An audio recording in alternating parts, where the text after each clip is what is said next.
You can make $10,000 per month with a digital marketing agency with no experience or money. In 2022, I sold everything and started traveling the world full time because my marketing agency was making hundreds of thousands of dollars per year. And I started it completely from scratch. So today I'm gonna give you the full picture on exactly how I've done that. And by the end of this video, you will know exactly how to start your own agency, deliver valuable in-demand services, and I'll even hold your hand and walk you through getting your first client step by step. This includes all of my scripts and templates that you can copy and paste, and I'll even give you live sales call recordings so you can learn how to do it firsthand. And most gurus would charge you $997 for the information that I'm about to give you for free. So at this point, you're either willing to put in the work or you're not. After you watch this video to the end, you will never need to watch another course again. I've mixed together private course videos never before seen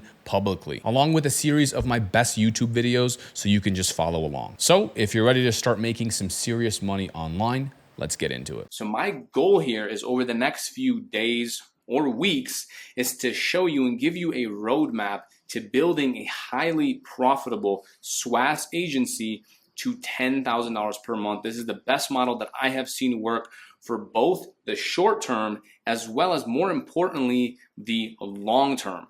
And first thing I want to mention and give you a little bit of a warning here is that this can take time, okay?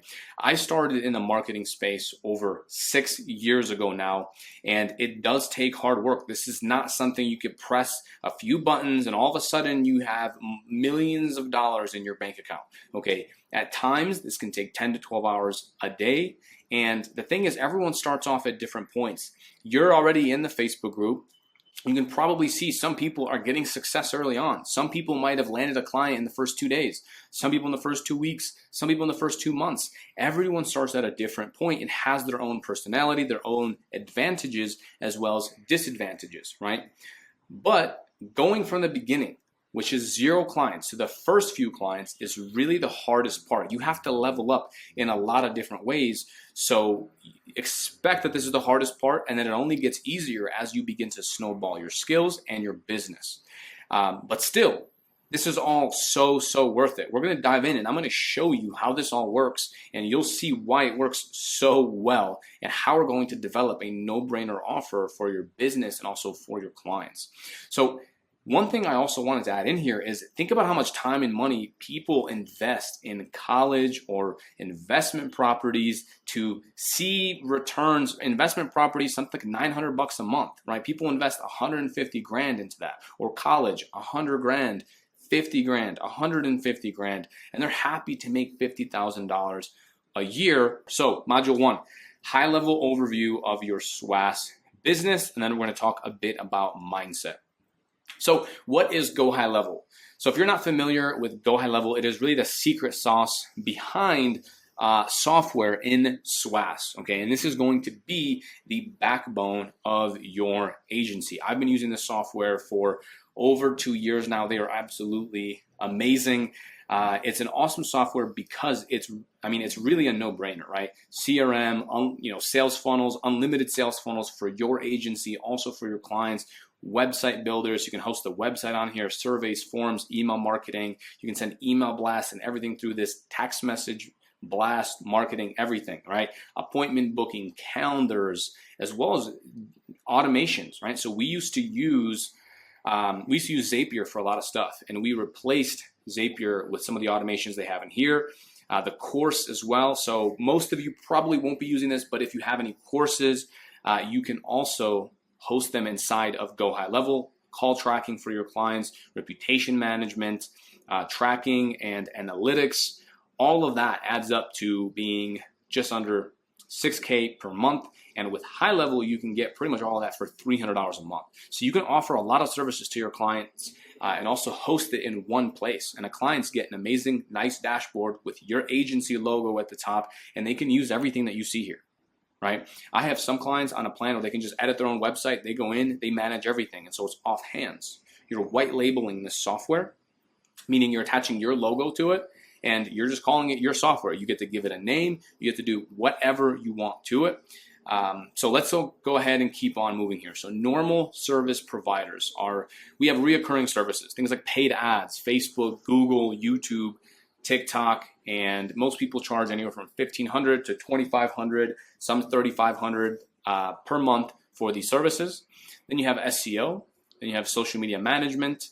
But the problem with all these reoccurring services, they are high ticket, they are high end, but the problem really is churn. And then you also have one-off services like web design, anywhere from $2,000 to $10,000 for a website, logo design, videographers, different types of freelancers. When you have high ticket one-off services, the problem with that is that it's just one-time payments. And again, I've done most of this stuff on here. I've never been a videographer. I guess that's the one thing I haven't done, but I've done a lot of this. And I know the pain points in all of them. The issue with running ads for clients is that you can run ads for 3 months, for 5 months. And some people, if they're worse on their service delivery, it's more like 1 month or 2 months. I actually met a company, a roofing company, and they bring in a lot of revenue. They do about $500,000 per month. They're a huge roofing agency, and I met them at a mastermind. And what they told me is their churn. Now, what that means is their clients that leave is at 30%. So think about it like this: they have a business doing $500,000 per month, right? Multi-7-figure agency, and every month 1/3 of their business leaves. Roughly, it's a little bit less, but about 1/3 of their clients and their customers leave, and that is an issue, right? Normal service providers, it still is kind of like a job. You always have to go out and find new business. So what I started realizing and seeing is that, imagine if clients never left and kept paying you $300 a month. So you go about your normal business. If you're offering ads or websites, go about your normal everyday life, and imagine all the clients that left you. Imagine if they were still with you today paying you $300 a month, right? How much more profitable would that business be? I noticed that the clients that I fully trained on GoHighLevel, right, how to do social media postings, how to automate some social media stuff, not only paid me monthly, but then came back to me for marketing and other high ticket services whenever they were ready. So I was prospecting someone for, let's say, a website. They weren't ready for a website. I sold them this. I sold them a base level website, a templated website. Then when they were ready for a custom website, guess what they called? They called me. Other companies that ended up first reaching out to me and wanted to work with me for marketing services couldn't afford my fee. So guess what? I got them on. Instead of letting them go as a lost lead, I was then able to reactivate them in the future because they're paying me $300 a month.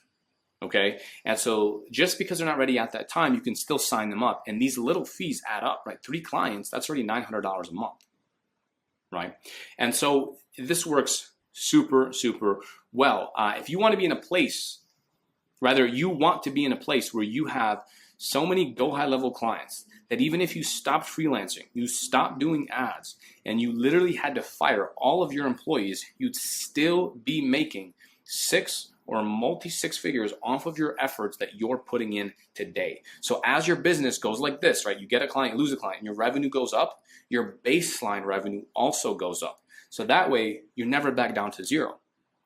This roofing agency that I just told you about, if they really stopped advertising, if they stopped bringing on new clients, within half a year, they would have no business. They would literally be at zero. They would have to lay off everyone. And there's a lot of agencies that are like this. They would have to lay off everyone, and now guess what? They're living off of their savings. They have nothing to show for it. When you do it like this, when you downsell GoHighLevel, you have a baseline revenue that is slowly going up.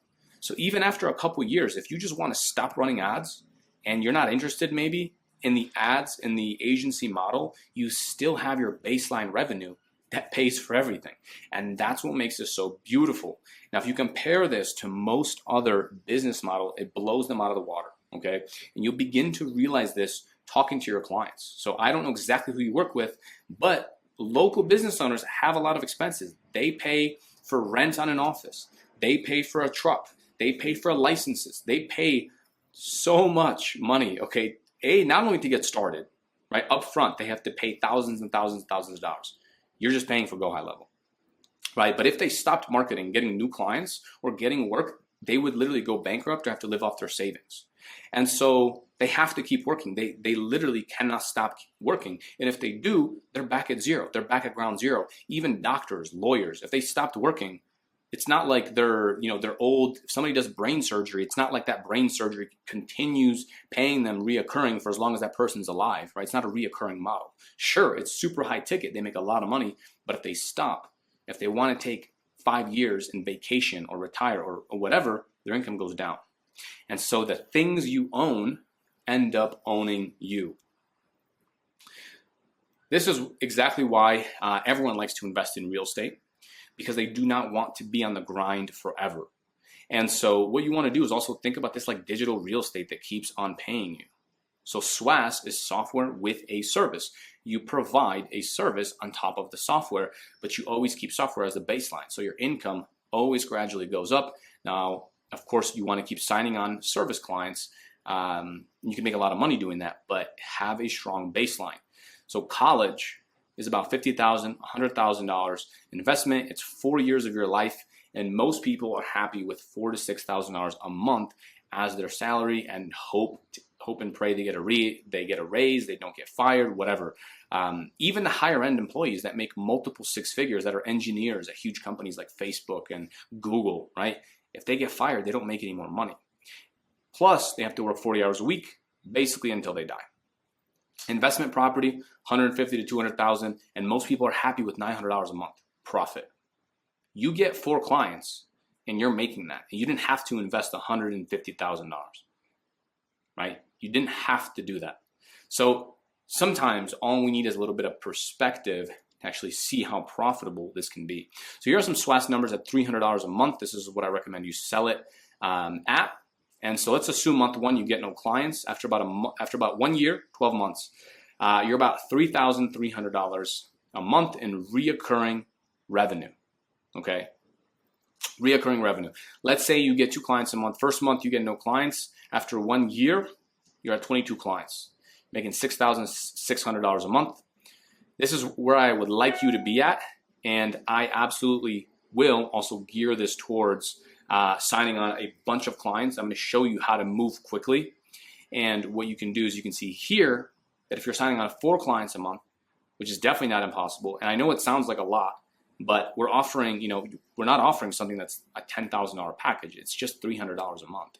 And you can give people free trials as well. We're going to talk more about that. But you would be at around $13,000 per month in reoccurring revenue. And this is without any high ticket services. This is just high level, okay? This is not counting that, hey, you got people on a phone call for more leads. They're not qualified, but then, hey, in month 4, they want to run ads. So all of a sudden you have a $2,000 retainer now randomly pop up and your income goes up. Or let's say you're running ads for someone and now they want to pause running ads. So what do? Do you just let them go as a client? No, you downsell them high level, keep them on high level, show them the value. They pay you $300 a month forever. And I've noticed clients come back. Then when they are ready to run ads again, guess what? They're still paying you. You're still like this partner to them that's managing their online presence. You're that guy for them. You're that IT guy. You're that internet guy that's making things happen on the back end. This is without any high ticket services. So if you add a high ticket service, you can hit 6 figures with basically 3 to 5 clients. It's not rocket science. If you charge $1,500 or $2,000 a month for things like ads, you can hit 6 figures. So here's an example of one outreach channel.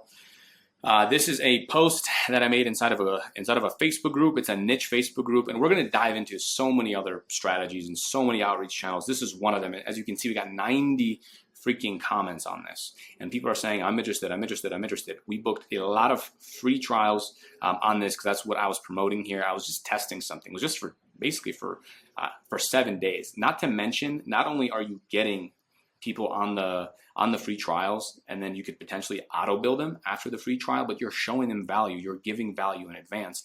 And this puts a lot of goodwill out in the marketplace. It makes closing clients way easier, gives you case studies and testimonials. Even if they don't sign up, you have case studies, you have testimonials that you can truly use for people. Okay, and they're your own case studies, your own testimonials, and they're going to be happy to pay you $300 a month, because if you make them money before they paid you anything, they will love you. And also selling them ads, selling them a new website, selling them whatever freelance service you have becomes easy. So mindset. The first thing, one of the first things that you need to do, and this is the mindset, is if you want to make doctor/lawyer income after a few years, you need to put in your dues. Okay, so I hope you're excited at this point, but it's not easy. It does not happen overnight. Everyone, like I mentioned earlier, starts at a different point. It might happen faster to you, or it might take some time. But honestly, even if it takes time, this is a beautiful business model that we are building that will pay you for years to come. It compounds, right? So what you want to do is take freaking action every single day, even if it's small. Progression daily. Now we're going to dive into the specifics on what actions to take, what to post, right? How to do prospecting. But for now, just know, take action daily. Even if you have 30 minutes, go in. Even if you have your phone, you're working a full-time job, you have a family, you're super busy, take your phone out. We're going to have strategies with Facebook groups and all that, LinkedIn groups, and go in and just post. Start having conversations. Start booking calls. Okay? Take action every single day. Build momentum.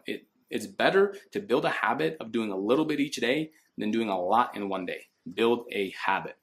Take imperfect action. Okay, do not be a perfectionist. So there is some technical stuff in here that you're going to have to set up, and I have literally step-by-step videos. You're going to import everything that I've already figured out and that already works. It's stuff that we do still to this day. Like, I have clients live, and you're taking what's working right now and importing it into your business. Do not be a perfectionist and wait till you have every little thing figured out. Ready, fire, aim. That is the mentality, right? So you get ready, you set up everything, you're ready, and just fire. Start prospecting. Start bringing on clients. We have such good offers that there's no risk, and people sign up and they go through that offer, and even if you don't deliver, now you know, okay, wow, I went too far this way. I could do this better. Okay, let me try again. Okay, now you're still not really on target. You went a little bit too far this way, right? So aim again and just keep going. Okay, do not be a perfectionist. Here's a couple of no-risk Go High Level offers that I like. Don't pay me a single dime until you get leads/appointments. Lead blast campaign for free. Follow up with all your leads for free. Guarantee 10 appointments in 10 days before you pay anything. No ad spend. Only offer this to those with a lead or a customer list. If they don't have a big enough list, you can sell ads. You can sell other features like SaaS, or even just web design.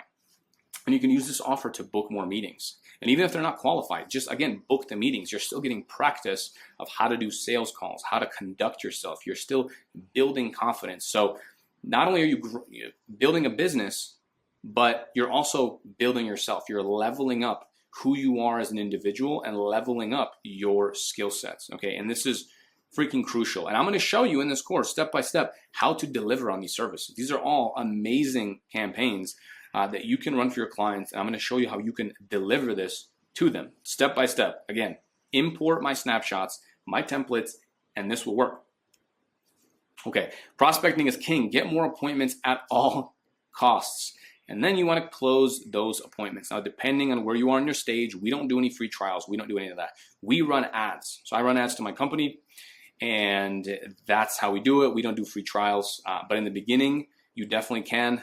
I've done it, as you just saw. I've made that post. But you really want to focus on what moves the needle forward. Get more appointments. Always make more posts, start more conversations, and get more appointments. This is absolutely crucial. Dedicate yourself to this process. Okay, so destroy all shiny object syndrome. What you have here works. What you have here freaking works, and it works really well. And it's going to continue working well, because a lot of these business owners, they don't care about doing all the technical stuff. They are more than happy to pay freaking $300 a month for someone to take care of all of this for them, so they don't have to worry about it. There's literally people that hire full-time employees to do what High Level can do: schedule social media posts, manage a website, and they pay employees $3,000 a month, or they get interns to do this kind of stuff.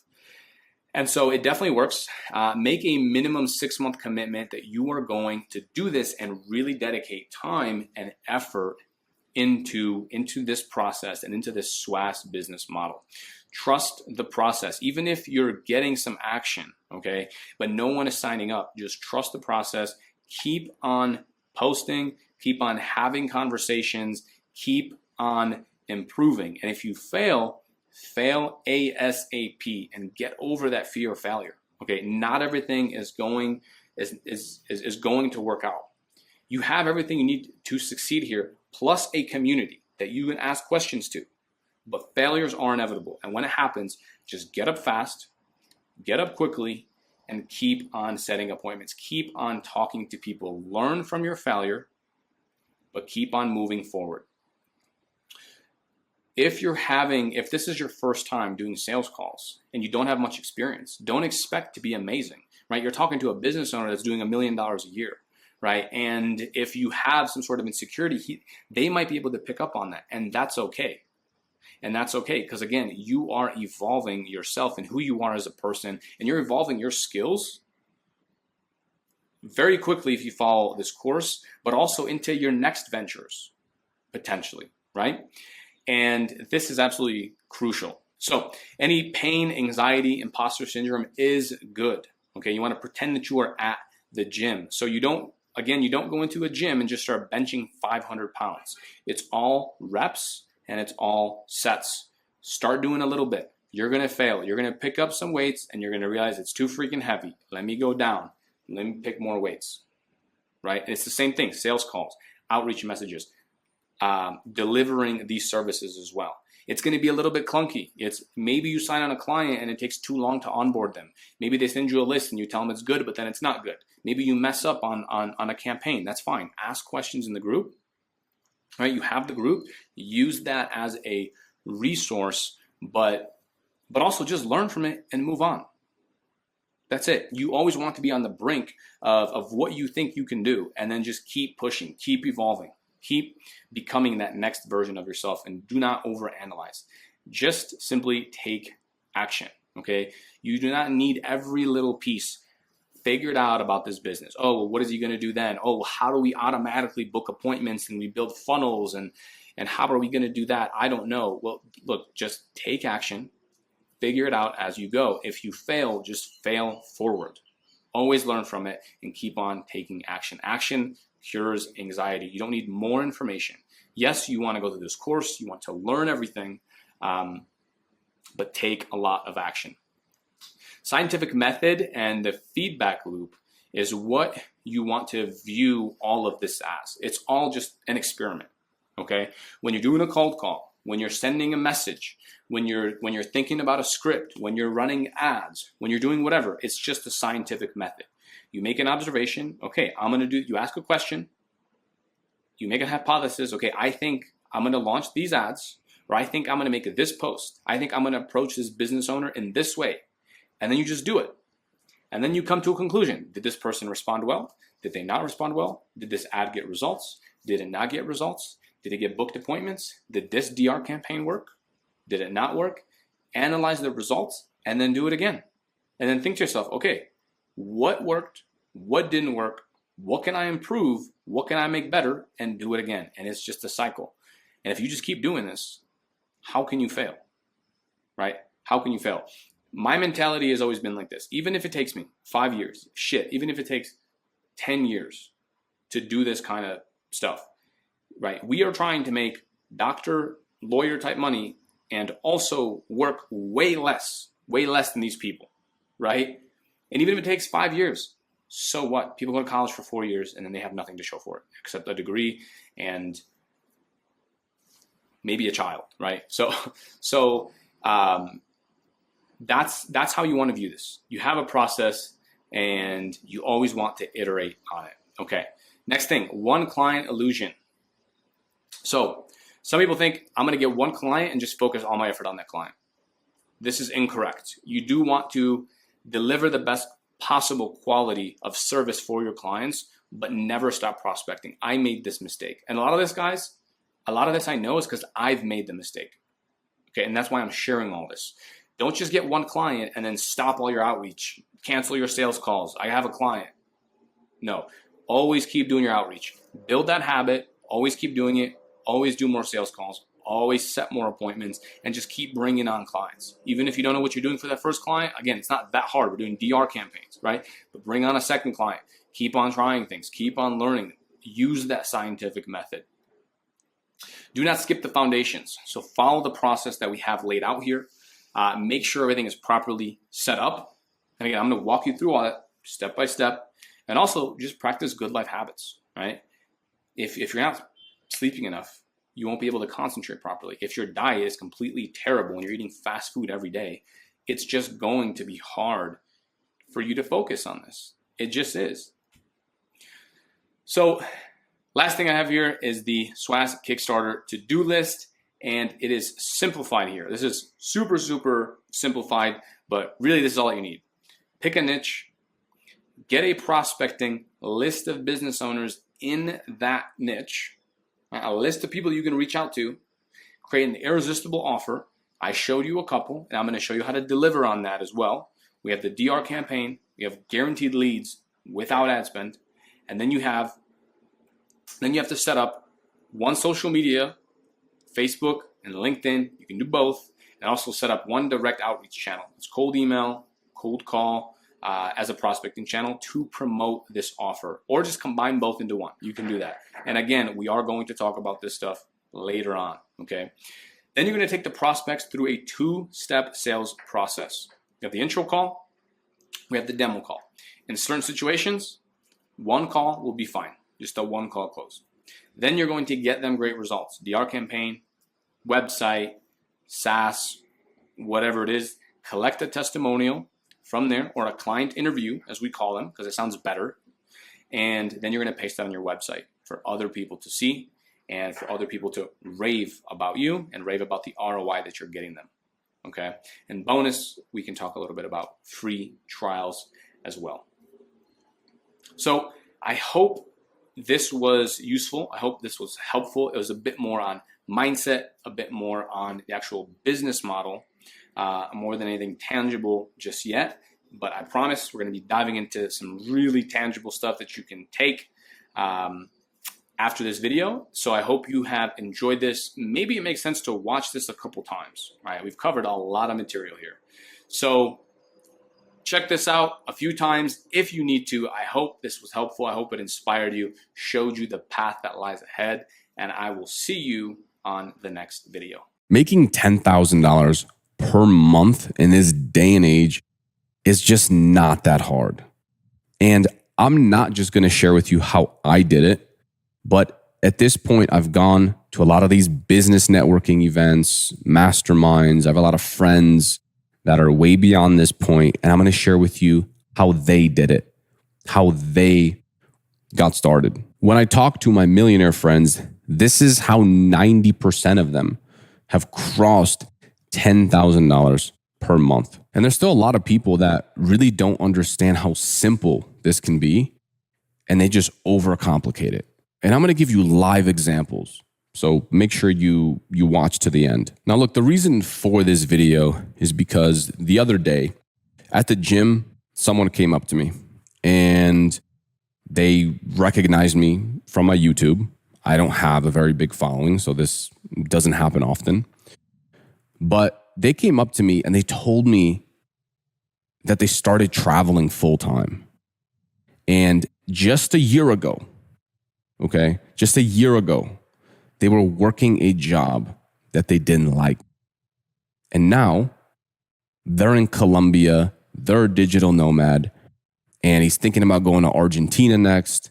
And he was telling me about his travel plans. Then I also recently spoke with another guy, his name was Henry, and he went from zero to over $12,000 per month, all in about 6 months, which is insane because that's monthly reoccurring revenue. And he works with landscapers, people that cut lawns. And what's even crazier is I've seen people work with industries like junk removal and absolutely crush it. Let me say that again. Junk removal. People that come to your home and just take your trash out of your house and then they haul it somewhere else. I don't know much about the industry. Then I've seen people work with funeral homes and do all of their advertising. Think about that. There are businesses all around you and they're all paying someone for marketing or advertising. And if they're not, then they want to be. As long as you can give them a return on investment, which a lot of times is just a couple customers, they're more than happy to pay you. And these agencies are making over $10,000, right? Multiple six figures, some of them even seven figures. Imagine $1 million a year working with an industry that you see every single day. They've taken this and turned it into a money-making opportunity. And one of the easiest ways to get started, if you don't have any experience, is to learn this skill. It doesn't cost much. You don't need some crazy high-ticket expensive course. You can go on Udemy, learn Facebook ads, learn Google ads, learn some type of advertising services, and just start testing it. Start offering free trials. The other day, I was talking to someone, and he said that all he did was partner with admins of Facebook groups in his ideal niche, right? In his industry that he wants to work with. And he provided that group admin that has thousands of business owners inside of his group free marketing.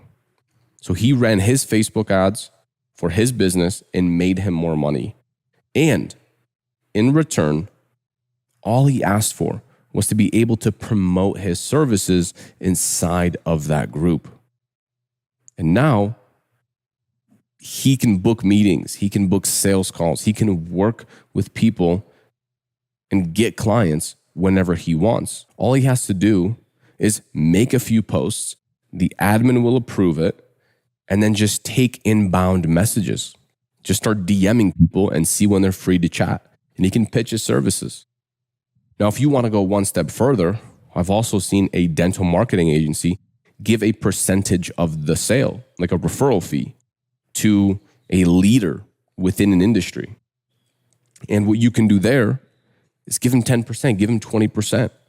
Now they're incentivized to push your services. And it does add up, right? They refer 5 clients, 10 clients, 15, 20 clients. Even if you have to pay them a couple $1,000s a month, you're well beyond $10,000 a month. And I'm sure you would trade that. Price your services accordingly, $1,500 a month, $1,000 a month, $2,000 a month, and then raise your prices as you go. But with a strategy like this, you don't even really have to do outreach. You just find the right partner and clients come to you. Now, there's many ways to get clients. There's many outreach methods and hacks, and we cover a lot of that on this channel. I'm not going to go far in depth into those. But if you can find a way to get customers interested in you and in your services, and then deliver those services, in the beginning, you're learning, and there usually is a learning curve, and that's okay. Because remember, if it was easy, everyone would do it. If you can't get that to work, I would just start cold calling. This is the simplest way to get your foot in the door. I would offer website in a day using our high-level website templates, and then I would get people on the phone.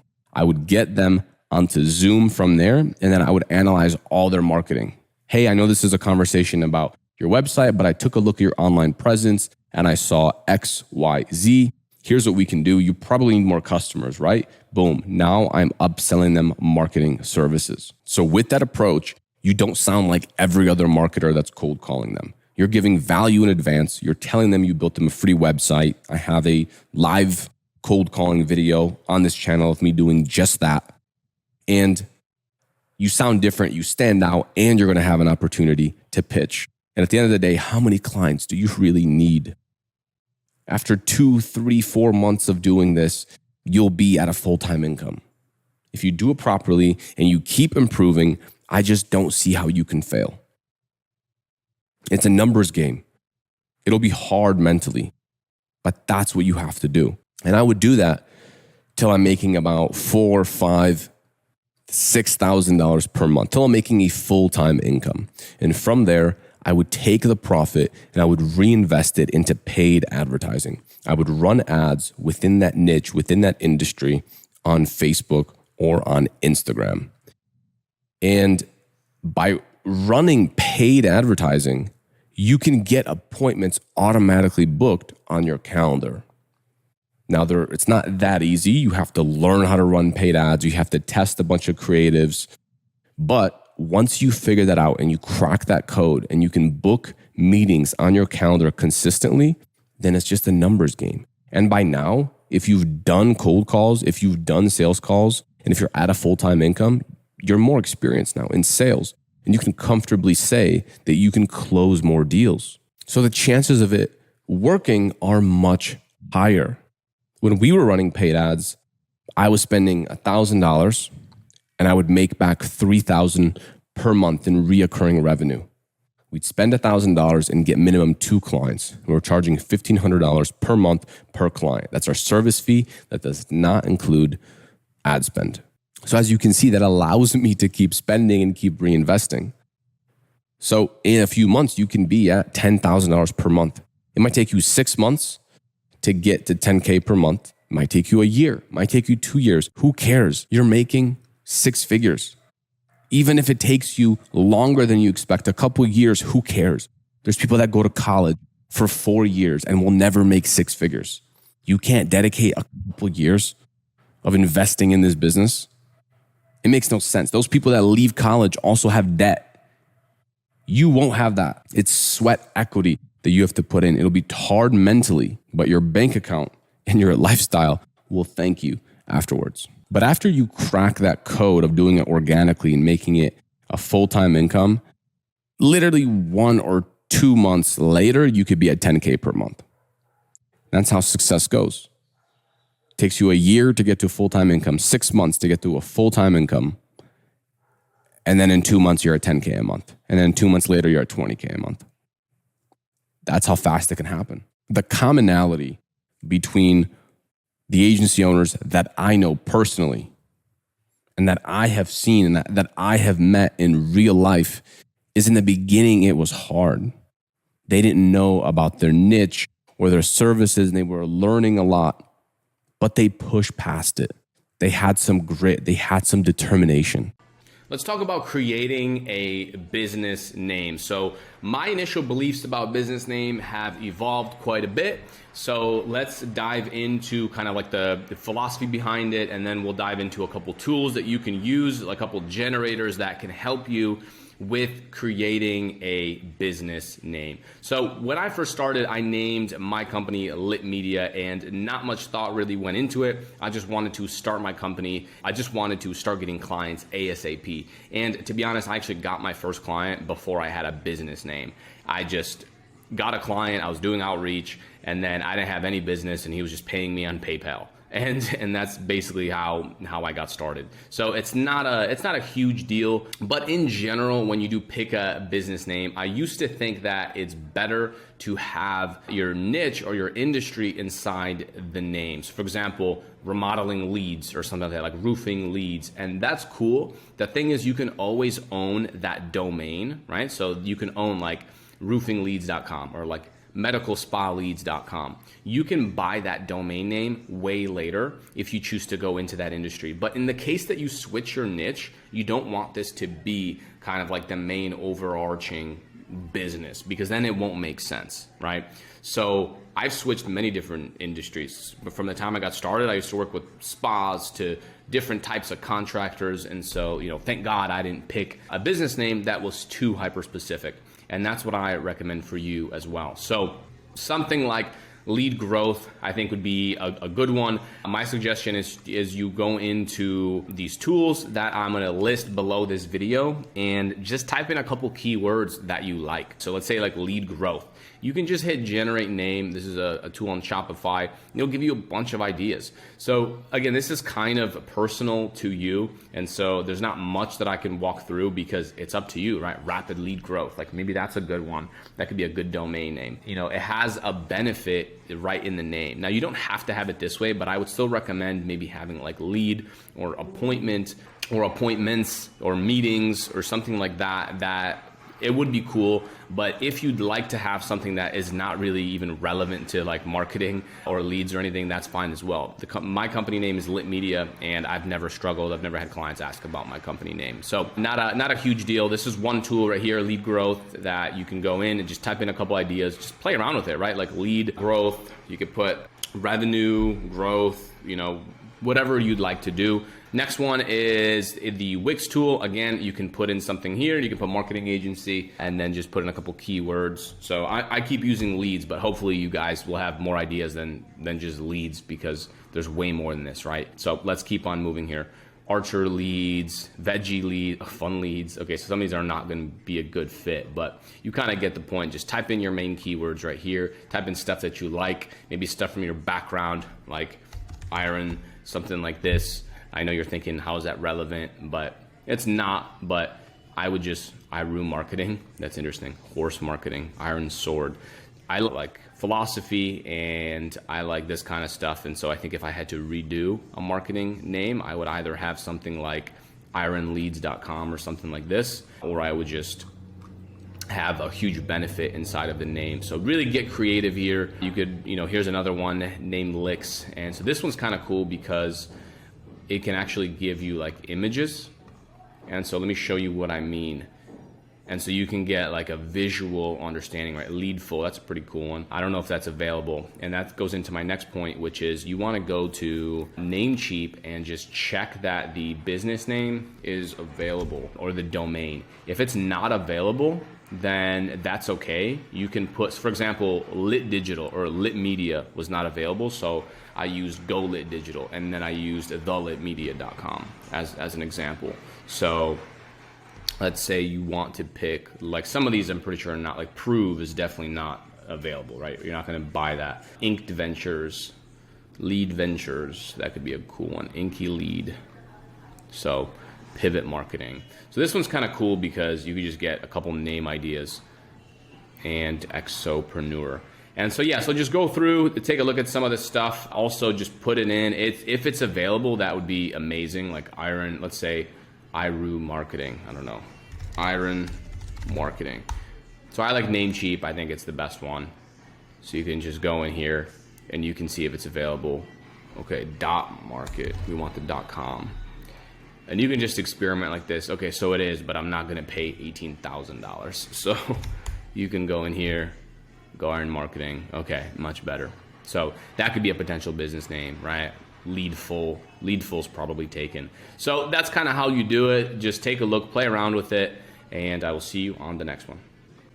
When it comes to picking a logo or creating a logo, it really does not have to be complex. And I think a lot of people really overcomplicate this way too much. It should be extremely simple, especially in the beginning. If you don't have any clients or you just have a couple clients, this stuff really just is not important. However, in this video, I'm going to cover how to get one done very, very quickly in the beginning. And then also below this video, I'm going to have a bunch of links onto a couple of more advanced websites that you can go to and get a more professional logo when you're bigger, or whenever you're ready, whenever you want to get one done professionally, something that's super custom. You can go ahead and do that. So let's just start with the free option here, which is Canva. This is my favorite one. Honestly, I always just go in here and just start something. You can click on any one of these and just type in your business name, and that is it. Super simple, right? I mean, imagine, right? Light Studio. This looks already professional and clean. And if you just go in here and just put in, let's say, lead full, right? Or something like that. Just put it in half here, and then you're all set. So really, it should be a super, super simple and easy process to pick something. Just know we're gonna have to export it and use it on GoHighLevel. This will be on your website, on a whole bunch of different places. And again, you can always change this. So just don't spend too much time on this. honestly, if it takes you more than an hour, then you're doing it wrong. Just pick one, make sure it looks clean. So I just wouldn't crowd it. Like I like this one, Angry Lion. That one actually looks kind of cool, but even that is a bit too complex. Something like this, Infinity Line, right? That looks good. So imagine if it just says Leadful, marketing agency for X, for medical spas, marketing agency for roofing, get your roofing leads today, something like that. And I think that just looks super clean. You have a symbol, you have just a line, and that's it. So make it look really clean, make it look nice. And again, if you're in the more earlier stages, then just pick something that is simple and just get to doing outreach. And then when you're ready, you'll have the options below to get a more custom logo. Next, we're going to talk about picking a domain name. And this is the .com website that you are going to pick. Namecheap is my favorite one just because it's nice and cheap. As you can see here, it's $10 your first year. And then they also give you free privacy on the domain. So there's another site that's called Whois. And anyone can go in there and you can just type in any website and you can see who owns that website. But if you pay extra, then you can get this all hidden. And Namecheap does that for free, so it hides all your information. And really we want to do that just because of spam. If people see your email that you use on your account and everything, then it can just get a bunch of spam emails. So it's better just to use this. I really like Namecheap. They've never failed me. So go ahead and hit sign up, and then you can go inside here and just start searching for domains. And one thing that I'll mention is now that you have your business name, kind of like a rough logo idea, there's a couple things you can do when it comes to the domain name. A lot of domains are already taken. So for example, if I named my business Iron Marketing, it's probably taken, right? But if you can add in things like Go or Pro or us, you can add that kind of stuff that make it, or the Iron, well, I wouldn't say the Iron Marketing, but you can add things before the domain. Now, another thing I want to mention, and this is regarding kind of your business name, but also just your domain, is don't make it super complicated. If you're on the phone and someone says, hey, what's your website? Then you don't want it to be insanely difficult to spell. And you're like just telling them some crazy name, like an abnormal name, like abnormal leads, like that, right? As a crazy example. If you tell them that, they're just not going to know how to spell it. Don't use long words that people don't know how to spell. Another idea roughly is add pro at the end. Leadify Pro, I think that would be a good one. Obviously it's taken, but it's on there. The other thing that I want to talk about is buying .nets, .ios, .orgs, all that stuff. You really don't need it.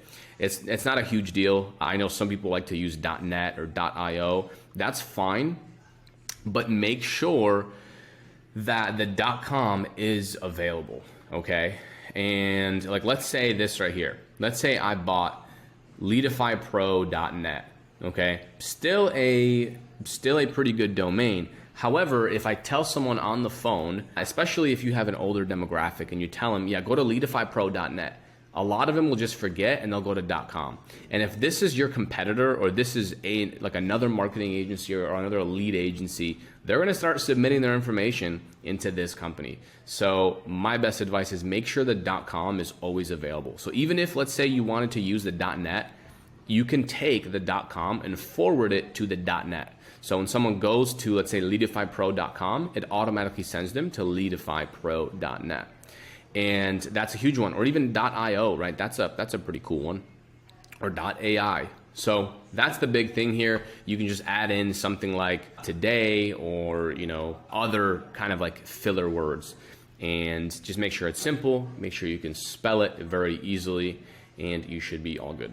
How could you be making doctor level money from selling free websites? Funny thing is, these websites are copy and paste templates, but I'm not seeing anyone do this correctly. This exact model took me from brokey employee sleeping on a mattress on the floor to now being a full-time traveling digital nomad. The problem with freelancers is 1 month, they might make a couple $1,000s, maybe even $5,000, $6,000 by selling a couple websites websites. But then the next month, they're back to zero. There's no predictable and steady income consistently coming in. I'm going to give you my whole process here that took me years to figure out. And if you really understand the fourth step, it'll give you that aha moment and it'll all make sense. This is our process. The first step is finding clients that actually need your services.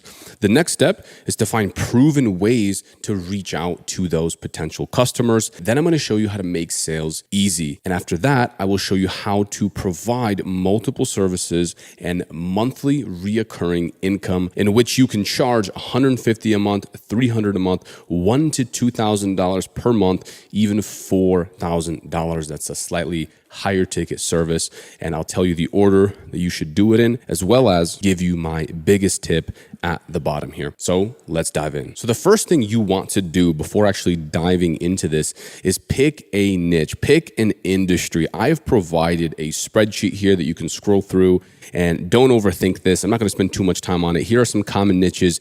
Pick any one. If you want to pick a niche based on who spends the most money, I also have a sheet in here that I was able to extract from a lead generation website, and all of these businesses are spending X amount of dollars per lead. So what you can do is download this, you can categorize it by most amount of money spent, take a look at this. It'll give you a rough good idea of how much one lead, one potential customer is worth to that business. So step one, you can reach out to clients from Google Maps, or if you want to automate that a little bit, you can use a tool that's called Outscraper. On Google Maps, it's pretty simple. You're going to go and then just type in that industry, and then you can scroll down to the bottom and actually take a look at who doesn't have a website. This is the less scalable way. I prefer using a tool like Outscraper and then having a nice spreadsheet of all the businesses in a certain location. This is Outscraper. This is where we are going to find the clients. You can hit sign up or log in at the top right. Just join the free version. You should be able to get some leads out of that. After you make that free account, it's going to look like this. And all you have to do is go under categories and brands and just put that industry down in this section. Put in the area that you might want to find clients right here. Very simple. Hit get data and it's going to give you a nice spreadsheet. Once you download that spreadsheet, it's going to look something like this. And all I've done is I went to this site column and I just organized it by who doesn't have a website. And now we have a bunch of information from plumbers that don't have a website, but we have all their contact information. We even have their address. We have their Google My Business profile. We have how many reviews they have on Google. We have everything that we need to start reaching out to them, which leads into the next point. What is the best way to reach out to these potential customers? I'm going to give you the proven script that we have right here. So let's take a look at what that says. It says, "Hey, are you still open?" ? I tried to look up your website and see reviews when searching for a roofer in blank. So in our example, I'm using Las Vegas, so I would put that in there, but couldn't find one. This is a bit random, but I decided to build you one. Would it be cool if I send you a link to the new website on this email? Let me know if you like it. Now, before you have any objection about I'm not building free websites, that's not what we're doing. All we're doing is importing a template here from inside GoHighLevel and then just putting their logo on top of it. I mean, there's every niche that you could want inside the template library right here. So it makes it very easy to have a beautiful website with their logo at the top. And so we're providing results in advance, which leads into the next point. What is the best way to reach out to these businesses? You can cold call them. You can send them SMS messages. You can do voicemail drops.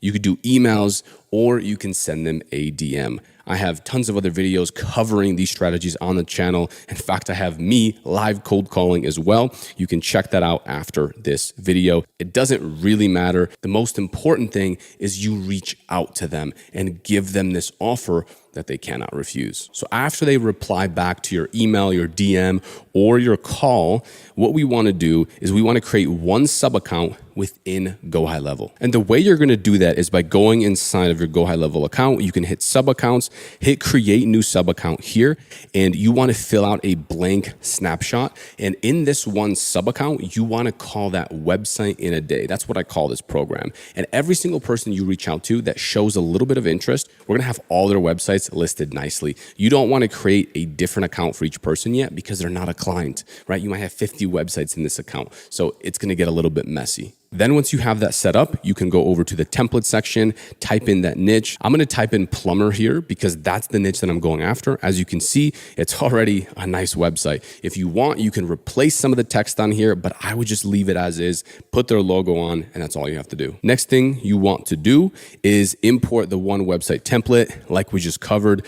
If you are going to replace content, use ChatGPT. You want to keep it real simple. You want to make sure it's fast. This is done best with volume and with a lot of speed. So don't focus on being a perfectionist of every little section of the website. Because remember, once we have this plumbing website built out one time with some content on ChatGPT, if someone else responds to us, we can use that same website template with their logo at the top and we can reuse it.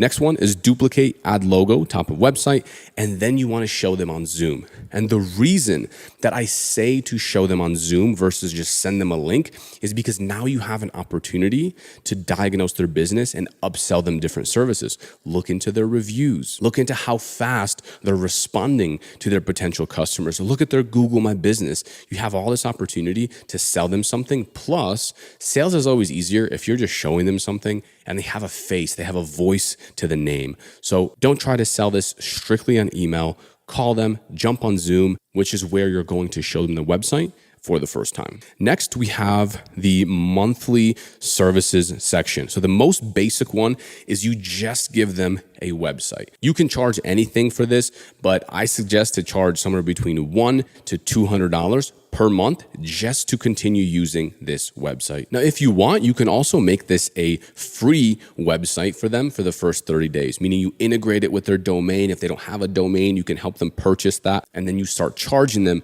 after that first month. The reason people are okay with paying $100 to $200 per month for a website because it's really nothing in the grand scheme of things. In fact, if you look over to our spreadsheet that we have, some of these people like basement remodels, they're spending anywhere from $80 to $130 for one potential customer to come in. Do you think it's going to be an easy sale to sell them a website that can help them get a lot of customers as you help them with Google reviews and they're ranking a little bit higher on Google? Yes, of course. These people are used to spending money. Even someone like this who's doing patio covers, which is one little sub niche. They probably provide a bunch of services. They're already used to spending money. So why not just spend that money with you? If you want to see more sales tips, I do have other videos around that and actually live sales calls of me closing clients on the channel. Here are the simple services that you can charge $300 per month for. So this is going to be SaaS. This is all the services that GoHighLevel offers.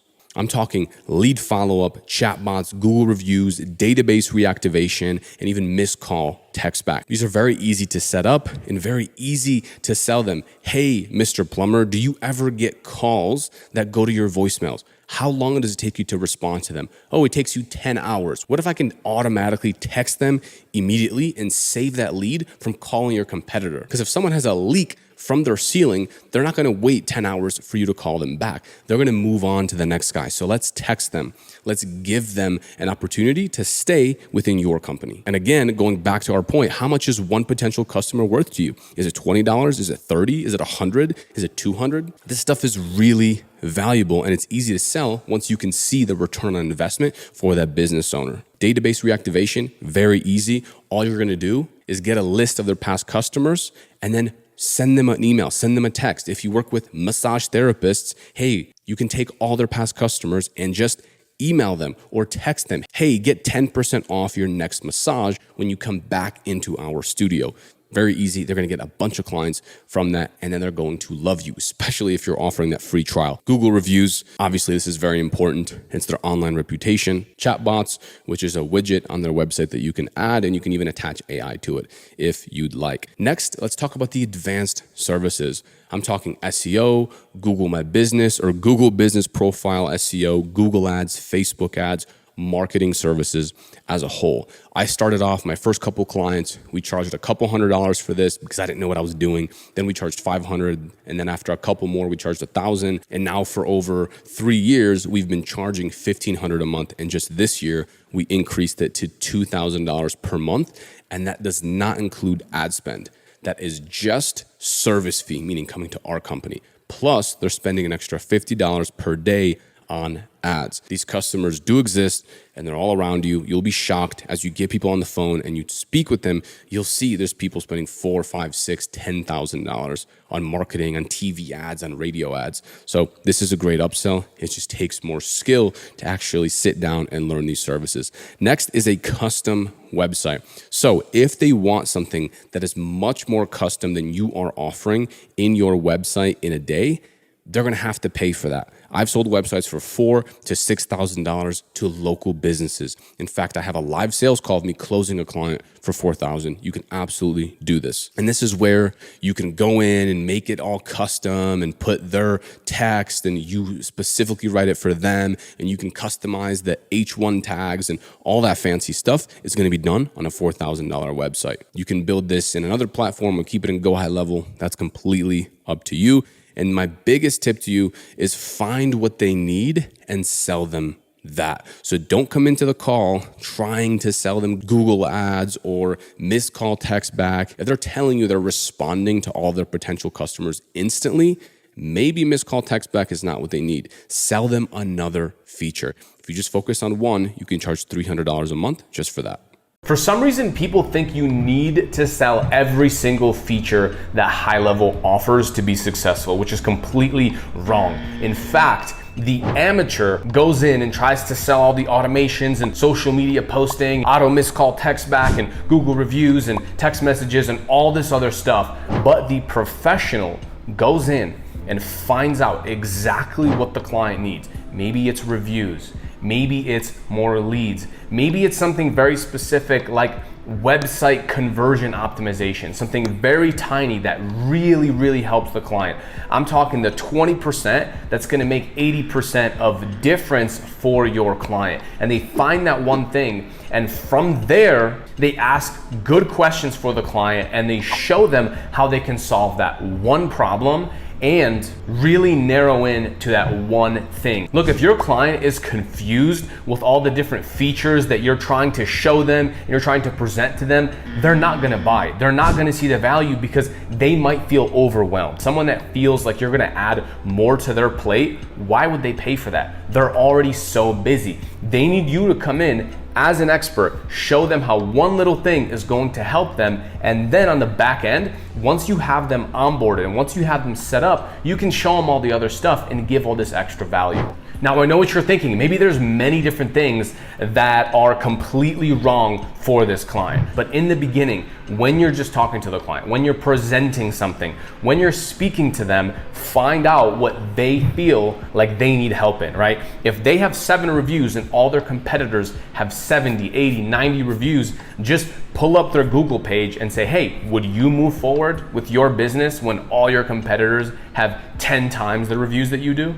Right? That's just one little thing. Or you can push on the pain and say, look, every single lead that you get, how often do you follow up with them? Oh, only one time. Do you ever call them? Do you text them again? If they don't pick up, do you leave them a voicemail? Do you email them? Do you do all these things? Chances are the answer is no. And that's how you can find the pain and offer a profitable GoHighLevel service to them. And I'll tell you right now, when I got started, I absolutely lost clients because I didn't understand this. When I tried to explain a website to someone or to a local business owner, I would go so far in depth. And I would say, look, and then we're gonna put your contact form here, and I'm gonna code your images this way, and I'm gonna get these nice round images, then I'm gonna do this, and then I'm gonna do that, and then it's gonna be hosted on WordPress, it's gonna be over here, it's gonna be like that, and then we're gonna have emails, and they're like, whoa, this is so much. A lot of them felt like it was too much. And then when it came down to the price, they even wanted discounts because they said, well, I don't need all of that. Versus if I just came in and sold a website and said, look, this website is gonna get you more customers. This website is gonna help convert the people that visit your website into paying customers, which is ultimately what they want, right? Maybe they want more appointments. Maybe they're tired of following up with leads, and what they just simply need It's a calendar that you can set up using HighLevel, right? You can install a form, install live chat, and just send people to a calendar, and that service alone, right? It's not even that complicated. You just forward people to a calendar, and that alone could be a $300 per month service. So let's dive into my account. I've been working with many clients, and I'm gonna show you what I found to be the most profitable services for you and for your clients. All right, so the first one that we have is called a DR campaign. This stands for database reactivation. And I'm gonna show you an example of a past DR campaign that we had. And the way that it works essentially is we are going to take a past lead list or past customer list from your clients or potential clients, and you're just gonna import them in here and send them a text message and a voicemail and then a follow-up message to deliver good results, to basically get them booked appointments without spending any money on ads. Look, this as a service, I have other videos where we dive deeper into this, but this as a service is extremely valuable, and you can literally charge thousands of dollars. In fact, one of the first times that I ran this for a roofing client that we had like 3 or 4 estimates that they booked, right? So they can go out and give an estimate on a roof, and out of those they sold 1 job. And what we did was, after they sold that job, they made $10,000. So it was very easy for us to then go in and then sell a $2,000 per month marketing package plus ad spend and all that stuff. So it can be extremely valuable, and it's super nice to get them to log in here and just start using the dashboard, and it's very, very risk-free. They don't get overwhelmed. Everyone kind of understands it. So that's the first service. All right, so this is a past DR campaign that we had run for a client. Again, this can still work. It's not our newest one, but it definitely still works. Hey, contact name, it's your client's name from their business, right? So let's say ABC Roofing. We're giving away a few roofing coupons this month only for our New Year's special. Only 4 left. Reply with quick yes if you want one. So our current ones are way more complex, and there's automatic features and all that stuff, but this is a basic one that still has definitely worked for us and will work for your clients as well. And 24 hours later, if they don't respond, we drop them a voicemail, and then if they don't respond, we also drop them in a secondary SMS message that basically just follows up and says, hey, did you get our text message or not? Now, the big thing that you want to remember with this is that you don't just want to reach out for no reason. Notice how we have this New Year's special. You can honestly find any reason in the world to set this up for them. You just need some reason, to reach out to them and give this discount. It sounds weird if you're just saying, hey, we're giving 4 spots away at 10% off, or for $1,000 off, contact us today. It doesn't sound as authentic as if you're saying, hey, New Year's special, we're getting rid of old supplies, contact us and we'll get you set up with a free estimate, and then also give you a coupon of $1,000 off because we have extra supplies. Second one is gonna be reviews campaign. Now, I can't really show you this one because honestly, we would just blur the whole thing because it's all sensitive data and the real people's names and everything. But the way that it works is we take their past list of customers and we send them SMS messages and also emails asking to leave a review. Now, if you want, you can also give them an incentive for leaving a review. Every business in the world that you work with wants more reviews. They want more case studies, more testimonials, all of that stuff. It's extremely powerful and it's very easy to sell. The way that you can sell this is by going into Google and just typing in their competitor names.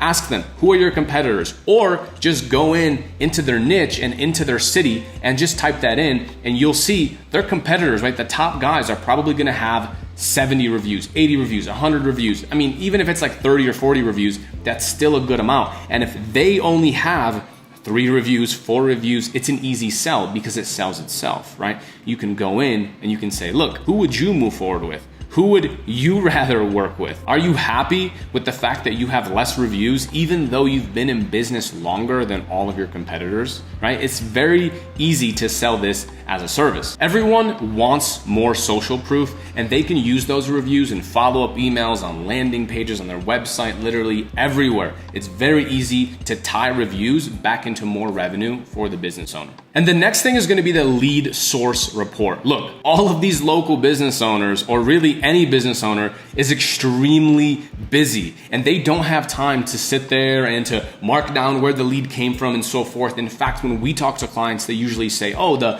front desk person usually asks how they found us. And that's how we track everything. And then that data goes nowhere, because then I ask them, okay, well, how many website submissions have you gotten in the past 30 days? How many people found you on Facebook? How many people found you from your Google ads? How many people called you from your Google My Business? And they have no idea. And then you can ask one step further and ask, well, how many of those clients did you actually close? And that is a awesome question that you can ask. Most of the time they have no idea on all of this data. So this is extremely valuable. As you can see here, we had this client use it and they were using it properly, except obviously sometimes it seems like they didn't know how to spell. And at this point we have much better systems to where it doesn't get duplicated like this in place, to where they can attach tags, and when they attach a tag, it automatically sources it. But this is still a pretty good example. You can have your clients go in here and track it all manually. So even whether you're running ads for them or not, you can help them track all of it, right? So if you reach out to them and they already have someone running ads, still offer them lead tracking, because it will make a huge difference. If they see on Facebook, let's ignore the form leads and the Facebook ads and this one. Let's say that they just had this one lead that came in and it was only a $7,000 project potentially, but on Google, right, they got 16 and it's worth $500,000. Or let's say they got 16 on this one too, but it was only worth 20,000. This one's worth almost $500,000. So obviously to them, it's gonna make more sense to run Google ads, and this helps them make crucial decisions. So this is extremely powerful. Also, again, you wanna track like website form submissions, live chat, all that stuff. As you can see, live chat, if they didn't have it, look at how much revenue they could potentially be missing out on. Next thing that's extremely valuable is the conversations tab. Again, if I click into this, it's just gonna be blurred because we have so much sensitive data. However, the amazing thing about this is you wanna track all the communication inside of this conversations tab, meaning there are Facebook messages, there are Instagram messages, there are Google My Business messages, which a lot of times get lost. Every single way that the clients reach out to the business owner need to be tracked inside of here. They are way too busy. Their assistant, let's say their salesperson, whoever they have working with them, is usually way too busy to check all these different platforms. And even if they do, it might take a day to respond, 2 days to respond. It might take an insane amount of time, and at that point, that customer went with someone else. They went with a competitor. So extremely powerful, and clients also love this. A lot of times they don't see the value until they actually start using it, right? If you just tell them, hey, we're gonna centralize everything, they're not that excited about it, I found. But once you show this to them on the back end, they love it. All they have to do is open up the mobile app, right? The app on their cell phone, and just check one tab and they can see all their messages. Super powerful. The next super profitable feature that I have found that works really well is automatic lead responses within that same conversations tab. Meaning, as soon as the lead comes in, you want to text them right away, right? You want to text them and you want to notify the client via text message. And I have seen this save clients, right? If you have someone reaching out to, let's say, a plumber, but he's busy doing something. With that automatic response, it could potentially save that lead, and clients love this. They all see the value. They know that it's very important to respond to that lead as soon as humanly possible. And even if they're busy, they get some sort of communication started with the lead, with the contact. So when they call them, right, the lead or the contact is very familiar already with the business because they feel like they've already texted them. With that being said, if you're offering appointment booking, which I highly suggest, all you do is build a funnel with a calendar on it. And from there, what you do is you integrate the client's Google Calendar inside of here. And so now what we do is we constantly follow up with the client's leads and we push them to a calendar. So now we can sell appointment bookings to the client. So instead of just saying, hey, here's a bunch of leads for you to text, no, we push an appointment calendar so the leads can automatically book on the client's behalf. Now, if you're wondering, oh, I don't know how well this is gonna work, the best thing you can do is book an initial phone call consultation, meaning the lead is just booking a time to talk to the client. And so now the client can check their cell phone and they see a bunch of phone call appointments, right? Think about how powerful this is. Everyone else is out here offering leads. You can automatically book phone calls for the client. Now, even though it's not like an in-person consultation or visit, depending on whatever niche you're in, still offering a phone call consultation is huge. The client's going to love this because they can now see, okay, I have to call Susie at 1 p.m., I have to call Joe at 3 p.m., and so forth. Saves them a lot of time. And what we're testing right now is integrating AI with appointment booking, meaning we can have AI have a full conversation with a lead and automatically book the appointment. Right now, we just have automations that's just saying, hey, book an appointment here. If you have any questions, let us know and we'll get back to you. That's the general gist. But with AI, we can have a full conversation where we can ask them specific questions and get them automatically booked in without sending them to a calendar, right? So the AI can ask, hey, how does 4 p.m. tomorrow work for you? Yes? Okay. Perfect, I've got you booked in, and the AI will automatically book that in a calendar. Something we're testing, could be really cool in the future. And then last but not least, we have the opportunities tab right here. This is extremely powerful because it shows the client. And last but not least, we have the opportunities tab right here. And this gives your client a bird's eye view of everything that's going on inside of the business, meaning they can see the leads that are coming in. They can see the leads that are responding, leads that are no answer. So maybe they need to follow up with that lead again. Maybe they can even see who booked an appointment, right? Who did we give a quote to that we did not follow up? And as you can see here, right, it's all tracked and they can see how much money they're sitting on, how much money they still haven't closed. And they can be in here, they can have a salesperson in here and they can monitor their progress and they can prioritize which lead they want to keep following up with. So super valuable, sir. And the same way that we use GoHighLevel for our clients, you want to use it for your agents as well. And the same way that we use GoHighLevel for our clients, you want to use this for your agency as well.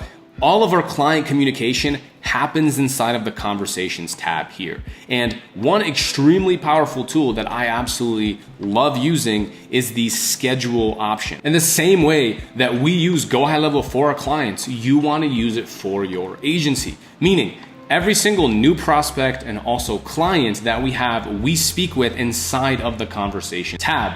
Another really cool feature you can do is even schedule text messages. So if a client says or a lead says, hey, text me tomorrow at 2 p.m. or text me Thursday at 4 p.m., you can go in and schedule that text to automatically send. And this right here might be the most important feature that we use, which is the calendar option. So every single intro call that we do and every single demo call that we do with clients, we book it inside of GoHighLevel because what we do is we follow up and give reminders to all of those people. This increases your no-show rate, right? So you get more people that actually show up to the demos.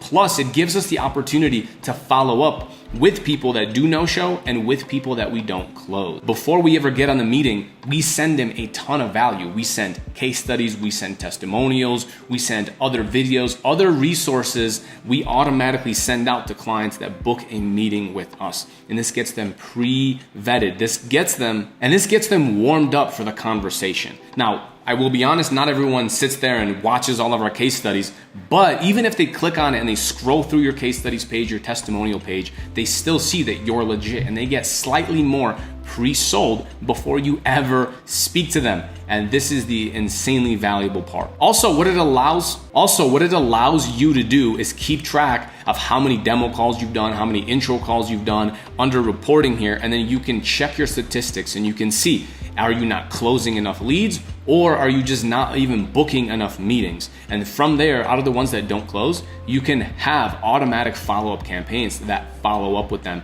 and that still give them some kind of value. Anytime you get a new case study or a new review or you just learn something new, go into this tab, go into the marketing tab and send them all an email blast, right? Send them all a text message and follow up with them. And this way you can keep them in your pipeline. And I can't even tell you, I've closed a lot of clients just by following up with them. And even though I've done a demo call, maybe it wasn't a good time, right? But then I follow up with them 3 months later, 6 months later, 8 months later, and it's not me doing it manually, it automatically sends, and then they do another demo call. In fact, I have a live sales call on my channel that you can check out that I got from one of these reactivation campaigns. So look, all in all, just find 1 or 2 features that are extremely profitable for the client and sell them that. And then you can introduce everything else that we talked about on this video. Find their main pain point and just solve for that. Now look, this is counterintuitive, right? There's no school for this. When you sign up to GoHighLevel, there's no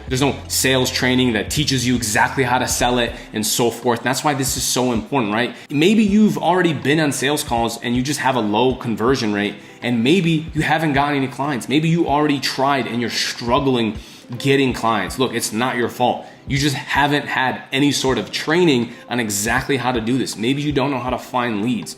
Maybe you don't know how to convert those into demos. Maybe you just can't convert demos into paying customers. Again, there's really not much training on exactly how to do this. And so you're forced to just sit here and bombard all this information and, oh, we do automations and we do workflows, right? Look, there's so much we didn't cover here, like the marketing tab and social media posting. You're trying to tell them all this stuff and it's just confusing the client. This is not the right way to do it. So try that out next time that you are prospecting. Try to focus on one service, one specific service that they need help in, and just really push that. Really focus on that. If you don't design your life, someone else will. I mean, think about it. If you're too lazy to assign your own goals, one will be assigned to you. This could be from your parents, your boss, your employer, your guidance counselor, whoever. And they're just guessing because they don't know you like you know you. Let me ask you something. Do you feel in 100% control of your own life? Can you do what you want? Can you wake up when you want? Can you wear whatever it is that you want? Do you have the freedom to move how you want to move and help the people around you? If the answer is no and you're not living your ideal life, then you need to create a plan. We need to design a life that you are proud of, a life that you are happy to live. I'm going to show you something. These right here are self-reflection journals, right? Look at this. I've been doing this for a decade, planning, reflecting, trying to get better, experiencing life, and then coming back and journaling on it and asking myself what worked and what didn't work. And through this process, I've designed an amazing life that works well for me. And what I'm going to do is show you, I'm going to share my screen and give you my template that you can copy and paste for free to be productive, to plan your life, plan your month, plan your quarter, plan your week, plan your day. And I'm going to show you how you can use it to get exactly what you want out of life in the most predictable manner possible. And I'm not talking about visualizing or shouting affirmations in a mirror. I'm going to give you something tangible that you can use for planning your life, your year, your business, your goals, anything. Crazy thing is, I used to wake up in the morning and just tell myself, okay, it's time to grow a business. It's time to do my tasks. I would wake up before work thinking I'm getting more stuff done than my competitors and I'm finally going to grow this and I'm going to do that. And I didn't have a plan. I didn't have any action steps. I didn't have a daily to-do list. I didn't know how to plan the next thing that needed to get done. I was just a freelancer. I was building websites for people, then I was doing SEO for people.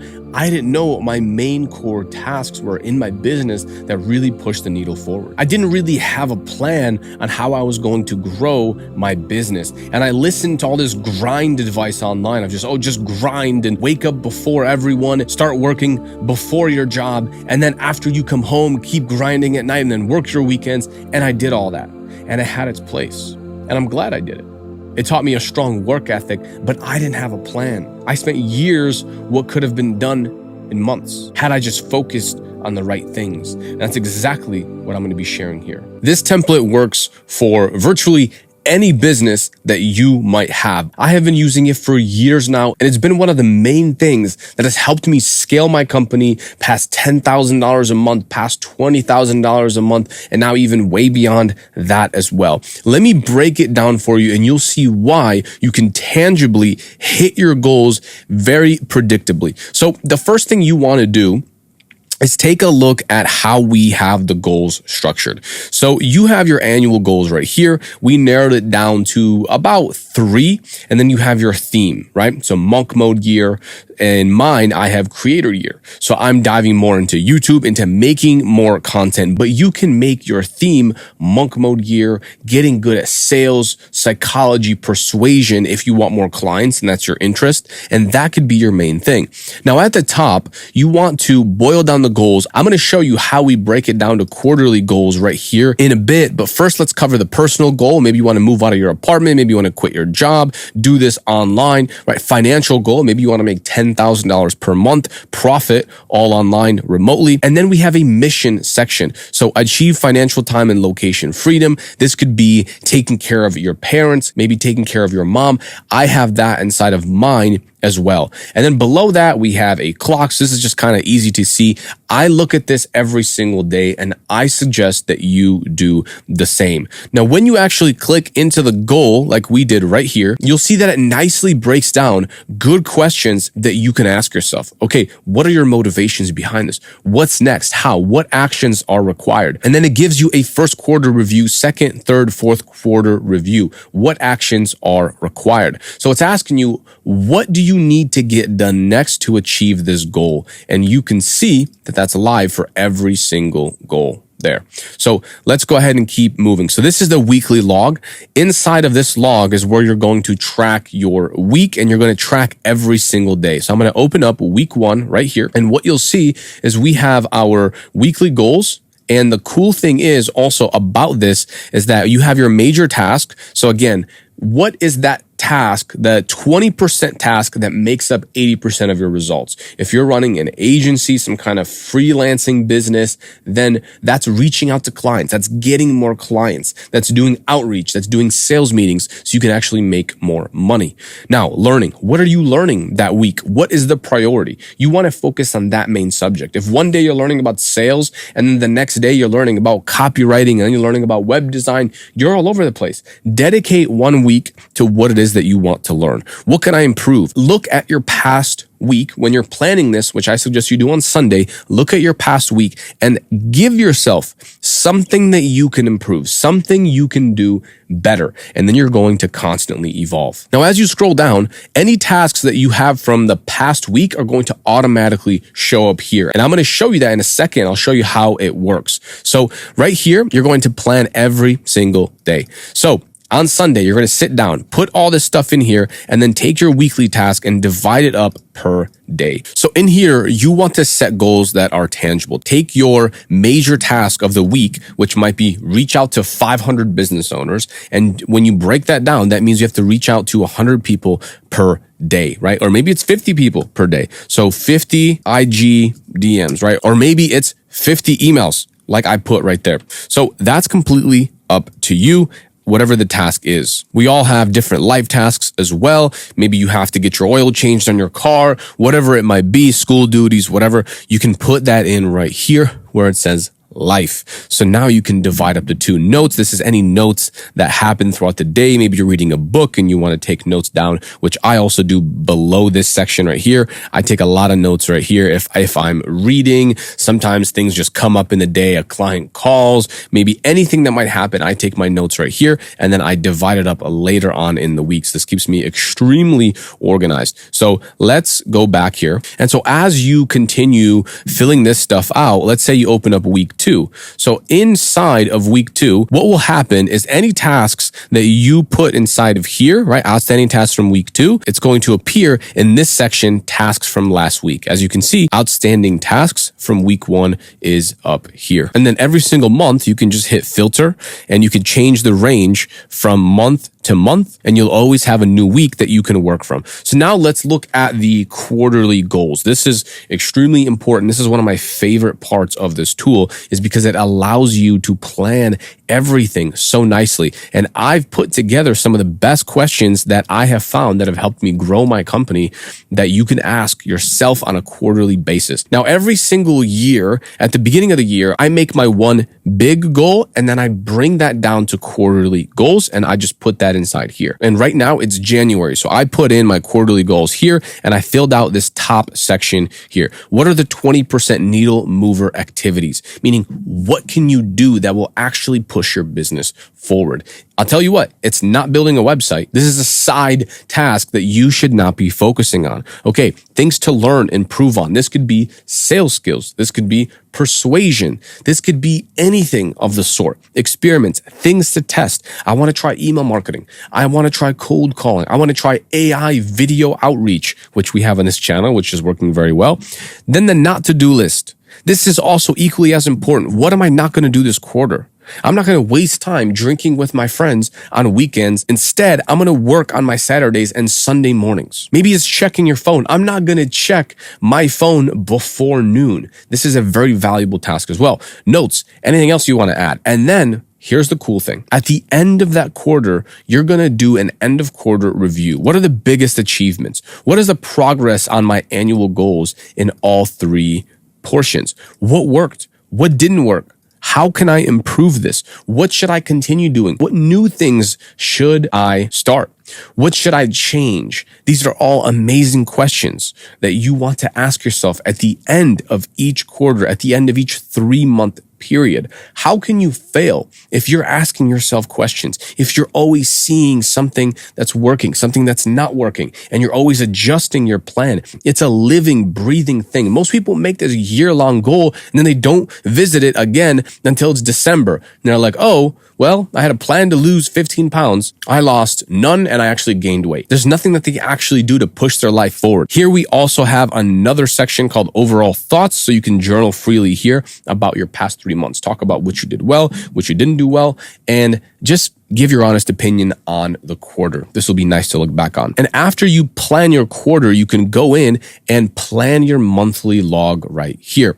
When you click into it, you'll see that we have a month and you have monthly goals as well. So you have your weekly stuff, right? You have your habit tracker right here. And then below that, we have your reflection. So you can do this at the end of each month. And if you're thinking this is going to take way too long and waste too much time, I promise you, this does not take a very long time. At the end of each quarter, this might take you like half a day, 4 or 5 hours to do at the end of 3 months. And you get such good information about what you should stop doing and what you should continue doing. And then at the end of the month, this only takes maybe an hour, maybe 2 hours. Depends on how in depth you go. But I promise you, it's not that long. This is one of the best activities that you can do. Everyone's trying to learn the best secret outreach hack and strategy. But if you do this properly, if you commit yourself to being consistent with this routine, how can you fail?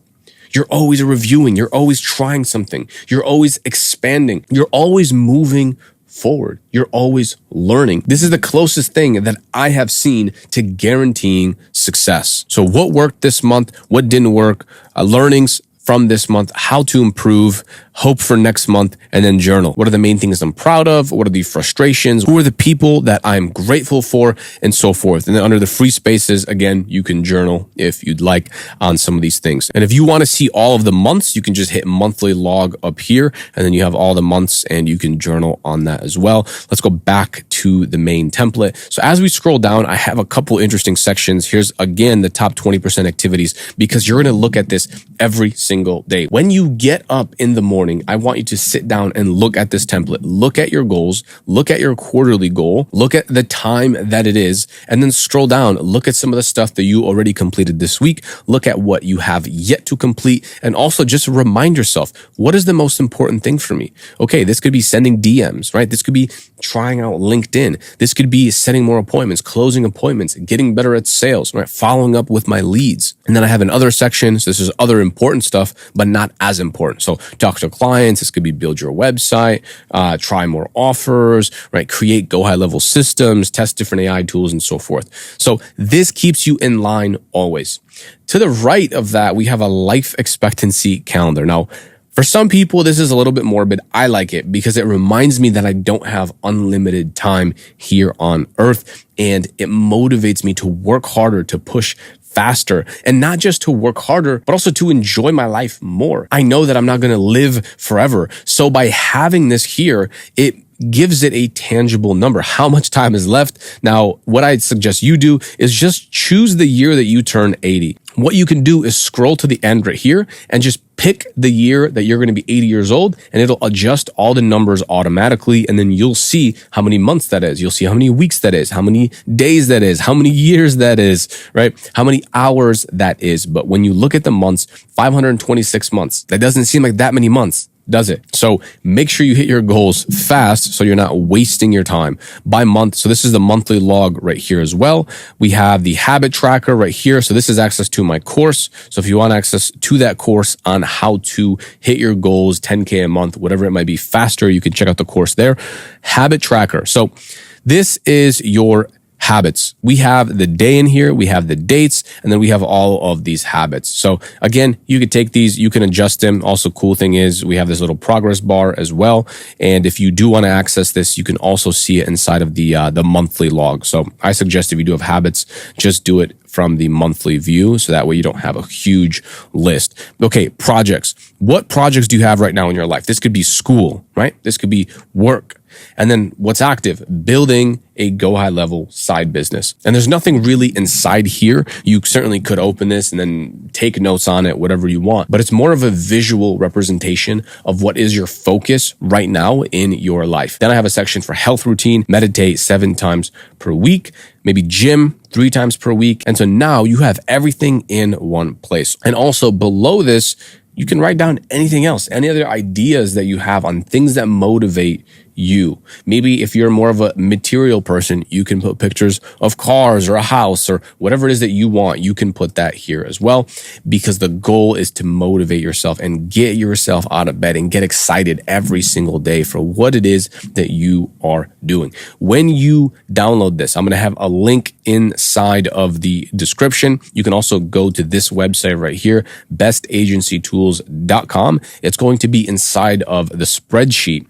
And when you click that link, it's going to have a duplicate option up here in the top right. You're going to create a free Notion account and you're just going to duplicate it into your account. So after you go to Best Agency Tools, you'll have access to our free course. And this is what it looks like. Here's all the video modules. And if you go into the bonus section, then you're going to see this module right here, Best Agency and AI Money Making Tools. Once you click this spreadsheet right here, it's going to land on this.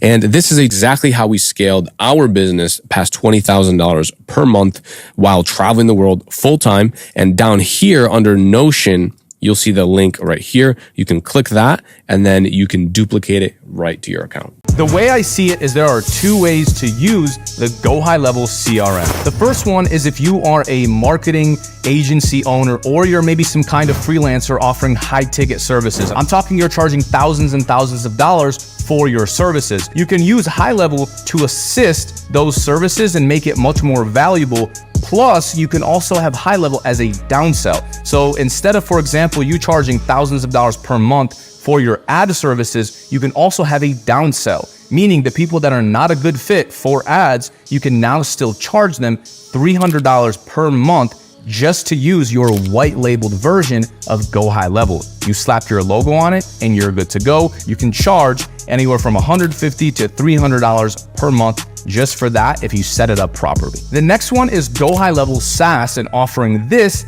as your service. I'm talking reputation management, review campaigns, database reactivation campaigns, website in a day. You can do custom websites, all the appointment booking stuff, or you can do auto missed call text back, meaning they get a text if they miss a call, or even just help them with their tracking. And I'm going to dive into each one of these specifics. I'm going to show you everything the HighLevel has here on my screen. I'm going to show you how I've grown my business by doing both. I call software with services. In my opinion, this is the best model. I used to do freelance services. I've done the agency stuff. I've also sold just SaaS and I've landed on this, and it's helped me scale to multiple 6 figures in profit while traveling the world full time. And I'm going to show you exactly how we use it. Now, before we dive into these specifics, you might be wondering, dude, who in the world is going to be paying $300 just to use your white labeled GoHighLevel SaaS? And why don't they just set up their own account and pay $100 directly to GoHighLevel? So let's tackle that. This company right here is called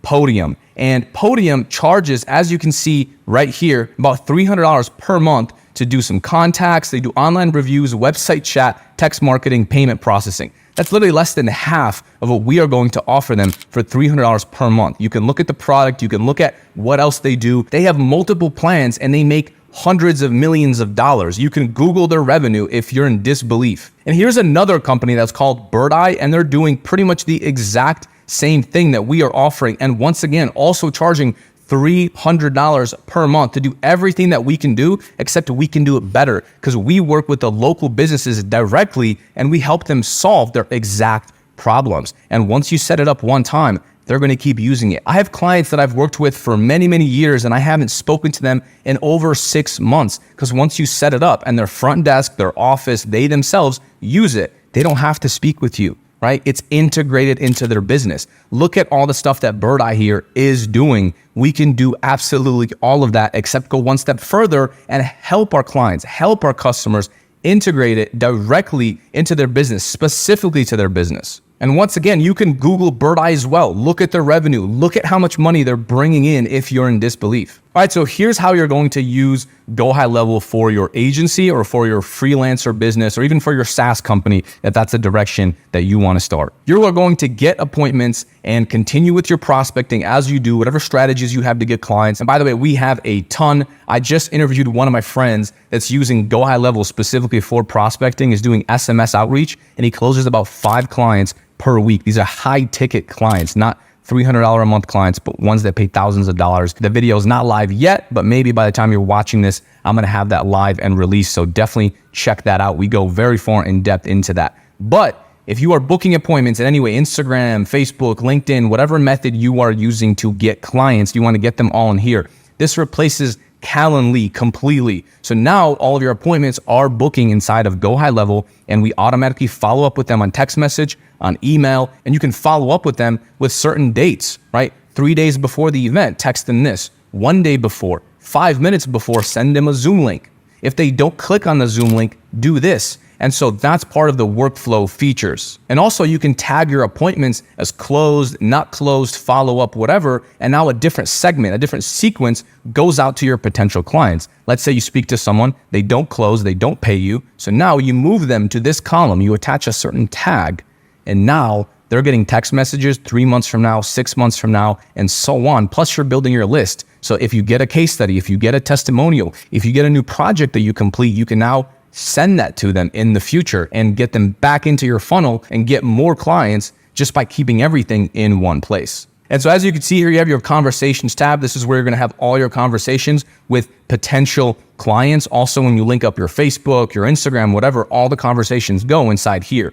Then you have your calendars. This is where people book. You mark them as closed, not closed, and you can set up different automations to go out there. Contacts, that's every single lead that has come in or people that you spoke with and booked into your calendar. The opportunities tab is like a CRM where you can drag and drop things, right? So you can see that here. Again, I can't go super far in depth here because I'm gonna just have to blur everything anyways, but you can take one of these cards and you can move it, let's say to no answer. They get a different text message, they get a different email that sends when they do that. Then we have the payments tab where basically you link up your Stripe and you can send invoices right from within this tab. You set up reoccurring invoices, one-time invoices, and you can include this invoice link in text messages as well. So if someone doesn't pay, you can automatically remind them to pay inside of here. Inside of the marketing tab, you can link up all your social media accounts and actually post directly to social media from inside here. You set up email campaigns, have templates for those campaigns, and tons of other stuff. But honestly, if I talked about every single feature, we would just be here for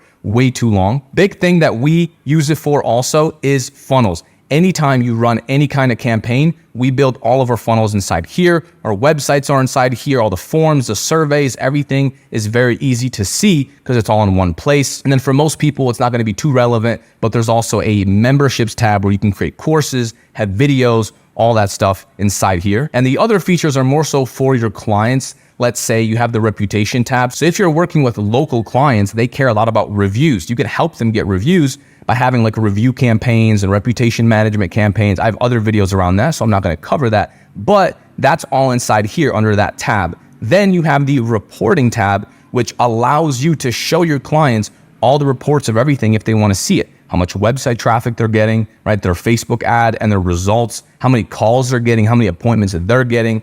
You see everything. So if you're using this for your agency, honestly, you really need to only be on the $97 per month plan. That one's perfect if you don't have clients on here. I have friends that are in the e-com space, meaning they work with e-commerce clients, so it's not super relevant to them, but they still use it for their agency because it centralizes everything and it's cheaper than ClickFunnels. So it's really a no-brainer. I'm sure you've already seen this graphic right here, which is the CRM, right? Unlimited sales funnels. So if you tried to get all of this separately, it's going to be quite expensive, right? You have the mobile app, the tracking, the call, the workflow automations, the courses, two-way SMS. You can get all of this for your agency at $97 per month. The next plan over, the $297, is where you can have unlimited clients into your account. And so the way that works is you would go into here and you can set up your clients right here. As you can see, we have all of our clients here, and they each have their own separate sub accounts. So we have one for our agency, and then we have one for our clients. As you can see, it's still loading here. So there's all of our clients. I'm not going to go through all that, but that's how you would set it up. So you pay one time, and essentially if you can get one client, it pays for the whole software, even if you're just doing SaaS and just being cheap and offering this for $300 a month. So now let's dive into why do clients actually use this, and why do they continue paying you $300 per month when they can just go to GoHighLevel themselves. So the first thing is, you're setting this all up for them. Most local business owners, they have more money than they have time. I know a lot of people don't realize that, but it's true. A business owner is not going to set up their own account, go learn how to buy phone numbers, go learn how to set up a website, or go learn how to set up different complicated workflows. So here's an example of a workflow. Lead comes in and adds into our pipeline, right? To that stage where you can drag and drop things. Then we send them an email. Then we send them a text. Then we wait 2 minutes. Did they reply to our text? You can also set it up. Did they click on a link in our text? Did they click on a link in our email? Yes. Was it positive? No. Yes. If yes, do this, right? Send them the booking link. Or if you have AI, you can have a full-on conversation. Let me show you how we're actually using AI also and integrated it inside of our GoHighLevel to provide even better services. As you can see, this is Zapier. We integrated OpenAI GPT-3 into GoHighLevel, and this is the prompt that we are using. Again, this is very complex. I'm not going to dive into it, but essentially we're adding in live chat and we're helping our clients book more appointments automatically without them trying. Now, let me show you generally how it works. Your role is to support customers with the sales of their homes, right? So potential client objective, build customer rapport by following the rules of conversation provided, right? A reply via SMS, ask simple questions, and so forth. And we fully integrate it so that way our AI is able to have a full conversation, greet them, introduce themselves, ask opening questions, and even book appointments. Let me show you. So this is what I mean. First text, hey Andrew, saw you're interested in growing your business with funnels and marketing. So let's say you get a new lead, someone inquires to speak with you. They say, who is this, right? Hey Andrew, this is Antoine from, blank. This is just a sample company we came up with. We aim to help businesses grow their sales through funnels and marketing. Are you interested? I could be. Great. Again, this gray text is all AI. Great. Before I can provide you with more information, I need to ask you a few questions to get a better understanding. Yes. Let's keep going. So as you can see, AI is having a full-on conversation and it's handling a buyer that's not even really interested. So you can use this for your agency or you could use it for your clients' businesses. Great. Wonderful. What's your current monthly revenue, right? So we're pre-qualifying them as well. Let's say they say 2,000. So from here, we go ahead and we say, okay, great. Congratulations. I think we can help you. Our team of experienced professionals. I'm not going to read all this, but can we get you scheduled with a funnel expert this week from 9 to 5 PST? They said, yes, great. I have 2 spots available. So we have AI checking our calendar and booking them in for a spot. Neither of those times work. So I wanted to try to trick the AI and let's see what happens. No problem. How about this time? Do you have anything next week? Once again, we're giving a lot of feedback and I'm trying to mess it up. Sure. How about Monday blank? Let's do Monday. Awesome. Your appointment is scheduled. Done. Now we have appointment reminders. Plus we're sending them a link to case studies and proofs so that way we can pre-qualify them as well. So not only can you use this for your agency, but also for clients. Now, the cool thing for you is you don't have to be tech savvy. Because we give templates to all this, so you can just take all the stuff that I've used in my company and everything I've used to scale my agency, and you can just import it into your account, have it all done, have it all pre-built. I have the link below this video. Or you can go in and just figure this out one time. And if you work with one niche, everything is copy and paste, right? If you figure it out one time for a roofer, and now every roofer you sign on in different cities, in different states, different whatever, you can copy and paste it. And it's custom to them. So maybe they do something that's slightly unique. Maybe they enjoy metal roofing instead of regular roofing. Now you can go in and help them just slightly tweak some text messages. They're not going to go in and do all this stuff themselves. They're not tech savvy. You can do all of this. Even if you're not tech savvy, if you don't understand how to use this platform, you don't have to be an expert. You can go in, chat with high-level support, ask me for support, and you'll have all this stuff done. You can customize it to the business. And now think about how valuable this is, right? A lead comes in. Right now, a local business owner, somebody calls their business. If they miss it, a lot of times they don't even call them back. And that's called auto missed call text back, meaning The lead comes in, we want to text them automatically. If you think about it, if you need a plumber, let's say, right? Something is leaking, your fridge is leaking, and there's a puddle on the floor. You want someone to come out right now. So you call the first plumber, and he's busy. He's busy doing something. He's in someone's home, and he does not return that call right away. It takes him maybe an hour, maybe 2 hours. They already called someone else, right? They've already moved on. But if you install something like automatic text messages for every single person that call, we might have saved that lead. So instead of it just being a phone call, you can say something like this, like we have in this specific workflow. Hey, sorry we missed your call. Can you tell me a little bit more about how we can help you? And then we started a conversation. And if they have salespeople, you can also assign it to different users, right? All automatically. So we text them, and then we also notify the client. We text the client, we notify them. Again, you have a mobile app too that the client downloads, and you notify that client, look, this is what we have going on. You have to respond to this lead. And we give them another chance to sell it. At the very least, we start a conversation with that potential lead, with that potential customer, and we help them. Trust me when I say a lot of business owners are not setting this up. They do not have these systems in place. They're way too busy operating their business. And once again, you set this up one time and we're all good. And this only fires, as you can see here at the top, incoming call missed, busy, or it hits a voicemail. And that's not to mention all the other ones that we have inside of here as well. A lot of business owners never check their Facebook page. They never check their Google My Business page to see if they have any messages. We do all of that, and everything goes under the conversations tab right here on the left-hand side so that they always love you. The other huge one here is send review request. Getting reviews for local business owners is insanely valuable, and yet no one does it. That's exactly how this company right here started. They started with just reviews, and they scaled their entire business just on this one service, reputation management. So what we can do is, instead of sending people, let's say, a direct link to a Google My Business page, we can now send them a link that goes to a funnel.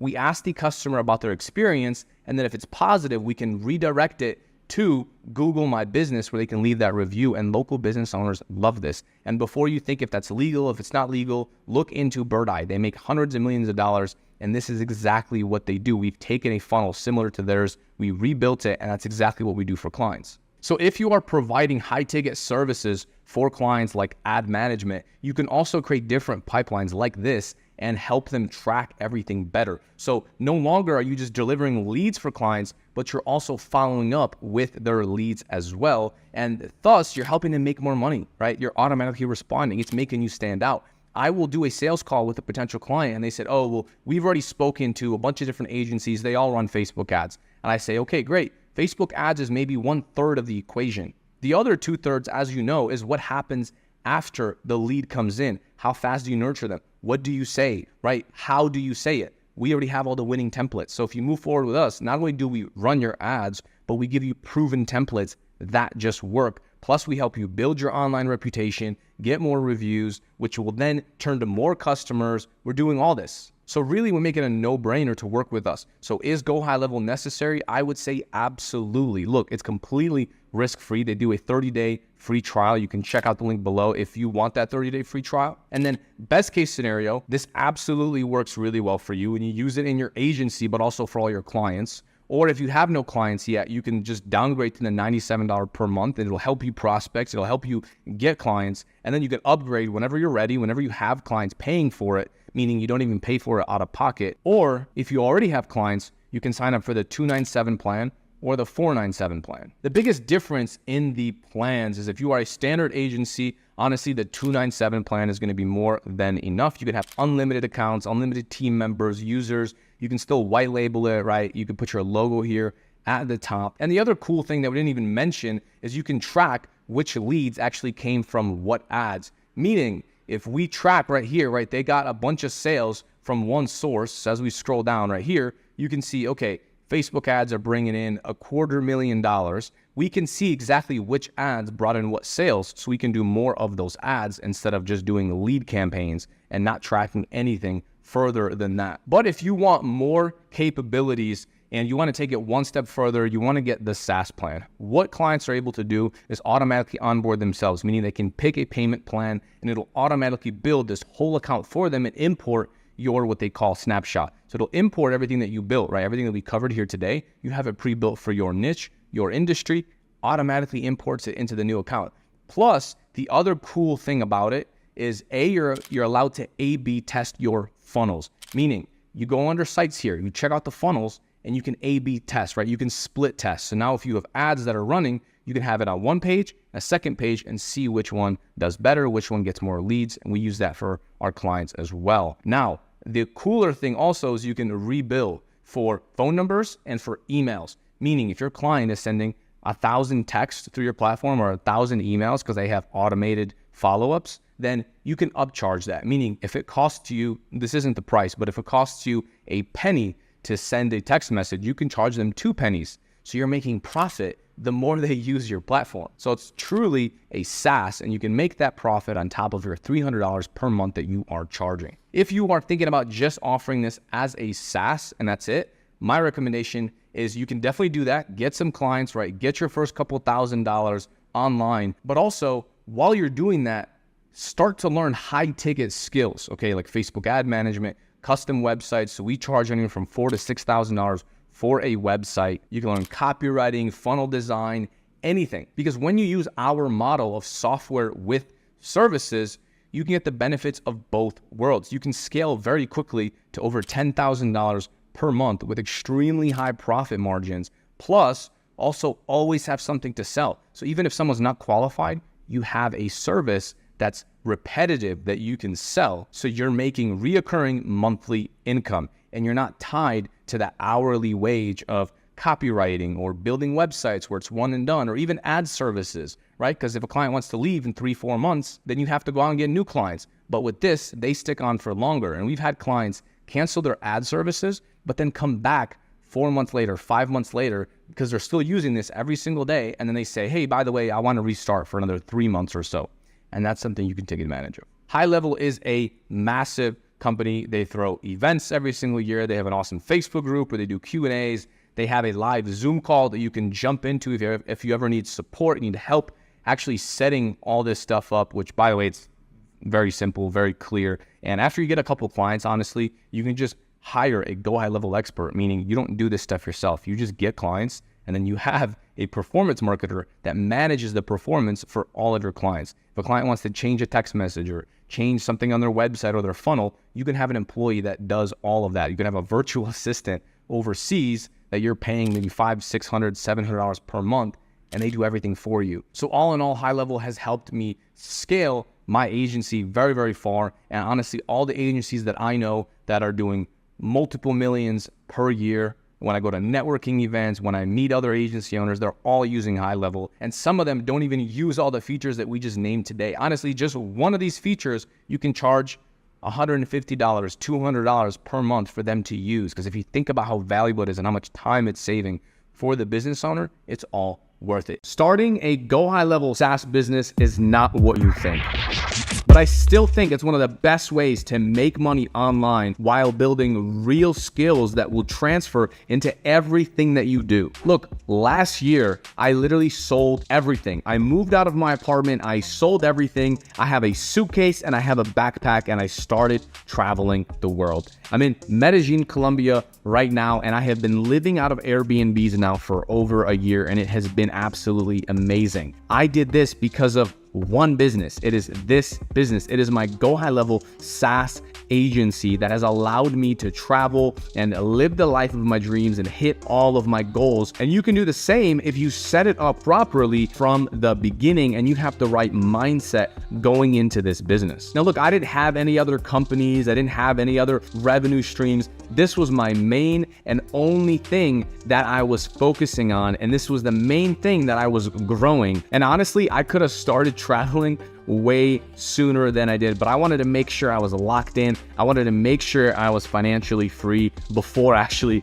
getting rid of everything. I remember sitting at a cubicle at my old job that had hundreds and hundreds of employees, and I had a picture of a beach right next to me as I was working, and I was actually writing code. And so I was looking at this, and I always just envisioned, you know what, I'm gonna quit and I'm gonna travel the freaking world one day.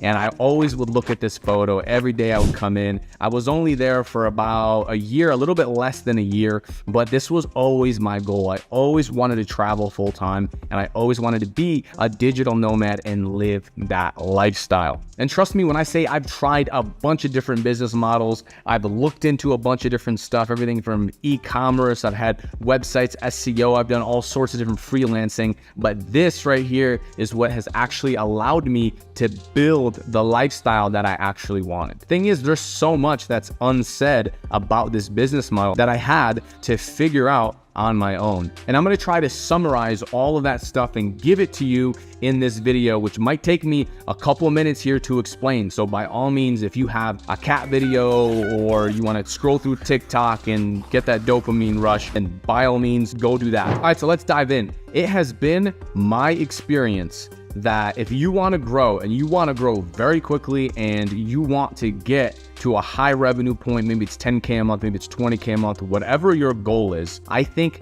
the first thing you need to do is actually figure out why you are doing this in the first place. Okay, why are you growing the business? Why are you getting clients? Because this will get hard. It will get hard and it will get annoying. You're going to have to do outreach. And if you don't have a good enough reason as to why you're doing any of this, it's going to be way easier to give up. When you get home from work or when you get home from school or when you get home from whatever activity it is that you do all day, you're going to be demotivated. You're going to be tired. And for you to sit there and work on this in your after hours, it's going to be a bit of a grind in the beginning, but it is still so worth it. But you need to have that in your mind. Second thing is you want to focus on what you want your business to look like. Are you building this business to get to 50K a month or 100K a month? Do you want to build some huge agency where you're servicing hundreds and thousands of clients? Or do you just want a freedom business that allows you to travel, be a digital nomad? Maybe you want to make 5K a month, 10K a month, 15K a month.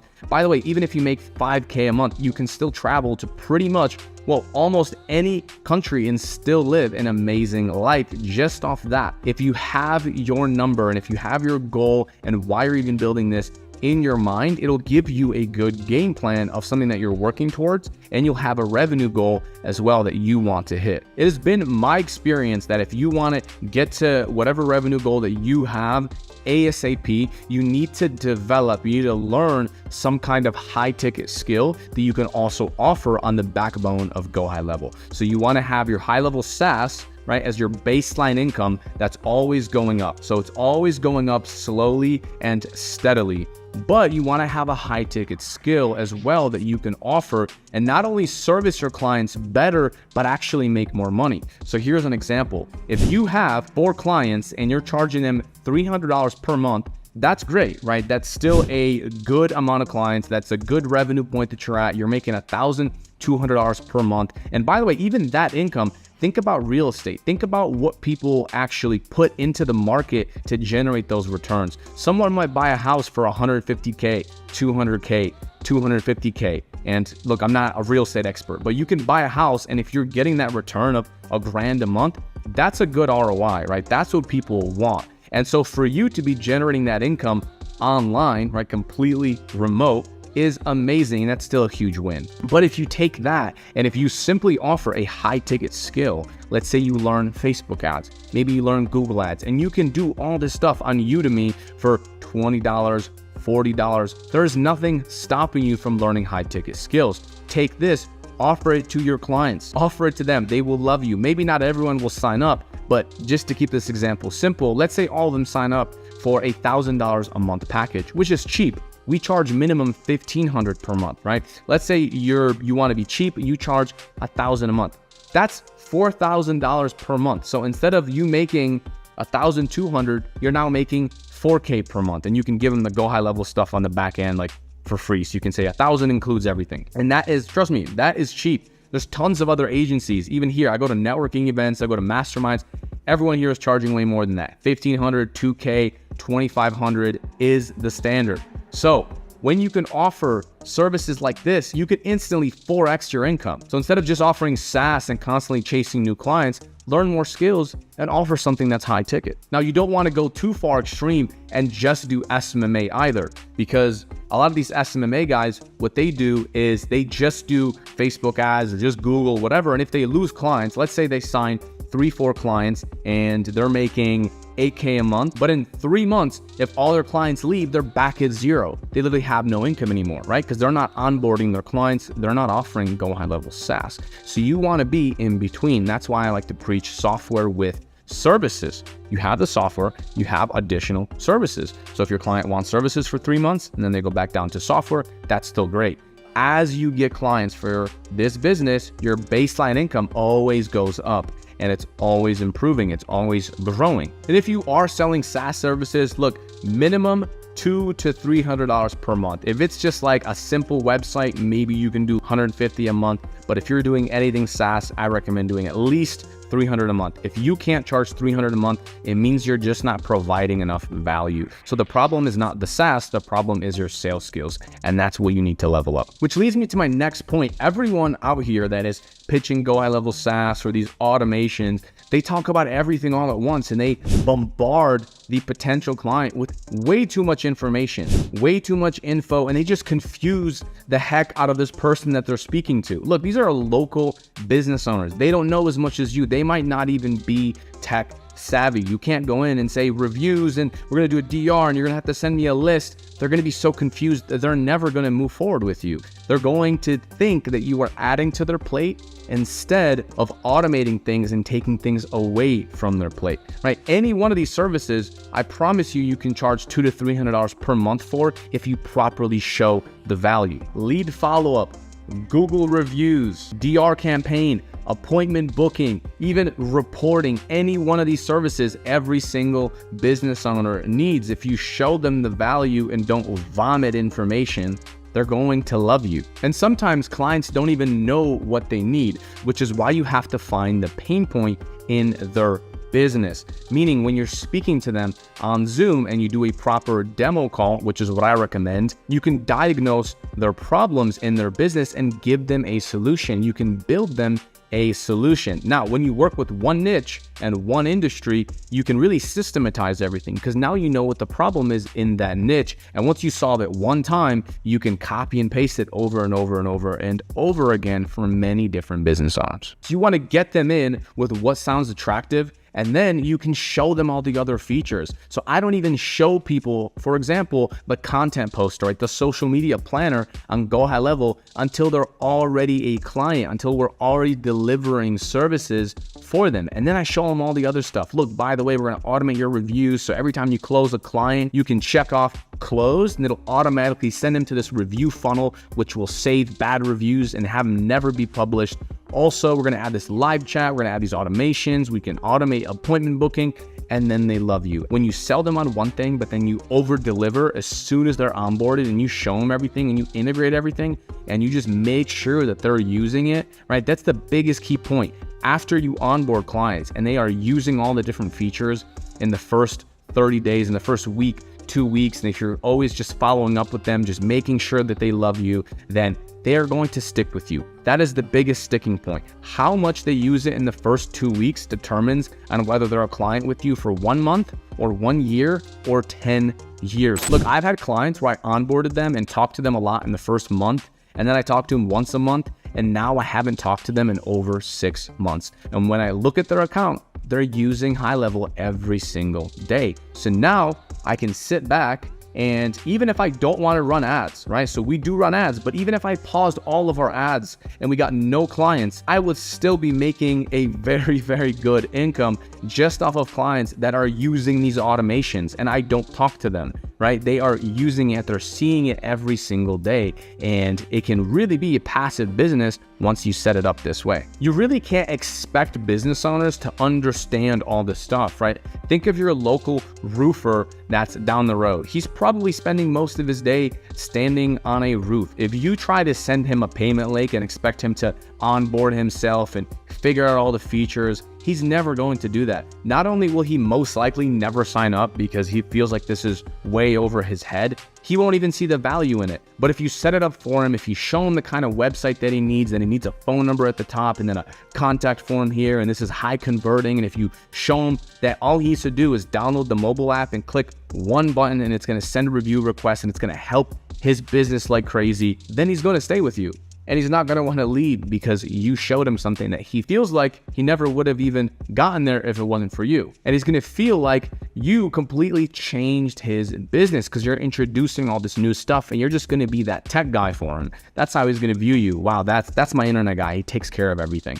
And that's the position that you want to be in. It was Epictetus that said we have 2 ears and 1 mouth so that we can listen twice as much as we speak. This might be slightly paraphrased, but this is so true in everything that we are offering. We want to sit down, listen to the client, and get them set up properly so they can see the value in what you're doing for them. And look, if you're new and you are just getting started, let's say you don't have any skills, you don't have prior sales experience, you've never built a website, you don't know ads, honestly, start learning a lot of stuff on the weekends.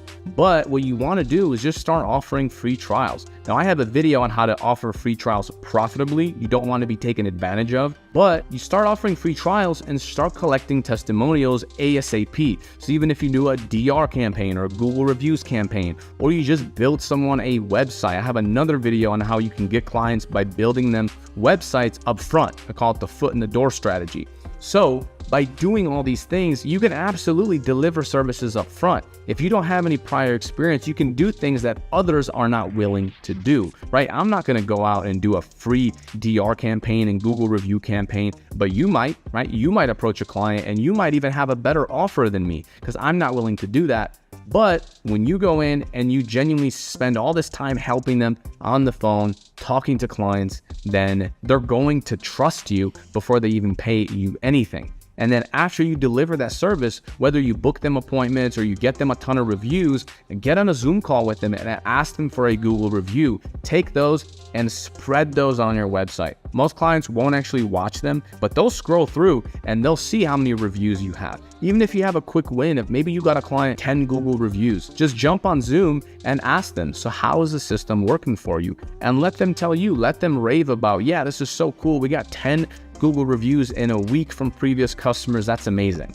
And you're probably thinking that's a pretty low amount. Sure, that is, but for a local business owner, that he might have doubled his reviews and he's been in business for 20 years. To him, that's a huge win. Or you can even incentivize business owners and say, look, I'm going to give you the first month free as long as you give me testimonial, as long as you film me a quick testimonial like this on your cell phone, just hold it, talking to a selfie camera, and then you can use that as leverage for when you get more clients. And some people have this perception that GoHighLevel is saturated or getting clients is saturated, and this is completely wrong. Look, most potential clients that I do a Zoom call with have never seen GoHighLevel. In fact, if you walk down the street, right, walk to the local restaurant, walk to the local whatever chiropractor and ask them about their lead follow-up system.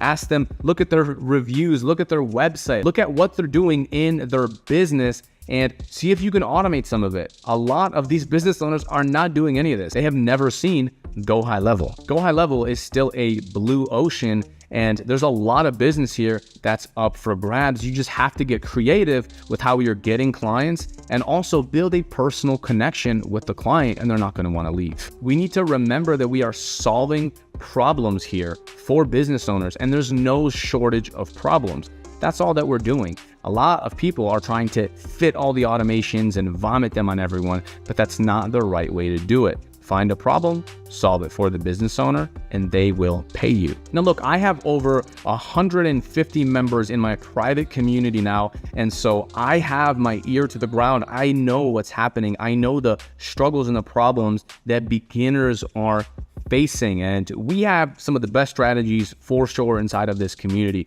But what I really find is the main issue is the mindset. A lot of people, they've never faced rejection and they've never had to self-motivate themselves and really keep pushing and find that inner drive and motivation to keep on going. It's kind of tough for some people because they just can't stick to one thing. If they don't see immediate success, they just move on. They're like, oh, well, it doesn't work, or they make up some crazy excuse. It's too saturated. It doesn't work. It this or that, the strategy. But the issue is not the strategy. The issue is that they just can't stick with it for long enough. They have bad habits. They're eating junk food. They're waking up super late in the day. Maybe they're waking up hungover. Maybe they're still drinking every single weekend. The issue is internal. Look, if I did all those things, I wouldn't have any motivation either. So maybe sometimes, depending on how bad you want this, what you need to do is cut out all the negative stuff and just focus in. Just go monk mode for a little bit and just grow this business. Make this your main priority and give it your attention. The big thing with all of this is that you have to get good one time, right? You have to get good at outreach one time. You have to get good at sales one time. We are developing a skill. And when I say one time, I mean that once you get those skills, you can use them for any business that you'd like. And this is a great starter business because there's no crazy upfront costs, right? Think about some of the business owners that we work with. Think about the roofer. Think about the restaurant. How much did they have to invest to grow their company, to even get their company off the ground before they have any customers? They have to sign a lease. They have to get trucks. They have to get equipment. They have to do all this stuff and invest potentially hundreds of thousands of dollars before they've ever had their first client. Now that is risk. What we are doing here is you are literally starting a 30-day free trial, so you don't have to pay anything. And I've seen people get clients in that first 30 days, but even if you don't, even if it takes you 2 months, 3 months, and then you get your first client, and typically after that first client and after you make that first dollar online, it comes much easier after that. When it rains, it pours. And for you, maybe it's only $100 a month for the basic high level plan. Maybe it's $300 a month for you as an expense. It's really nothing compared to what actual business owners that are running companies actually have to face. I think sometimes all we need is just a little bit of perspective, is a little bit of realization at how blessed we are at being in this online game. Do you think the roofer that is having trouble closing clients or getting new leads, do you think he has the luxury of just giving up after he's signed a lease for a truck or he's signed up a bunch of employees and now he has to give them work? No, he doesn't have that luxury. He's forced to go out and figure this stuff out. And for you, even though you don't have that, you have to feel that sense of urgency in your brain, in your mind, when you're going out and when you're hunting for clients. I'm gonna share with you some of the biggest things that I wish I knew when I started my agency. I'm gonna share with you a bunch of mistakes that I see a lot of people making that I also made. And then I'm gonna share with you the correct way of doing things and the correct way to think about things when you are just getting started in this agency space. Let's start with the biggest thing that I think can hinder your success when you are just starting your company. And that thing is you think that you're going to get immediate success and you're going to start making all this tons of money right from the beginning without knowing any skills or without actually going out into the world and talking into the marketplace. And some people just think that as soon as you sign up, you're going to talk to 4 business owners and then all 4 of them are just going to sign up. They're just going to pay you forever and it's going to be the smooth sailing ship. And look, at the end of the day, although it's a much easier business model than a lot of these other business models out there, like for example, roofing. If you wanted to become a roofer, you have to get a truck and you have to invest in a bunch of equipment if you want to start that business. Then you have to hire employees. And it's really just a stressful business overall compared to what we're doing here. And so a lot of people get demotivated if they talk to a couple clients or if they talk to a few potential leads and they're not interested, or maybe they're too busy and they're just pushing them off. What I see happening sometimes is they get demotivated. This thinking is kind of insane to me because imagine when you were a baby and you first tried to walk. Did you get it on your first try? Probably not. And imagine if you tried to get up and try to walk and then you fall over and then you did it once, you did it twice, and then you're like, you know what? I'm gonna be a crawler. This whole walking thing, yeah, it's just not for me. I can't walk, I can't run, so I'm just gonna crawl my whole life. Imagine how insane that sounds. No, obviously, there's going to be some mistakes, there's gonna be some trials, there's gonna be some errors. You have to learn and then you have to evolve. And that's how you got to where you are in life. So you know this subconsciously, but for some reason, when you outreach and when you talk to a couple business owners and it doesn't go your way, you're getting demoralized. And that's really hindering you. That's really affecting how you view this business. And then you're getting this self-doubt. You're like, I don't even know what I'm doing. Is this even gonna work? Business owners don't need this. Or then you start thinking of excuses. Oh, this is too saturated. And all this stuff just creeps in and it stops you from having the life that you actually want. What's crazy is if you get past this initial stage of self-doubt and not knowing if what you're offering is going to actually help business owners, it is stopping you from achieving the life of your dreams. I'm talking about the life that 99.9% of people will most likely never get to experience. And I don't even mean financial, I mean in terms of life freedom, right? It's one thing to make money online, right? Make six figures, make multiple six figures, but can you be free? Can you actually travel? Can you go to any country you want? Can you take time away from your agency to actually enjoy life and connect with different people in that country, learn about the values, go to all sorts of different restaurants? See a lot of these like budget travelers on YouTube, and they're like how to survive on $20 a day in Cambodia or Colombia or Mexico. And at the end of the day, why would you want to do that? Why not just make more money, make it remote, and then go to the finest restaurants that you can and eat good food and not have to worry about the price? And the crazy thing is about all of this is it's on the other side of comfort. So if you can get discomfort, and even though you feel a little bit of imposter syndrome, you have to get past that to get to your goals and to get to the kind of life that you actually want to live. Of course, in the beginning, it's not going to work. I think you should assume that maybe your first conversations aren't going to go as planned. You're a beginner, you're just getting started. Now, if you have sales experience, if you have other types of client-facing experiences, then it can move along a little bit faster. But all in all, your main goal in the beginning should just be to get your first client. The first client is the hardest part. After you get your first client, it breaks something in your mind with your self-belief, and then you just kind of sit back and you're like, whoa, actually, this is possible. I did it once. Why can't I do it 2 more times, 5 more times, 10 more times?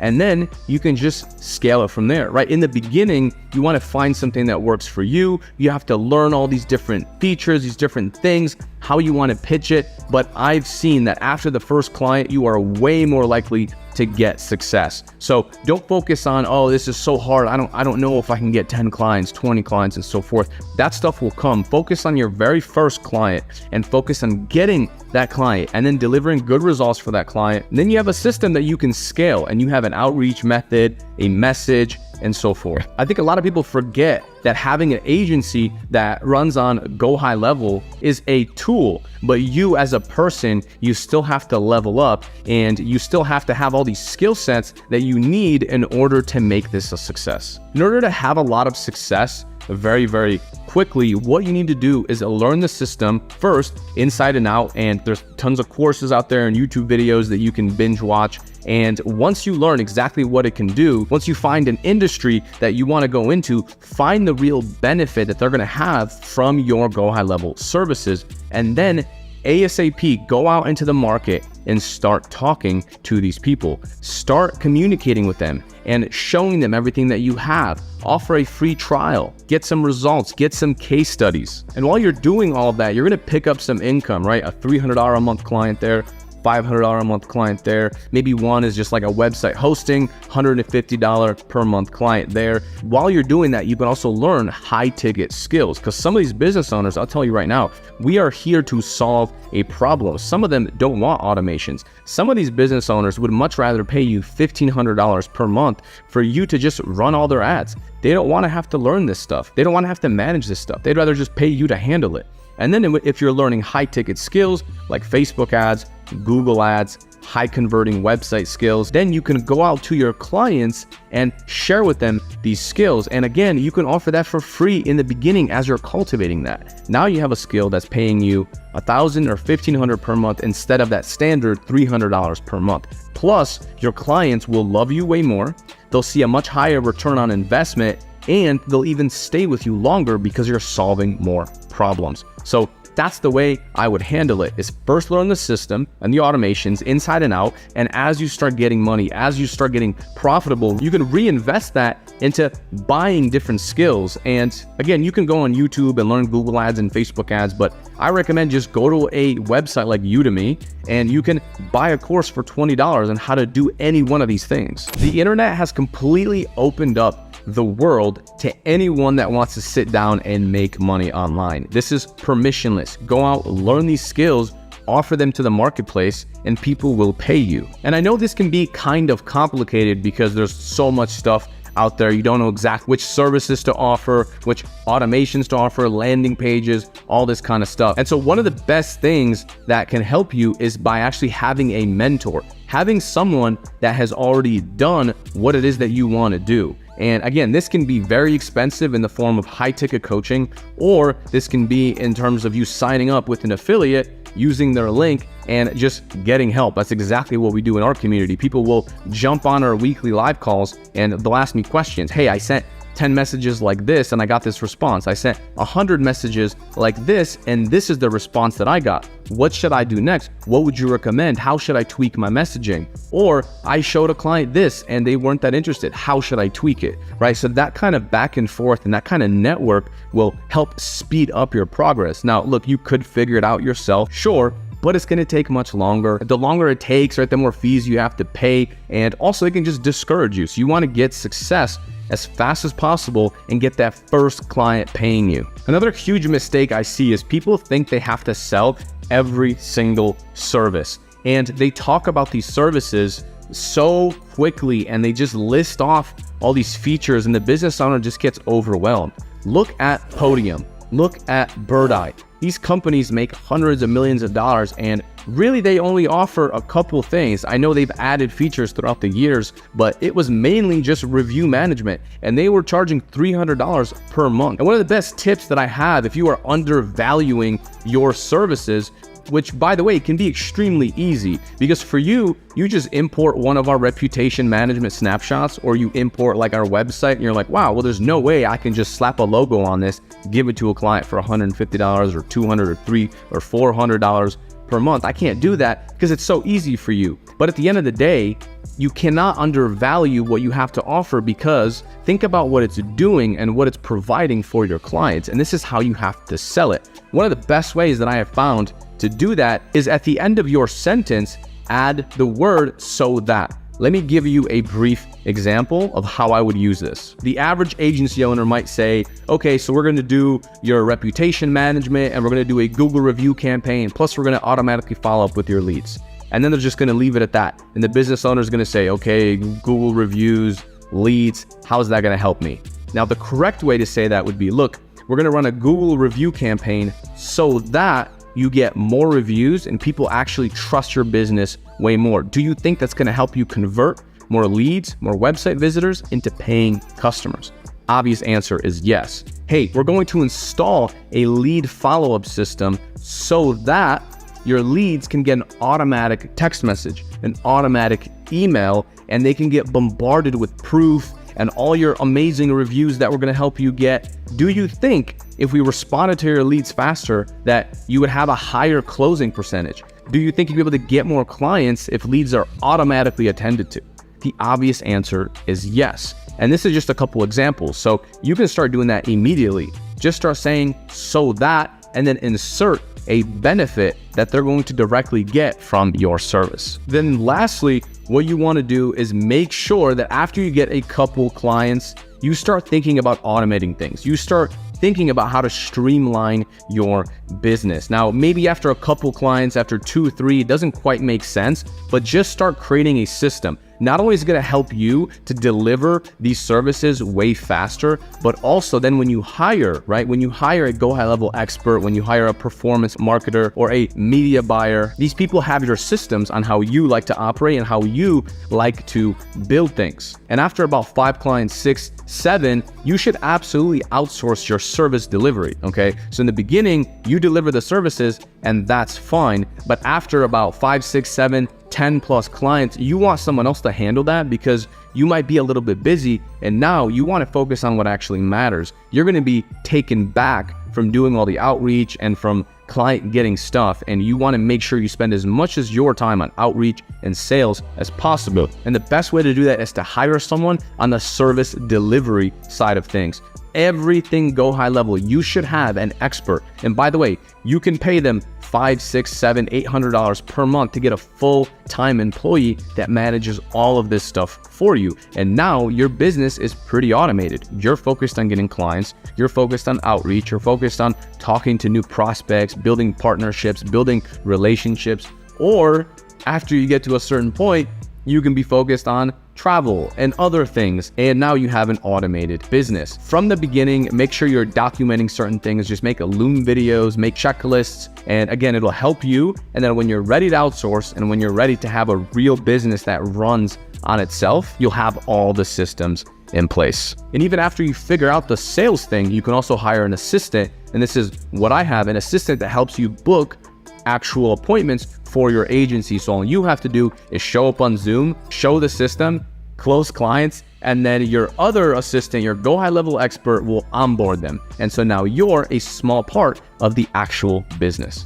My first 3 years in business, my niche was anyone that would freaking pay me. I was just tired of being broke. And honestly, I didn't even really pick a niche until I was already at $5,000 or $6,000 per month. And I just started noticing patterns on clients that I enjoyed working with, clients that got the best results, and clients that also paid me the most. And I started seeing these similarities overlapping. At this point, I've worked with hundreds of clients myself. Plus, I see insane data because we have almost 2,000 members inside of my community at the time of recording this. And I'm seeing time and time again what's working for beginners. So I'm going to share with you a couple niches that are working really well if you are offering GoHighLevel services and charging anywhere from $100 to $500 per month. I'm going to go behind the scenes and show you my HighLevel account. I'll show you call recordings and how much volume these clients are actually doing inside of their account. I'm going to start by showing you two different clients and let you decide which one you think is going to benefit more from our GoHighLevel services. So this is client number one.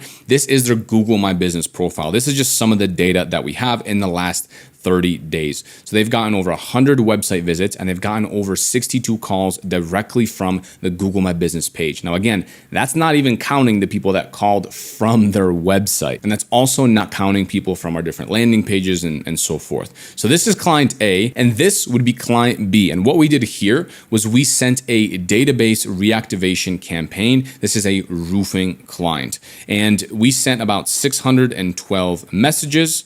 About 255 responded. We had about 8 booked and they sold about 3 of those projects. Now, I know that they made over $10,000. I think they didn't mark one of them, but nonetheless, they still made over $10,000 in the very first week of us working together. But as you can see, there's only 8 booked calls. So the volume is much lower. This is a roofing client, so the ticket price is much higher. So when you're looking at this client versus the first client that I showed you, which one do you think is going to use GoHighLevel more? If you thought it's going to be this second client just because they made money, you would actually be wrong. Let me explain. Don't get me wrong. Offering high-level services to these high-ticket business owners like kitchen remodeling, bathroom remodeling, roofing, basements, like all that stuff, it can work extremely, extremely well. And we've crushed it in that niche. In fact, I've grown my agency past $20,000 per month in a space like this. However, when you have a client that does more volume,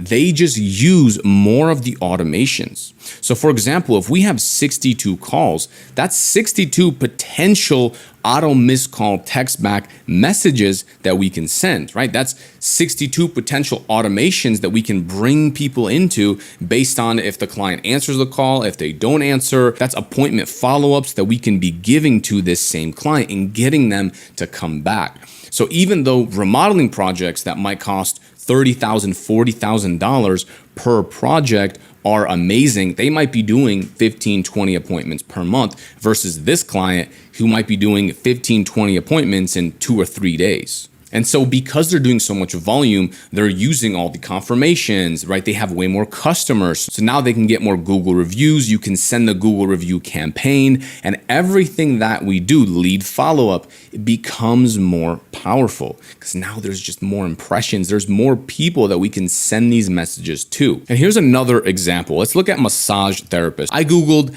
on average, how many clients does a massage therapist see?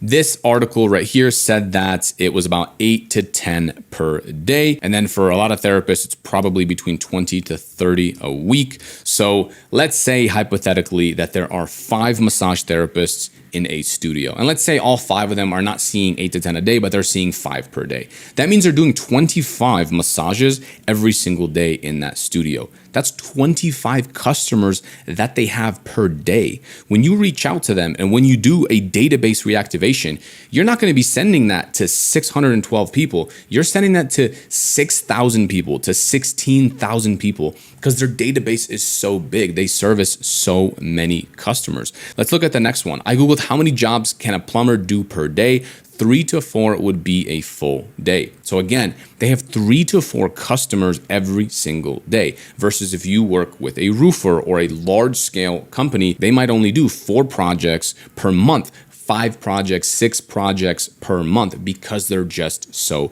big. So by working with a customer that does a lot of volume and they're seeing a lot of leads, they're seeing a lot of customers, everything becomes extremely powerful. When you do your database reactivation campaign and you're going to their past customers right here, like a massage therapist, and you're texting all of them saying, hey, for existing customers, we're now offering 10% off, you're going to get them such amazing results in the first 2 weeks. Look at gyms, look at chiropractors. How many people are in their database? Thousands and sometimes tens and tens of thousands of people. Now I'm going to show you the back end of one of my clients who is a moving company. Now I'm going to have to blur some of this information because it is sensitive data on my client's side, but he got 272 calls in the past 30 days. As you can see here, past 7 days, let's take a look. It's about 48 calls. So he's doing insane amounts of volume. Now think about all the times that they went to voicemail. Would he benefit from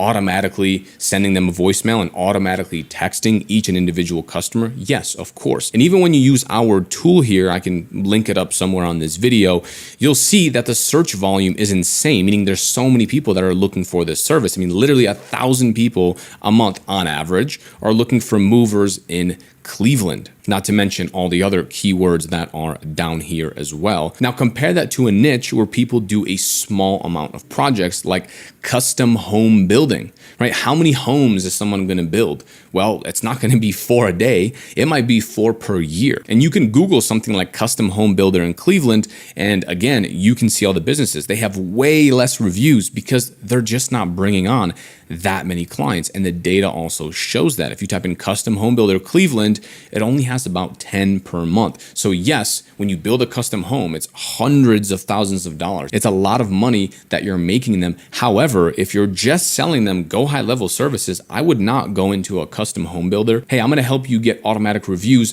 from your past customers because they might only have 4 or 5 customers per year. So it's just not going to be that effective. They can text their customers themselves. It doesn't matter to them that much. As well as a lead follow-up. I mean, they might get 2 leads a month, right? They might do 2 appointments a month. It doesn't matter to them to use all these different automations, even though, yes, technically one project, if you can help them get 1 lead and it converts to a customer, it could be worth hundreds and hundreds of thousands of dollars. And then I even Googled how much does it cost to build a house on Forbes. And it does say that it can range anywhere from $42,000 to $900,000. I don't know what kind of house someone is building for 42, but these are extremely high ticket projects. So what I want you to do is take a look at this spreadsheet that we have. It's linked down below inside of the free course. I think it's under video number 2.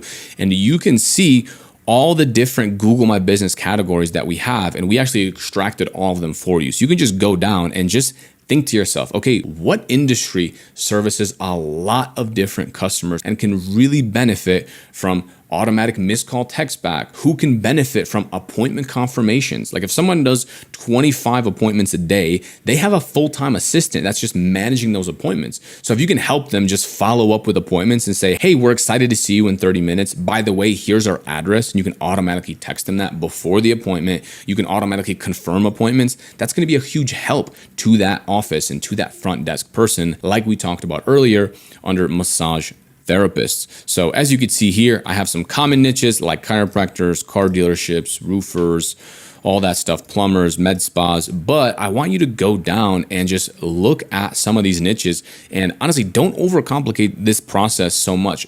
Too many times I see someone so hyper fixated. I need the perfect niche. No, I didn't pick my niche until I was already making a full-time income. I was literally already traveling, living out of Airbnbs. And then I decided, you know what? Let me focus on scaling my business. And that's going to be much easier if I have one specific niche. So go in, start reaching out to clients using any of my other videos that I have on the channel, and then decide what clients you want to work with, see which ones you get the best results for, see which clients you even enjoy speaking to, and then work with those. All right, so we got a question here from Jab.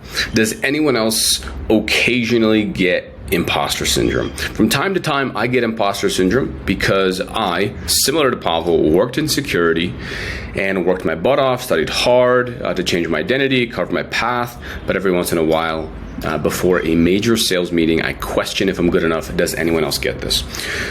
So, a lot to unpack here, but I'll start by saying yes. Yes, I have gotten imposter syndrome. I got imposter syndrome in the beginning when I started becoming a soccer player. I had imposter syndrome when I became a gymnast and then a gymnastics coach. I had imposter syndrome when I started working my security job. I had imposter syndrome when I got into web design. So you get imposter syndrome every time you go into something new. I never worked security. Why do I deserve to be working security? Why do I deserve to be taking on web design clients if all I've done is watch a couple of YouTube videos, right? Even though I put in the time. It wasn't just a couple. I watched a lot of YouTube videos and I learned how to code. I learned all that. And then I had imposter syndrome when I started charging money for SEO or even just learning SEO. What am I doing learning SEO? I don't know this. Then I got imposter syndrome when I was charging clients monthly. Instead of charging for a one-time website, I felt like an imposter charging people $200 a month to do all of their marketing, which is what I used to do. I way over-delivered for what I was charging for, yet I still felt like an imposter. Then when I learned marketing services like Facebook ads, Google ads, I felt like an imposter. Who am I? Who am I to be doing these things that I just learned online? And then I felt like an imposter when I raised my prices from $200 a month to $500 a month, to then $1,000, to then $1,500. Each one of those stages, I felt like an imposter. Who am I to be doing this? Who am I to be raising my prices? Who am I to be charging for these services that I learned online? Sometimes it feels like a cheat code. And even when I started doing YouTube, wait, who am I to be doing YouTube videos? I think you get this at every stage of your journey. And imposter syndrome is actually a good thing. The reason it's a good thing is because it's telling you, your body, your mind is telling you that you are going in a direction in which you are not comfortable in. If you never wanted to feel imposter syndrome, then just stay home, watch Netflix all day, and do nothing. Go get a safe job. You said you were working in security. Stay working in security your whole life. Then you'll never feel imposter syndrome. You'll always be confident and comfortable doing what it is that you're doing. When you raise your prices, when you ask for money from clients, all of this is going to make you uncomfortable. Everything that you learn that's new will make you uncomfortable. And in a way, make you feel like an imposter. That's a good thing. You want this. This is growth. Imagine going to the gym and you see a bodybuilder, right? He's massive, he's huge muscles, he's lifting 500 pounds. Are you gonna lay down and try to lift 500 pounds? No, you're not. You're gonna go around, you're gonna lift lighter weights and so forth, and you might feel like an imposter. I don't belong in this gym with this bodybuilder. And not only that, but then after you lift the weights, you're gonna go home and you're gonna be in pain, you're gonna be sore. And so what are you gonna think? Is that a bad thing, or is that pain a good thing? I mean, if you didn't injure yourself, that pain is a good thing. That's your muscles growing. And that's what's happening right now as well. You're lifting a little bit heavier weight than what you're used to. You're doing things that's out of your scope. So you feel like an imposter. You're pushing yourself a little bit, right beyond that edge of what you're comfortable with. And that's good. These are growing pains, my friend. Whenever you're not feeling like an imposter, that means you have to push further. That means you have to do more. You have to charge more. Maybe you have to start hiring people. You have to elevate and be a leader, right? So this is something they don't really teach. Don't teach this kind of stuff in school. But you'll realize that at every level that you go into. For now, it might be your first couple clients. Then it's going to be charging clients thousands of dollars. Oh, why do I deserve that? And then it might get to a point where it's you talking to your staff. You're interviewing people and you feel like an imposter. Wait, why am I interviewing people? Right? Especially if you spent your life working jobs and being the employee. So you're going to get this at every stage, man. But the thing is, when you look back, you'll realize your journey. And as you keep overcoming these things, it's going to get easier and easier because you just get more comfortable with the feeling. Oh, wow, I'm new to this, but this is fun. It's exciting. It's almost like a roller coaster, right? You're on a roller coaster, it still feels scary. Your stomach drops, but it's kind of fun. And it's the same thing in this. You feel that imposter syndrome, you should be happy that you're feeling it. That means you're growing. That means you're evolving, right? You want to get somewhere, right? You want to get here, but you are here. And so you are progressing into uncharted territories. So it's important. It's important. I took some notes also before I'm going to publish with this post that hopefully help as well. Let me read them here. Yeah, the best way to get out of it is just by taking more action. And that's exactly what I did. When I was a web designer, the biggest thing I did to get out of imposter syndrome was just to sign on more clients, keep building websites, keep practicing. And then at some point I've built so many websites. I'm like, okay, well, I have to start getting paid for this. I need money, right? And that's the only way out of it, man. You will feel it sometimes, and that's okay. Just recognize that it's a good thing. Just getting that mental shift, I think, will get you past it. Another way that I used to view it is treat everything as an experiment. Don't tell yourself, oh, I'm doing this, or I have to do this, or this has to work. No, it's an experiment. Hey, I'm just doing an experiment where I'm going to increase my prices to $1,000 a month, to $1,500 a month. Yeah, I'm just doing an experiment. That's going to overcome your imposter syndrome because it takes the risk away from it. Instead of this being this permanent thing that you can't undo, it's an experiment. It's an experiment, and now it's okay if you fail. Because sometimes you'll feel like an imposter, and then you might fail. When I increased my prices, and then I started pitching clients, and they told me I'm too expensive, guess what? That feeds your imposter syndrome. Oh, maybe I am too expensive. Maybe I am charging too much. Even though you know there are others out there charging even more than you. So that's a very important point. Hopefully this helps. Understand that it is a continuous battle, as I mentioned here. Treat everything as an experiment. Keep pushing forward and view it as a good thing. It is. You're growing, you're evolving.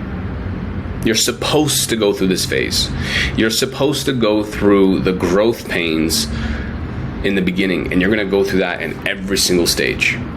Hiring is a great example. You're going to be a leader, and you're going to have to manage 2, 3, 4, 5 people in your business, and you'll feel like an imposter. Like, wow, I'm giving commands and orders and all of this, and if you're not used to that, then you'll feel like an imposter. Or in my case, I felt like an imposter because I was also younger. I had contractors that were older than me, clients that were all older than me. So that was another factor. So keep taking action, keep making moves, and you're going to be good.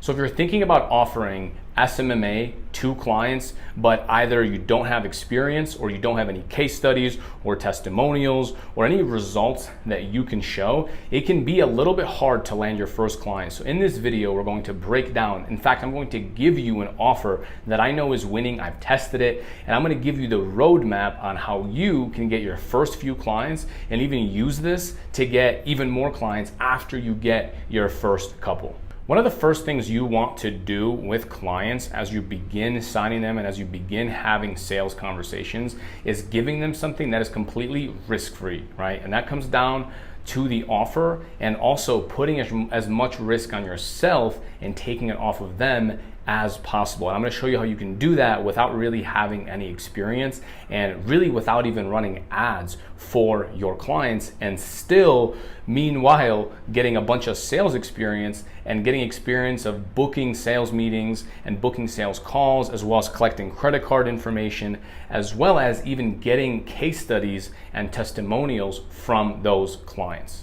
Now, I know everyone in this space talks about potentially hiring a contractor and using their case studies, their ad account, and using their results and just leveraging it as your own. And that definitely can work. I don't want to discredit that, but I found something that works even better, something that generates your own case studies where you're not just showing old results or old screenshots, but you'll actually have case study videos between you and your client talking and them raving about your service.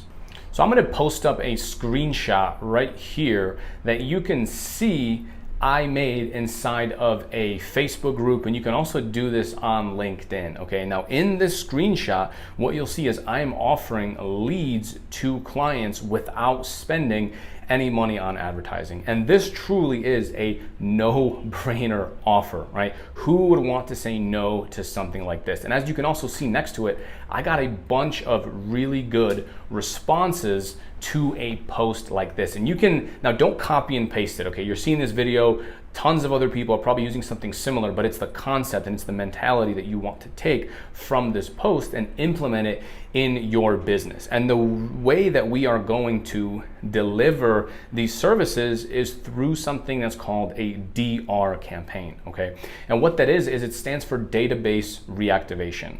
So all I'm doing in this post is basically asking people to start a conversation with me. And as you can see, all those people that are interested, and we want to start the conversation with them and get them on a sales call pretty much as fast as possible and ask them, not only does this give you a lot of experience on sales and actually booking appointments, but you also have people coming to you and it's inbound leads. So now you can get comfortable talking to business owners and actually asking them for Zoom calls, asking for appointments, and so forth. Now on that actual Zoom call or maybe it's a phone call, I recommend Zoom so you guys can meet face to face and it just feels a bit more personal. But on that Zoom call, what you want to do is ask them if they have an old lead list of people that reached out to their business and they never closed. Okay, now this is very important. A lot of business owners never reach back out to these people. Now it depends on what industry you're in, okay?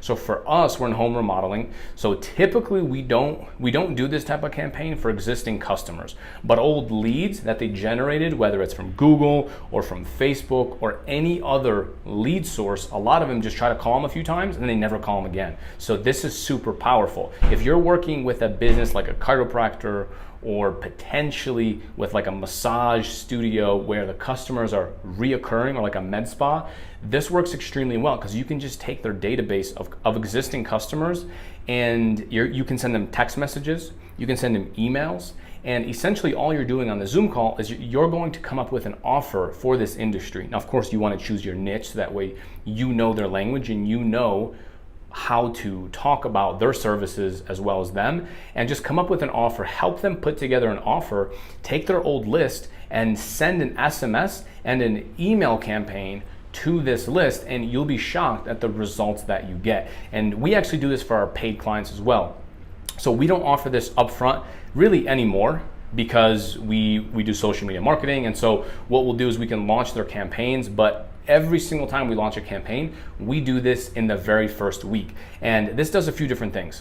One of those things is that we get them quick results. As soon as they sign up, we launch the ads and the leads are coming in, but as the Facebook leads are coming in, or if you're doing Google, that's cool too, you wanna launch this type of campaign to their old customers, their old clients, so they can start using your dashboard. Now we use GoHighLevel, and we can jump into that in a second. What you wanna do is run a campaign. Ours is super simple. It's like 2 text messages. We have, I think, 1 email that also sends out, and it just reactivates people. It re-engages people with a new offer that you come up with. And believe it or not, this generates sales. So let me actually go in and show you a live campaign that we ran, and you can see some of the results.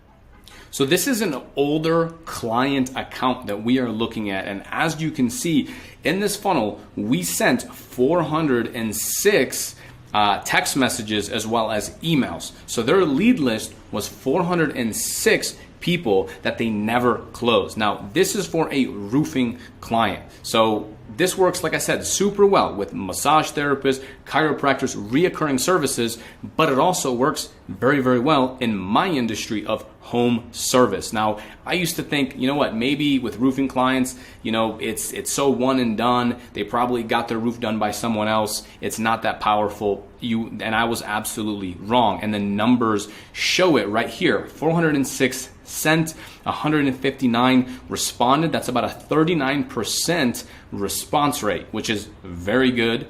Then we have 5 people that were booked, right? So it's 5 estimates booked. We got them 5 appointments literally within a few days with 0 ad spend, right? And out of those 5, they closed 2. Now, if you know anything about roofing, that's like, that's probably around $20,000. Now, they didn't mark the pipeline value here, but that's probably around $20,000 in revenue that we generated for this client, literally without spending any money on ads, and this was within the first couple days. So think about the kind of case study, the kind of testimonial that you can get from your clients when you're doing a campaign like this, and all you have to do is just run it inside GoHighLevel. You don't need any real technical skills. It's already built out that you can just import everything I have here, right? So you can see how many leads were sent, how many leads responded, how many leads were booked but not closed, and then also we have 2 leads that are closed, and they're all in here, and the client sees this. If you go to conversations, we can see all the conversations that were had on this account. After delivering these results, we went to the client and we showed them, hey, look at all these conversations, look at all these text messages, look at these appointments that are directly booked from this system. You can see the conversations, right? And they were excited. They didn't have a dashboard like this that organizes and categorizes everything. So then when I told them, hey, why don't we pour some gasoline on this fire, and why don't we inject more leads into your business? It was very easy to upsell them into running Facebook ads, which is exactly what we did. And so now we charged $2,000 a month to run their ads on Facebook and get all the leads in here, which they already saw that the system works and books them appointments, and it was a no-brainer offer. We made them money, and we said, hey, just reinvest some of that money we already made you into ads, and let's keep this thing running. And that's how we landed a client that was a $2,000 a month retainer. All right, so look, I hope you are enjoying this video. I hope that you are getting value from it. If you are, give it a thumbs up, leave a comment down below if this is something that you have tried or thought about, or even if it's completely brand new, let me know what you think. Also, if you want this campaign completely built out, so all you have to do is click a button and import it and really deliver this service for your clients in a proven way, right? Stuff that I already run for multiple clients. I've tested a lot of different campaigns. If you just want the winning formula, what I have is a link to a free course down below where you can import this campaign. Whether you already have GoHighLevel, there's a few things that you can do, or whether you're brand new and don't even know what GoHighLevel is, you can sign up using my link and you'll get everything imported, as well as not just this campaign, but also I have outreach scripts on how we're reaching out to clients. I have sales call recordings as well of me actually closing clients, what I say on the phone, how I onboard them, everything A to Z is in there. So if you want access to that, you can go ahead and click the link below this video, and I'll see you inside. So when you run this type of campaign, what we like to do is also charge the client $10. Now, again, now we don't just offer this as a standalone service, but this is what I recommend you do. Charge them $10 to sign up and just tell them that, hey, we just need to buy a phone number. We're going to be paying for the text messages. That's all you're paying for.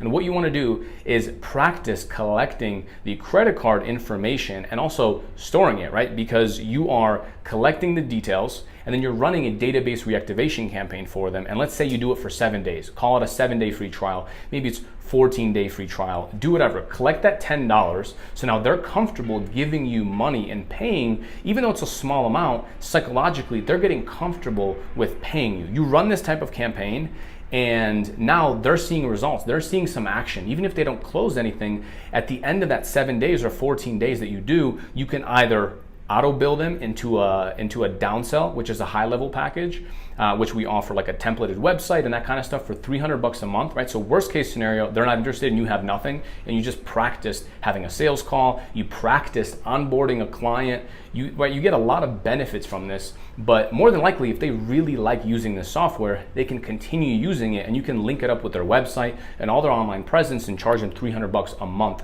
just to use this. So even if they're not qualified for ads, you're still profiting $300 a month just for them to use this software, right? And if you do this over a number of clients, right, you can still, even the people that are not qualified for ads, you can still collect revenue from these people and still build your business. Sure, it's slower, and sure, you want to sell your ads, but this is a very good baseline because it always adds up.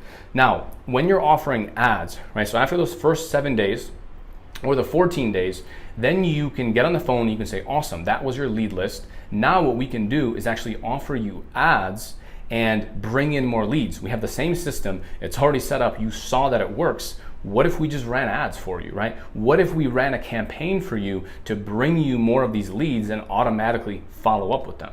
See, now that's a much easier sell. Plus you also have their credit card information and they're comfortable paying you. They paid you a little bit, right? They paid you $10. Think about how cheap that is. They're probably used to paying $50 a lead, $100 a lead, $200 a lead, but they paid you $10 and you generated them some appointments, some leads, maybe even some sales. And now they're way more comfortable spending money with you. And really, this is such a no-brainer offer, and it works well for you as well. Worst case scenario, you get a bunch of experience onboarding a client, delivering results for a client, and even if they don't want to move forward, you got all that experience out of the way, and now when someone pays you, you're super comfortable, you're confident, and it comes across that way. Another scenario is they pay you $300 a month, and then the other scenario is they pay you $1,500 or $2,000 a month for your ads. And so another key point here is what you can do after they get some success, whether it's leads, appointments, booked appointments, or even sales. If you bring them any sales and you can sense when you're texting them and you can sense an ounce of excitement in them, what you want to do is tell them you want to jump on Zoom for a quick client interview. And you want to record the Zoom call because this is going to be your case study, okay? And now when you jump on Zoom with them, you can ask them, hey, how's it going? How many leads did you generate? How many appointments have you booked? How many sales have you made? And they're going to give you some crazy numbers depending on how big their lead list is, right? They're going to tell you, wow, I booked 10 appointments. Wow, I booked 5 appointments. Wow, I made 1 sale. I made 2 sales. And it's only been 5 days, right? Now you're recording all of this and you can use this on your website as a case study. And also you can ask them, what's the ROI been like on my services so far? And they're gonna tell you it's been amazing. It's been skyrocket success, the best ROI in the world. All they've invested is $10. So even if they make some sales, some interest, they're going to say the ROI is massive. And if you do this with a couple people, okay, do this with a few people, and you're going to have case studies. You're going to have case studies, and again, you'll either get ads clients, you'll get some software clients and make a little bit of reoccurring revenue, or you'll just have a bunch of experience that you can now build off of. So at this point, we run paid ads to the agency. So all of our appointments, all of our booked meetings come from paid ads. So we offer SMMA as the main service. But still to this day, if someone's not a good fit, if someone's not qualified to spend money on ads and they're just not a good candidate to work with my company, I will always downsell them a software. And I call this software with a service. And basically what that means is you have your main service and you also offer software. So if they need a website, they want to upgrade their website, maybe they just need automation, they need help with the lead follow-up, you can extract their pain points and give them the software as a downsell, right? You're already on a sales call with them. And if you want to sell SMMA as your main service, fine, go ahead. But think about all those clients that you had meetings with that you could have closed, or maybe they just weren't a good fit, but they needed another service, right? And what this also does is when you get people on for the software and using the database reactivation, not only do you collect testimonials and you have a no-brainer offer, but also you can get long-term clients. Then when they are ready for ads, when they make a bit more money, when they evolve and grow as a business, guess what? They already work with you. They're going to come back to you. And if they're going to pay someone for ads, it's going to be you. So I'm going to pop up a screenshot here from the free course that we have linked below. And this is a bunch of offers that we have that you can actually just take and use, right? So don't pay me a single dime until you get leads appointments, lead blast campaign for free, follow up with all your leads for free, guaranteed 10 appointments in 10 days before you pay anything, no ad spend. And really you only want to offer this to those with a lead/customer list, right? If they don't have a big enough list yet, you can always sell ads or just software as a service, web design, anything else like that. Now this is, again, completely risk-free. Even if you don't hit this guarantee, it's fine. All you did was take a list that they sent you, import it into GoHighLevel, which is the software that we use at my agency, and get them the results. Most people's lead generation strategy is completely backwards. They do something that doesn't work, and their only solution is to do more of that. Let me know if this sounds familiar. You send 100 emails and one person responds, and your only solution is, I need to get more emails. I need to find more people to reach out to. You do 100 cold calls. You hit a bunch of gatekeepers and a bunch of people that aren't returning your calls and aren't even answering you. And your only solution is to, let me call more people. It's funny because I used to sit in my car during my work break, and I had about a 30 to 40 minute lunch break, and I would eat my lunch in 10 or 15 minutes, and then I would sit there. I'd go out to my car and I would cold call businesses. I would literally just Google them on my phone and I would call them and hope that they answered, and I didn't even have a script. I just tried to reach out to them. I would also do this before work and then after work. And even though I thought I was working so hard on building my business, I was not working smart or efficiently. And on top of that, I was overpaying for these lead generation softwares because I didn't understand how to get lifetime access to them for one price. So I was just paying monthly every single month trying to generate these leads. I would try to send out these email campaigns in bulk, and I would try to get clients on the phone, and my response rate was always so low. And it got to a point where I was thinking, is the market saturated?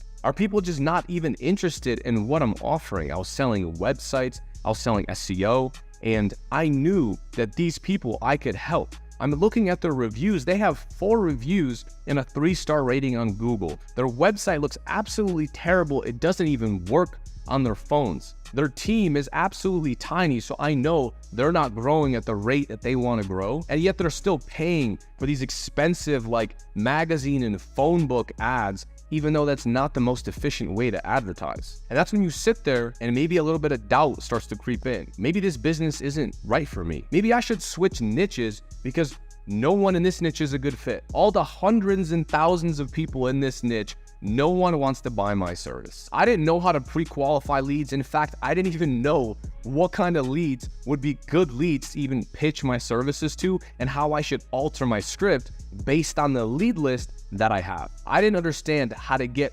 quality and quantity of leads with good information that allow me to get in touch with these business owners. I didn't know how to separate mobile phones and then landlines. So when I was cold calling the office of the business owner. Of course, I'm gonna get a receptionist or a front desk person. I didn't know about how to get mobile phones, because at the end of the day, who's gonna leave their mobile phone, right? Their cell phone online? Well, chances are, most of the time, that's gonna be the business owner. I didn't know how to reach them directly, and I also didn't know how to do voicemail drops, meaning I would make 50 cold calls, 100 cold calls. I would leave custom voicemails for each and every single person and then hope that they returned my call. I didn't understand that I could filter that, get only cell phones, film a voicemail one time, and then blast it to, instead of 50 people, but 500 people, and then wait for them to call me. And everything starts with the lead generation process.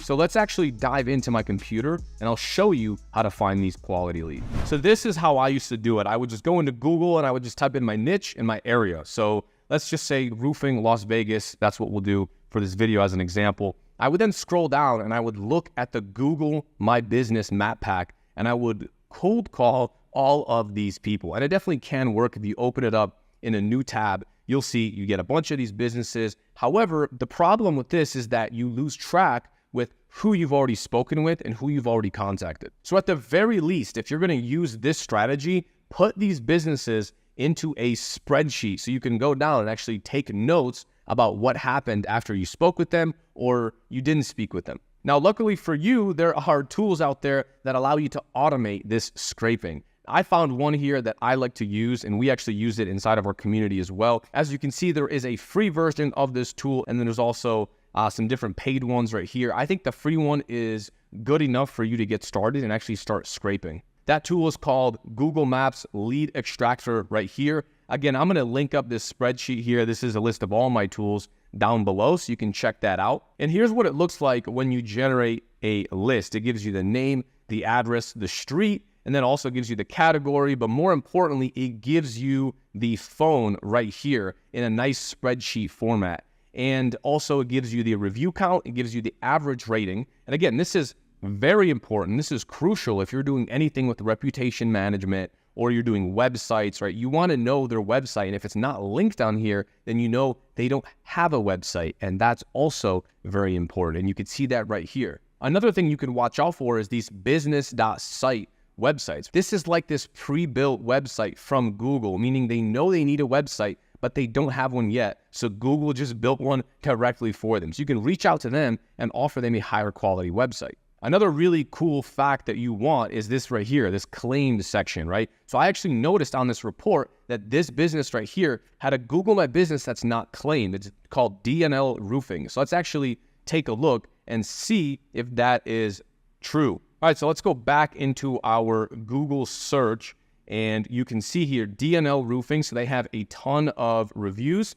And when I actually click into them, it shows me right here that I have an option to claim the business. This is insane. This is a reputable company. They have a ton of reviews. However, they didn't even claim their Google page. So you can easily reach out to them and help them claim this for a fee, or you can do it for free and then upsell them on additional services. You can kind of see the difference, right? When someone claimed it, it's not going to give you that message because it already has an owner. Also, what you can do is extract the reviews directly from the Google My Business listing. So to give you an example of how that looks, this is a bunch of reviews that we extracted. And as you can see, we have the review and then we have the author. So now when you reach out to the business, you can actually send them this sheet and say, look, I saw you have a ton of reviews. I attached a few of them below. Boom. Now it's very custom. They can open that. The fact that they don't have their business claimed shows that they're obviously not monitoring this very well. So they're going to be impressed that you have all the details.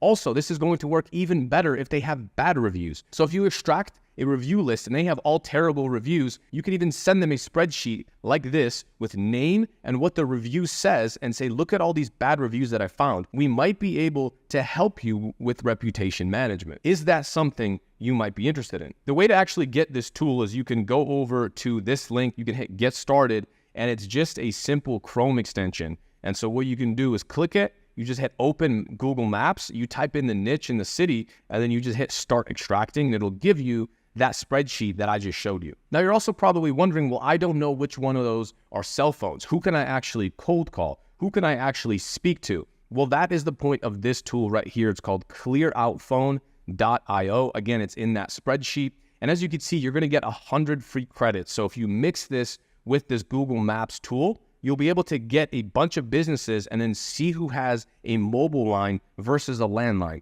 When you call someone's cell phone, they're way more likely to pick up. Plus, you can record a voicemail and blast it to a bunch of mobile phones and then just wait for people to call you back that have listened to the voicemail and are slightly interested in what you have to say. Now look, if you want to get real clever here, what you can do is when you have the entire sheet generated, you can actually categorize this by who has bad reviews and how many reviews they have. For example, this company has 29 reviews and a 3.6 star rating. So imagine if you took everyone that's less than 4 stars, right? All of these businesses right here. Now, again, this is just in one niche and one city. And you found out who has a phone number, or even you could do landlines also, and just recorded a voicemail. And you told them, hey, I saw you have less than a 4-star rating. I also sent you an email with a screenshot of a bunch of your reviews. I might be able to help you with this. I see you're a reputable company. I like your photos. Give me a call back if you'd like to chat. And this type of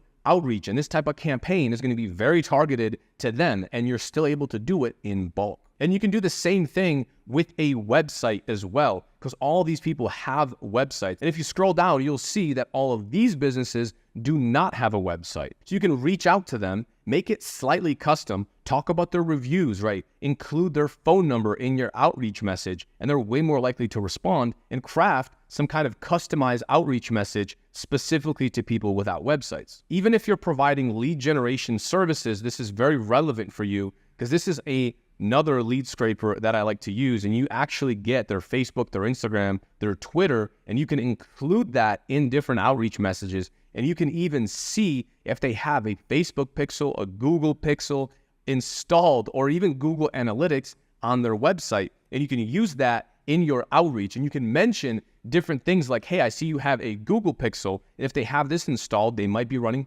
Google ads, but they're not running Facebook ads, right? Or vice versa. If you're doing Google ads and you want to offer, and then I would even categorize these and see who exactly here has a Google pixel but does not have a Facebook pixel. These are great people to reach out because they already know they need to spend money on leads, on advertising. They already believe in the internet. And you can even look at their websites, look at their reviews, right? They're already comfortable being online and having a presence. Now all you have to do is just sell them on Facebook, being the new opportunity. And even if they are running Facebook ads, they don't have a pixel set up, so they're missing out on so much traffic by not retargeting their visitors that they're getting. And once again, if you have their mobile number, you can send them a voicemail drop, you can cold call them, or even do an SMS campaign. And as you can see, I'm gonna keep scrolling, right? Look at the whys in here, right? There's so many people on here that have a Google pixel, but do not have a Facebook one set up. So you have so many leads that you can go through and start prospecting. That tool right there that we just covered is called D7 Lead Finder. Now, D7 is not amazing because sometimes they give you a lot of low quality leads. So what I actually recommend you do is you have a virtual assistant, or you hire someone on Fiverr to go through and actually clean it up a little bit for you. It's definitely worth it. It does not cost much money. You can get one of these people, do it for 10 bucks, 20 bucks. They'll go through and just double check and make sure that every business is within your niche. Because sometimes when you go in and you type in like roofer Las Vegas or roofing in the whole state of Florida, you'll get all sorts of random categories in there. So hire someone to actually help you with those leads. It's well worth it, and it'll save you a lot of time. Another one that works really well is called Apollo, and I have a link to that right here. This one is good. It's a little bit more expensive. It's not my favorite, honestly, but a lot of people speak very highly of it. Also, Lead Gorilla. This one was just discovered inside my group, inside my private community. Someone found it and they were able to get really good results with that. Personally, I have not used it, but I wanted to include it, and other people seem to like it as well. Now, the next thing that you want to take into consideration is the lead quality. Okay, not everyone believes in like online advertising. Not everyone wants to spend money on leads or on some kind of online campaign. So some of the best leads that I've ever gotten were already running advertising campaigns, meaning they came here from the sponsored posts, okay? Right here, we have a website that's already spending money. And also going into the Google My Business and actually taking a look at who is spending money to appear in the Google Maps section. The big thing when you're thinking about ads and who already spends money on marketing or advertising is don't limit yourself to internet marketing, okay? Think about who spends money on newspapers, who spends money on magazines, on TV commercials, on radio commercials, on billboards, right? You're driving down the road and you see a billboard. These are people that have big budgets. Sometimes they're just not convinced that they should be spending their money online and on the internet because they haven't done it profitably yet. In fact, one of my best clients, when I signed him on, he told me he was spending over $25,000 per month, and the majority of that was going to TV commercials and magazine ads, right? Think about that for a second. He wasn't running any Google ads, any Facebook ads. His website was messed up. So even people that found him on the magazine or that saw his TV commercial went to his website. He had bad reviews, and he was spending so much money on all these different avenues because he was so traditional. He was an older guy, and all he needed was a little bit of help with doing this stuff online. And then when we compared apples to apples, and I said, look, you spend $20,000 per month on this avenue, you spend $2,000 or $3,000 with me, but we got 47 calls. We got 47 leads for you. How many did you get from the magazine? And then he was able to unveil different pain points about, oh, I didn't get that many, or I'm not tracking. And then when we did track it, he saw that he got way less calls from those different avenues. And so then he put more money with our campaigns. He went from spending $40 a day to spending over $200 per day on our online campaigns. And again, the only reason I was able to sign a client like this is because my lead scraping and my lead sourcing process is like this, where I'm actually vetting people and reaching out to people that I want to be speaking with. Now we're gonna go over a website that I wish someone showed me a long time ago. It's called AppSumo. You can get amazing discounts on different softwares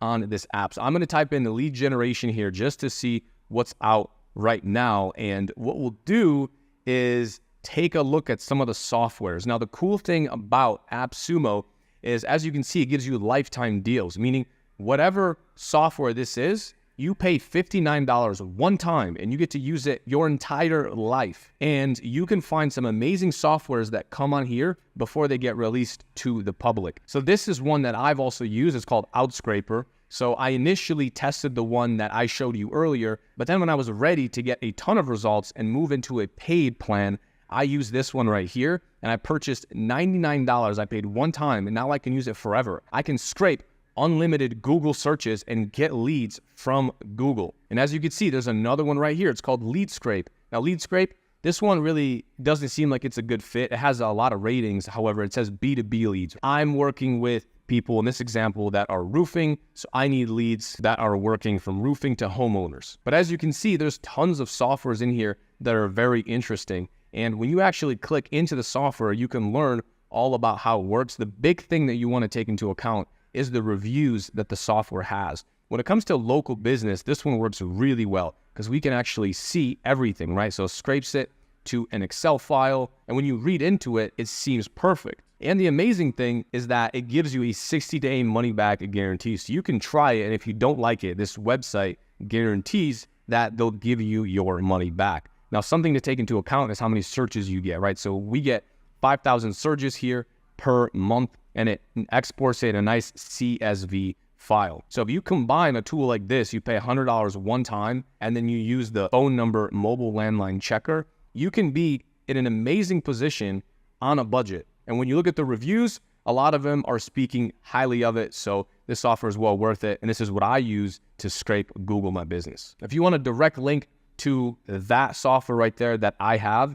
it's going to be this one right here. So if you go inside of our spreadsheet, you'll see the exact outscraper that I purchased. Then what you could do is go over to this tool right here. It's called Phantom Buster. And for example, as you saw in some of our lead lists, we have their Instagram profile. So now what you can do is run this tool, and now you can automatically comment on their posts. You can follow them. You can automatically like their posts without you having to manually do it. And then also, this one's really interesting right here. Then those businesses, if they have a story, you can automatically watch that story and then also even heart their story on their Instagram. So you are tackling them on every single platform. You go to one of our tools here and you even get a LinkedIn tool. So now you have all of their information during your lead scraping process. You use all these different tools together. You leave them a voicemail. You follow them on Instagram. You message them on LinkedIn, right? You text them. Maybe you even fill out their contact form on their website.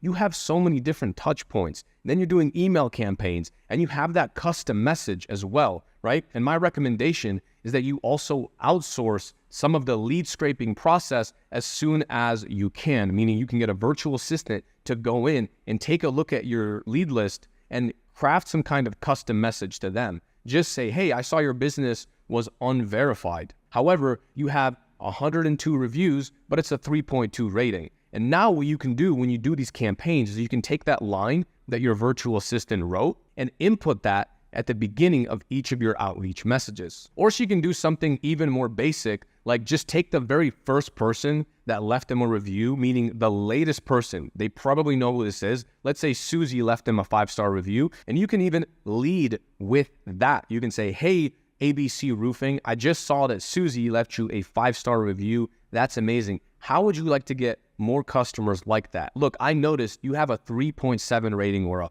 4.5 rating. How would you like to get even more customers like this? I noticed you don't have a Facebook pixel on your website. And you can lead that into multiple different angles and directions, whether you're doing ads, websites, reputation management. Maybe you want lead follow-up services and people that already run ads. There's so many different angles that you can tackle. You can now see the difference between a professional and how we do lead generation versus an amateur who just takes a lead list and then tries to send some campaign and then hopes and prays that someone responds. I remember standing at a gas station and pulling up the pump, putting it inside my car. I had a 2001 Hyundai, and I'm standing there, snow all around me.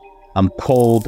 My feet are getting a little bit wet before I'm off to my job. And I remembered something crazy. I remembered that I only have $20 in my pocket. And I remember standing there and thinking to myself, well, should I eat lunch today or should I fill up this gas tank? And obviously, I filled up the gas tank because if I chose to eat lunch, I wouldn't have even made it to work because I didn't have enough gas. So at least if I took that money and I put it in gas, I'll show up to work and I'll tell them I'm fasting and that I am watching my figure. Boom, just like that. And now it's gonna turn into a health thing. In fact, at the time, I was an athlete. I was a gymnastics coach. That's what my job was. And I was also a parkour athlete. You know, that sounds crazy, but it's true. I was actually quite good. And in fact, I'm still waiting for a sponsorship. But the problem was that I was stuck in this loop, right? I was going to work. I was going to school. I had a relationship. I had a girlfriend, which means I had to take her out sometimes. I had to take her to fancy places like Olive Garden. I also had no clue what I wanted to do with my life besides doing backflips. That's all that I knew. That was my number one passion. My attention was all over the place. I did not have a blueprint like I am going to show you in this video. Now look, this is before HighLevel. This is way before HighLevel. I was a freelancer. I decided that the path for me was going to be to learn how to build websites. Web design was essentially how I got into freelancing and how I got into signing on clients. And in my first year, I got a crazy amount of clients. I got a whole 3 clients the entire year of trying because I didn't know what I was doing. I had no skills. I thought, hey, if I just learn this skill, maybe clients will just come to me. And basically all that means I was a freelancer. I had nothing going for me. My first client paid me $150 for a website. Second client paid $200, and third client paid $1,500, which was amazing. And that is also the most money I have ever seen at that time. I was basically rich when I signed my $1,500 a month client. So now that you know the most important part of this video, which is that I was a parkour athlete, we can dive into the less important things like how to get your first GoHighLevel clients. So let's go into my computer and stop joking, and I'll actually show you what I have prepared here for you. First, let's go over a couple different outreach strategies that you can use. Then we're gonna cover who you should even reach out to and how to find their contact information. And then I'm going to give you 3 different offers that you can bring to the marketplace. I know they work, and you can pitch them to get your first couple clients. So let's dive in. All right, so if you are a brand new, I'm going to assume you don't have an account or you have a fresh account. So right after you sign up, this is my 30-day free trial link. You will get access to a course like this. Now, again, if you don't have this, that's fine. What you could do is I suggest you schedule a one-on-one kickoff call. If you are inside the program, it's gonna be in this video right here, and you will actually have someone walk you through setting up your GoHighLevel account. So again, if you are signed up, you can click into this right here. First thing you want to do is import all of our stuff right here, right? So all the snapshots that we have and all of that. Even if you don't have this course and this program, you can go in and you can find like the standard, templated restaurants, gym owners, all that stuff. You can find all the different niches and all the different templates inside of GoHighLevel. First thing you want to do is just import a couple, just kind of get a feel for how they look and how they work. Don't spend too much time on it, but review them so you know how it all works. After you review them, then when you do the one-on-one kickoff call with GoHighLevel, they can walk you through how it's set up, how it's linked up, and it'll make your life way easier. So let's actually dive into the exciting thing, which is going to be outreach. We're going to talk about two different outreach strategies. One is online, and then we're also going to talk about in-person outreach. Both of these work extremely well, especially in the beginning. When you use in-person, it can work much, much better because you just don't have much competition. So first things first, look at your network. Who do you know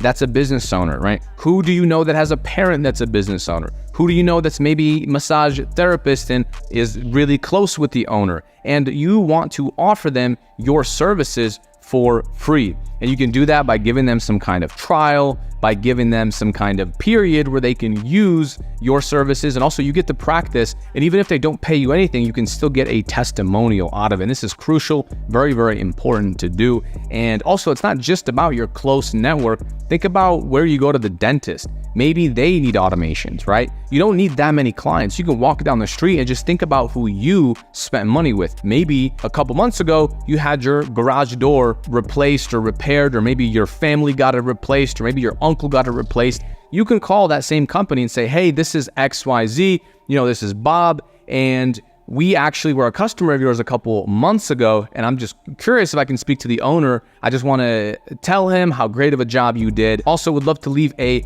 review. And anyways, you can make up whatever reason you want to reach out to these people. You paid them. Of course, they're going to jump on the phone with you. This is the first quick win that you can get and sign on multiple clients just from this strategy. I am a proponent of niching down, but to be honest, in the beginning, you just don't have that luxury. If you need cash and you need the clients ASAP, then honestly, sign up anyone that you can. It'll give you a great opportunity to also learn high level how it all works, and you'll get a lot of experience and just in general, a lot of different case studies, which you can still use. So you want to take advantage of that and sign on as many people as you can. So now let's go one step further. You've probably exhausted the people that you know, the people that are in your network. So start locally. Go into Google and just type in a business that you would potentially like to work with. Let's talk about Las Vegas landscapers. I used to live in Vegas. So type in landscapers, any niche, right? Whatever niche you want. Scroll down and just take a look at how everyone is appearing. You'll start seeing trends, right? Like this guy, US Turf. Okay, that's a terrible Google My Business name, but he has 186 reviews. And then this guy has 12. And also this guy is paying. And so what we can do is just keep scrolling and you'll notice a lot of stuff, right? This guy has 9 reviews, 9, 11, and you'll start seeing all the differences. Now, I already scrolled to page 2, but if you go into page 1, you'll see these top guys, they have usually really, really good results. And you want to start getting a feel for how everyone looks. And you can start reaching out to these people and offering them reputation management. And when you offer reputation management, you can compare it to their competitors. All these business owners know who their competitors are. So you can reach out to them, right? Like this guy, Custom Touch Landscape.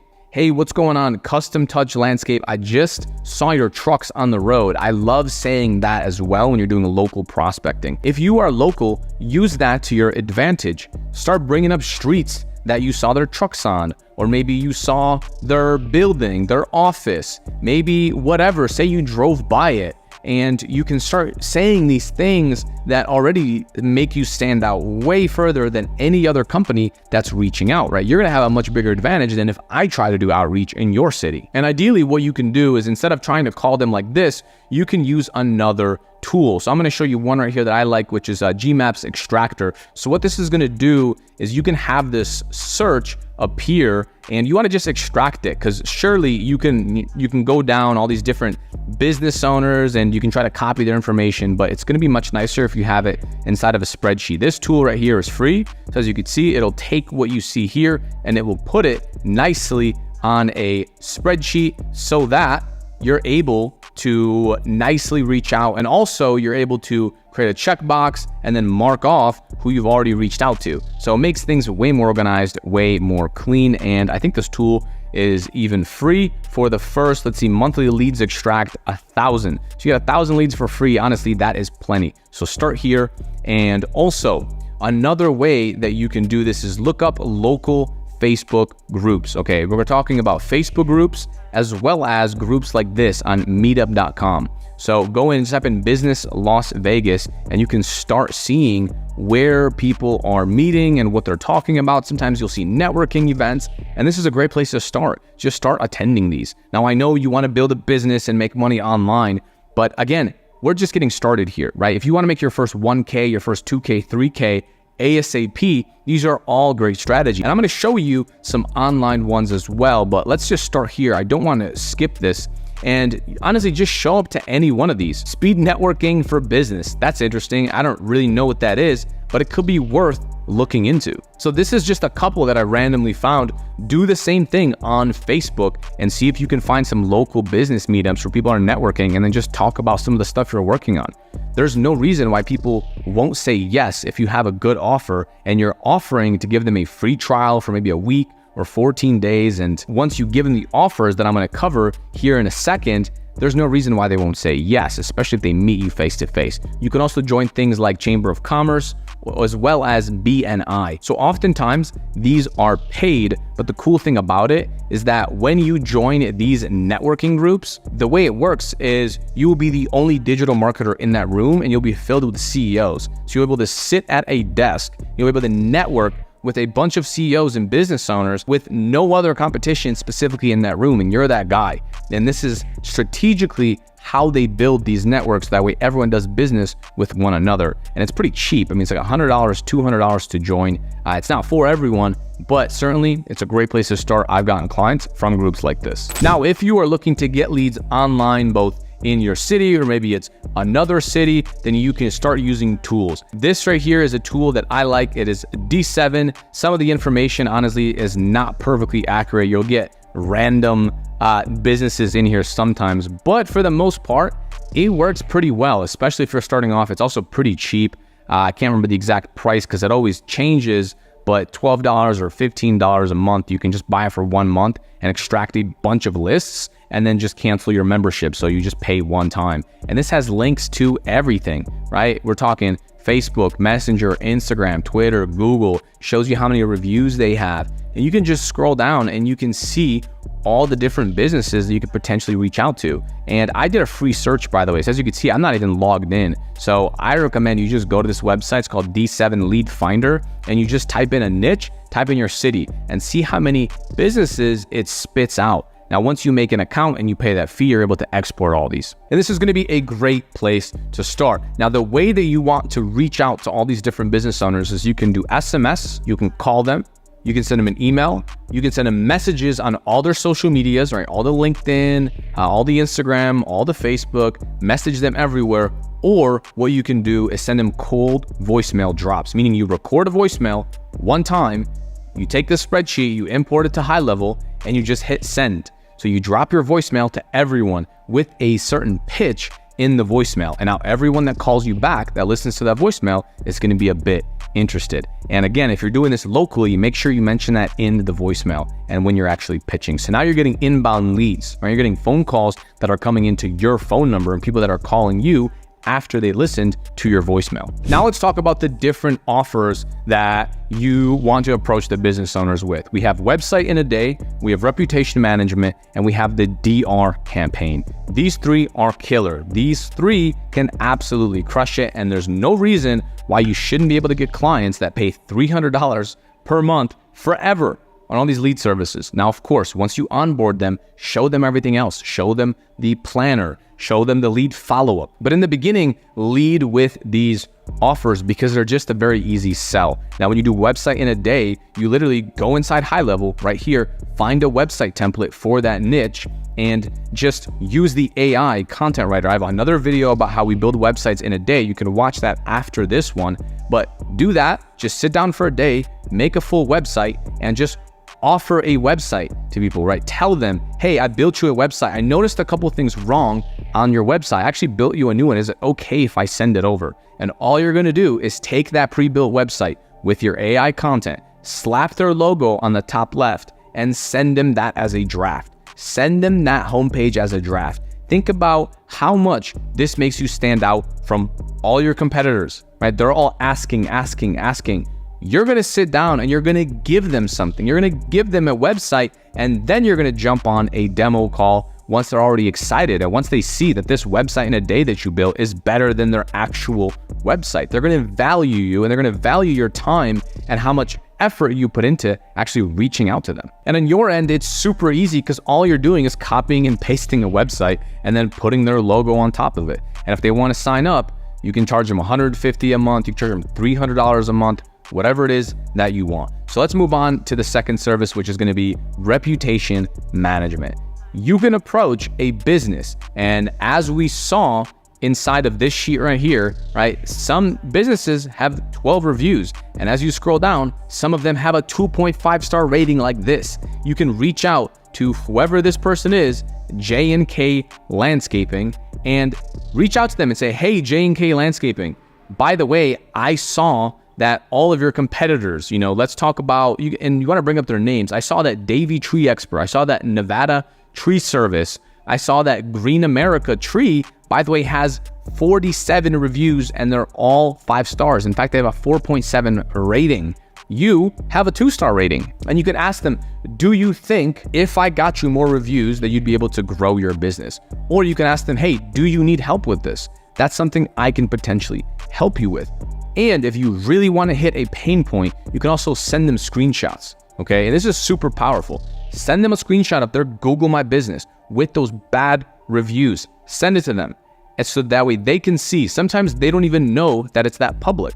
So send it to them. And then take a screenshot of their competitors' reviews and just say, yeah, I found this on your competitors' websites. Do you think if we helped you fix this, you might be able to get more clients and you might be able to get more business? The obvious answer to this is yes. And lastly, we have DR campaign. All you're gonna do here is take their list of past customers or past leads, depending on your niche, give them an offer and reactivate them, meaning you send them text messages, you send them emails, maybe it's a voicemail drops, and you can instantly get the client a bunch of booked appointments without spending any money on advertising. And by the way, if you want me to go more in depth into each and every one of these services, I have other YouTube videos that are covering all of the specifics on exactly how we set this up for our clients. You can check that out after this video. But with DR, that works super well. Then you can retain them with the reputation management. You can retain them with the lead follow-up, with automated appointment booking, right? Every time they close a project, then you could automatically send them in the reputation management pipeline. And now they're getting automatic review requests. And we have a review filtering system where it actually filters out the bad reviews and it doesn't publish them. Again, I have that in another video. So really, when you set this all up and you show them all these benefits,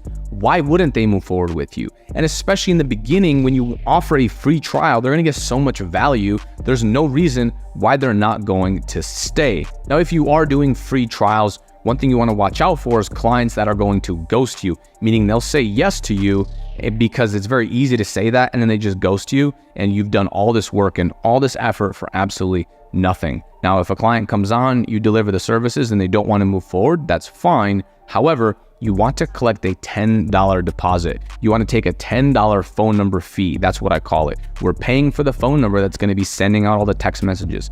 We're paying for the software that's going to be sending out the emails, the reviews, for all this other stuff. And a lot of these business owners, they can understand that. It's not free to send text messages. So that's a great excuse to collect some kind of deposit so that way you can auto bill them in 1 week, 2 weeks, or whatever your time period is on your free trial. So once you get the client on Zoom and you actually close them, then you want to do the onboarding call. So the onboarding call, you ask them a bunch of questions about their business that you need to set up the GoHighLevel account. Honestly, you could just copy the GoHighLevel questions, use that in the onboarding. So when they come on board, what you can do is link up everything. Okay, this is going to be very crucial. The more you can onboard them in the first 30 days and the more you can get them using HighLevel and using the mobile app. The mobile app is huge because a lot of these business owners are out and about. They're busy, but they always check their phone. So when you get them to install Lead Connector, check all their leads that are coming in, they will love you. If they already have a website, and they don't want your website in a day, replace contact forms with your contact forms that automatically respond to leads. And again, they're going to love you.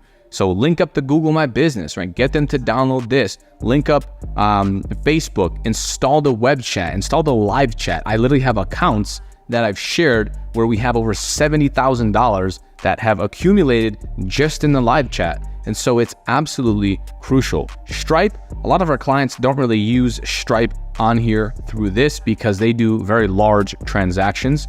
And so the Stripe fee is just too high. Yext, this one is up to you. If you're doing some kind of SEO services or some kind of Google My Business stuff, then you can certainly offer them Yext. I do not recommend you do this in the first free trial period. This is once they become a paying client. WordPress, also not super crucial because we're building a website here inside of HighLevel. And now you can focus on over delivering for this client. Get them set up with auto missed call text back, replace their tracking phone number on their website, on their Google My Business, and replace everything so that it's all in here. Even the reporting. A lot of these people aren't using tracking numbers. They're like texting their lead, their phone number, their mobile numbers all over the internet.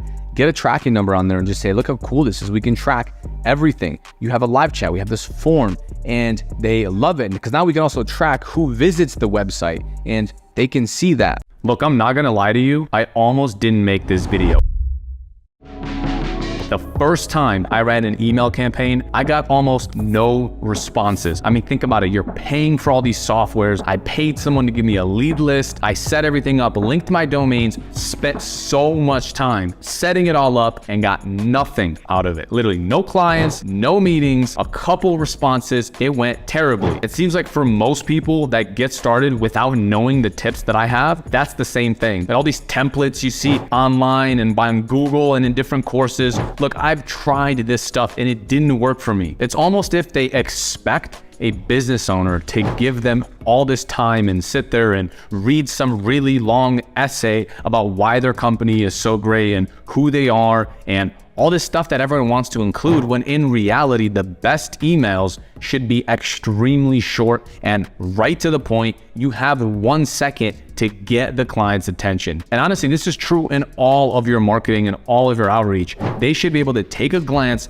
at their phone, see exactly it is what you do, and decide if they're interested or they're not. Simple. Most of the time, whatever email campaign you have running, you can take it and simply slash it in half. Remove everything, slash it in half, and it will most likely do better than what you're currently running. So let's actually dive into my screen here, and I'm gonna show you a template that's worked really well for me. Here's the best way to do that. Email number one, this is the first one that sends out. We have first name, so Bob, do you guys provide niche services? So for this example, I'll use roofing. So do you guys provide roofing services, metal roofs, etc.? This could be, do you still provide chiropractor services, right? Do you service the entire city area? We don't have anyone yet. I can guarantee you 25 to 30 opportunities per month. Let me know ASAP, please. I tried to call, and then your phone number, right? If you're free, we can chat for 5 minutes on blank. So not every single email provider is going to have this capability of choosing 2 weekdays from today. So honestly, you just remove it. If you're free, we can chat for 5 minutes, and then you can just remove that. And what we're doing here is we're just getting right to the offer ASAP. The goal of this email is to sell a phone call. That's it. Don't try to sell your services and talk about we do Facebook and we do this and we do that.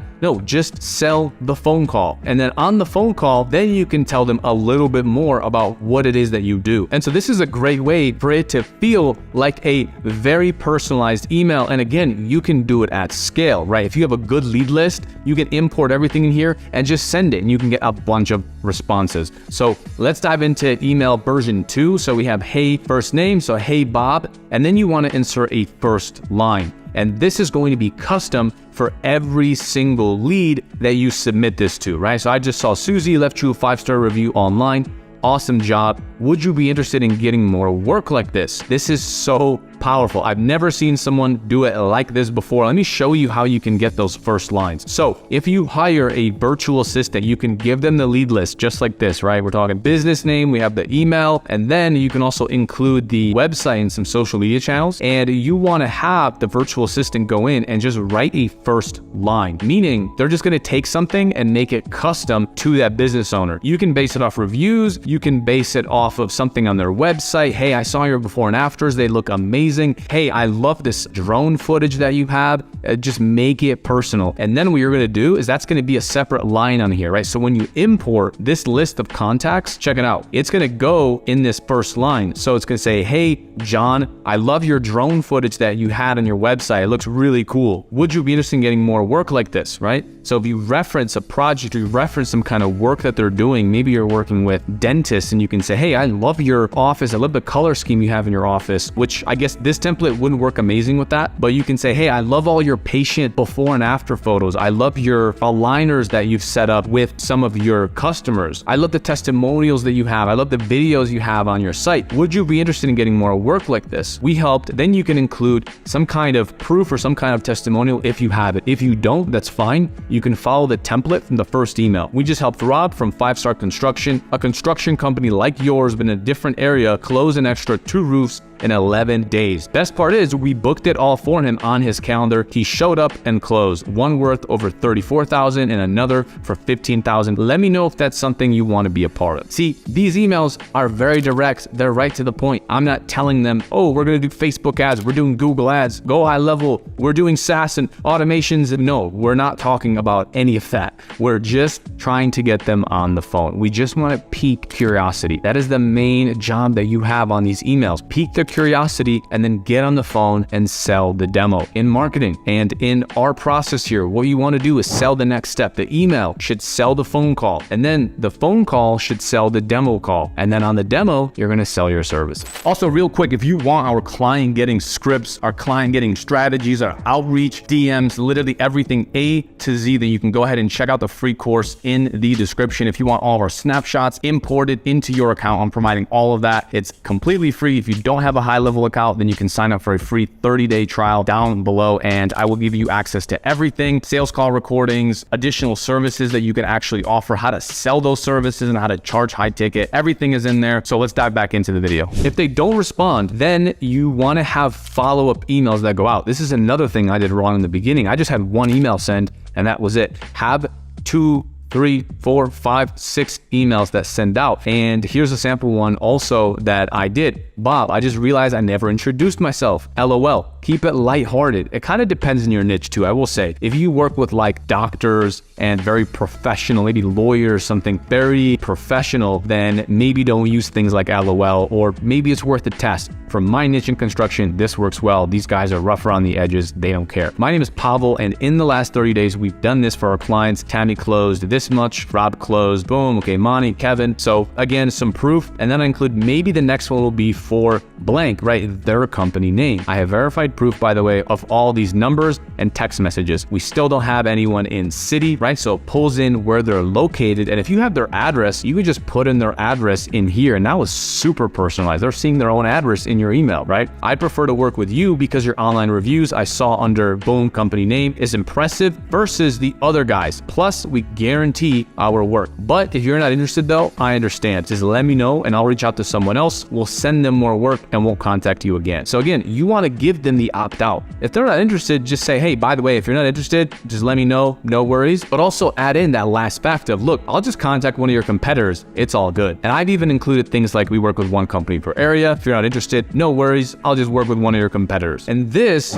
type of email is going to get way more responses because this is interesting, right? It's not some long bio about your company and who you are and what you do. No, we're just giving them an offer, giving them a guarantee, trying to get them on the phone call ASAP. Now, if you want to be a real savage and book as many appointments as humanly possible, then what you want to do is call them as soon as they respond. Don't wait for them to respond and then you respond and they respond. Look, these guys are extremely busy. If they gave you any sort of positive response at all, pick up the phone and call them. And if you have a virtual assistant that's helping you book appointments as well, this is what my VA did, then you can reach out to them on other platforms too. As soon as they give one positive response, send them a DM on Facebook, Instagram, LinkedIn, their contact form, literally any platform that you want. Reach out to them. Try to call them multiple times. If they responded, then you need to call them, right? Maybe they asked a question. Okay, no problem. How much does this cost? Just call them. Don't try to answer over email. Well, it ranges and we do Facebook ads and multiple No, don't do that. Call them. That is it. On the phone, they can ask you questions and you can answer them and you can overcome objections and book more demos. One of the biggest things that I see that is a huge mistake is including a calendar link. At least in this niche of home services, these guys are not going to book. They're going to see your Calendly link. They're going to think that you're trying to scam them. And a lot of local business owners in general, they don't use Calendly. They don't use all these online appointment schedulers that we all know and that we use. So what you want to do is just call them. Also, by the way, if you do that calendar link and if you do links in general in emails, it decreases your deliverability. And plus, everyone uses Calendly links. So a better way to stand out is just by asking them something, right? Think about it. If a client opens or a potential client opens an email and they see some link, they can automatically assume, wow, if he's trying to get me to click on something, this might be a scam. But if you're just writing 4 sentences and they're nicely spaced out like this, then they're way more likely to just glance at it and be like, okay, that's interesting. That piques my interest. And now you have them in. When you do that conversation, then you also want to make sure that you book that into a GoHighLevel sequence. So I have a calendar. So all of my affiliates and everyone in my community, they get access to this where it's a calendar and you can book it on your calendar and then they get automatic reminders. And as soon as you book them in as well, so let's say they agree to like 5-minute phone call tomorrow at 3 p.m. You want to book that in or have your virtual assistant book that in your calendar through this specific link. And then they're going to get automatic text reminders, right? Automatic email reminders. And also you want to follow up with them by showing them case study videos. If you have a case study video, you should be sending that to every single person before your meeting. By the time you speak with them, they should have already seen your face. They should have heard your voice. And then even if they no-show for that meeting, you also want to continue following up with them, not manually. Again, you can do this automatically. We have scripts and everything that you can import. And then if they no-show, you just have one that sends out because they no-showed and it tries to get them to rebook on your calendar. Now, again, it's going to be more effective if you just call them, hey, I saw you missed our meeting. When's a better time? And then you book it. Now, if you're serious about this and you're serious about your marketing agency and you're serious about growing, you should be reading things like David Ogilvy, Claude Hopkins. These are great authors. They write books on copywriting and you should get very good at this. Don't just copy and paste this. That's the big thing. You want to iterate on it. You want to take it. You want to improve it. You want to customize it and you want to get creative. This is the best way to book more appointments is to do something that not everyone else is doing. And also add a little bit of humor into it, right? Add something in to make it seem more casual so it's not so serious and super businessy. Getting website clients has never been easier. I'm going to show you a simple foot in the door strategy that I have used and I have seen others use to have a lot of success with selling these websites on a monthly reoccurring basis. Now look, I know GoHighLevel has all these crazy features and automations, but let's just focus in on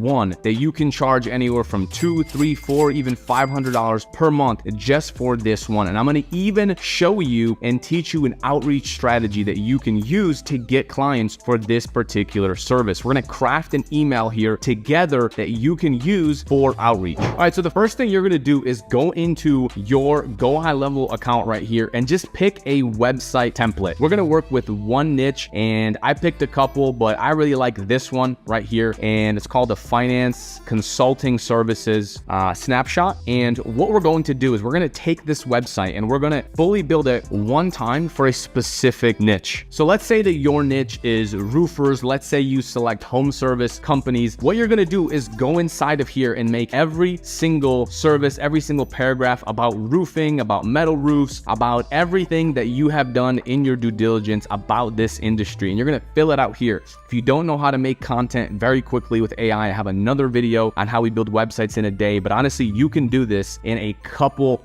hours. And you're going to build just the homepage and you're going to leave this logo option at the top. After you have that fully built out, you can go over to this website here. It's Phantom Buster. I've used this one before. There's probably tons of other Chrome extensions and a bunch of Google My Business extractors that you can find for free. This one is paid, but I have the most experience with this one. And if you scroll down, what this allows you to do is extract data from Google Maps. So as an example, let's go in and let's type in roofer Las Vegas. If you scroll down to where it says more businesses, you'll see there's a ton of businesses in Las Vegas that do roofing. Now, once you have this extension, it will allow you to export in a nice CSV file like this so that you can take this data and actually start contacting these people. Now look, here's the big problem with reaching out to businesses like this is they get cold called, they get messaged, they get emailed so much. And all these people are trying to take from them. They're not offering any value. They're saying, hey,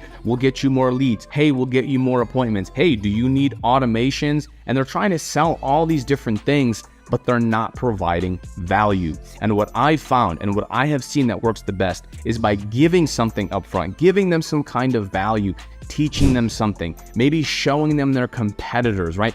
Showing them something that they have not seen before. For example, if you're doing a sales call, if you're doing a presentation, a meeting with the business owner, after that meeting, they should walk away knowing something that they didn't know before. This has been my secret because now you are in their mind and you stay in their mind. So when they do need something, let's say they might not need a website right now, they might not see the value in getting more Google reviews right now, but then in the future, when they actually do need that service, or when they are thinking about digital marketing, or when it comes to their mind, they're thinking about you because they actually learned something. And this is the best way that you can cut through the noise. And that's exactly why I like our foot in the door strategy. So here's exactly what you're gonna do. So here is an outreach message that you can begin sending to these business owners. Hey, are you still open? ? I found a couple things broken on your website. And again, you can pull their URL using that tool that I showed you because it's going to extract it from Google My Business. And even if they don't have a URL, right? Let's say they don't have a website, they don't have a domain, that's another opportunity for you because now you can show them their competitors and you can show them all these companies that are bigger than them and you can show them their website and you can show them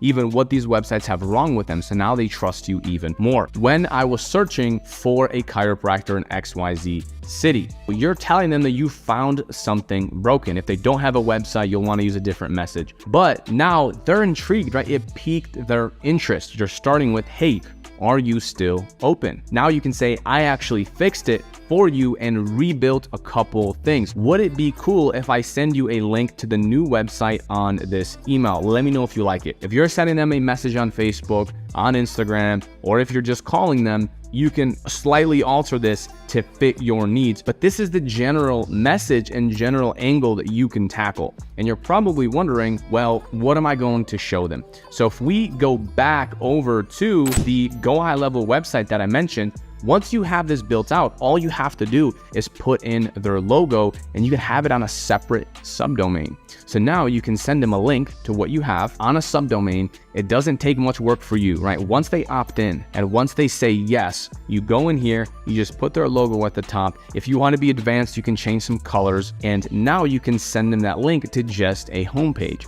And so now you see you're giving them something. Everyone else is asking, hey, do you want this many appointments? Do you want automations? Do you want this and that? What you're doing is you are giving. You're saying I found something broken and you are giving them a new website that they can review. And from there, they might have some feedback, but now you have a much higher chance of getting on a Zoom call with them, right? If you call them and you say, hey, this is Pavel, I actually just sent you that website. They're gonna remember you. Oh, it's that guy that built me that entire website before I said anything. And if they say, well, what's broken? Well, what's wrong? You can jump on the phone and again, call them and tell them, look, here's what's broken. I know that in this industry, you want more phone calls, you want more leads. Is that right? They're probably going to say yes. And when they say yes, you can say, look, what I've seen works best is if you have a phone number and you have a call us now, opt in right here, call us now message at the very, very top of the website. And also when we have the phone number like this and it moves, for some reason it gets more leads. Also, when we have a form up here in the top right, it actually gets more people to fill out the form. So the thing that's broken with your website is that it's not converting all of your website visitors. So imagine if you have 100 people going to your website, or let's just say you have 10 people going to your website,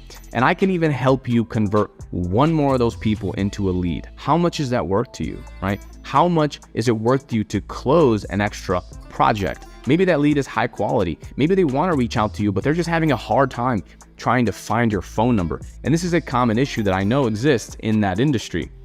People are searching through, they're going through a website, and a lot of these business owners, they don't do the simple things like list their website, like list their phone number at the very top, so it's very easy to get a hold of them. And then of course you can talk about all the other benefits and this and that. And when you're actually chatting with them, the way that you're going to charge $300, $400, $500 per month is by then selling them on what happens after the lead comes in. So as you can see, foot in the door, we got in, we led with value. It takes you, how long does it take you? 2 seconds to add their logo to the top of the website. But now you're differentiating yourself and you're standing out from the crowd. You're giving them something that they can value, they can tangibly see. And then on the back end, when you're talking to them, you can now sell them on all the other stuff. By the way, I noticed you have 4 reviews. Did you know that Elite Roofing or the Roof Doctor here has 53 reviews? Do you think that if we got you more reviews and we upgraded your site a little bit, do you think you can be competing with these top guys? Okay, the answer is probably yes. Or what I like to do is pull up one like this that let's say has 21 reviews, and I'll ask them, look, do you have 21 customers? Oh, you do, interesting. So I'm not sure why you're all the way down here with your 11 reviews. Look,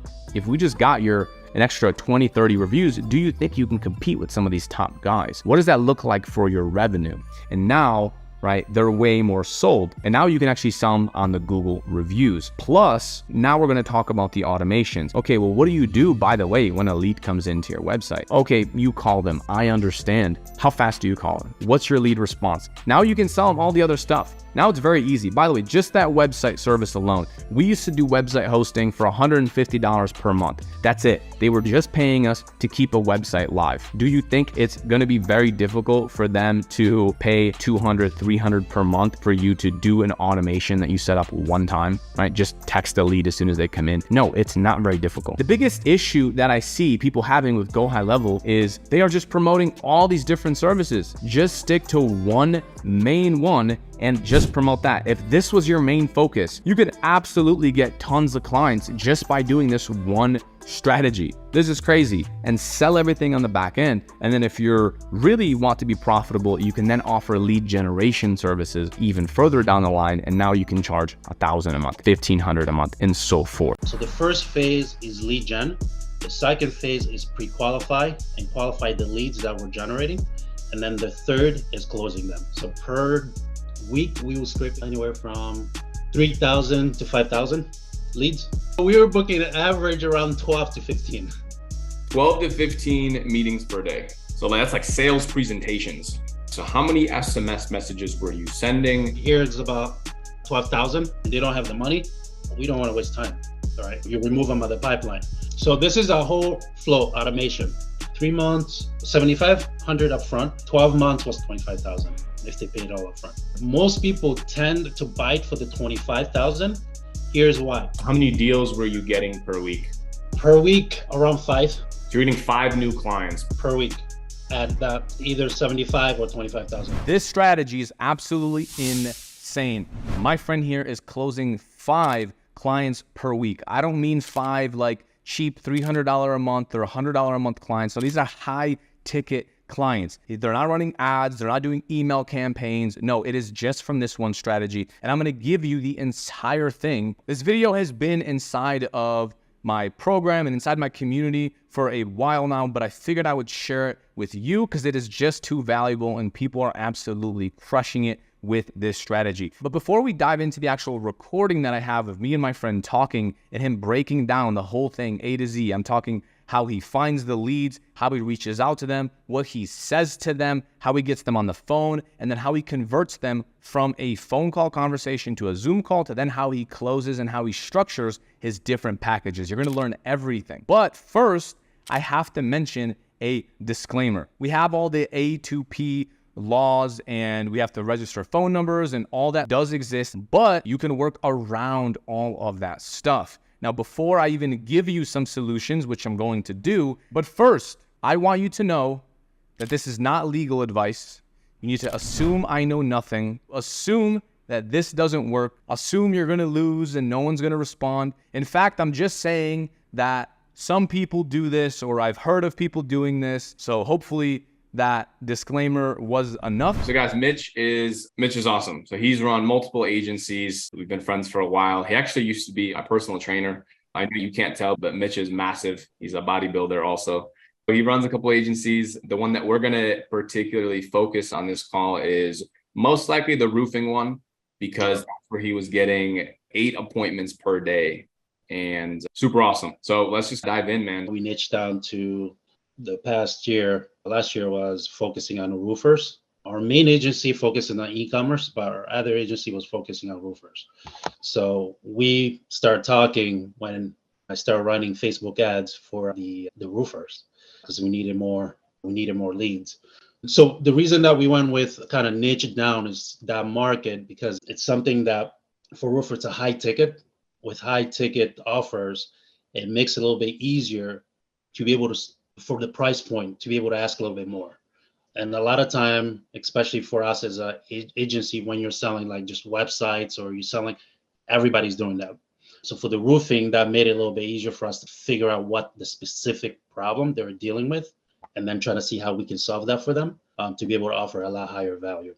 That sounds good. We actually have quite a few people in here that are either in a similar niche or directly in roofing. I know a couple people in here are working with roofers. I've worked with roofers, and also guys, actually, so Mitch and I actually worked together, because when he was getting all these roofers, and he had a full sales team and everything, taking the meetings and closing the clients for him.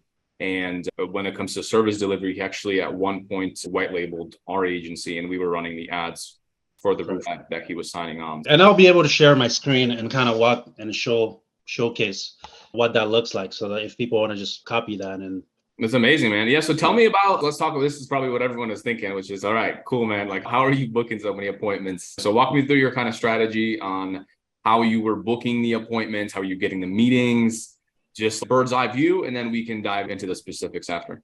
Okay. So we broke down our strategy in multiple phases. So the first phase is lead gen. The second phase is pre-qualify and qualify the leads that we're generating. And then the third is closing them, right? So the first phase, we broke them down actually in the first phase, it's 2 stages. So we script the leads. So majority of our leads were script. So our lead gen will go through and utilize software to be able to scrape leads. So per week, we will scrape anywhere from 3,000 to 5,000 leads. And we will start on a specific area. So we do all Northeast. So we'll scrape Northeast, pre-qualify those. During the pre-qualifying phase is what we looked at, what is the specific problem they were dealing with. So we will pre-qualify them by either to see the size of the company they were, either they were one man, they were a company, or they're starting off. Because the biggest thing when you're scraping leads, you don't know what kind of leads they are. So if you're just sending everybody text message and email, the response is going to be all over the place. So the biggest thing is we put them in category. This is a one-man company, meaning 5 people or more, and they're actually a crew, and versus they're just starting off, right? They've been around just for a few. And a lot of that data you can find online. It's all online. Then the next thing we do is the next phase is actually we're using GHL, GoHighLevel. So we create pipeline. So within the pipeline, we have leads, first response, second response, no reply, right? So we lay out the pipeline. So what we do is pre-qualify is we send out massive, we will import, for example, we do the first stage of the individual, right? Just the one-man band, the roofer, just the one-man band. We will put that in there. We'll send out massive text.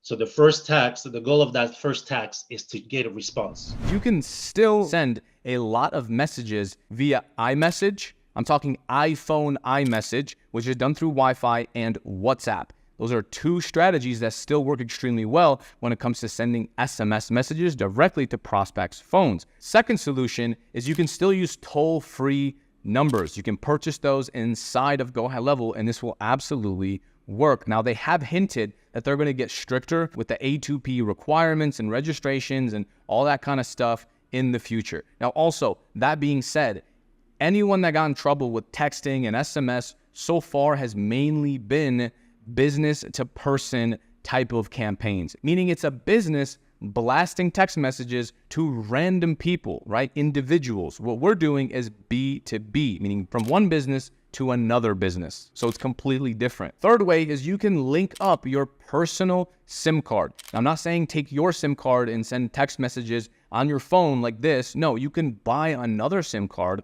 go out, plug it into this, and start sending text messages with that SIM card. And the final solution is you can use third-party softwares to do it for you. So you're not buying the phone numbers, you're not taking care of all that registration yourself. One company is unistack.io. This is literally their specialty. They've been in this for some time and they take care of all the back-end stuff so you don't have to worry about it. Chances are it's probably going to be slightly more expensive, but when you're closing a lot of clients, it doesn't actually matter. Now, obviously, this means you have another platform. So if you get responses to text messages and if you get calls, it's going to be outside of GoHighLevel. However, you can get Zapier and you can use webhooks to get people out of third-party softwares into HighLevel, meaning as soon as they respond, boom, it syncs them up with HighLevel and it sends them to your account where you can continue the conversation there. So with all that being said, let's dive into the video.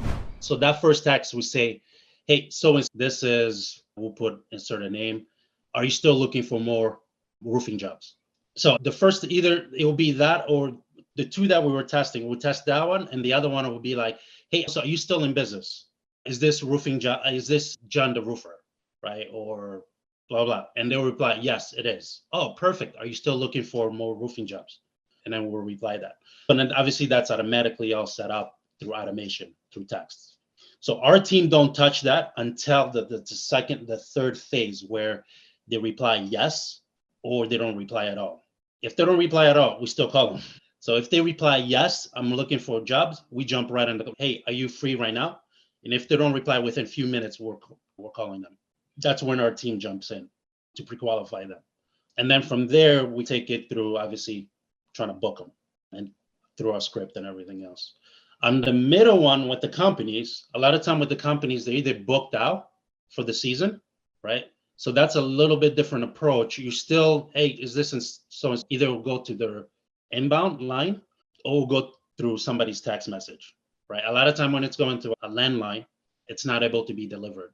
But when it's going to a cell phone, then we know, okay, this is at least maybe it's a foreman, he has the phone on the job. But if it's going to a landline and it wasn't able to deliver, then we have to manually cold call them again. So that process allows us to be able to do that. And then on the third, if they're just starting off, the text is a little bit different. We test out.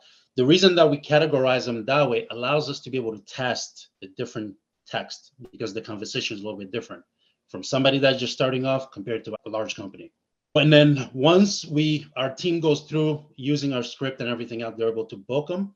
Then our closers jump in.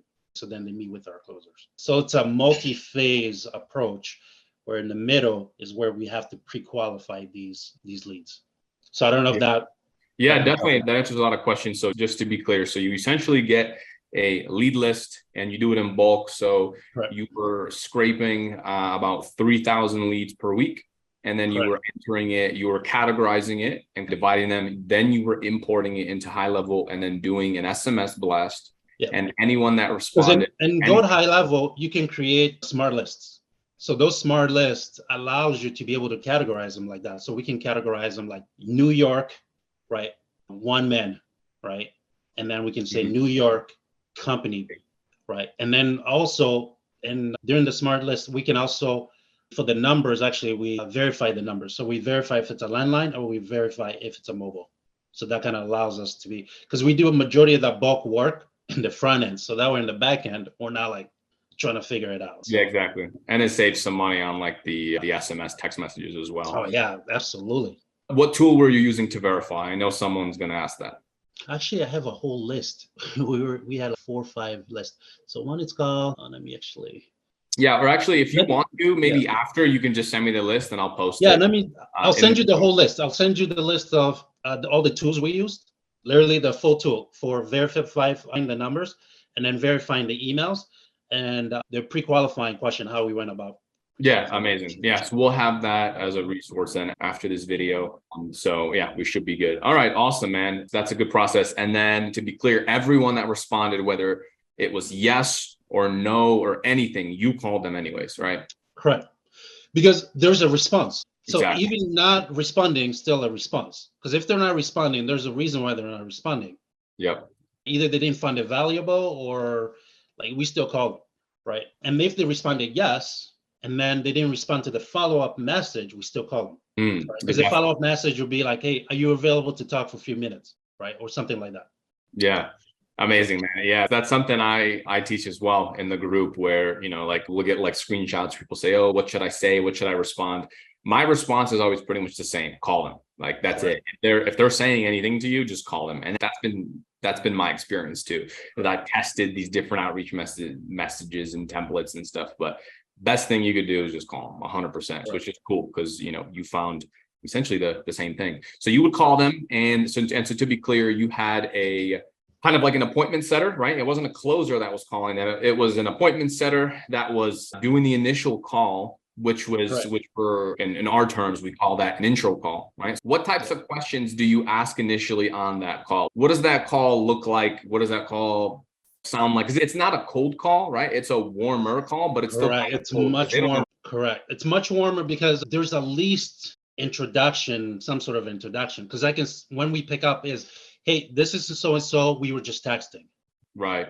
So that at least allowed a little bit of door, and the response is actually a little bit warmer when you do 100% cold call and you pick up and it could be brutal. Yeah. This, we found it to open the door slightly, especially if they're like, yes, you can call me. It's a completely different conversation. Even if they didn't respond to yes, you can call me, when you call and say, hey, this is so-and-so, we were just texting back and forth. I just wanted to give you a call because I know you're probably super busy texting. Exactly. You know, just to save time. So that allows us to be able to get into the door. Yeah. So to answer your question as to what type of questions do we ask when we call them? So the first will depend. Remember, so that's the reason why we have the categories. Yeah. Because the company usually is going to be either a receptionist or it's going to be somebody in the company picking up. If it is that's the reason why when we text and there's the texting back, at least we know, okay, now we're talking to somebody completely different versus if we text and they never call us back or never responded. So if they never responded and you pick up and it's somebody answering so-and-so company, completely different. So the intro usually is going to be based on, let's say, let me use the individual. Hey, Johnny, this is Mitch. We were just texting back and forth. Again, not to waste your time, I wanted to know, are you looking for more roofing jobs? Right. And then allow them to talk. Either he's going to say yes, or tell me a little bit more about it, or no. Guys, usually they'll use, oh, dude, I am busy. I'm packed for the whole year this season. I'm like, oh, that's great, man. That's great to hear. That's hard, right? You want to compliment them. I'm like, okay, how are you booking your jobs right now, right? And then allow them to talk, right? The biggest thing is just inquiring about what they're doing, right? And see where they want to go. But the biggest things that we try to do is push back on the quality, right? Are these small jobs you're getting, or are these large contracts? And then allow them to talk through that. And the biggest one that we've heard is, no, dude, I'm so busy right now, man. I'm like, no, I understand. Let me ask you this. Is it okay if I had a large job, is it okay if I give you a call? And they'll be like, yeah, let me ask you this, just to make sure that I'm not sending you the job that is not in line with what you're looking for. That allows us to pivot back into that. Automatically, they want to kick you off the phone. So the ability to be able to, oh yeah, no, I understand. Is it okay for me to call you back later? To like diffuse that a little bit. And most likely they're gonna be like, yeah, sure, you can call me back. Okay, to make sure that I'm giving you the job that you're actually looking for, that I'm not sending you just whatever jobs that are not in line with what you're looking for. Can I ask you a few questions? Right. So then it allows us to get back in. Right. The biggest one is just to overcome the objections and then get back in there, because the majority of them are going to try to push you, especially the one man. The newbies are going to listen to anything you have to say because they're looking for the job. Right. They're like, yeah, but as soon as you get to the price point and if you don't offer enough value, oh, that's too expensive, because they don't see the value. So that one is you have to overcome different objection versus somebody that's stable. And then you have to overcome different objection for the companies. So that's the reason why we do that, is to learn to know what objection to overcome. Yeah, definitely. Sounds good. And then so from there, you would book the demo, which is correct, with the closer. And then the closer would go through Zoom, I assume, and show them face to face like this. Face to face on Zoom. Okay. How many salespeople, how many closers did you have? We had 3. Amazing. Yeah. So we were actually booking more than 8, by the way. Oh, you're booking more than 8. Yeah. False advertising, guys. I gave you a fake number. I thought it was 8. How many were you booking? So we were booking an average around 12 to 15. 12 to 15 meetings per day. Okay. And that is it, like the intro calls or the Zoom demo calls? The Zoom. Oh, Zooms. Oh, so yeah, the Zooms. So that's like sales presentations. That's amazing. Because so, the biggest thing is people are curious enough. The issue is because you have to remember we're selling certainty. They want to know for certain if I work with you guys, I will get the job because they've worked with AngieList, they've worked with Home Advisor. They probably got burned. So certainty is what we're ultimately selling them. We're not selling them leads. We're selling certainty. So as long as they're certain that working with us can get them the lead, they're going to jump on the call, so, and they're going to jump on the meeting to see what else we have, like how we, because the biggest thing is they want to know how we go about getting it. And then if the price points as well, because a lot of times they'll ask, so what's your price point? I'm like, it'll be unfair to you for me to give you a price. I can give you a price right now. It ranges from $1,000 all the way to $10,000. It won't help you. The question is, what type of lead do you need and what kind of jobs are you taking on? But in order for us to do that, I want to be able to sit down and actually have a conversation with you and actually learn about your business. Yeah, exactly. Yeah. What were your metrics looking like? So how many SMS messages were you sending? How many intro calls roughly were you booking? And then out of those, how many demos? I know that's if you have that in front of you. I'm sure it's not. Yeah. So can I share my screen? Yep, go ahead. You should be able to. Can you guys see it? So you can see this is actually second reactivation. So we have, this is the first reactivation. So you can see here it's about 12,000. Okay. Text lead campaign. Yep. 700 went through, 200 flows down, 118 calls, must call. Between this stage, this is about where we start calling. So from here, you can see every time we send them out, then we have to go back and clean this up. So we're putting an average, so we'll clean it out. So this is the first activation. And then the second activation, it flows down to this and then all the way down. So, because the biggest things you always want to clean up that pipeline and continuously clean it out. So we have the first reactivation, right? And then it'll flow through. And then at the end of the week, we'll clean that out and start all over again. Okay. So because what happened is anybody that responds, anybody that is active, we move them to a separate pipeline because that's a follow-up now, right? Either it's a follow-up or it's an engagement or it's some sort of, there's activity there already. The goal of these, that means there's no activity yet. So that's why at the end of the week, we clean out the whole pipeline, start all over again. Got it. So that allows us to be able to freshly start it again. Yeah, definitely. And so out of these, so text lead campaign, you have 12,000. So how many Zooms were booked? So out of this, the flow and must call. So must call, a lot of time they don't flow back in here because we're moving to a separate pipeline. So the flow from the 12,000 will flow down. So from this, you probably so like this, you can see there's about 113 calls, must calls. So majority of these were called already. Like you can see no answer and then not interested, right, out of the full pipeline. And then follow up. So a follow up is a be 113 for that week. So out of this, then we are able to book anywhere from 12 to 15 out of this. Right? I see. So you're starting with a very large number, right? Yep. And then you're flowing that down. But the 12 to 15 that we're booking are they're solid, right? Right. And the front end, we've done so much work to pre-qualify them and flow them down. But this whole process, they're not, beside the phone calls, majority of these is automatic. So it's happening in real time, super quick, right? But also we don't put in the full 12 right away, just upload the 12. We launch it by actually in an increment of 20 at a time because you have to be able to respond. So, and then this is per day. You're doing that just because you're getting too many responses. And so you're throttling, doing it in mode because it's just too many responses. Correct. Because if you, let's say you launch 200 at a time and you're getting a ton of message and you're not able to get back, those are wasted leads. Right. So doing 20 at a time, that allows us to be able to respond and engage and then kick anybody out that is not qualified, or like say if they're newbies and they don't have the money, we don't want to waste time. All right, you remove them out of the pipeline.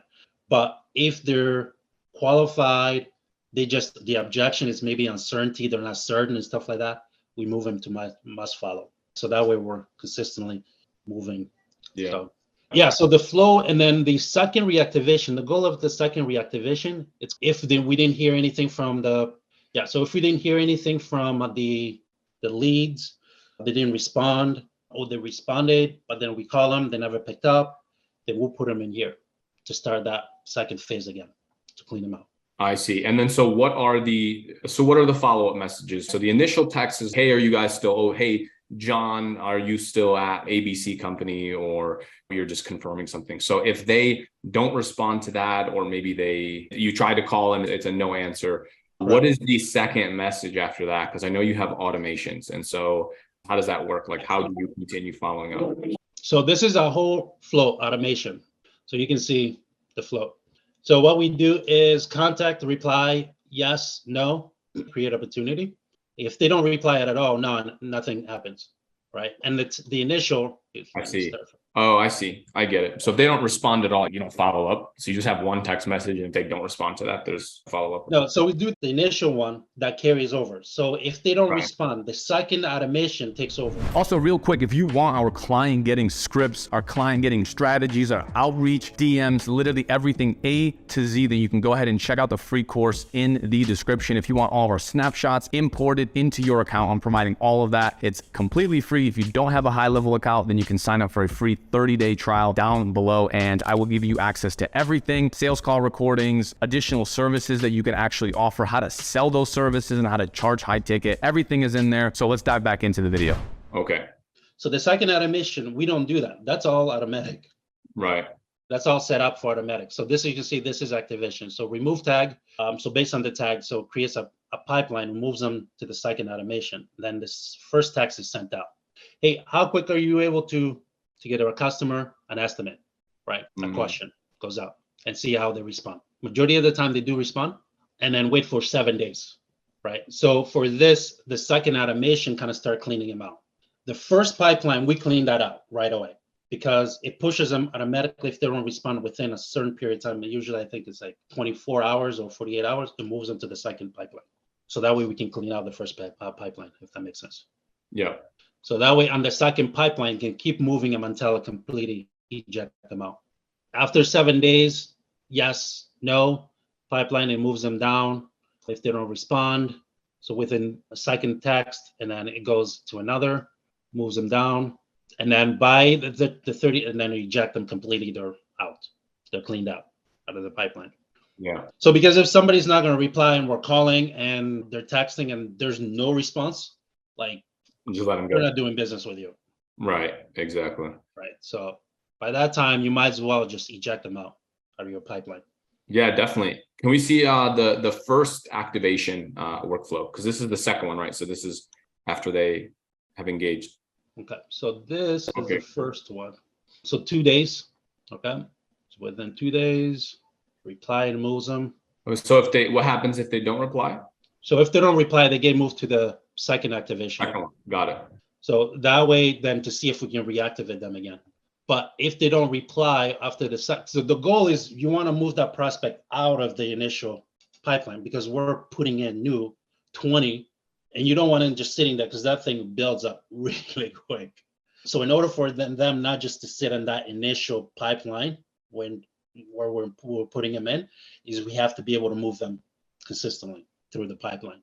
So after 2 days, they don't reply, we move them automatically. It happens automatically to the second, right? So that way, after 2 days, right, remove opportunity, right? If they don't reply at all, to remove from the opportunity, right? And remove from workflow, right? So that way, then it pushes them then it goes to the second pipeline. Yeah, so I don't know if it's making sense. Can I ask a question, or are we doing Q&A at the end? Sorry to jump in. Let's do it at the end, my man. Okay, no problem. Awesome. Yeah, this saved us tons of time. When I say like tons of time, because then you're not going back trying to filter, right? It saves you tons of time. Allows us to now increase the volume in the front end, right? That's why we're able to generate 3,000 leads and just keep putting them in the pipeline because the pipeline is cleaning in at the back end. And then after a certain period of time and the front and the back end, if that prospect have not responded, have not engaged, they're completely just deleted. You just let it go. Out of the pipeline. They're not deleted out of our contact, they're deleted out of the pipeline. Because if you look at our contact, let me show you. Yeah, I'm sure your contacts list is huge. Yeah, I don't know. I think we have 100 and something thousand, maybe. I don't know. Because I know we removed some. It's so big, it doesn't even load. Let me see that we still loading. Yeah. So the biggest thing is the front end. If as long as you can generate enough volume in the front end, then you're good. It makes this work. Exactly. If you can't generate enough volume in the front end, I think it's hard to make it work. Yeah, definitely. Long story short, essentially what you're doing, just to summarize it, is you're getting these large lead lists and you're pushing them through these two pipelines and two really main workflows. And then anyone that responds, any person that responds to any text message, you just call them, right? You have your appointment setters. That's all. They're just sitting there waiting for text. So once they insert and launch it, they sit there and just wait. Bang. Okay. Then the message sequence goes through. Then they look at the pipeline. Okay, must call. Then they pick up the phone and just call. I see. So are they sitting and looking at the conversations tab or at the pipeline view? They can do both. They can go back and forth. So, okay, gotcha. And then as soon as it comes in, we all know speed to lead is everything. That's what we tell our clients also. And it's true in our business, right? Which is as soon as a lead responds, you want to call in ASAP. And that's essentially what you have them doing, which is interesting because that's why you do the drip campaigns. I was actually wondering why you do it in such low volume, but that makes sense because that way anyone that responds, you can call them right away or have the full conversation. And then from there, after you call them, you ask those initial questions and so forth. Then you book the demo and you book the demo on the closer's calendar. And then they go in, they're out here closing. So you actually had an interesting pricing package as well. It's not like the typical agency package. Talk to me a little bit about how you're pricing your services and how that can work. So for the roofers, because we test out a lot of different pricing points. The first initially was just like straight on performance based. We test out the 3 months, 6 months, 12 months. Those ones we actually worked out better. The 12 months. So we did 3, 6, 12. So the way that we broke those down is we broke it down into the value of the customer. So let's say 3 months.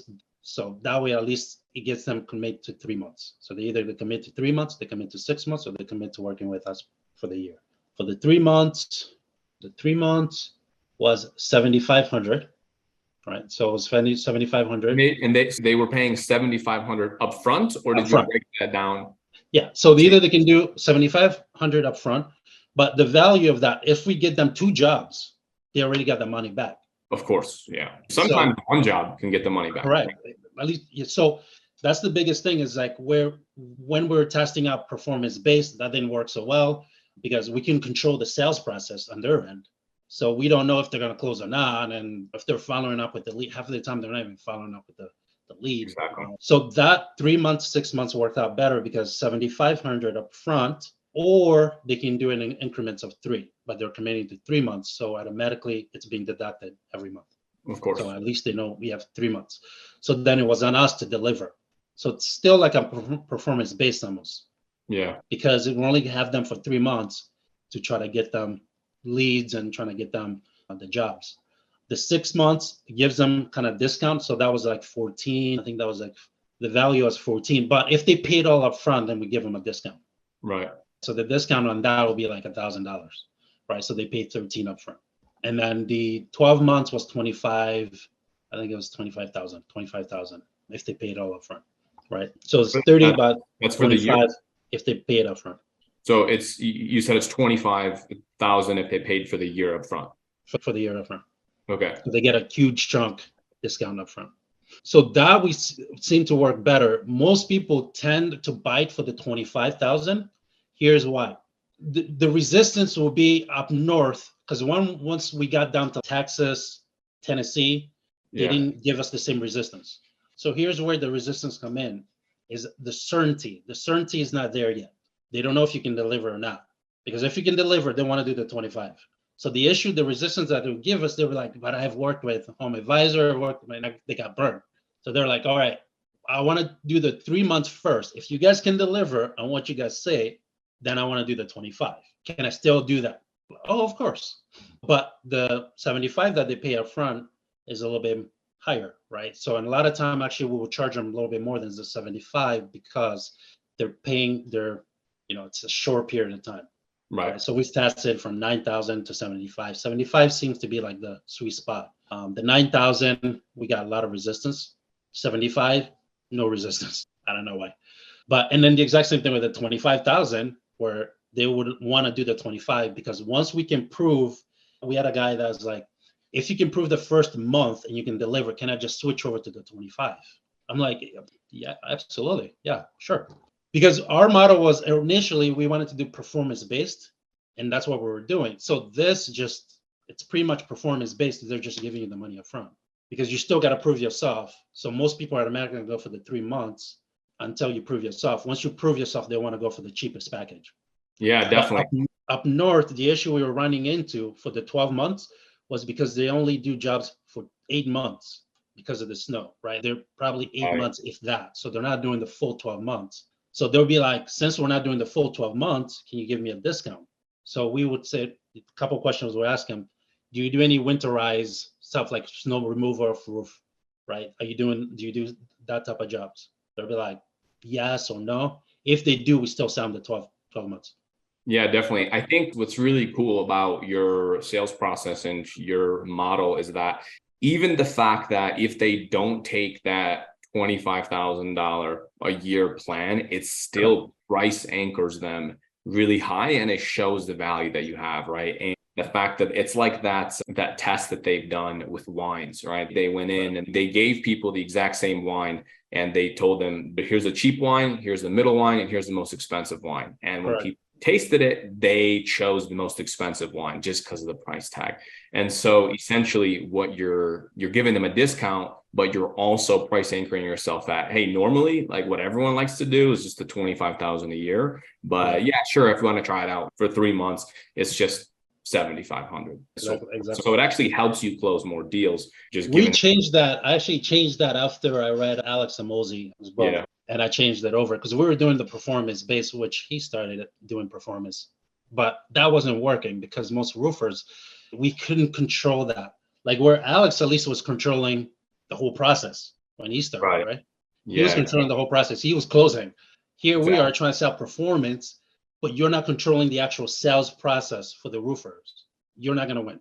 So that's why we trying to switch that model over because I've seen a lot of agencies trying to do performance based. If you don't control the sales process, you're going to lose. It's impossible for you to say, oh, yeah, I'll do performance based with you. I don't control your sales process. Exactly. Yeah. It's hard to do that. It's definitely difficult. So I have had a little bit of success with performance based, but it's only after I have vetted the client and it's only after they were already a retainer client, right? Correct. So if I signed on a client and he's a retainer client, but maybe he's just had 1 bad month or 2 bad months, maybe he's booked out and he wants to cancel, instead of him canceling, we already have all the ads set up. We already have the campaigns. We have GoHighLevel. We have everything done and set up. So from here, doing a performance-based model makes sense. We already have the winning ads. All we have, the resistance to running, like there's no resistance for us to continue running a campaign that we've already been running, right? We're not even making any new creatives. And so then performance-based, I think makes sense because if it means they stay on for an extra month, 2 months, and even if you get paid slightly less, the amount of work that you're doing is way less after you've already onboarded them, after maybe they crossed your first 2-3 month period and they've paid you a retainer, right? They paid you a couple thousand and you at least covered your cost of creating everything. So from my experience, that's worked well also for me, is pivoting into a pay per booked appointment or performance model, but only after they've already agreed and they already became a client. Yeah, I think that's valid right there because you already have a relationship with them. Exactly. And there's already a trust, right? And you probably already know the ins and out of their business. Yeah. So I think that's completely different to do performance versus it's a new prospect. Like you're closing on 100% performance. Exactly. At least has not worked for us. Maybe it might have worked for other people, but I know for sure, I think you and I talked about this. One thing that we wanted to try out was actually the actual model to offer where we actually close the actual jobs for them. So this way, actually, we're giving them the job already closed. I think you and I talked about that. Yeah. Yeah. Because if you can close the job, then they have zero objection. Like now you're literally handing them like literally gold on a plate. Like here's some diamond on a plate. Yeah, exactly. Right now it's on them to just do the job. So that's something that we talked about. And obviously we were going to try that out. We never went through with it. Yeah, it's definitely a lot of logistics. And unfortunately, in that industry of roofing, it can be difficult. Essentially, what you're doing is you're starting a roofing company, right? And Correct. That's what we were doing.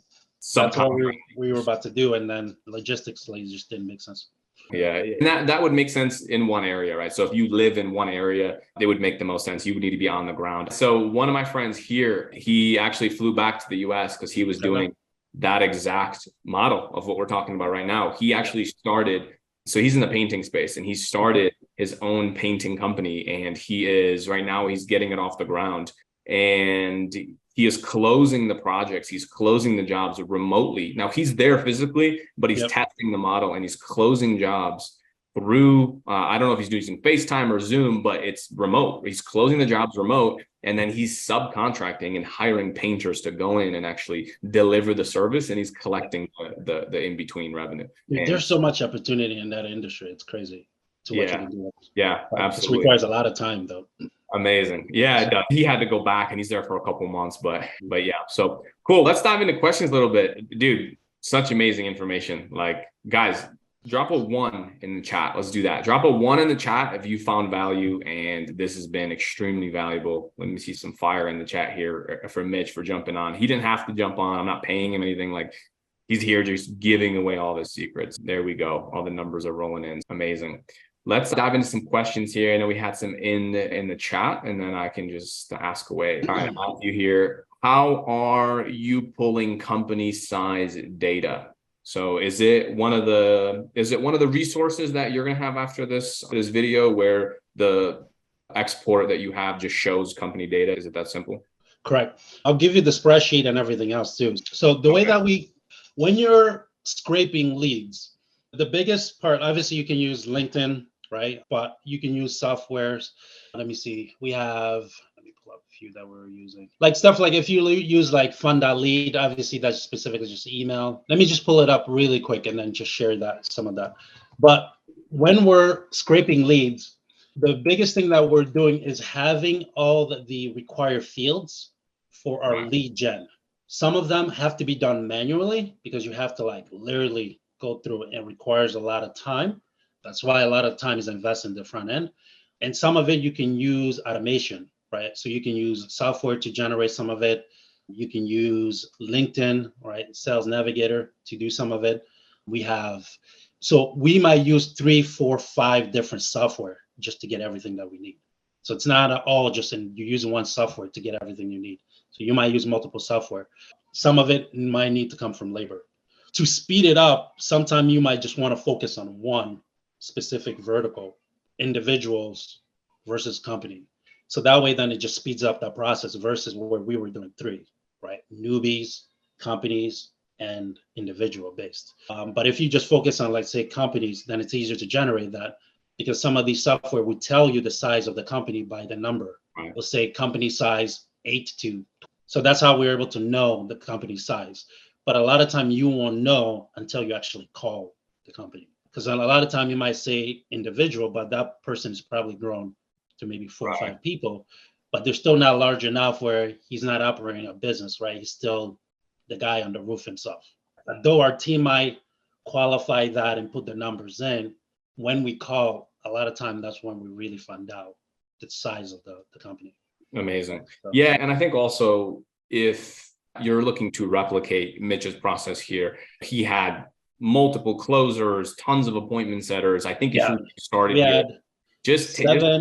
here, so I think if you're just getting started, honestly, if you just take a lead list, import it, clean it a little bit, you probably don't even have to categorize it necessarily in the beginning by company size to get some clients, right? So get some clients going, and then once you hire on more people and as you continue scaling, then it might make more sense to. Let me share my screen really quick. All right. So next question here. I'll just cover this real quick. 5 SMSs per day. I don't know if that's a question. Let me see. Let me know if you can see it. Yep, I can see it. So this is the whole lead gen process I wrote out. The reason that I wrote this out is to help us navigate that. And I'll share with you guys, I'll do this. So you can see the process, target audience, industry, location, essential components, pre-qualify, website, and all these different things. So I wrote this out and I'll give it to you. So then we break it up, Northeast, West, right? So Midwest. So that way we're targeting specific locations as we go. And then from there, what we did is we have regions. So New England, and break it down that way. So when we're generating the leads, we're generating based on location as well, right? So that makes it a little bit easier for our team to focus so that they're not all over the place. The fields that we collect, again, company, roles, president, right? So cell phone number of the individuals, if we can get it, company, right? Their website, social media handling, quality, we look at the reviews. So, and then breaks it down. So, and then this is our spreadsheet. So when we put it and then pre-qualifying in the spreadsheet. So the physical location, size of the company, right? Number of locations they might have, right? So we look at all these details to help us to determine how long they've been in business. That's a big one. And you can find a lot of these stuff online. So I can share this with you guys. I don't know if it will be helpful or not. And then clean. If you can share the link with me, I can drop it in the course or put it in the resources section for sure. Correct. And then these are the tools that I was talking about, lead gen tools. So we use a lot of Sumo, Link Navigator, B7 Lead Founder, Sales Blinks, Seamless.ai. We've used that fund. Your lead, Google Search, Lead Scraper, it's called. Yeah, so we have you're using tons of different software. Right. So Keyword Everywhere. You and I obviously talked about Keyword Everywhere. I love that tool. So, yeah, that's a good one. Yeah. So these are the tools that we use. And I think I have a list of others. And I'll give you guys this. Amazing. Yeah, man, just send me that URL and just make sure it's a view only access and I can drop it in the community here. Okay. Cool. All right, let's keep moving with the questions. Someone asks, okay, so 3,000 messages. So Biren said 3,000 messages equals 500 a day, which is about 10 to 12 Zooms per day. Yeah, I guess roughly, right? So 3,000 a week, which is about 5,000 a day. Yeah, I guess roughly that's because we're sending out in a small book. Plus, remember, we have so many qualifiers. Right. Our team is doing that. Right. So and I'm sure it's different. It's different every week. It's one of those things where like it's not exactly the same every single, because we're dealing with people, with companies. I'm sure one week you could get 20, one week you can get 5. I'm sure it changes. The other part of that is also the follow-up. Remember, if you need time for follow-up as well. So although we're sending these out, some days we might actually send less because we have high volume of follow-ups. Exactly. Amazing. Do you buy custom lists or do you scrape? The reason we scrape is because sometimes when you buy custom list, you don't have control. So if we're scraping, there's a lot more control there. And we're creating our own list based on the fields and the database that we need. Exactly. Okay, amazing. Can we please get a snapshot of the automations? Immense value. Thank you. Yep. Yeah. I can. I'll chat with Mitch about that, and we can see if we can put something together in the resources. All right. Biren asks, what is enough volume per day? It's just how much you can handle, right? Because if you don't have the time to be able to respond or to be able to manage that volume, then I'll say don't send it out. So if you can send out like 5 a day and manage that, because when people are responding, the biggest thing you want to be able to do is respond, and you need to follow up and you need to call. If you're not able to call and get on the phone, then decrease your volume, because all you're doing is just literally wasting leads, right? It costs us so much in the front end to generate those leads. Last thing that we want to do is waste the leads when they reply. So I would just highly recommend, if you're going to send out a message, be ready to either call or text, engage. ASAP. And I would even say the faster you can reply, the faster you can win. Definitely. Like I would set up an automation that notifies you every time someone responds. If someone responds, you need to get notified ASAP and then jump on them. And if it's me, I'll just say call them ASAP. And that's what I say with all the other outreach too. If we're doing Facebook outreach, Instagram, LinkedIn, I like LinkedIn. Anytime someone's responding, Google their company, find their phone number somehow and freaking call them and just say, hey, we were just talking on LinkedIn. That is, that's my the biggest thing, like for us, especially on the incoming, when we're generating the leads for the actual roofer, that is just as crucial, because when, like you saw our whole team, like we were consistently improving that whole process, because when you get a lead come in, if you don't call them within a few minutes, they're done. You're not going to get them back on the phone. Yeah. It's very hard to get them back on the phone. Or they're just going to forget who you are. Like, hey, we were just texting, and you're like, I don't know. I get a lot of text messages. What do you want? That's the thing about these guys, that they're rough around the edges. So they'll be a bit rude. They don't. All right. Ismail asks, did he mention how much ad spend they're using per day? So ad spend for what? For his agency? Because I don't think he was running ads for his agency. So we were running ads for the actual roofers to actually generate the job for the roofers. We weren't running ad to get the roofers. Right. How much were you? We got the roofer through the process that I just showed you. That's how we got our roofers. How much were you spending for the roofers? Maybe that's what he means. To actually get the jobs? Yeah, to deliver results for the roofers, yeah. Like, I think when we started running with you, we were around maybe 1,000 to 1,500, right? To get qualified jobs. Because remember, the jobs that we're delivering, it was a certain amount per the duration of the contract. So let's say the contract 7,500, we would say, okay, we will get you, let's say 30 jobs within that 3 months. Yeah. So then that breaks down into 10 per month.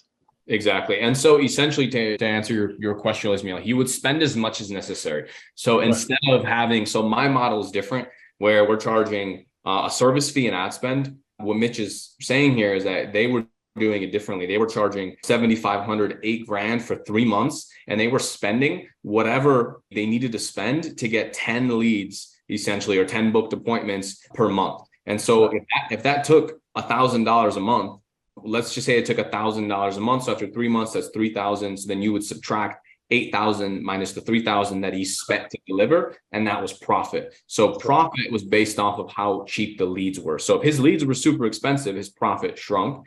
And then if the leads were really cheap, his profit would increase. And so what helped with that as well is on the front end, we overlapped the roofer. So let's say the reason we did region, by the way, there's a purpose to that. And this is where our model is. Let's say in New York, in a specific location, within a certain mile radius, we can only get one roofer within that radius. Exactly. So we're running the state of New York. So we're spending, let's say, $3,000 for the state of New York. So within the state of New York, we might have 5 or 10 roofers. If you have roofers, so that spreads out. So it actually reduces your overall cost long term. Versus if you only have one roofer in that state, then it costs you a lot more money, if that makes sense. Exactly. Yeah, it absolutely does make sense, because when you have a bigger audience size, when you're running ads, then the leads actually end up being cheaper. So if you can get roofers all over across one state and write ads statewide, the leads are going to be cheaper for everyone. And also what you can do is, when you're generating leads and you don't have someone in that area, when you do your outreach, you can say, hey, I have projects for you. I have referrals for you. And you genuinely do. So you can take the leads that are that you generated for your clients and send it to other people as well that are outside their radius. Or you could work with, I think you were doing exclusive leads, right? But what you could do is you could do shared leads as well. So now you can get multiple clients in an area, run the ad statewide, and send it to multiple companies. Now that's more advanced, of course. You can send these leads. The logistics of that. Yeah, it ends up being more complicated for sure. But the other part of that also is where you can use the leads. Remember, if you're generating the leads, you use the leads as baits to close the contract. Right. So it's very easy to say, hey, I have a lead right now. So let's close this and I'll start sending you. Because if you're able to, like, you close a roofer today and you start sending him leads today, trust me, you have them for a lifetime. Exactly. Right. Because dude, I didn't expect to start getting contract right away, right? So you can use them as bait as well to close more jobs. Amazing. So I do see Biren asks, how would you apply selling Google, basically SEO? So it's the same process, man. The outreach is the same. You're just selling SEO instead of Facebook ads. I wouldn't call it SEO. Yeah. I would actually repackage it. Give it a sexy name, right? Sell them a system. Sell them a system. Don't sell them SEO, because most people think they already know what SEO is. And the worst part of SEO is they think what SEO is, and they had a bad experience with somebody that was selling SEO. But if you sell them a system, hey, we have this system that we're going to sell you. It's going to increase traffic by this much within this period of time. They don't care how you do it. Exactly. They just want the result. Exactly. All right. So let's see. Is Leads Gorilla any good? That's a good one as well. I just don't like the price point, but Yeah. Dude, a lot of these are freaking expensive, man. So Mitch, when selling, are you pushing SMMA or are you selling people on SaaS too? As far as I know, it was lead gen. So it wasn't even SMMA. He wasn't even selling book ads. He was selling leads and then. But the biggest thing is that we try to push is for the jobs to try to give them contracts. Because a lot of time when we call them leads, they compare us automatically to Home Advisor, right? So that's why we try to qualify the jobs that we get to really, it's a solid, it's ready to go, right? So we try to deliver, like over deliver. Yeah, definitely. Yeah, that's always good. Okay, so how many deals were you getting per week? Per week, around 5. So, because based on the volume that was coming in. So you're getting 5 new clients per week at that either 75 or 25,000. So 5 new clients per week at 7,500 or 25,000. Killer, man. Killer. Love it. All right. What is the guarantee on the 7,500 30-month or 3-month package? I think it was 30 leads. That was the guarantee on the 75. It was a guarantee 30 leads, but the goal is we over deliver. So we're actually delivering around 40 to 50. So although they sign up for 30, remember, because as we start increasing the volume, that allows us to be able to deliver a lot more within the state. So the reason that we have a lower guarantee at the front because of the cost at the front. But initially, as the cost went down, our ability to be able to generate the leads and the job for them, and if that increases, we're able to deliver more, because then it's almost then becomes easy to transition them, to close them, and for them to, because we use them also to create referrals. Mm-hmm. Exactly. Amazing. All right. Yes, only residential. We only focus on residential. Yep. So residential, this guy, so Al Zubair here says this man has crazy value. Thanks, Mitch, for coming on. The people love you, Mitch. And then we have. I'm glad I can offer some value, man. There you go. Amazing. Do you call the leads to book them for the roofer, or do you bring the homeowners to a landing page? No. When we get the lead and our pipeline, we meet with the actual lead themselves. On the roofer's behalf, basically. On the roofer's behalf, because we have to qualify that lead to ensure they're actually a good fit for the roofer. The issue a lot of time when you're just delivering leads to the roofer and those leads are not good, you break trust with the roofer. So we want to be almost that middleman for the roofer to ensure that we're filtering. By doing that, allows us to build a bigger trust with that roofer, and we can use them for other referrals, and they know we're there for them. Yeah, absolutely. Yeah. Amazing. All right, Mitch, dude, thank you so much, man. I appreciate you jumping on. No problem. I got to go close that property, man. Oh yeah, you're closing on a house? Yeah, we're buying 18 acres, man. Wow, 18 acres. Amazing. Dude, really appreciate your time, man. It was super valuable. Everyone loved it. Got a bunch of ones in here. People are saying amazing things. So I appreciate your time, man. I'm looking forward to be part of that group, man, and contributing however I can. Of course, man. I appreciate you a lot, and we'll be in touch. Sounds good, brother. Anytime, man. Amazing. Dude, keep up the video, dude. You're killing it. I love them. On the YouTube videos? Yeah, dude, I love them. I appreciate it, man. I just launched a whole bunch. Yeah, awesome. I love them. All right, bro. Brother. Nice chatting with you. See you guys. Sounds good. I'll see you soon. Yes, sir. Bye, guys. The goal of the Power Dialer is to get the most bang for your buck as humanly possible. Look, you can automate so many things inside of GoHighLevel. I'm talking everything from SMS campaigns to automatic voicemails, automatic follow-up campaigns, to even automatic social media follow-up with the leads that you call. And even though all of this is possible, there's so many people that are doing this completely wrong. I'm talking people go to Google Maps and they try to reach out to a business owner. They cold call him. They cold call the second one, the third one. Maybe some people say, hey, call me back a different day. Call me back tomorrow. Or maybe they say they're not even interested in their services in the first place. And then when the second day comes, they don't know who to call. They don't know who they've reached out to. They have no idea how to pick up exactly where they left off. If you're going to put in hours of work into this, you might as well have a system that automates everything for you. I'm talking automatically sends a voicemail after the first call, second call, third call, and you have it all structured and laid out. In fact, this exact automation and workflow that I'm going to show you took Henry one of my affiliates and community member from zero to over $12,000 per month. So I just know that this works. Let's go ahead and dive in. All right, so the first thing I'm gonna do is show you what happens when they get entered into the power dialer and all the different automations that we have. Then I'm gonna show you what happens if they don't answer and how we follow up with them and send them multiple different text messages and voicemails based on the number of the calls that we've made. Then I'm going to show you the exact pipeline that we use to track everything and how that triggers different automations.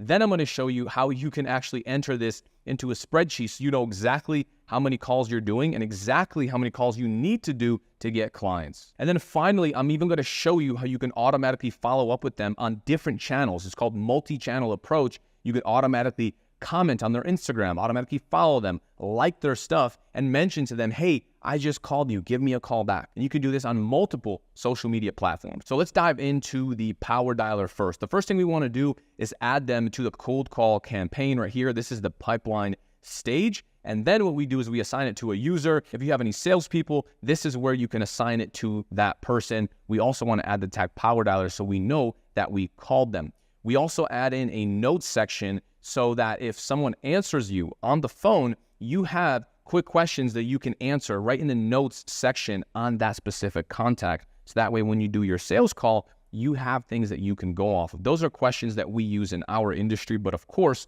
you can change that to fit you. Then we have the manual call. And then from there, it moves them into call number 1. And as you can see here, we then ask, did they book a call from that initial call? If the answer is yes, then we remove them from this workflow altogether. You can see right here, it says remove from workflow.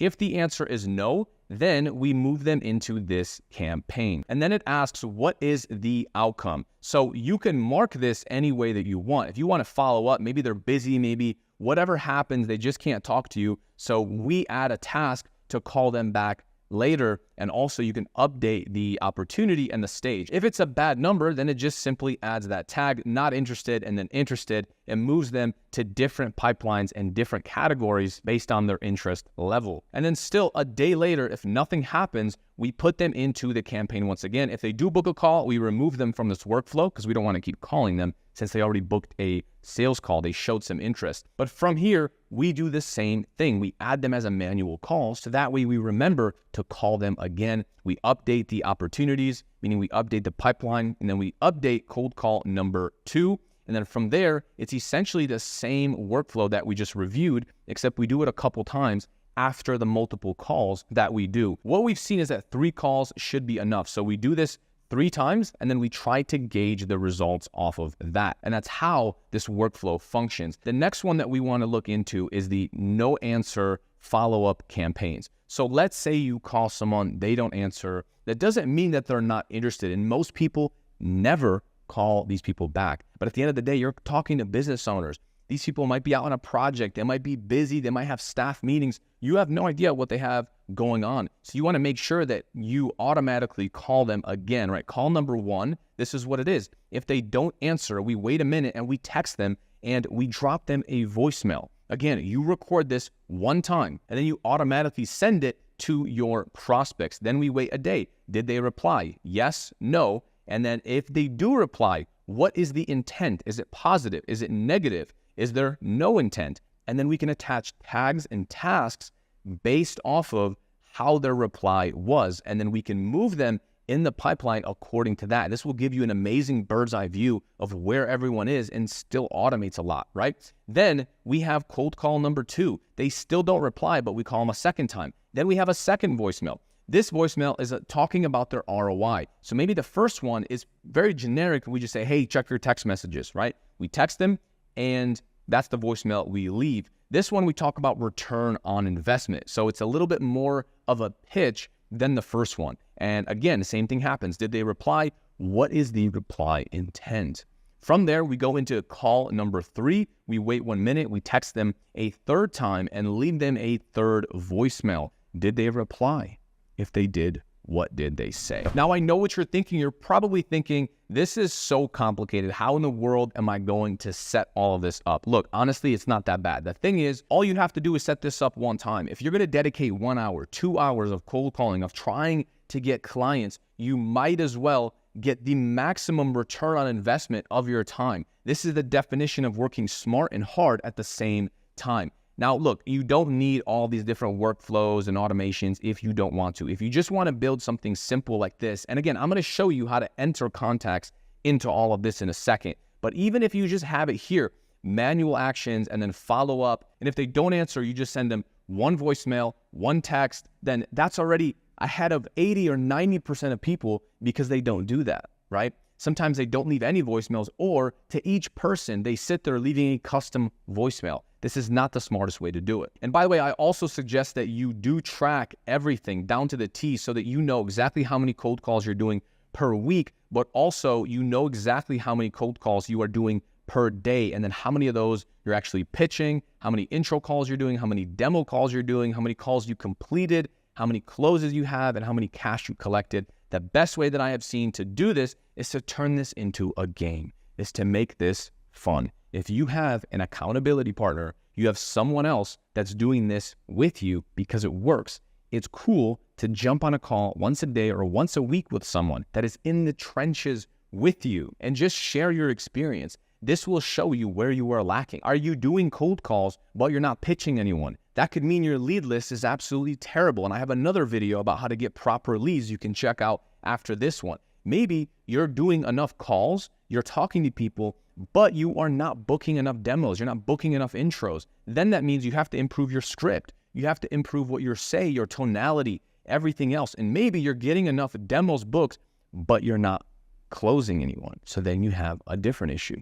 And by having a spreadsheet like this, you are able to properly track everything and really fine tune where you need help. All right, so let's say that you have a lead list. First thing you want to do is import it into here. You're going to press this button and you're going to import the lead list to your contacts. From there, you want to select all of them, right? Everything that you have, you want to select it. I have a couple different smart lists right here. So new leads are going to be leads that you just imported that you have not reached out to.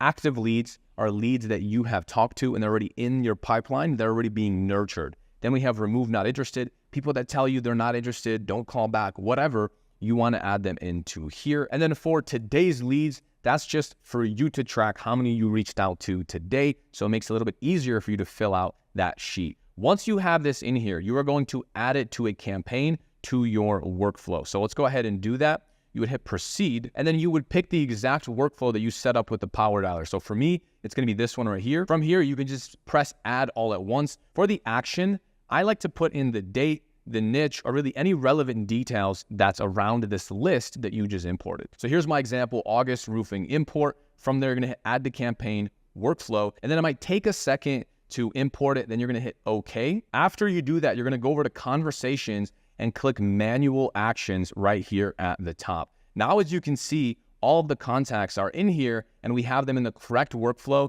and campaign. It gives you the date that they were added and the type is call. So all you have to do from here is just click let's start. Now, as soon as you do that, as you see, it opens up the contact right here and it even says cold call outcome, cold call number. This one gets automatically filled with us, so you don't have to do it. Okay, so it's calling right now. I'm going to end that cold call. And from there, it says, how did the call go? No answer, voicemail complete. So we always press complete. That's the way that we have the automation set up. And so now what you can do is you can see it says next lead up top here at the top right. And if you want to pause it for whatever reason, you can hit that pause button like I just did, and you can take notes or you can use the bathroom if you need to. Just make sure that you don't procrastinate. It's very easy to sit down right now and say, oh, I already did 10 calls. Let me scroll Instagram. Don't do that. Do not waste your time. Cold call outcome right here. You can also put in exactly what happened. Interested, not interested, wrong number, follow up week 1. And this allows you to tag your leads properly. Let's just say this prospect was not interested. Okay, boom. I would hit save right here. Now we are all set. So now let's go ahead and click next lead. And as you see, it automatically refreshes and it gives me the next lead. And there it is at the top. You probably can't hear it, but it says unknown dialing. And there it is, outbound call. Here we are, right? So I think you get the point from here. I'm going to keep ending these calls because I don't want it to continue, but everything pops up nicely. Let's go ahead and pause this so we don't call the next person. Now, going over back to our power dialer workflow, you can see every single contact is still here under manual call. That means I have to go through each of the contacts in order for them to move down this pipeline. We did 2 sample cold calls that I ended, and as you can see here, they are under wait 5 minutes. From here, it's going to see, the automation will see if we have an appointment. If we don't have a demo call scheduled with these people, then it's going to automatically follow up by checking which of the drop downs that I picked, and then it's going to fire that workflow. Again, we already have all of this built, so if you would like to just simply import it, I do give away this entire thing to my affiliates and every single person that's inside of our community. So you can just import all of this with one click and then just simply change the messages and it's all yours. But anyways, let's go ahead and keep going into the automations here that we talked about earlier. So you already went through all the effort of scraping a list and somehow finding contacts to reach out to. So you might as well just import those same contacts into a tool like this. This is called Phantom Buster, and you can automatically follow up with them, right? You have the list, go ahead and just start liking their stories. And then what you have is an omnipresent approach. They got your voicemail, they got your second voicemail. Maybe you texted them and they see your name in their inbox, but then they also see your name on their Instagram page. You followed them, right? You automatically sent them a message on Twitter, on Facebook, right? Maybe even on LinkedIn or whatever the platform that your clients are on. You can follow up with them on multiple channels. And this makes your efforts extremely profitable and effective. So you're filming a video one time. How many clients were you getting from it? Anywhere from 3,000, one of our highest clients pays us 15,000 a month, 15 to 20 meetings per month. You could even say like, hey, I looked up roofers in Las Vegas, and then you could show a search of roofers in Las Vegas, yes? Yeah, most cases it's that. I just wake up with meetings on my calendar, 300 a day from 1 to 2% booking rates. That's like 3 meetings, you know?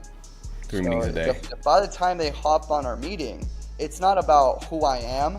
It's just like, what can you do for me, right? Whereas if you're sending out cold emails, the ones that are kind of like plain text, they're kind of vague, they give you some ridiculous, crazy offer. I love this because they see your face, they trust you, you're sharing your screen, it looks organic, and it looks like you put in a lot of thought, energy, effort into this. Andres, welcome on, man. I'm super excited to have you, a highly requested speaker on my channel since we did our last video where I interviewed a couple friends. We were in Guatapé exploring some stuff. So today we're going to talk a little bit about your automated Loom outreach video. I'm very excited to kind of dive in. So I guess before we start, if you can just give me like a little bit about yourself, how long you've been using this strategy, and just in general, you know, share anything you'd like. Yeah, absolutely. So I run an e-commerce advertising agency. We run Facebook ads for e-commerce brands, and I think I probably started using the strategy about a little bit a year ago. I think previously when I first got started with SMA, I kind of heard about it, tried it a little bit. It wasn't automated though, and I think with recent softwares and stuff like that, it's made it even easier than ever before.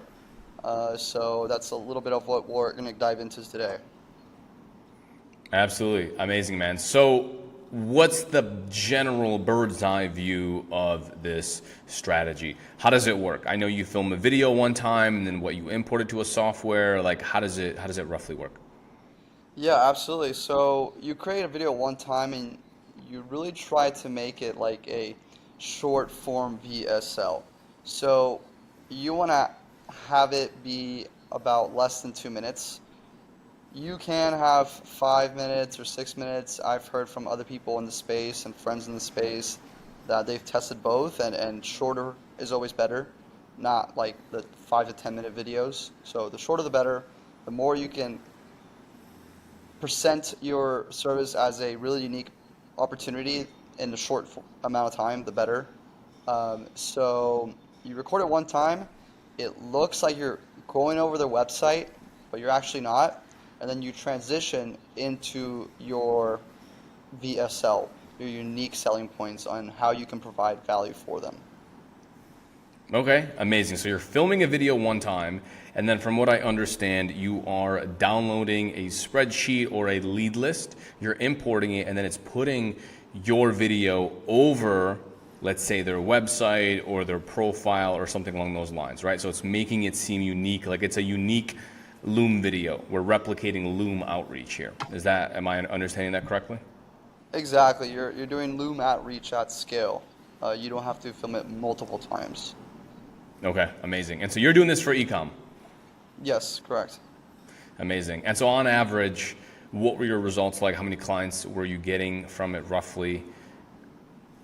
Yeah, on average, I would say maybe about 1 to 2 a month. Again, for ecom, we're talking about higher tier clients. So anywhere from 3,000, one of our highest clients pays us 15,000 a month. So you don't really need a ton of small retainers for the ecom space. And as far as meetings, anywhere from 15 to 20 meetings per month that you are getting. So depends on how much volume you're going to be doing. The more, the merrier. So it just depends on your niche, but that's some of the results we found for ourselves. Amazing. Yeah, my guess is that for local business owners, this is going to work even better. A, because no one takes the time to send Loom videos anymore. When I was getting started, I was sending these when I did web design and SEO and this kind of thing, and it was working extremely well. Now, back then, I had to like film a video and then upload it, like send them a YouTube link, all that stuff. However, it did work. People did respond, and they appreciated the effort that we put in. And also with ecom, the market is a bit more sophisticated. I'm sure some of them kind of know it's out, it's automated and that kind of stuff. But I think for local business, that's going to absolutely crush it, and it will make you stick out from the crowd like crazy. So with all that being said, let's actually dive in, man. If you want to share your screen, let's take a look at some of the how-tos. Yeah, absolutely. Let's get started. Cool. So I've really broken this down into 4 simple steps. Number 1, it's to really create and craft your short form VSL script. This is really the skeleton of what you're going to be creating for the Loom and what's going to be replicated over and over again, hundreds and thousands of times. So you really want to make it really good and detailed on how you write your message. And the next is to use Google Slides to create that short form VSL. I'll go ahead and show you guys an example of this on what is the video itself, which is in step 2, create the evergreen Loom. And then Pavel, I guess if you want to talk about the script real quick. Yeah, so let's actually take a look at your video. If we can check out your video first that we have. I know you were okay with sharing it. Guys, don't copy his video. So let's take a look at what you have. Cool. So this is the video right here for the VSL, right? My example. Hey, Andres here. Now I'm sending this video for 2 reasons. One, to show you that I'm actually taking time to personally reach out to you. And secondly, as mentioned in the email, to show you how we help elevate thriving solo brands scale with performance-based model. By taking a look at your website and ads library, I can tell some of the things we've done for our clients can be implemented for your brand as well. And a quick overview. My name's Andreas, the founder of Digital. That's the video, the gist of it. This is edited inside of Capwing, which we'll go over in the next step. But essentially, it's just an intro. What you notice about them that you can say it's unique, or for example, in my case, it's like, hey, I noticed something in your ads library, right? Maybe you could even say for local business, hey, I noticed something in your Google reviews, something around that lines that it could be unique for them, right? And I'll show you in just a second. You don't have to just share their website. You can share maybe even their Facebook page. If some companies and local businesses are more active on their social media, it's maybe better to actually share their Facebook page instead of their website because it'd be more relevant. So that's the gist of that. And the next steps on that end would be to create the Loom. Now, the way you do that is you can do 2 things. You can do either inside of a MacBook, QuickTime video. You just look up, where is it? Let's see, system preferences. You can just simply record it inside of QuickTime or Loom. I would probably suggest you to do QuickTime since it has a little bit of a higher quality in it. Yeah, so instead of your QuickTime player, what you can easily just do is click on New Movie Recording. It records yourself and not your screen. And you would essentially read off your VSL script using just screen recording, right? And if you don't have a Mac, you can easily go inside of Loom and do no screen recording, just full screen, but don't share your screen, as in it's just your video of yourself, right? and that would be your evergreen loom, and you record the VSL script that way. Does that make sense? Okay, yeah, definitely. So basically, that intro piece that you just showed, you want to film that inside of QuickTime or inside of Loom, and that's what we're talking about here, that initial intro clip, right? Yes and no. The entire video right here is filmed within inside of QuickTime. I mean, in my case, it was Loom. It's the same thing. But Okay, got it. that entire video is just a full screen video. It's not a screen share video. Even when I start sharing my screen, I'll show you in a second, that's post-production. That's being edited somewhere else. Got it. And so is it better, how come you're showing your slides instead of, let's say, like their website? Because really the only spot you're showing their website is in the very beginning when you're saying, hey, you know, the reason I'm reaching out to you is because I looked at your ads, in my case, I looked at your ads library and I noticed you're not doing some stuff that some of our clients are doing, which are getting amazing results, right? And this part where it shows the slides, it's like some of the case studies. So that's when you're showing essentially your VSL, the case study, and all that good stuff. Okay, got it. So basically what we could do is film a clip, and then we have a full screen kind of like talking head, how you have, and then it goes into like a background where it looks like it's a Loom video of, let's say, their Google My Business page, maybe their Google reviews, maybe a Facebook page, or maybe it's even their website. And then what you have is you have slides that you import, right, that play in the background of your video. Am I understanding that right? And then that showcases like your case studies maybe that you have, or some previous client testimonials or something along those lines. Is that right? That's correct. And we'll go over on how I do that all in Capwing. But yes, that's the gist of it. Okay, cool, got it. So it's talking head clip is the first part of the video. Then it's the customized section where it shares their stuff. And then 3 is you're talking about yourself a little bit, right? And that you actually have some kind of social proof. Okay, cool. Exactly. Overall, that's kind of how it follows, is the intro, custom part, who we are. I show my website, show some of the case studies, and then case studies of our other clients and the strategies we use for them. And hey, are you a good fit? Schedule a call, right? That's the gist of the video, all said within a minute and 40-second time frame. Okay. So once you film that Loom video, any questions about that? No. So if we kind of gave the general gist and general structure, I'm going to have your exact script, if you don't mind sharing it, inside of our private community. So I'll drop it to all of the affiliates, and everyone that's inside of our private community will have access to that. So you can take it and then just slightly tweak it to your niche and your demographic. And then if you're just watching this on YouTube, then you kind of have the gist of it, and you can create your own script. So yeah, so tell me a little bit more about Capwing.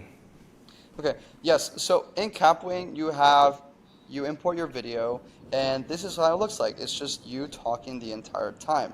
Now, quick side note, while I'm recording this video, I actually have Google Slides pulled up in front of my computer, and I'm reading off of it and talking over it, right? That way I'm not just recording myself looking in front of the camera the entire time, right? So that is a little bit of guidance that I have while I'm recording that evergreen video. Now, what I do is the following, where I start transitioning into, okay, who are we, which in my case is about this 15-second mark. I'll go ahead and play it. Right as well. And right here, a quick overview of who we are.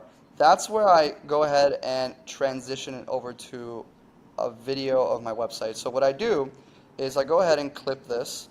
And what you also want to do is keep this full screen, but as soon as he says, and as an overview of what we do, then I transform this footage and I crop it into a circle, as kind of like how it looks like for Loom or anything like that, right? So let's do that. Let's go down here. Crop one by one. There you go. Okay. So now it actually looks like a Loom video, right? So Yeah. it's going to basically go from full screen For your brand as to well. And a to a quick circle, overview. right? Now I already have all the slides, all the screenshots loaded up in here, so I'm gonna just drag and drop it over here. Boom. Now the video flows. Your brand as well. And a quick overview. My name's Andreas, the founder of Digital Air. We're an e-commerce growth Now agency where in we're focused here, on what I also have is a separate screen shared video of me scrolling on my website. So I took a Loom video and I just scrolled on my website. That way, when I'm talking about my website in the video, it looks like I'm actually being active in that part of the video, right? So then it's going to talk about later, hey, let me get into some case studies. And what I did is I just took screenshots of the Google Slides and uploaded them as images in here, and you just can drag and drop images throughout the entire video. So when I'm talking about the funnel disconnect in this part, I have I drag and drop the image of the funnel disconnect section of my VSL. Does that make sense? Yep. And everything. So you just plug and play everything else, and towards the end, it's like, who's this for? It's for this person. If you're interested, book a call, right? And we'll show you in the next step, which will be inside of reply queue, how it actually looks like, because there is a call to action button. It's not just like a normal Loom. So that's how you import the footage in Capwing, how you edit the video to flow into a VSL transition, and at the end you just export it out. Okay. Where do you import like the actual customized portion where it looks like you're scrolling on the lead's website? Is that done in reply queue? Yes, you would import Oh, that. I see. It's the next step. Getting ahead of myself. All right, let's do it. Right, so now we're in the next step. It's reply queue. This is the dashboard. What you're going to do is click on upload or record your video. Now again, we're going to use websites, but you can even do Facebook pages. You can do Google keyword searches or reviews. Interesting. All that. You can get creative. So yeah, you could even say like, hey, I looked up roofers in Las Vegas, and then you could show a search of roofers in Las Vegas, yes? Yes. Okay, Exactly. Nice. So Amazing. that is for sure an option. And then, so in this case, we're going to use websites. And what we need to do first is upload our video. So I already have my video loaded up here. This is it right here. It's fully edited. I'm going to go ahead and drag and drop it inside of here. Click on next. And yes, I just want to continue with this video only. Then I'm going to import my lead list. Now, this is how my lead list looks like for my CRM. You're going to have your name. You're going to have, in my case, a website. If you're doing Facebook pages, then you would have a Facebook page in here, and then you're going to have your emails. Now, for this purpose, it's only so the software could pick up the website and create the recording, the AI recording of that website that you provided. That's the only reason for it, right? So we're going to click on here. Now we have the website, we have the names, all that stuff. Click on next, next, and submit. Then one final step is right here, enter options you want in your page. So after 15 seconds, I want it to show full screen, right? And 15 seconds, that's the section where in my video, I transition into the circle. Right, where you share your business. Got it. Yes, when I start sharing my business. Because what's going to happen then is it's going to show full screen. So in the beginning, it's going to be my face full screen, and then on 15 seconds, it's going to be my entire screen full screen, right? So that's what you want it to do. And for your video, it might be 10 seconds, 15 seconds, whatever it is. In here, what you want to do is probably like, you can say a video for you, that's fine. Maybe a personalized video for you, that's also fine. Right here, intro, yeah, you don't really have to do it. Or I guess it makes you do something. Video shape, that's fine. So all that stuff is good. And they also added another integration here. And Pablo, I'm just actually aware of this. But you can actually add like a Calendly link in here and have your Calendly directly integrated in that landing page, which we'll show you in just a second. So the button, you can just click on book call, That's going to be the button CTA. And then for the button link, you would use your Calendly link. Or maybe if you have a landing page, you would use your landing page link, right? That's what that would look like. We use GoHighLevel There where you I'm go. from. Then you would, So it's you going to would be have the your GoHighLevel calendar Yep. link. And another thing as well is you can also upload your company logo. So it would just be put right here. Instead of apply Q, it would be your company. In my case, Nice. I put Digital Air, so it's Digital Air as well. Now, another final thing is that inside of settings, you can add your domain as a subdomain. So it's not going to show up as app.replyq/video. It's just going to show up as So like it's white label. app. Yeah, it's it's white labeled, exactly. So then you just click on start video creation. Now you would then do that. Takes about a couple minutes. The less videos, the faster. And this is essentially how it could look like for you. So we have the video, we have the CTA button, a private video for the certain person. Oh, nice. And the entire, and you can see here, it looks like I'm moving my mouse. That's one thing. You can have it also scroll. Yeah. I don't have that turned on, but you can have it turned on. I found it that when you have it turned on, sometimes it has technical difficulties when creating the video, where some videos will just be white background and not actually render the website. So when you don't do scroll, it actually minimizes the defects. So that's how the video looks like, right? And then what you would do, as we move on to our next step, is get an export sheet and put video HTML link in your CRM. So what that means is in your export, which looks like this, you would go ahead and download this using the download button. And what that's going to look like is like this. You're going to have your video, your names, the URL of your video, and the video HTML code. So what I do is you just go ahead and copy this, and you go to your actual CRM, and over here for your Loom, you just go ahead and paste it as values only. And this is what you would upload to Instantly or Lemlist, whatever you're using. You would upload this as a Loom, put it in your code inside of the email, and it will auto-generate a thumbnail, a GIF, and send it to that link that's your video. I see. Okay. Can you go back to the video page real quick here? So basically, it's going to generate you this list, and then so you have to just make sure that you match it with the right contact. I mean, my guess is that when you import the lead list, let's say it's 10 people, when it spits out the 10 videos, it's going to be in the same order, right? So all you have to do is just take those 10, link it with these 10, and just just copy and paste it inside, and then you're done, and then import it to Lemlist or to Instantly, and then just basically start sending the campaign. One really cool thing about this is that it also includes the name underneath the video. So this is really cool, right? Because it says private video for first name, last name, and then it has a call to action. So when you say you're booking meetings from this, are you booking meetings because people are responding to your email, or is it because they're literally just like clicking this link right here and then just booking, and you're just waking up with meetings on your calendar? Yeah, most cases it's that. I just wake up with meetings on my calendar. Sometimes my people might reply like, oh, hey, thanks so much. That was super valuable. Let's schedule a meeting. And then you schedule them. But for the most part, people are just booking directly, right? Because it's already there. Yeah. Okay. Amazing.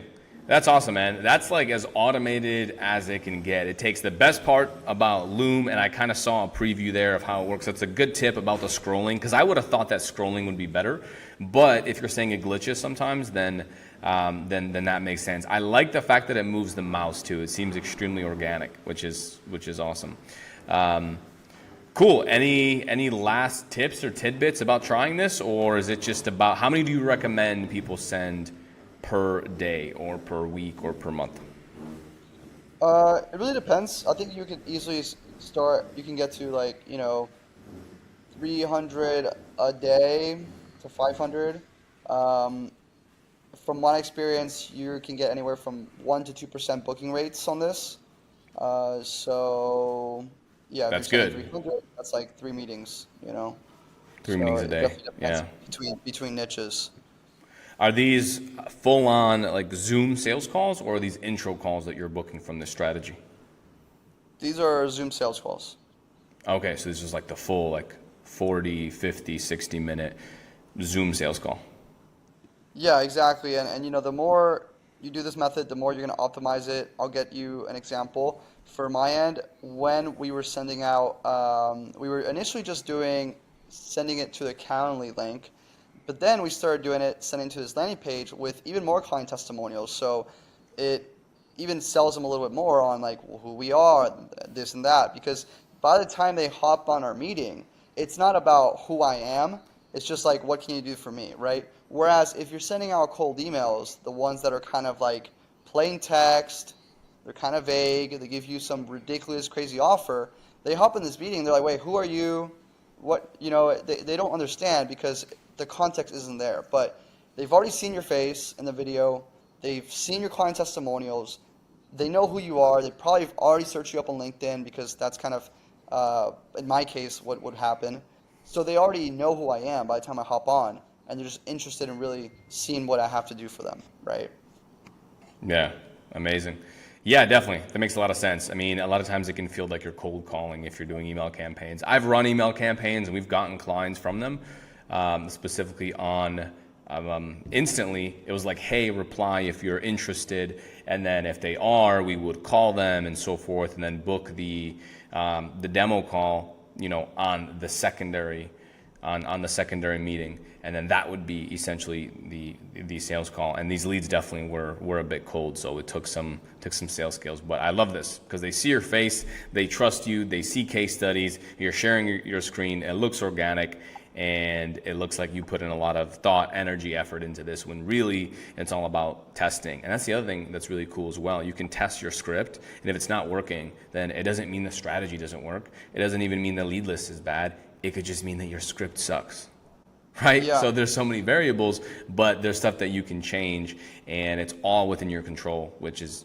amazing. So cool, amazing. Do you have any last kind of like final thoughts here, or is this pretty much everything that people need to know to get started with this strategy? Yeah, that's pretty much everything that people need to know to get started with the strategy. Don't overthink it, just get started, implement it, and you can improve your script as you go. Amazing. Dude, thank you so much for jumping on. I appreciate you sharing all of this. Guys, no one copy his script, okay? Create your own damn scripts. So, Andres, I appreciate you jumping on. I will see you inside the community, and for everyone watching, hope you enjoyed this video. I'll see you on the next one.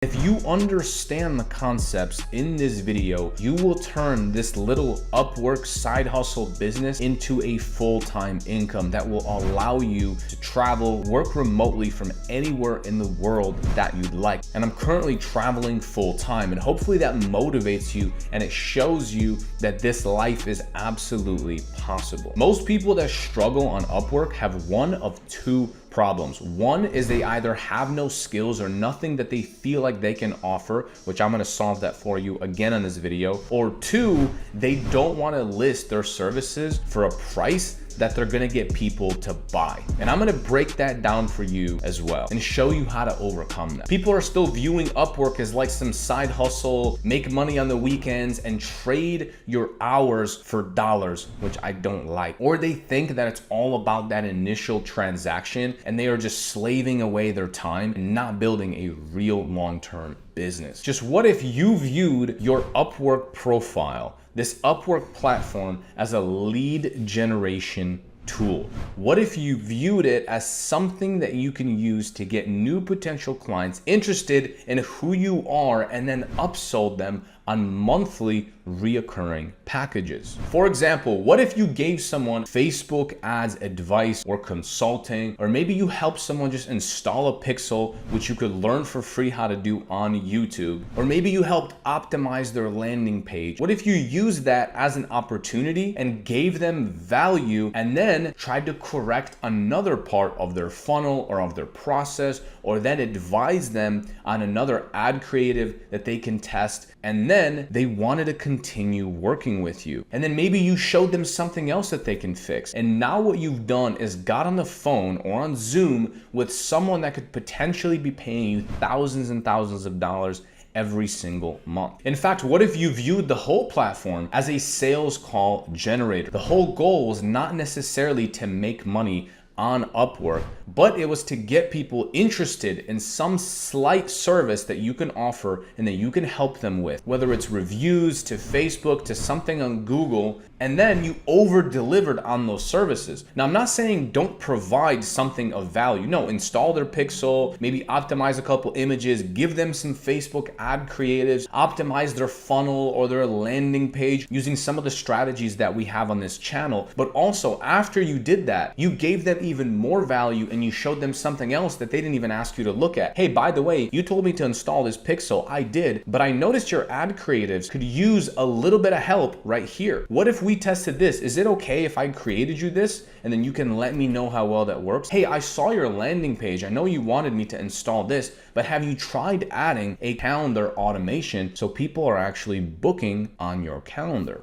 And I hope you can start to see where I'm going with all of this. And I know what you're probably thinking. I don't want to list my services for $10 an hour or $15 an hour. Or maybe you're thinking, I don't want to set up my profile because what if no one hires me? What if I apply to this job and I write this cover letter or I pitch them my services, but then they say no? The answer is that's okay. Even if someone hires you for $10 to install a freaking Facebook pixel, that's an opportunity for you to close them on $1,000 or $2,000 per month package. And even if they say no, that's okay. Maybe they'll come back and they'll just pay you to make them some new ad creatives, and now you can charge them $100, $200 to make a couple ad creatives. Or even if they don't do that, you're building your reviews on your Upwork profile, which then serves as a landing page, which will attract more potential businesses to you and give you more opportunities to sell your back-end services. So even if you don't close every single person you talk to, or you don't upsell every person you talk to,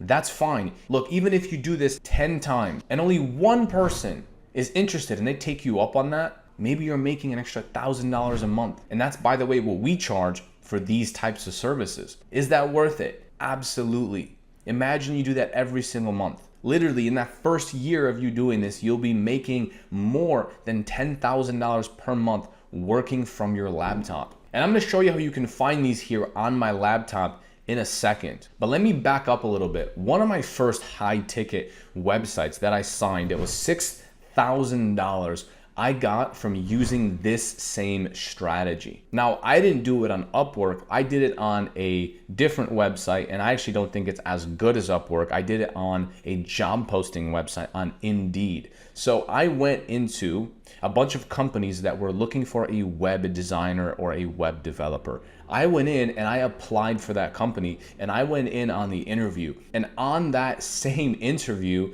that they were trying to get me to come on and to be their full-time employee, I sold them on a freelancing services and on paying me as a freelancer versus hiring a full-time employee. By asking them good questions, I was able to sell high-ticket websites consistently for that business whenever they needed it. And they were able to benefit because now they didn't have a full-time employee that they needed to have on staff, but instead they could just outsource their websites to me. And I made this $6,000 website in like 2 weeks, so it was absolutely worth it. All right, so after you go to Upwork.com, you can search some kind of service that you might want to offer. And if you don't have something in mind, you can type in like reputation management or lead follow-up, or even just type in something regarding local business. And then you can offer them GoHighLevel services. Now, if you're not familiar with GoHighLevel, you can check out a link in my description. That is how I scaled my business past $20,000 per month by offering software with services, and that covers the software side of things plus the services. So if you're new, check out that link in the description, and hopefully that helps you there to see the free course I put together on exactly how I grew that. Now, what you'll see here inside of Upwork is, let's just type in Facebook, let's say, right? Already, the second business in here was Facebook ads design, a local business med spa. Now, estimated budget $15. I don't really care. They want 5 creatives for Facebook ads for a med spa. This is amazing. If you don't have any clients, chances are you'd probably do a free trial for a client like this and deliver these services for the potential to sign them on.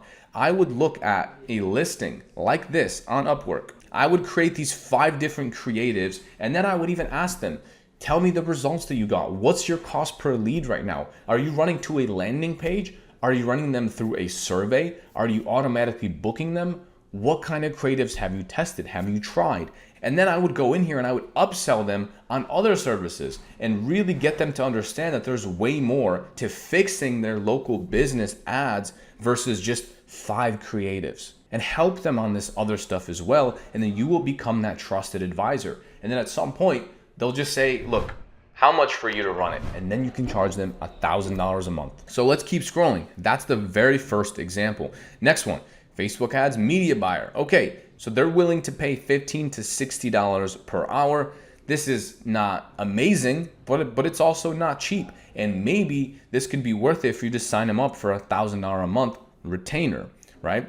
Okay, next one, paid advertising and marketing geek needed, hourly $15 to $30 per hour. Again, that's not amazing. I don't like working for an hourly rate, but they still need someone to help, right? And so what you can do is go in there, help them, and then try to upsell them. Okay, Instagram, theme page, graphic designer.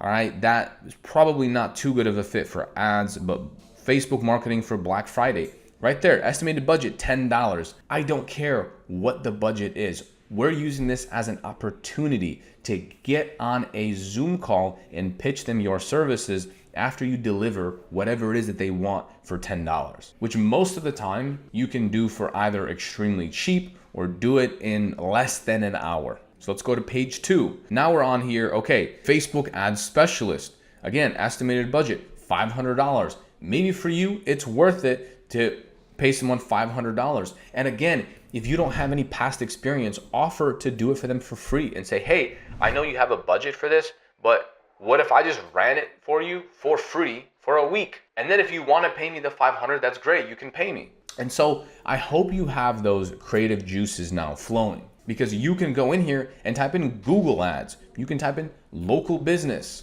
So as you can see, I typed in local business, and you might find stuff that doesn't quite make sense, like German texter, but this one does make sense. Need a detailed proposal for social media strategy, right? $5 budget, and they're just asking, right? They're just asking for someone to come in and give them a strategy. So if you run ads, that's the perfect strategy for them, right? Here's another one. Okay, assistant photographer, you can't do much with that. Modeling expert, don't think that's going to be a good fit for your Facebook ad services, but still scroll down and here's another one. Media buyer required for a local niche, roofing lead gen specialist, right? Estimated budget $830. But again, maybe you find a good agency that you can partner with and they'll pay you a very good rate for you to do these services, and you could do it on a part-time basis. Right here, local SEO expert. Maybe instead of just saying SEO, what they need is more Google reviews, right? Maybe they need lead follow-up. And a lot of these local businesses, they don't have these systems, these automations in place. I would say in anything that you do on here, make sure to always over deliver. And when you're applying for jobs, here are some sample profiles on what they're going to look like, right? So go into talent, and then you can just type in whatever skill you have, whether it's Facebook or copywriting or a landing page design, anything that you learn. And we teach a bunch of these inside of the free course and the free program that I mentioned earlier. But you'll see exactly what they write. And people are definitely earning money on here, right? $200,000 they earned on Upwork. And he's probably not even maximizing this to its full potential, because if he just charged people on a monthly basis, he wouldn't need to charge $100 an hour, even though that's probably pretty good. He could have clients on monthly retainer and then outsource it, right? Find employees that are overseas that are happy to work for much less than you're getting paid. And maybe this guy does that, right? I don't know. Maybe he's getting paid $100 an hour and then outsourcing this for $10 an hour, $15 or $20 or $30 per hour and getting all of this work done. And even if that upsell doesn't work, you want to build up your profile like this so you have a high job success score. And I would even go in here, and when you're optimizing your profile, don't start from the beginning, right? Start from a profile that already works. Now, I'm not saying copy. Don't go out here and copy and paste things, but definitely look at it. And if you don't have something that you can prove like this, right? Currently running campaigns in these industries, then just leave that section out and just look at someone else that has less experience and use their bio and slightly tweak it, make it your own, and treat this like a landing page. That is the most important key tip that I will say on here, right? This should read like you're trying to sell them. A few other services that you can go in here, learn and sell would be Facebook ads, Google ads, like we already mentioned, automations like email campaigns, text message follow-up, appointment booking stuff, or you can just type in something generic like local business, right? That's another one. And then whatever help they need, show them how to book more appointments, show them how to get more reviews. All local businesses need this. Another one is going to be SEO/Google My Business/Maps. And so this one is very, very powerful because you have a lot of potential. If they need help with their Google My Business or SEO, they're probably going to need help with their automations, lead follow-up, maybe even their website, whatever it might be. Which leads into the next one, which is websites. So you can go on here and just type in website design. Maybe someone needs help in adding in a contact form on a website. Do that, but then show them how they can get more reviews for their business. Show them how they can actually get traffic to their websites so that they can actually book more appointments and make more sales using that website that you're helping them with. The key thing here is to be good at what you do. And in the beginning, even with no experience and no skills, you can find out how to do a lot of this on YouTube. And not only that, but if they're unhappy, just refund them the $10 or $20 or whatever. You want to think about this as a longer term game, right? You want to make 6 figures, you want to make 10K, 20K more beyond online on the internet in reoccurring revenue, then sometimes it makes sense to give these free trials and learn things, to get reviews, to build your reputation. And then as you get better, you start to outsource, you start to hire out. Then you don't have to sit here in the weeds. And eventually, you might even be able to hire someone just to do this front end stuff as well. And all you do is jump on these Zoom meetings that you book from Upwork. What's kind of crazy to me is that when I was younger doing this and I was just kind of getting started in my hometown, I was living in my mom's basement. We grew up and we never really had much. In fact, we were on like government aid and food stamps, and my mom did the best that she could. However, I wanted to make money. I was freaking driven. I never had money growing up. So I wanted more. And I knew that I can get more by working hard. And in the beginning, I was willing to do so much for the cheapest rates. I mean, literally $200 a month. I would do everything. I would manage their social media, run their Google ads, run their Facebook ads, do their website. Literally, I would do so much for such a cheap rate. And that to me was a huge win. I would celebrate that because $200 a month. I knew I would increase my prices, but at least I'm making money and I'm doing it online. And even if I got 5 of these clients and I'm making an extra $1,000 a month, that was extremely exciting to me because I knew I'm in the right path, right? I wasn't trying to make $10,000 in my first year or my first 30 days. I just wanted to make sure I was always growing. I was always learning and getting clients and building skills. That's how I viewed it. And then slowly but surely, I got more clients and more clients and more clients. And then I was able to scale past $10,000 a month, past $20,000 a month, sold everything. And now I'm able to travel the world full time because I followed this high ticket software with services model. And I was extremely patient. No one actually shows you how to get clients. Yes, they tell you about it. They give you the tactics and the strategies. But what about just sitting down and watching someone do it? I'm going to go back to my roots here and show you how I cold call using something that's called the buffoon technique. What you're gonna see is me asking questions. Is this something you even want? Is this something you're even interested in? This is my style. I like it. It's direct. First thing we do is give them a good offer and then hit them with the, do you want this or not? This is how I used to cold call from my mom's basement back when I was sleeping on a mattress on the floor. And I think times have changed.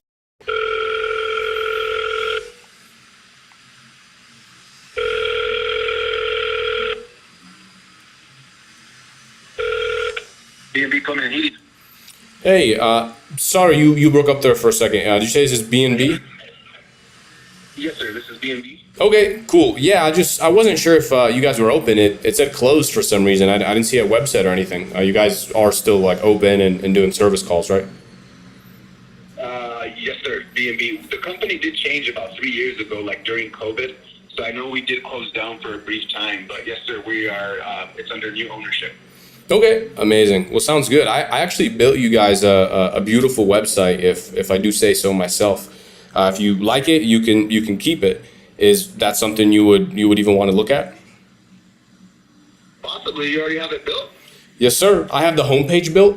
I didn't build out the rest of the site. I believe in giving value first, so I could show you the homepage, and then if you like it, we could maybe work together.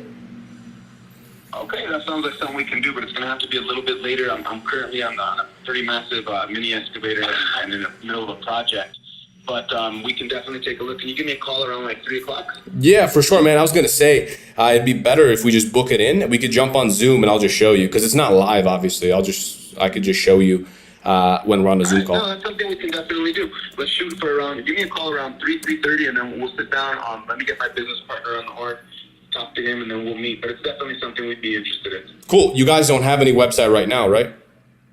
No, currently we do not. Okay, We're I got busier you. than shit, but something to help us. We're even looking for possibly like formatting and scheduling, but we'll talk around 3 o'clock and we'll go from there. Yeah, for sure, man. I'll just show you what I already have built. If you want it, you can keep it. If not, that's cool too. So, all right, sounds good. I'll chat with you at 3. Awesome, thank you. Cool. Bye. All right, one meeting booked. Hello? Hey, is this JR Landscaping? Yeah. Okay, nice, cool. I wasn't sure if you guys are open. It said closed for some reason. You guys are open, right?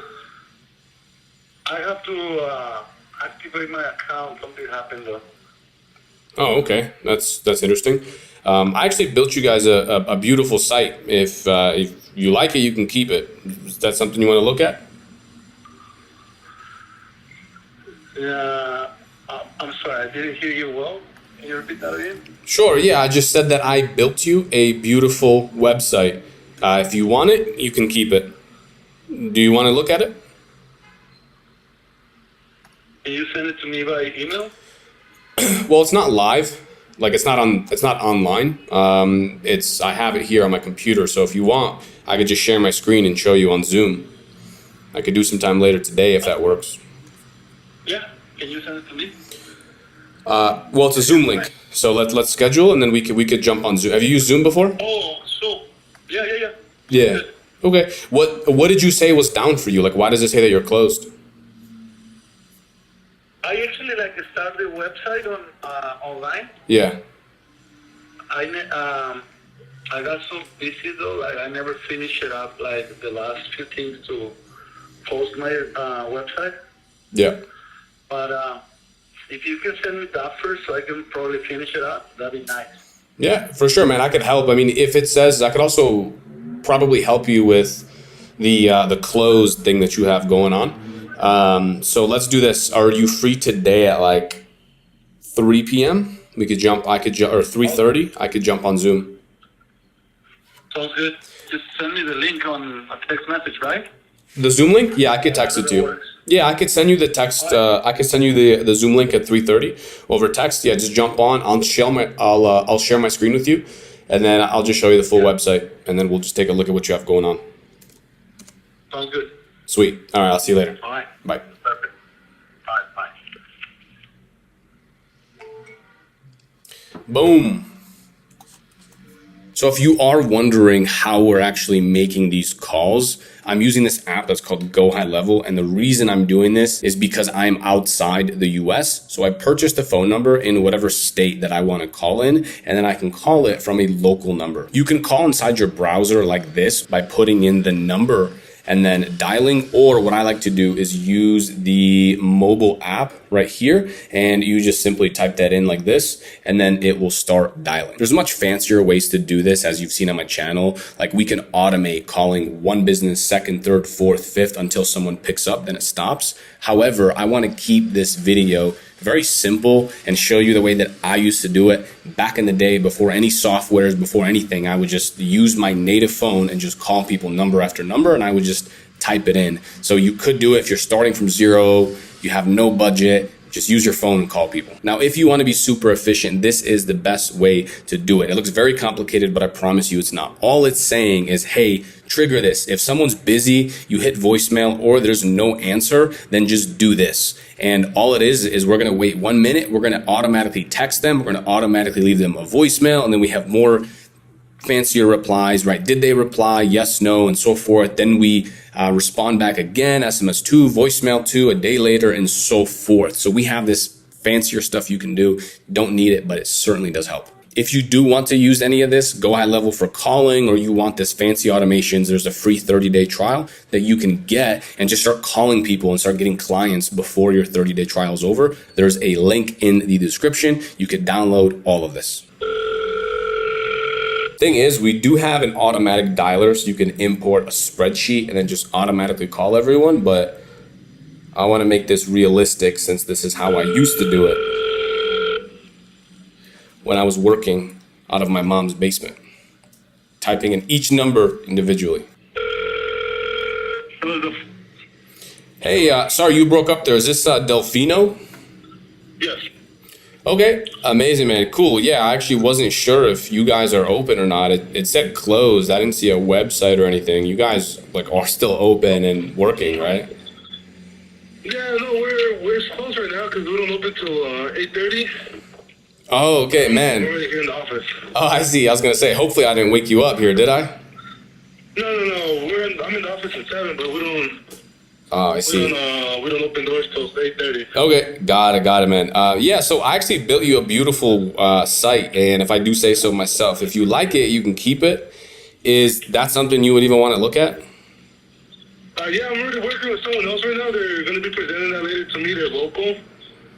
So I'm already working with someone. I hear. Do they already have it live for you or no? No, they're going to be sending it over to me so I can check it out. Okay. If I need to make changes, then I can make changes. Yeah, I get you, man. And I mean, do you even want to look at what I built for you? Because I could still show you. Like I said, it's done. I just have to show you on Zoom. Sure. How much? Can we do a Zoom meeting later? Yeah, for sure, man. I mean, I can't do right this second either. Let's do it later. I mean, how's 1 p.m.? 1 p.m. Let me check my schedule right now. Cool. By the way, just out of curiosity, I mean, how much is this company charging you for the website? The website is about it's like $500, and then monthly to keep track of it is like $80 a month, so they could do any changes from it.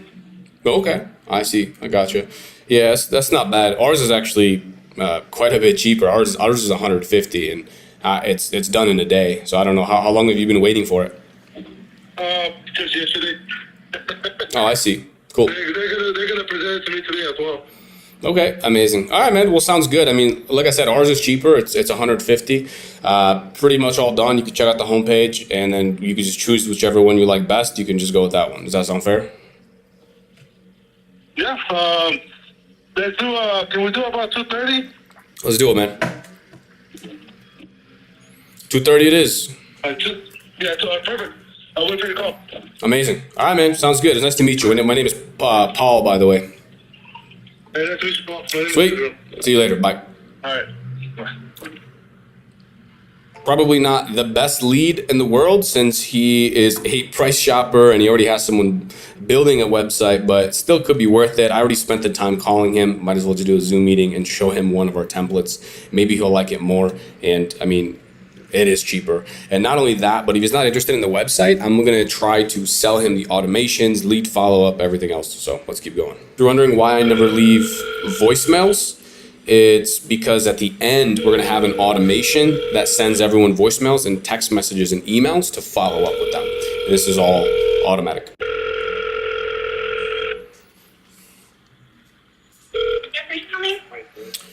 Hey, is this, sorry, you broke up there. Is this Jeffrey's Plumbing? Yes, it is. Okay, perfect. Cool, yeah, I actually wasn't sure if you guys were open. It just said closed and I didn't see a website or anything. You guys are open, right? Yes, we are. Okay, amazing. So I actually built you a beautiful website, if I do say so myself. It's not fully done, but the homepage is, and just wondering if you guys would even want something like that. For online? Yes, correct. No, thank you. Not right now. I appreciate the offer, but not right now. Sure, no problem. Bye. Thank you. Have a good day. Hey, Plumbing. Hey, sorry, you broke up there. Is this Hayes Plumbing? Hey, yeah. Okay, awesome. Yeah, I wasn't sure if you guys were open. I said closed for some reason. I didn't see a website or anything. You guys are open though, right? The store is closed. It's been closed for a few years. Okay, so do you guys still provide services? No, they don't do service calls. I see. Got it. All right. Thank you. You're welcome. Hello? Hey, is this TJ's Plumbing? Yeah. Okay, cool. Yeah, well, actually I wasn't sure if you guys were open or not. It said closed for some reason. I didn't see a website or anything. Oh, no. Sure, my website is actually TJ's Plumbing New York at .com. Okay, interesting. Yeah, I'm not sure why I didn't see it, because I was gonna say I actually built you a beautiful website. If I do say so myself, man. If you like it, you can keep it. Is that something you want to look at? Right now, no. I No. got a website myself. Yeah, I understand. Not right now. I mean, we could do some time perhaps later today if you'd like. I can show you what I have, and then you can show me yours. And then if you need some help linking it, I can also do that because I wasn't able to find it. Okay. Is your phone number? I can give you a call back when I get a little bit time. Yeah, man. Let's just book in a time. So how is today at 4 p.m.? Can't actually promise that. We got a couple. We need that. Take back. Okay, I got you, man. When's a better time for you? You could do it sometime today, tomorrow, whenever. Tomorrow probably better. Cool. What time? Tomorrow around 9. Around 9 a.m. Yeah. Okay, gotcha. So your current website. I mean, how long have you had it? For about 2 years now. 2 years. Oh wow. So I wonder why I wasn't able to find it. So it hasn't been linked for 2 years? I'm sorry, what was that? Yeah, no, I was gonna say, I wonder why I wasn't able to find it. It hasn't been linked for 2 years? I'm not sure. Probably. Some people be getting me off of Google. I don't know how I have linked with them to that yet. Oh, that's crazy. All right, man. Well, why don't we do this? When we chat, I can show you how to get it back on Google. And so at the very least, at the end of that call, you don't have to pay me anything. I'll just show you how to relink it, and then I'll show you what I have, okay? Okay, and then if it makes sense for us to work together, I can also show you, some other stuff that we have with lead follow-up and all that stuff, like Google reviews and all that. Okay. Cool. All right. Thank you so much. Cool. All right, thanks, man. Have a good day. See you tomorrow. Bye.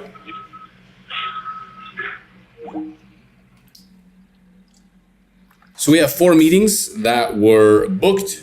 Here they are. We have one at 3 p.m., another at 2:30 p.m., and then at 3:30 p.m., and then tomorrow at 9 a.m. They usually don't go for very long. It's pretty easy when you're giving someone something that they actually need that they don't already have. And again, this is a low ticket website. That's a copy paste website. We get it done in a day and then we publish it out for the client. I called for a few hours here and I was able to book a bunch of meetings. Most people never cold call. And out of the ones that try, they do it completely wrong and then give up altogether. They end up talking too much. They script every single word that they're saying on the phone. And they even sound like everyone else that's calling these business owners, which leads to them getting hung up on often, which leads to them losing all motivation and drive, and sometimes even having to go back to a job they absolutely hate. Look, cold calling is hard. It's just the truth,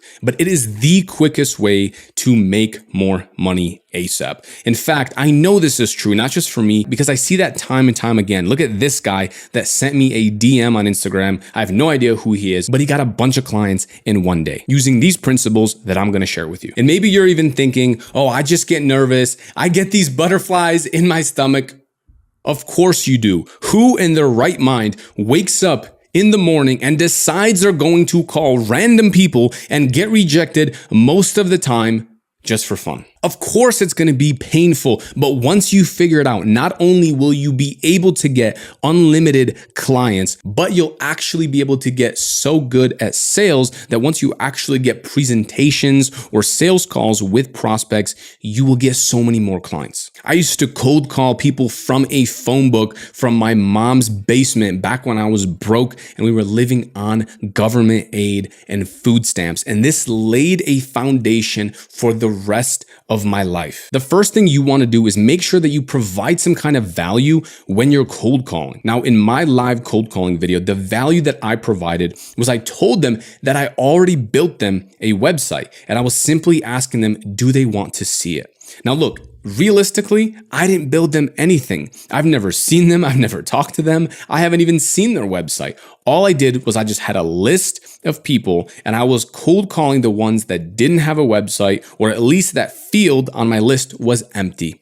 If they agreed to it, I would book the meeting the next day. And then all I would do is just import a template. It can be any template you want. And I just put their logo on it that I found on social media. And I said, hey, this is the first draft. It took me less than 5 minutes to do, and I was able to lead with value. Now, even if, let's say they hated the template, which it never happened, but if they didn't like it, I would say, okay, no problem.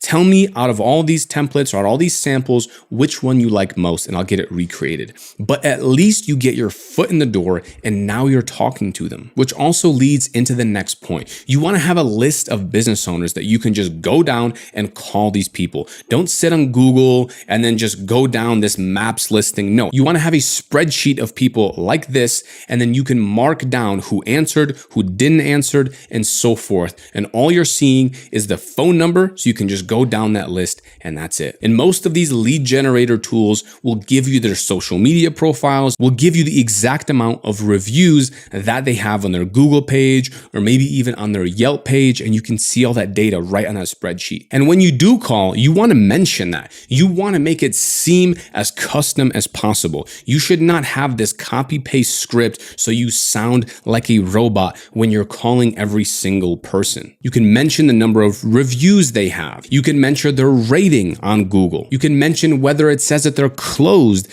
and you can even mention whether it says they have a website or they don't have a website, as well as things like Google Pixels or Facebook Pixels or anything else like that. Now, the next thing is going to be your tonality. You do not want to sound like a used car salesman or sound like everyone else that's calling their phone. You want to sound authentic. You want to sound like you are just trying to help. I'm going to give you an example of this. Imagine that you are the business owner here for a second and I was calling you. I said, hey, is this Bob? You said yes. I said, hey, Bob, so this is Pavel. I'm calling in from ABC Web Design Services, and I am just wondering if you would be interested in some kind of website.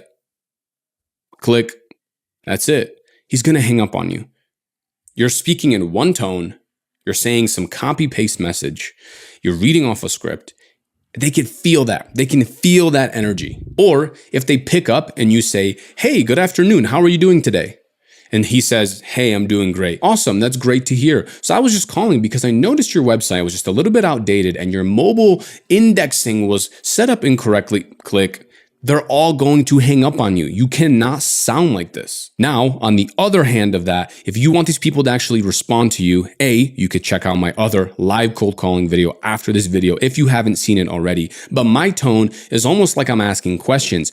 You can even start with something that's unprofessional if you're working in a field that's unprofessional. For me, that's home services. If I wanted to, I can call these people and say, yo, is this Bob? And he's way more likely to answer and think that that's one of his customers or even one of his friends. Yeah, so Bob, who's this? Yo, Bob, what's going on, man? Dude, I was just looking at your website and it's insane. I tried to find some kind of projects and you don't even look like a real business. Bob, what's going on, man? Right? This kind of message already sounds much better. Even though it's more unprofessional, that is the new way of cold calling, is sounding like a human being. If you want everything imported into your account and just copy and paste everything that we've built with a click, you can now do that. It's working like crazy, not just for me, but we've proven that this works for people with all kinds of experience levels and backgrounds. In fact, GoHighLevel themselves rated us the #1 course because of the results that we get for people and the support that we give. I'm gonna show you A to Z how to get clients, deliver results, grow your business, and then even hire employees to run it all for you. I'll even talk to you on Zoom and answer questions to make sure that you succeed. If you want all this for free, go to laptopceo.com or check the link in the description. So if you are wondering how we're actually making these calls, I'm using this app that's called GoHighLevel. And the reason I'm doing this is because I'm outside the US. So I purchased a phone number in whatever state that I want to call in, and then I can call it from a local number. You can call inside your browser like this by putting in the number and then dialing, or what I like to do is use the mobile app right here, and you just simply type that in like this, and then it will start dialing. There's much fancier ways to do this, as you've seen on my channel. Like we can automate calling one business, second, third, fourth, fifth, until someone picks up, then it stops. However, I want to keep this video very simple and show you the way that I used to do it back in the day, before any softwares, before anything. I would just use my native phone and just call people number after number, and I would just type it in. So you could do it if you're starting from zero, you have no budget, just use your phone and call people. Now, if you want to be super efficient, this is the best way to do it. It looks very complicated, but I promise you it's not. All it's saying is, hey, trigger this. If someone's busy, you hit voicemail, or there's no answer, then just do this. And all it is we're going to wait 1 minute. We're going to automatically text them. We're going to automatically leave them a voicemail. And then we have more fancier replies, right? Did they reply? Yes, no, and so forth. Then we respond back again, SMS 2, voicemail 2, a day later, and so forth. So we have this fancier stuff you can do. Don't need it, but it certainly does help. If you do want to use any of this, GoHighLevel for calling, or you want this fancy automations, there's a free 30-day trial that you can get and just start calling people and start getting clients before your 30-day trial is over. There's a link in the description. You can download all of this. Yo, Bob, so I was just looking up some landscaping services. Dude, I tried to look at like your past projects. Do you have anything that I can look at? Oh, no, I don't have that online. But if you go to my Instagram or blah, blah, blah, let him explain himself. Okay, sounds good, Bob. I mean, look, dude, I'll be honest, like I saw that and I know how powerful it is to actually just show that online. I actually built you a website. Like, do you want me just to show it to you? I went ahead, man. I like your business. You got some freaking good reviews. I figured you would like this website. Do you want to see it or not? That right there, that pitch, that tone, the way I'm speaking is just simpler. It's more easy to digest. It sounds like I'm just some genuine guy down the street that's just calling him. And you might be thinking, okay, well, what do we say if they already have a website? There's still so much that you can mention, and you can still say that something on it is broken. Now, look, I don't actually look at these websites, but I'll just say that something's broken. If I see a website, typically, and maybe you're like this as well, but maybe in 2 seconds, you can already find something that could be improved. Maybe the image loading speed is terrible. Maybe their phone number is not at the top of the website. Maybe their contact form is off of the padding and it just doesn't look good. Maybe their photos and their gallery is just low quality. Maybe their Facebook Google Pixel is not installed on the website. There are so many things that you can mention. Or you can say something like, yo, Bob, so I was just looking at your site, man. I just found a couple things broken. You guys are still open and you still are in business, right? And then they might respond and say, yes, of course we're open. Of course we're still in business. And what do you mean exactly? And then you can go in and you can say anything. Well, I saw that this pixel wasn't properly installed and it just wasn't really showing up on my phone. So actually what I did, Bob, is I actually built you a brand new site. I don't know if you were looking for it or not, but I wanted just to fix the issue for you, just give you some value up front. Would you be free sometime to look at it? And then you might respond with something, oh, well, I already have a website, or wait, what do you mean you already built it? And you could say, yeah, I mean, you don't have to use it if you want, but I can show you how to fix it on your existing site. And you want to make it low risk for him. Yeah, you don't have to use this new website, but I can even give you some tips on how you can fix it on your existing site. With that, I mean, does that sound good? And then also while you're speaking to him, if you want to reference something, if you're calling people that have websites, literally while it's dialing, just load up his website. And you could say, oh, well, it's great. I see you have your portfolio here on the top. I see you have your phone number right here, and so forth. And so you can mention exact things that are on his website and then just tell him you fixed it or there was some kind of error. And you want to get him on that Zoom call as fast as humanly possible. Book it for tomorrow, book it 2 days after, and then go in and genuinely give him advice on that call, which goes back into providing value. That was the first point that we talked about.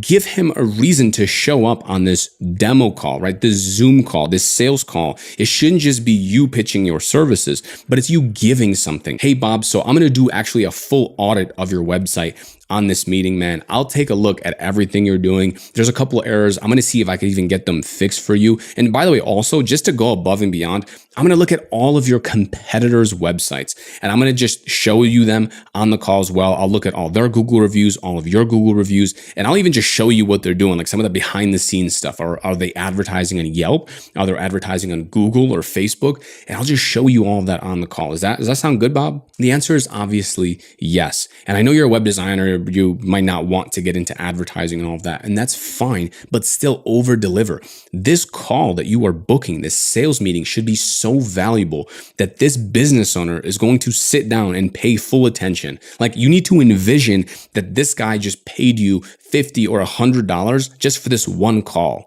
And all you're going to do is go in and analyze everything. And this doesn't have to take very long on your part. Just dedicate 10 minutes before your meeting, look at his websites, just pull up a couple competitors, and then often you can just show him, hey, all your competitors have 70 reviews. It seems like you have 10 or 7 reviews. So I would suggest you do this. Just automatically email your clients this review link, do this, do that. And plus also on your website, your phone number is kind of towards the bottom. I filled out this contact form and you're actually missing out on a lot of leads by not forwarding them to a calendar. You're missing out on leads by not having a live chat on your website, which is just another contact form. And just start saying these things and he's going to be happy to sign up with you. So the goal of this cold call is not necessarily to sell your services. It's not to sell all the web design.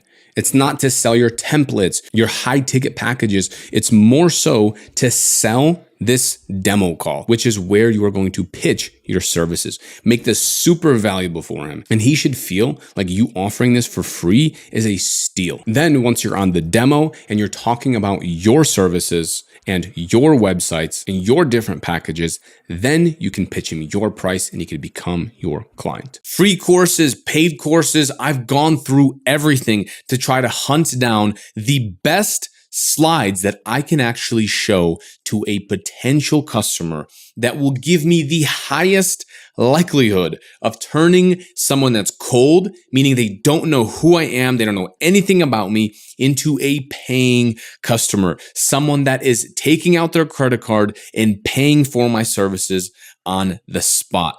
No one was providing anything like this. So I had to build my own. And now I'm making it available to you. And I'm going to share with you everything that I've discovered. And I've tweaked this many times. And you're just going to get the final formula that just works. This sales script will allow you to charge thousands and thousands and thousands of dollars for custom websites if you'd like, or you can even use this to sell lower ticket services ranging from $100 to $300 per month. Again, these are copy paste websites templates you can just import. You put your client's logo at the top, and they're more than happy to keep paying every single month. Look, everyone else, when they try to sell their web design services, they focus so much on the technical side of things, Webflow, Weebly, WordPress, look at this HTML, the CSS, these beautiful elements that I'm going to add to your website. But the client doesn't care. You're wasting your time. You are telling the client something they have no idea about, and quite frankly, they do not care.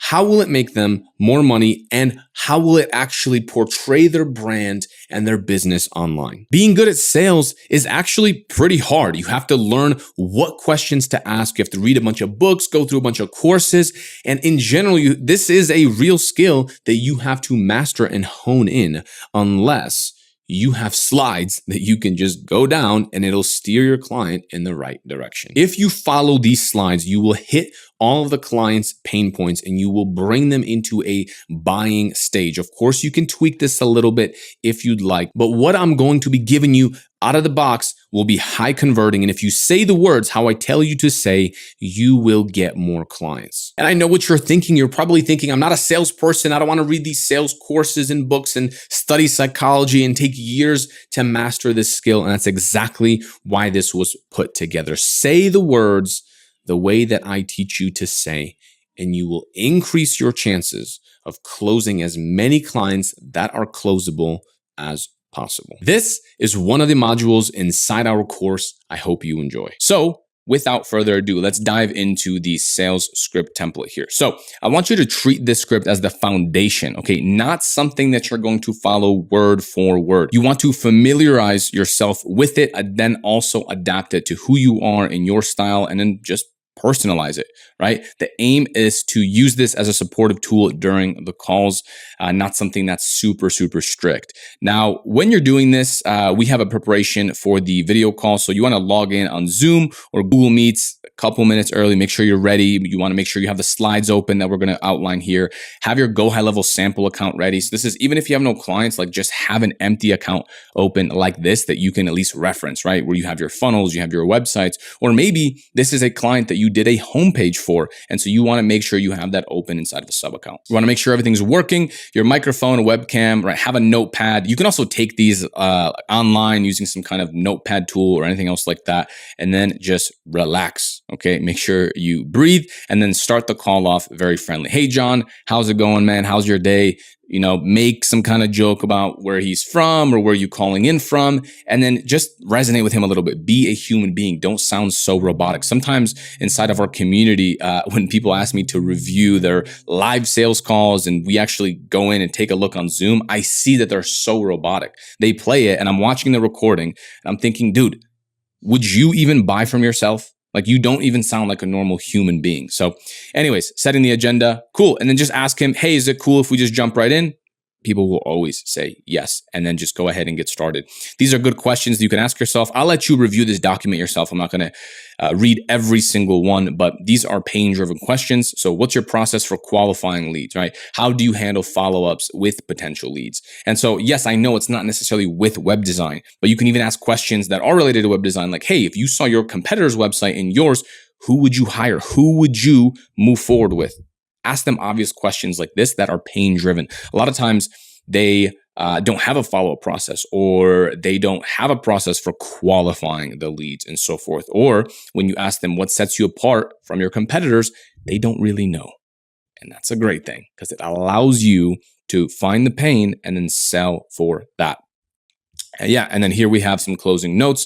If there's any aspects of our offer that you're unsure about, let's discuss them now to see how we can align any solution with your needs. Now, again, I make this is a general principle. You want to make this more friendly and also more like natural, right? This is an exact sentence that I would say, but this is still something that you want to keep in the back of your mind. So let's start with the first slide here. I always start with the meeting outline because this shows them what your process is, and it keeps them in line with your flow and exactly what your program is. We do your business, quick background, results, decision, and then execution. So he knows from the very beginning that he has to make a decision on this call. And I love this, very important. Let's dive into your business. So again, when we start, I want him to talk about his business. I want to see where his business is at. Your current online presence. What happens when potential customers Google you? Is it easy to find you? Your online reputation. What's your current review process? Let's check your reviews. So during this slide, I am just on a new tab and I'm just Googling him. I'm looking at his website. I'm critiquing his website. I'm giving him advice on his website. I'm just talking to him like a normal human being. And sometimes we'll go off tangent. Cool, man. So how many projects are you doing per month? Like how many new massage therapy clients are you seeing every single day? How many people call you every single day? How many of those go to voicemail? How many of those do you text back? So I'm asking a lot of very good questions along this slide. This is deeply for your clients. And you can spend as much time as you want on this slide. So don't feel like you have a time limit. In fact, the more this potential client tells you about their business, the better off that you'll be. So let's keep moving here. Let's look at your competitors. Okay, Google. Let's Google your services. Reviews. How many reviews does everyone else have? So this is you going into Google and maybe not necessarily Googling like their business name, ABC Landscaping or ABC Massage Therapy, but you're going to go to Google and just type in massage therapy Las Vegas, right? Or massage therapy Miami, Florida, wherever they're located. You're going to do that. And then click on the Google My Business and just start scrolling down and be like, do you see yourself? I don't see you. Why is that? Have you been in business longer than these guys? Right? Start finding the pain and start showing them that they are nowhere to be found. Then we talked about the audit inside a GoHighLevel prospecting tool. So you can do that here under step 3. And then thoughts. What do you think? Do you have a plan in mind? How do you plan to get this better? Right? This is asking your clients, hey, do you have something in place already? The answer is probably no. And then they're going to admit that they need you. And that is what we are trying to extract here, that they don't have a plan and they have no idea what they're doing. So they freaking need you. Let's go ahead and keep moving. I would put in your reviews right here. So again, if you have screenshots of videos, or maybe you just have some people that left you a Google review, I would just put them in here. If you don't have this yet, and you are just getting started, you're brand new in this process, then just go ahead and delete the slide. You don't have to show anything, because the next slide is going to be high converting website samples. So these are the website in a day templates that we give you. So you can keep this exactly as is, right? Use these. If you have other templates and other samples, then feel free to add them in below this or even replace them. This is, again, fully custom. So it's completely up to you what you want to put in there. Also, if you want to go in and actually like have links below this where you can click into it and show your clients like other websites that you've done, that's cool as well. You can do that. I've also done that before, but I usually wait for clients to ask me. Sometimes clients want the in-depth and they want to see live examples. And when they do ask, then we show them. Now we dive into the mechanics, how our system works.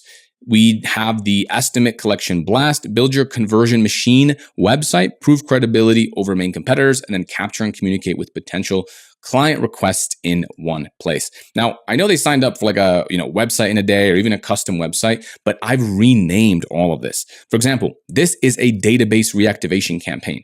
I just call it an estimate collection blast because in my niche of contractors and remodelers, they want more estimates. So you can see how I'm speaking their language, and this is very powerful. And now they know this is geared towards them. So let's keep going. Next slide is our process. Estimate collection blast. This is how it works. Generate projects and collect cash in the first 30 days. Here's how it roughly works, right? So you provide previous customer list or previous list of leads that did not close. We send proven email and text sequences, incentivize referrals. Right? We get repeat business. You get new jobs or new projects, right? Sometimes my clients call them jobs within 30 days. We follow up and nurture your customer list or your lead list every 3 months. Boom. And then an average result on what they can expect. Here's the process. Build your high conversion machine website. And then lastly, we say we follow up and nurture your customer list every 3 months or so. This really depends on how big their list is. If they have thousands and thousands of people, there's a different process than if they have 100 or 500 people, and then we give them an average result. So let's go ahead and keep on moving here. Next is going to be the build your conversion machine website. And again, this is geared towards them. We don't just say, now we build you a website. No, what's in it for them? It's a high converting machine. It's a high converting website. So let's keep moving. Here's what most companies do. They have a website or Google page asking for basic information, name, email, phone, no pre-vetting to see if leads even need work done, nothing. Sometimes can even get spam or not work at all. You'd be shocked. Sometimes even on this call, like I fill out their contact form on their website and I show them that it doesn't work. I say, hey, can you find this website form submission? And then I just watch them stumble and they check 10 different emails. And then I ask them, how many leads are you missing? Like, you don't even know where to check them, right? That's a pain point. All these questions are geared to seeing what they need, to seeing the pain, to seeing what we can solve for, to seeing the gap that we can fill. There is a book that I love about sales. It's called Gap Selling. And all it says is widen the gap, right? So your clients know they probably don't have the website that they need. Our goal is to go in between there and widen that gap and show them they actually don't know anything. They actually don't know what they need. They don't have a good process. They don't follow up. And now instead of them feeling like, oh no, we're almost there. Maybe we're not at 100%, but we're almost there. And then you go in there and you just show them, look, there's so many things. And now at the end of this call, they're feeling like, wow, actually, this isn't just like a one small template change that we need, but we need all this, right? You show them that they are further than they actually think because they have no plan. And so here I am showing that people redirect a contact form into just this message. Your message has been sent. This is how most people do it. This is completely incorrect. They're missing out on a bunch of leads by doing it this way. If you want everything imported into your account and just copy and paste everything that we've built with a click, you can now do that. It's working like crazy, not just for me, but we've proven that this works for people with all kinds of experience levels and backgrounds. In fact, GoHighLevel themselves rated us the #1 course because of the results that we get for people and the support that we give. I'm gonna show you A to Z how to get clients, deliver results, grow your business, and then even hire employees to run it all for you. I'll even talk to you on Zoom and answer questions to make sure that you succeed. If you want all this for free, go to laptopceo.com or check the link in the description. After this slide where it says, here's what most companies do, I added an extra slide that says what we do. And this is to compare and contrast what they're normally used to into our process. So here's what we do. We have the website form, then it books into an actual appointment that looks like this,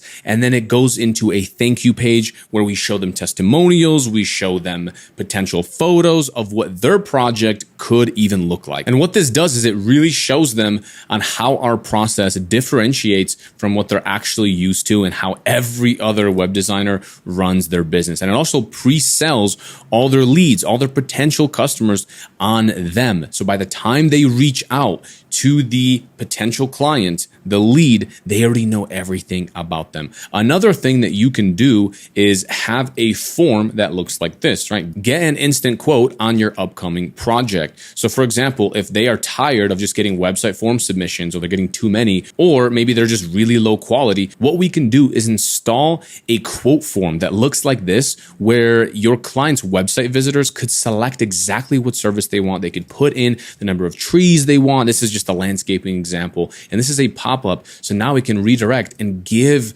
them all of the information. Give your client all the information on what they want and could even give them a potential quote, meaning it literally says a price on this page. And then if it's not correct, the lead could edit this just like this, or they can just select everything looks good. And then they'll be redirected to the actual calendar. So it depends on how far and how in-depth you want to go, but this is definitely something that you can add to these slides and to the sales presentation. If you don't answer, the potential customer calls the next business inside the Google My Business. So here, what I'm selling is called missed call text back. So for example, as soon as they call our clients, I want them to automatically send a text to that potential lead or to that potential customer. Then we show them this. Main criteria for success: no urgency, call someone else after. I haven't seen any of your reviews or past work or anything like that. And then I show them the high quality homeowners that we get. And then we go into our home services closing software. You can rename this to anything you want. Our masseuse, high converting software, whatever your software name is, you can put that in there. Track all new leads, every source into one platform. Take advantage of our automated text and email follow-up. Manage and truly understand your new lead pipeline. If they are also running ads, like some clients, for example, are running Google ads or Facebook ads or TikTok ads, or maybe they're doing anything else, this is an amazing opportunity for you to go in and say, how much is TikTok generating you? How much is Google generating you? Okay, you're doing some stuff on LinkedIn or on Instagram. How's that working? Because a lot of times they have no idea. So you going in and just helping them, Track different things. Okay, it's game changer for them. Think about that. They're spending money. They have no idea what the return on investment is. I had a client that was spending over $20,000 per month on ads, and a big portion of that was on billboards. And he had no idea how many freaking phone calls were coming in. Think about that. It's insane. These business owners are out there. They need us. Then I show them this. Okay, team calendar, book online, automated follow-up, every message, one inbox, get more 5-star reviews, smart web chat, Google My Business messaging. So sometimes I'll even ask them, hey, how many messages do you get on Google Business and so forth? And then I just watch them as they have no idea. Typically, what I'll also do is ask them, which one sounds the most valuable to you? What do you like the most so far out of everything that we talked about? Because this is kind of overwhelming.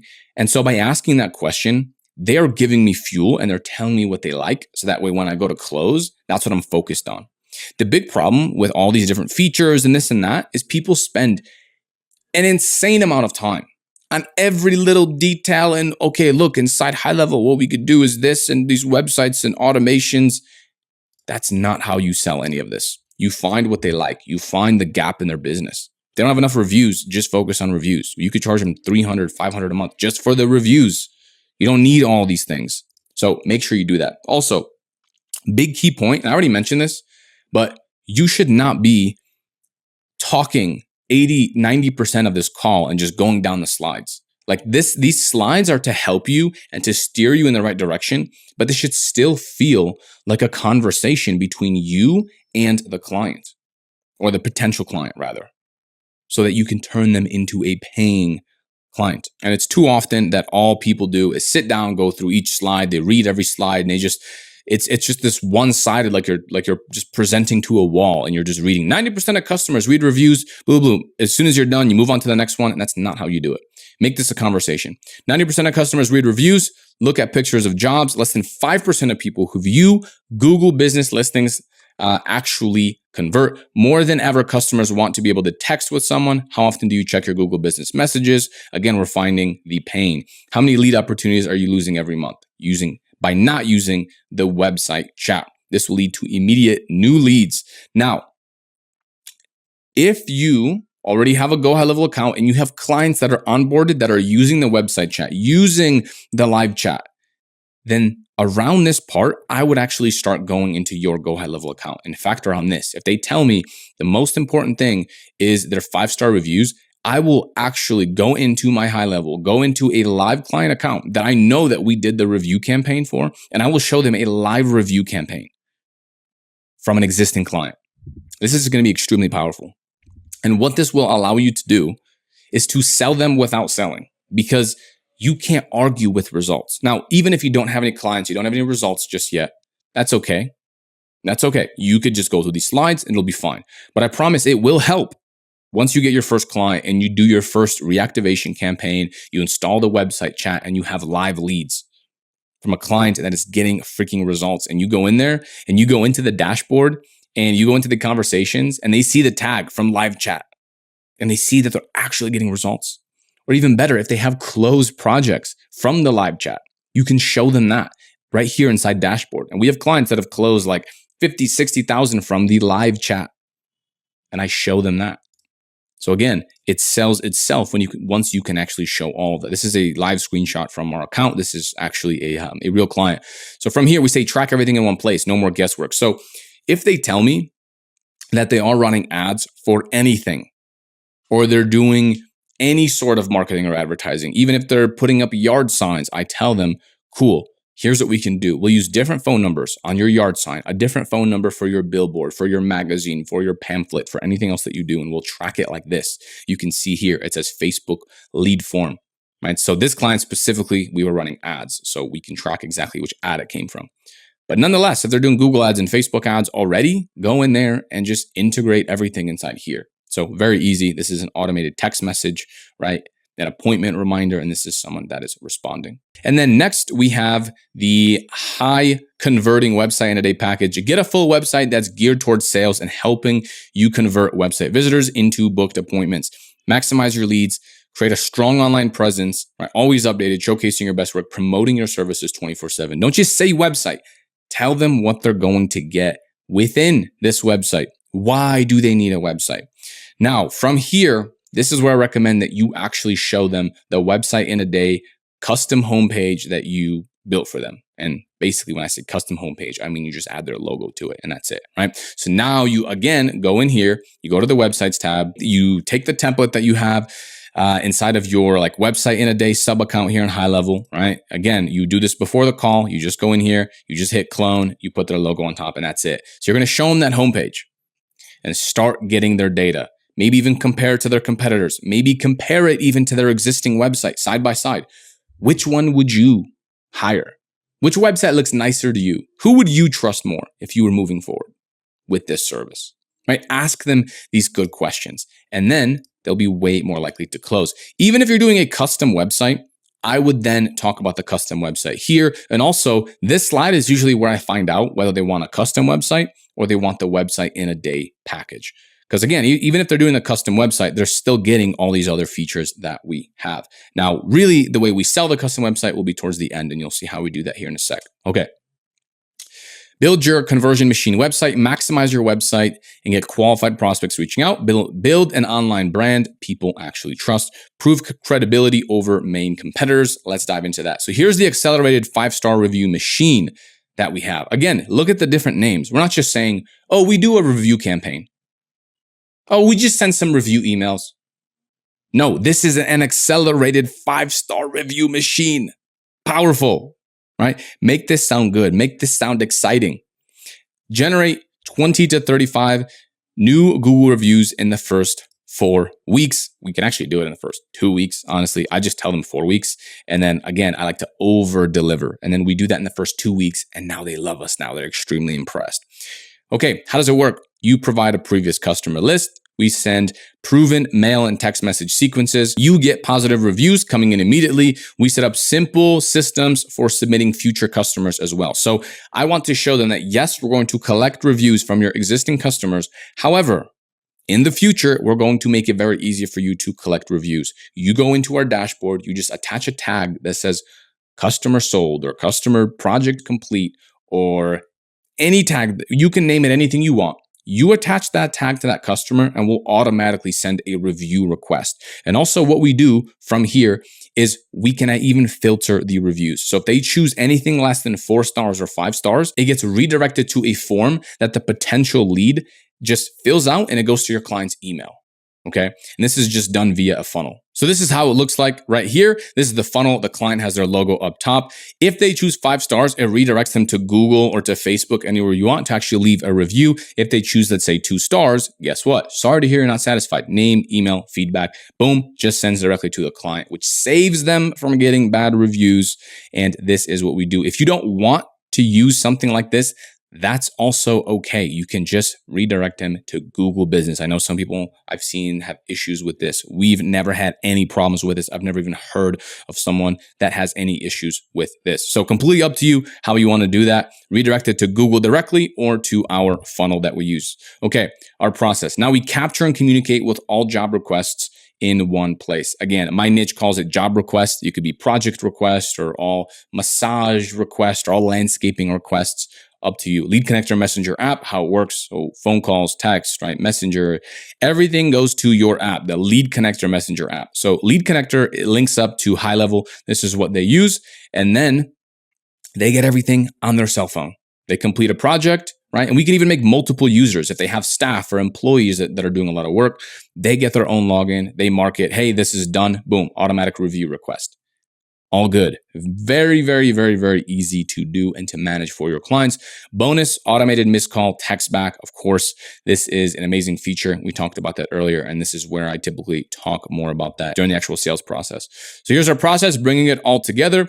Rapid job collection blast, build your conversion machine website, and then accelerated 5-star review machine, Lead Connector Messenger app. And then from there, I ask them, what sounds most valuable to you? What are you the most excited about? We've covered a lot of stuff here. What are you most excited about? And then I just go back and forth and I chat with them a little bit, right? We just covered a lot. Any questions so far? Have you ever tried anything like this? Every single time people say no, because this is different. This is new, right? They came on here for a website, but now they're getting an entire branding package because you have to think, why do they want a website? They want a website to improve their online presence. All of this stuff genuinely helps their business and improves their online presence. So wrap up, right? 6-month program. After that, you can opt out anytime if you'd like. Guarantee ensures that campaign stays on track. So for this, you can do a 3-month minimum, a 6-month minimum, anything you want, 12-month minimum. I've seen people doing that. And this is just a contract. Okay, it's a minimum and then it goes month to month, or they can renew a contract. Up to you how you want to phrase it. I recommend if you have no clients, then do it for 3 months. Then your next client, do it for 6 months. And if you're having trouble with that, you can even just do it month to month. But honestly, this is so cheap. You're not like, it's not that big of a deal. Clients aren't really giving me price objections whenever we sell this. So guarantees and transparent tracking, website and results guarantee. If you don't absolutely love the first draft of your homepage, we'll send you a full refund. If you don't get any responses on the reactivation campaign or Google review, we'll send you a full refund. Now, if they don't have a list, I don't give them that guarantee. Meaning, if they tell me we have no one we can reach out to, we have no past customers, then obviously we don't have this guarantee, right? And that's not going to work. So we just stick with the homepage guarantee. Okay, website, custom website in a day. This is, again, where I decide, okay, what do you want? What are you interested in? What sounds better to you? What are your needs? Hey, and then I sometimes give them a price range of, cool, well, look, honestly, custom websites are thousands and thousands of dollars, but they do work very, very well. So are you more interested in just getting something that's a bit cheaper, just having your online presence, or do you want something that's custom and unique and, everything, this and that has all the bells and whistles? And a lot of times you'll get hints throughout this call. It's not going to be a surprise. Typically by the 26th slide here, there's not going to be surprises. You'll know roughly what they want. You'll know their budget. You'll know how big the company actually is. So you'll know exactly what to sell them. So then I ask them, where would you like to go from here? So I want them to ask me for the price. I never just go into the price. Cool. So what else would you like to know? Does everything here make sense? What sounds the most valuable to you? I know you mentioned earlier, we looked at your reviews and this and that. So I'm guessing you want to improve the reviews, but also, I'd be curious to know, how come you aren't getting the reviews yourself right now, right? I would recommend you ask that question earlier when we're talking about the Google review campaign and the program and all that stuff. But around this point, they should be asking anything else. I never go into the price, and you should never go into the price if they have more questions about your product. Once we know that they are sold on the product, then we go in and we sell them what we have. We sell them the service. But before then, if they aren't telling you, they aren't giving you feedback, they're just sitting there quietly, just sit here on this slide. Cool. So what would you like to do? Is this something you want, or is there something you don't want? I want them to say, yes, I want this. And then I'll even dig further. Okay, nice. Well, where do you think this would help your business the most? Is it the reviews? What do you feel? How do you feel this is going to fit into what you're currently doing? Right? I want them to be sold before I go into the price. Okay, let's keep moving. Okay, pricing, website in a day, $150 a month. Again, you could change this to meet your needs.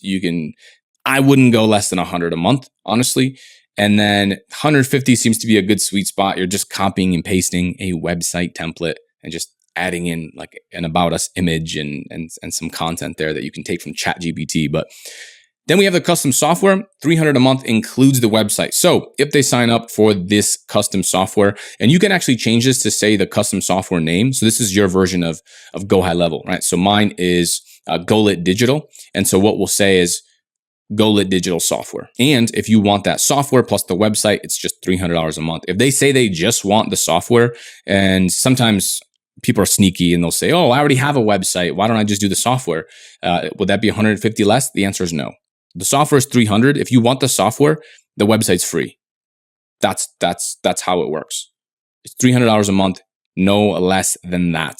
And you can even charge $500, honestly. If you want to upsell them, let's say like UpHex, right? Like right here, manage Facebook ads. Or maybe they're interested or intrigued in Facebook ads. Maybe they want to run it themselves, or maybe they just want to manage a couple Facebook ads and they just want to test it.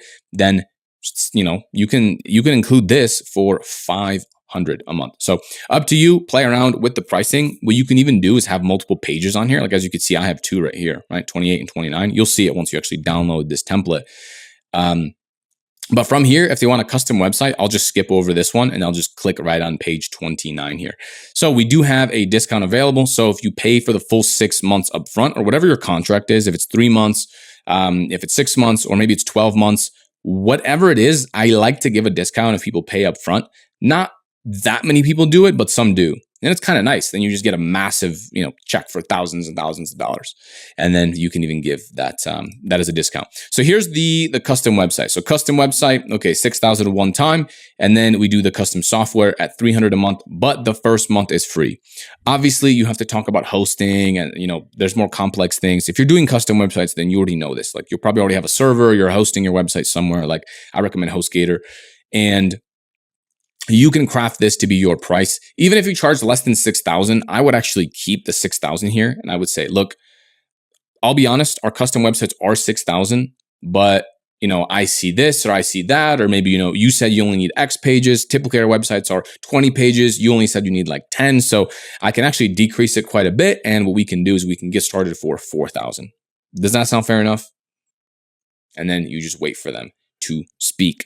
Whenever you say the price, do not talk. This is the most important part in closing. When you say the price, cool. So it seems to me that you want the software. Once they actually agree here that they want the software, you could say, great. So I think this would be the best package for you. You'd get the website in a day and the custom software. We do have a discount available here, as you can see. So it's just going to be only $300 per month. And I want you to sit there. Just sit there and let them squirm. Oh, okay, sounds good, but this and that. Just keep your answers short. Keep it sweet. Cool. Sit calmly. It's okay to be in the space. It's okay to have some silence. Some silence. This is how you close. Okay. Say the price and shut up. That is it. I'm being abrupt now. Say the price and don't do anything else. Even for the custom website. So it seems like you want the custom website. Amazing. Look, most of our custom sites are pretty big and they're usually 6,000. For yours, I know you only said it's about this many pages, so we can do it for 4,000. And just sit. And that's it.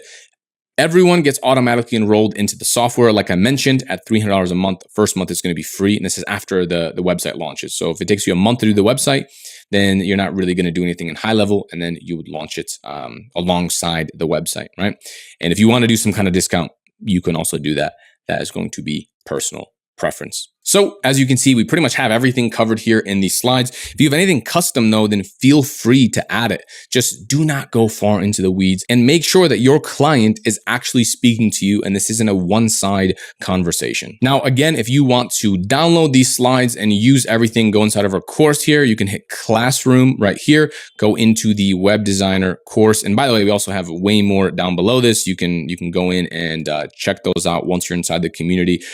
If you alter this slide, I would recommend you jump on our live call. So we have calls every single day that are live. So jump on there and ask me for my opinion on your slides and just show me some of the stuff that you tweaked, because it is important that they are still high converting and they still have and maintain this core message. So go in here, hit this. It should open up in a new tab. Once you have it, just hit File at the top left there, hit Copy. Don't request this from me. Hit copy, paste it into your own Google Drive account, and you can edit it from there. The best way to close every single client that you talk to that's closable is by widening the gap of where they are right now and where they want to go. This simple selling framework will allow you to close every client that's closable. It's called gap selling. What you want to do is take where they currently are and find out where they want to be, and you want to widen that gap. Show them where they are right now and ask them where they want to be,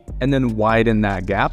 Let me explain. Look, I've had hundreds and hundreds and hundreds of sales meetings with prospects for all types of services, GoHighLevel related, then website design, freelancing, SMMA services, Google services, SEO services, all this stuff. I've had meetings, and had I known this concept, I would be way further than I am today because I would have closed way more clients. And I'm gonna break it down for you in this video and explain how you can use it to close as many people as possible. Look, there's so many ways to get booked appointments for your agency. Everything from Facebook organic to Facebook paid ads to Instagram to LinkedIn to automatic stuff like email sending. We have cold SMS messages, WhatsApp outreach, voicemail drops, Facebook automatic, contact form, bot submission. The list goes on and on and on. And honestly, I've tested all of these. I have full trainings on all of these,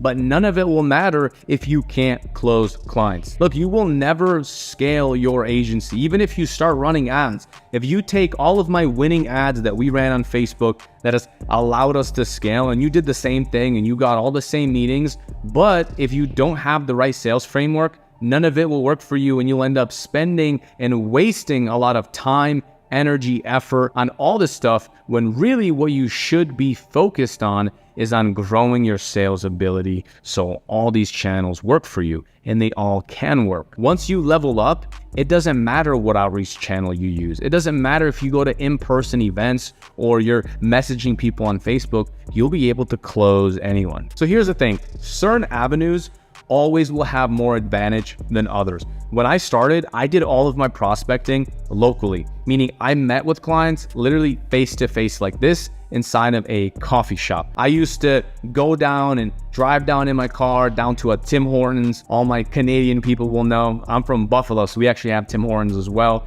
And I would sit there and I would try to show them all the stuff that I was able to do, which at the time was website development. I was doing some SEO services as well.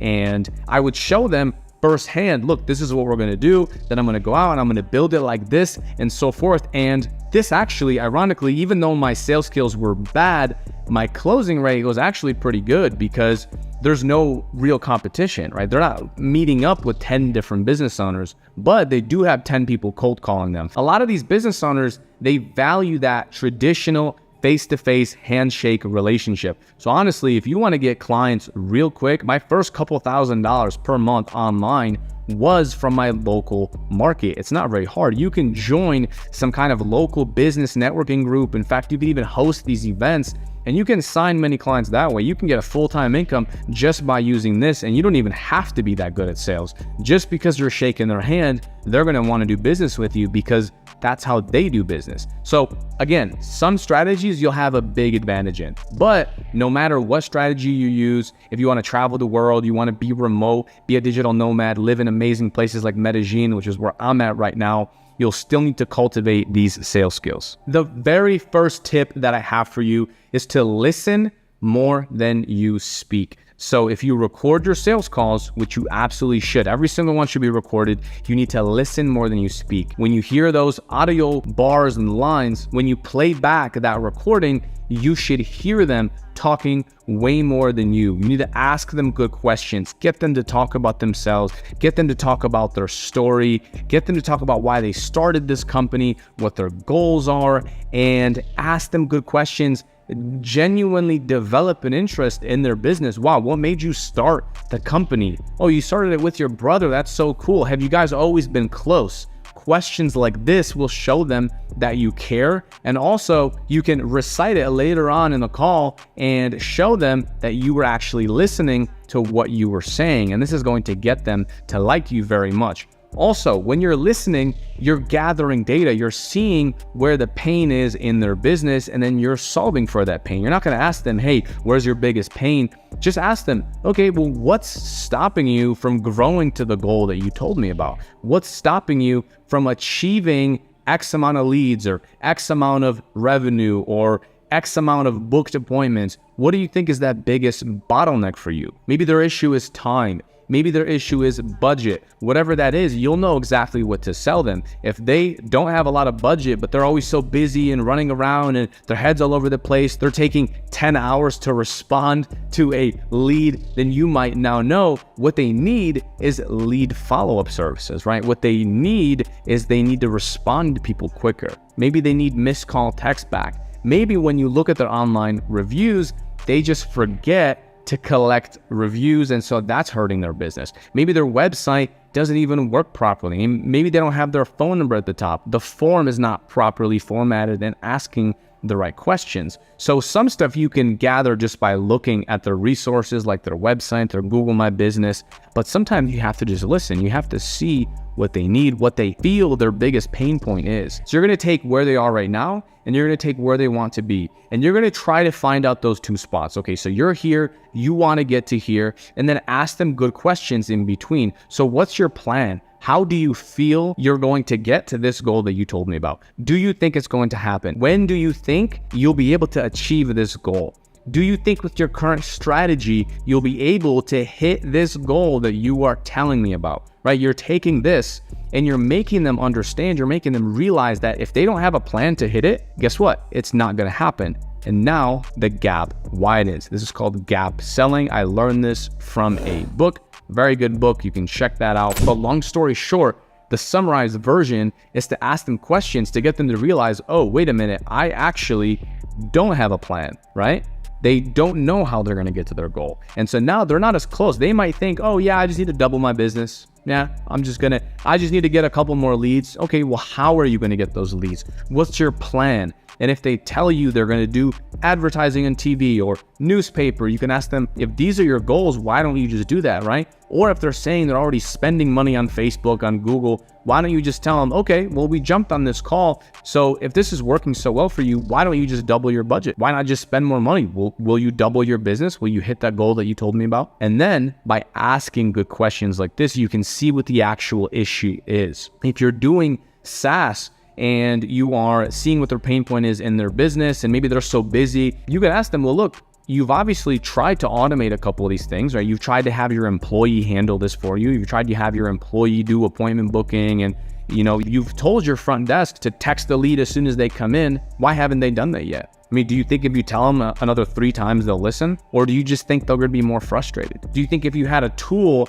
that can help and assist your team in this, do you think they'd be more productive? This is how you sell. You ask good questions and you get them to realize their own problem on their own. And then you're in a good position. If you've genuinely showed them value, and if you've genuinely showed them things that you can help with, and you gave them a couple really good realizations, they're going to love you and they're going to naturally say, okay, well, let me see what you have to offer. How can you solve my problem? Now they're asking you. And that's how the sales call should feel. It should feel like you're just asking them questions. And honestly, if you can't find a problem and you can't find something that you can genuinely help them with, then maybe they're not a good fit. Then you can just respond and say, great, so why are you talking to me?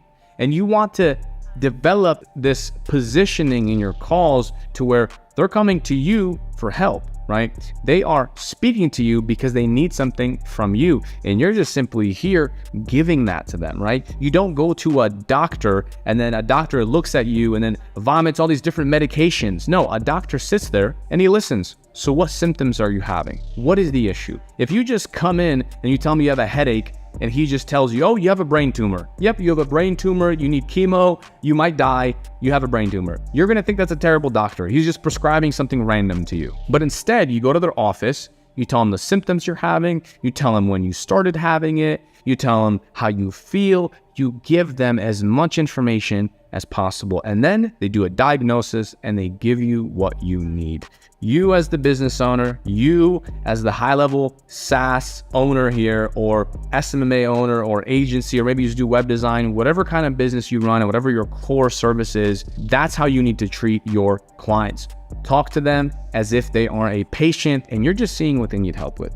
If they're perfectly fine, then you can say, okay, great. And something I even say on my intro calls, when someone even expresses interest, I'll say, look, on the demo call, we're going to go over your business. I'm going to show you how we run things. And look, honestly, if you're getting cheaper leads than us, then I'll pay you for advice, right? And that always gets them to kind of laugh, and it's never happened. But this just ensures them that what I have is going to be better than they have. And it also ensures them that, you know what, this guy is only going to add to my business because he's humble enough to say he's willing to learn from me. Another huge tip for you is to actually share your screen and show them live results. Whether you're selling SaaS or ads, leads, appointments, anything, websites, when you share your screen and show them something that's live versus a presentation, it's going to be way more powerful. Now, if you don't have any past clients or case studies or testimonials, that's fine. Just create a demo account, right? Create a demo GoHighLevel account and just go in there live and text him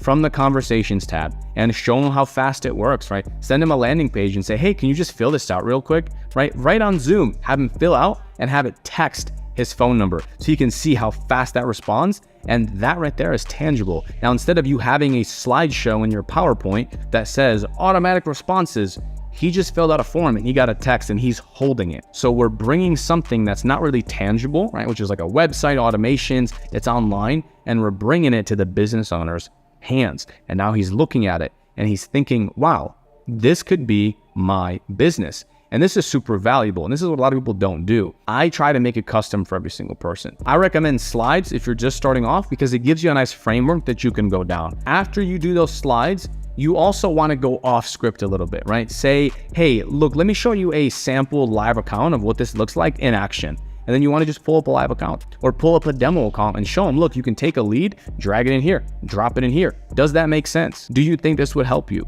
And always keep asking questions. Do you think this will help you with your goals? Do you think this will help you get more projects, right? Get more leads, get more appointments, bring more sales if you had something like this? If you followed up with all your leads instantly and you had more reviews, do you think you'd be making more revenue? The obvious answer to all of these things is yes. And you can lead him into a closing position to where you've widened the gap, where he knows he needs some help. He's tried to do it himself, and you can ask powerful questions like that. Why haven't you hit the goals that you just told me about?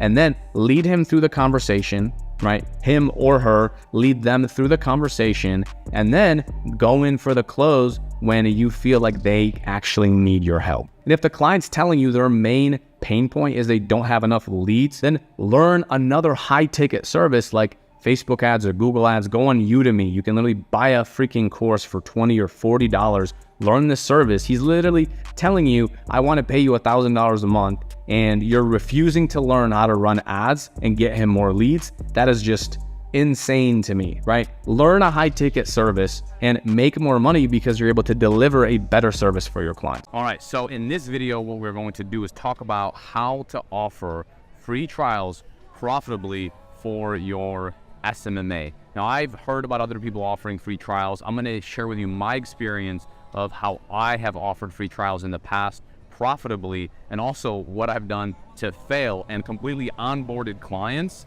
and then only to really just have them ghost me and them never signing up in the first place. I'm going to show you how to avoid some of that. I'm going to share with you some personal experiences. All right, so the worst thing that you can do when you're offering free trials in SMMA is make it completely risk-free for the client. Look, a lot of times these clients that are signing up with you for this free trial, it's just easier for them to say yes than to say no. Now, it depends on your services, right? If you could be offering Facebook ads, Google ads, even if you're doing something like email marketing or web design, which is my background as well. I've done free trials in that space. And sometimes instead of saying no, they are just going to say yes because it's easier. And then they might even fill out the onboarding form that you send them, okay? But then from my experience, what I've seen happen is when you're going through the process, when it comes down to actually putting down their credit card into your Facebook ads, into whatever, they could potentially just ghost you. And this happened to me before, even with websites. I remember one of my offers was, we'll build you a homepage completely for free. And that was my offer. If you don't like it, you don't pay anything, we'll build it completely for free. And instead of the guy saying no, he said, yes, let's do it. And then when I completed the whole homepage, we had everything done. I showed it to him, where I tried to send it to him. I sent him the link and everything. I just never heard back from him. So I put in all this work, all this time, all this effort. I was doing all this myself and got nothing out of it. Same thing with the Facebook ads client. Now, this is before GoHighLevel. So when I was doing Facebook ads, then I set up all the creatives. I put together the ad copy. I've done everything myself. And then when it was time for us to do our launch call, right, for me to collect his information and get access to his Facebook page, his business manager, and launch everything and attach his credit card, he just ghosted me. So what is the solution to this? So here's the best solution that I have found that works extremely well when you're offering free trials. And free trials are great. I have nothing against them. I think in the beginning you should offer free trials, but what you should do is charge some kind of small deposit in the beginning. And this could be a small like phone number fee of $10, or maybe like a $10 email marketing fee if you're doing like DR campaigns, right? So if you're using HighLevel for your SMMA clients, for whatever reason, find something that you can charge them a very small fee where they know it's not profit, right? You're not running this company to make $10. And essentially what you can do is then take that $10 and get them comfortable with paying you, right? So they're comfortable giving you their credit card, and also on the back end, you can set it up to auto bill at the end of your free trial period, whether that's 7 days, 14 days, or 30 days, whatever you're doing, it auto bills them. And then after you onboard them as well, or before, it's up to you, you can have them sign a contract, right? So when they sign a contract, it says in the contract, we will auto bill you. Cancel before the contract ends. So this gives them some sort of incentive to actually make sure they're on top of it and actually review your results, take a look at what you're doing, and take this more seriously. Now I know what you're thinking. Well, maybe if I try to do this, some people will just fall off, and that's amazing. This is amazing news, because if someone can't leave you $10, okay, if they can't give you a phone number fee, which is tangible, everyone knows you can't send text messages for free, right? If you're running SMMA stuff or sending emails, or if you're following up with their leads that you generate, everyone knows that's not free. And if they're not willing to leave you that small deposit, then let them go and just simply move on. And that's really the biggest skill, because if you don't do this, you're gonna be wasting a lot of time. The other tip that I have when it comes to free trials is always pitch your main service first. For example, you go through your entire demo, you show them everything that you do, you explain your services, right? You show them everything.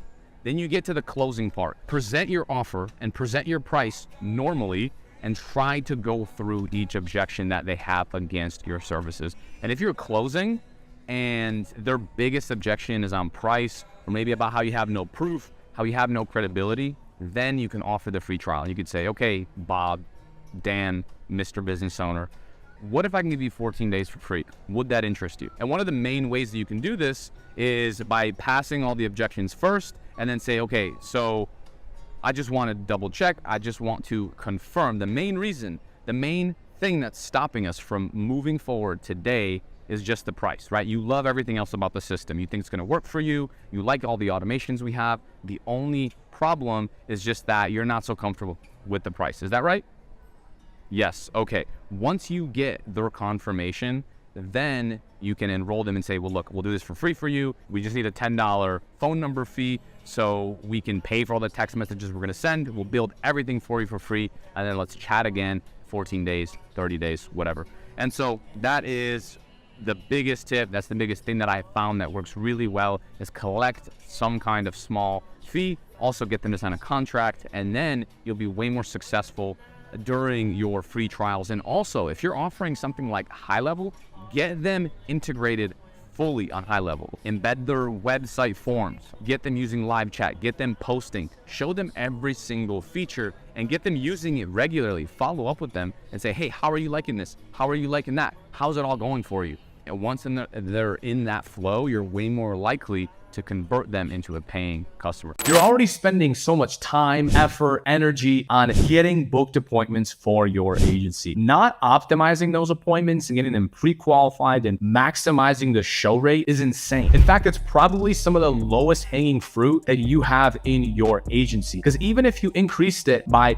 10%, you're doing 10 calls every single month. That's an extra sales call that you basically generated out of thin air. And the cool thing is, you only have to set this up one time, because what we're doing is we're using automations. And also in those automations, if you have case studies, if you have testimonials, if you have proof, and it's not very hard to get those, you can also include it so it gets your sales calls and it gets your leads pre-sold before they ever speak to you, before they ever meet you on Zoom, and then they're way more excited to speak to you. You're not just some random internet guy, but you're actually someone that they can know, like, and trust. Look, when I was first getting started on running ads to my agency, we were running Facebook ads, and we were spending anywhere from $60 to about $120 per booked appointment. And I know that might seem like it's pretty expensive to you, but it's actually quite cheap because I was closing at about 20 to 30% of those booked appointments. So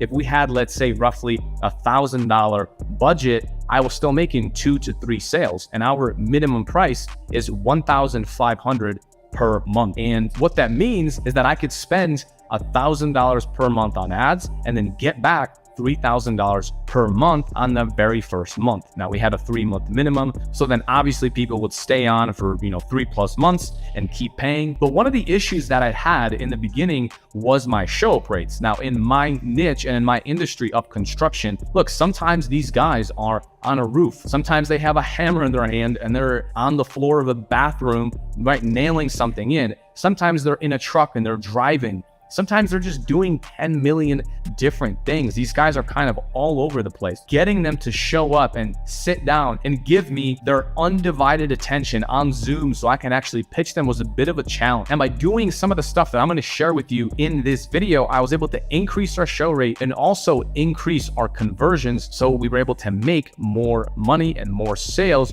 from the same amount of ad spend. Now, again, even if you're not running ads to your agency, this could be true on your email outreach or your social media outreach, whatever it is that you're doing to get clients. This will increase the amount of meetings that you get from your existing efforts. Sometimes clients aren't even trying to ignore you. They genuinely have something that came up in their business, right? These are business owners and they are extremely busy. They have 10 million different things. They have a bunch of staff. They have salespeople. They have a front desk person. They have to manage so much stuff that's going on. So by having automations in place, emails, SMS, or maybe it's even having a virtual assistant call them the day of and just say, hey Bob, it's so-and-so, just want to confirm our appointment for later today. Just wanted to make sure you're available. Wanted to make sure that you have the Zoom link and everything is all set. And doing something so simple will pre-qualify them so well. The way I see it is if you are not getting a very good show up rate on your meetings, then you can have one of 2 problems, or maybe you have both. The first problem is that you are not selling the demo call correctly. The client is viewing you as another salesperson, as someone that's reaching out to them, that's going to show them some crazy presentation, give them a price and try to hard close them. The way you want to sell the demo call, from my experience of doing hundreds and hundreds and hundreds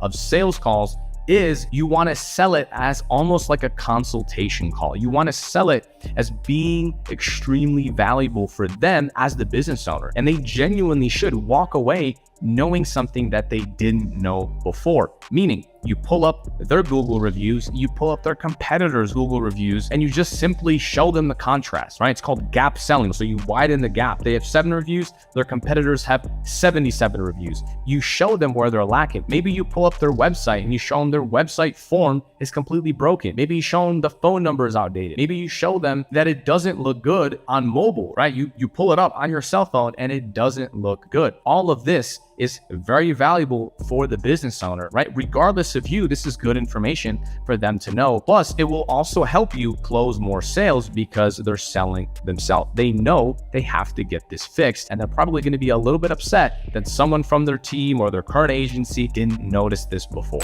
Look, if you want all of our workflows, all of our appointment meeting reminders pre-built, done for you, so you can just copy and paste into your account, then you can check out the free course down below. I also show exactly how we run paid ads for the agency to get appointments and exactly what we do and say to make sales. It's completely free. You can check that out down below. If you don't have GoHighLevel yet, we also have a 30-day trial link so you can sign up and get instant access to everything I just mentioned. And the second issue is that you are simply not sending them enough reminders. They're too busy, they forgot, and they simply just needed a reminder. So here's exactly how I like to fix these issues. As soon as we book a client on a demo call, I automatically send them a text and I say, hey Bob, hey Joe, just got you confirmed for X time. Please add it to your calendar. Let me know by responding with a quick yes that this time works for you. Then Once they respond yes, I want them to send me a text message that says yes.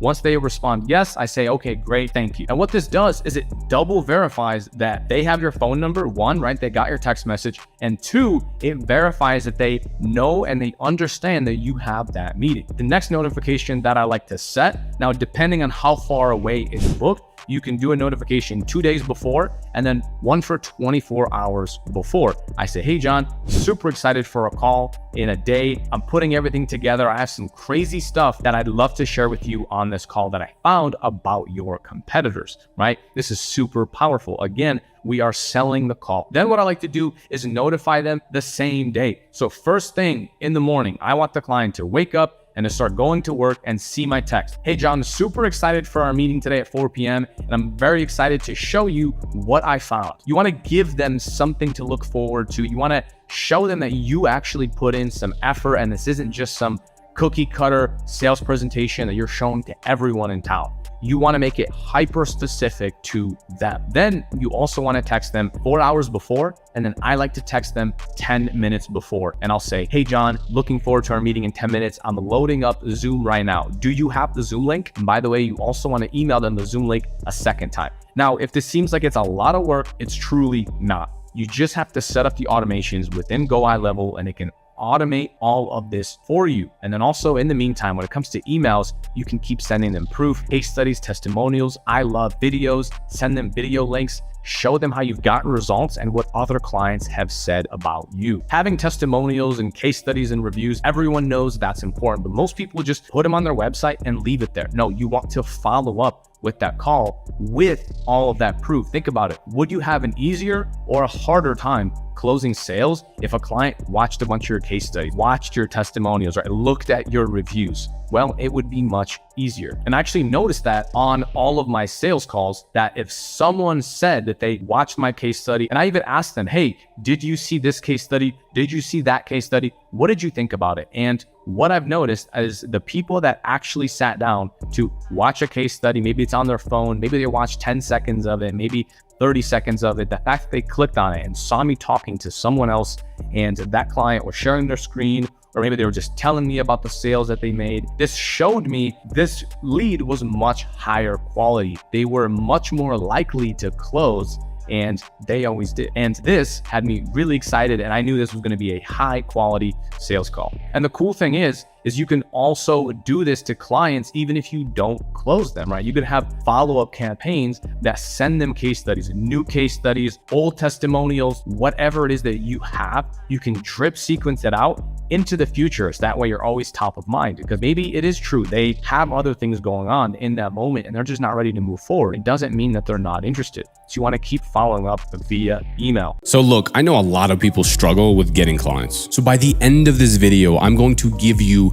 2 proven frameworks that you can use to get more clients and make more money. I'm talking, we are going to cover exactly how to write the perfect message that you can send to clients so they say yes and they actually book meetings with you. And the thing is, it doesn't just work for me. I've now trained over 1,000 people inside of my community to book more meetings, make more money, and actually grow their online business. My clients send me crazy pitches that they get on a day-to-day basis. And I'm even gonna show you some as an example. And honestly, sometimes the pitches have a good offer, but it's structured in such a bad way that the client just laughs about it. And don't get me wrong, I think reaching out to people and doing cold outreach to people that don't know you is an amazing thing. That's exactly what I did to make a full-time income before I ever ran paid ads and really grew my company. I think everyone should go through that phase, make anywhere from $5,000 to $7,000 per month in profit, and then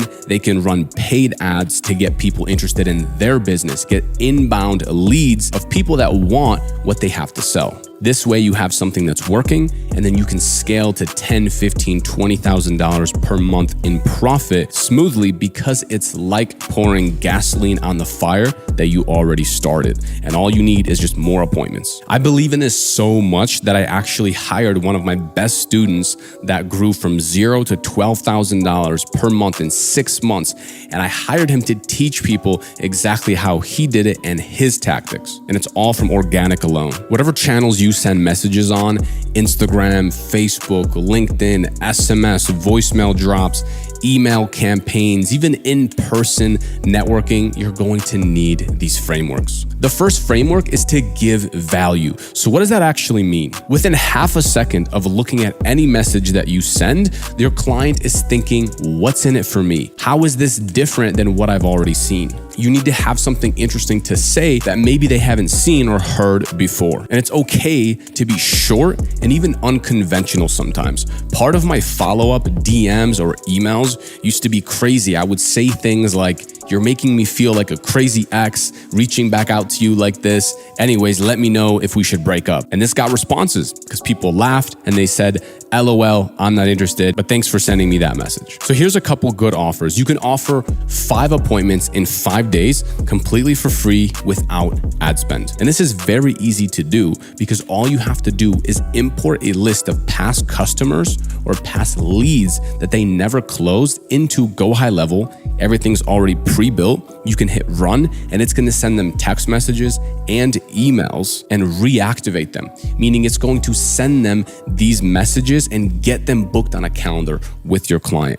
We can offer this for free and show them some results. And a lot of times, even if they don't book that many appointments, just seeing some action and some messages inside of your dashboard is enough to get them to want to sign up and talk to you. Another angle you could take is by saying that something is broken on their website. Now, a lot of times they genuinely have something broken, and I would just use this in my outreach message. And then once they respond, what is it? And then I called them to actually tell them, I would find that on the spot. Literally while I'm dialing, I pull up their website and I would see that maybe the phone number is not properly placed on top of the website, or maybe their email is just too hard to find, or maybe they don't have a contact form, or maybe they just don't have a Facebook pixel or a Google pixel installed. And I would bring that up as, hey, this is broken because you're not retargeting your people, your website visitors on social media, or your website visitors aren't able to find your phone number. You have to scroll all the way down to the bottom to even find out how to contact you. How bad is that? The next angle you can say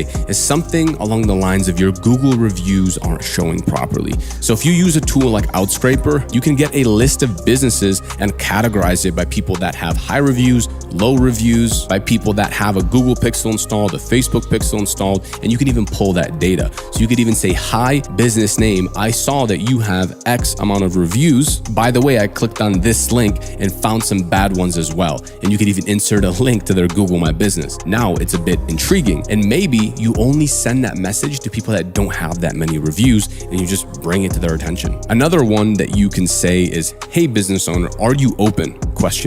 This is a good angle to take. And then you can say something like, it showed closed for some reason. And then you can go into your message. And all this does is it sits at the top of the inbox and it intrigues them to click on it. Once they click on it, you could say, hey, are you open? And then you can go into the other angle. I was just wondering because I saw X amount of reviews when I clicked this link, or I saw this address, or whatever you might want to say. It at the very least gets a higher open rate on those messages or on those emails. So this right here is an example of a bad message that was sent. I'm going to read it to you. Hello, I noticed you're running Facebook ads. However, you aren't using Facebook ads to its full potential. I believe with some improvements, your ads will perform better. You need a few things for that. Proven Facebook ad strategy, proven funnel, compelling offer, tracking, analyzing. Can I offer you a free consultation? Reply yes if interested. PS, no strings attached. Let me ask you something. How many messages do you think a business owner gets a day like this? Even you sitting here,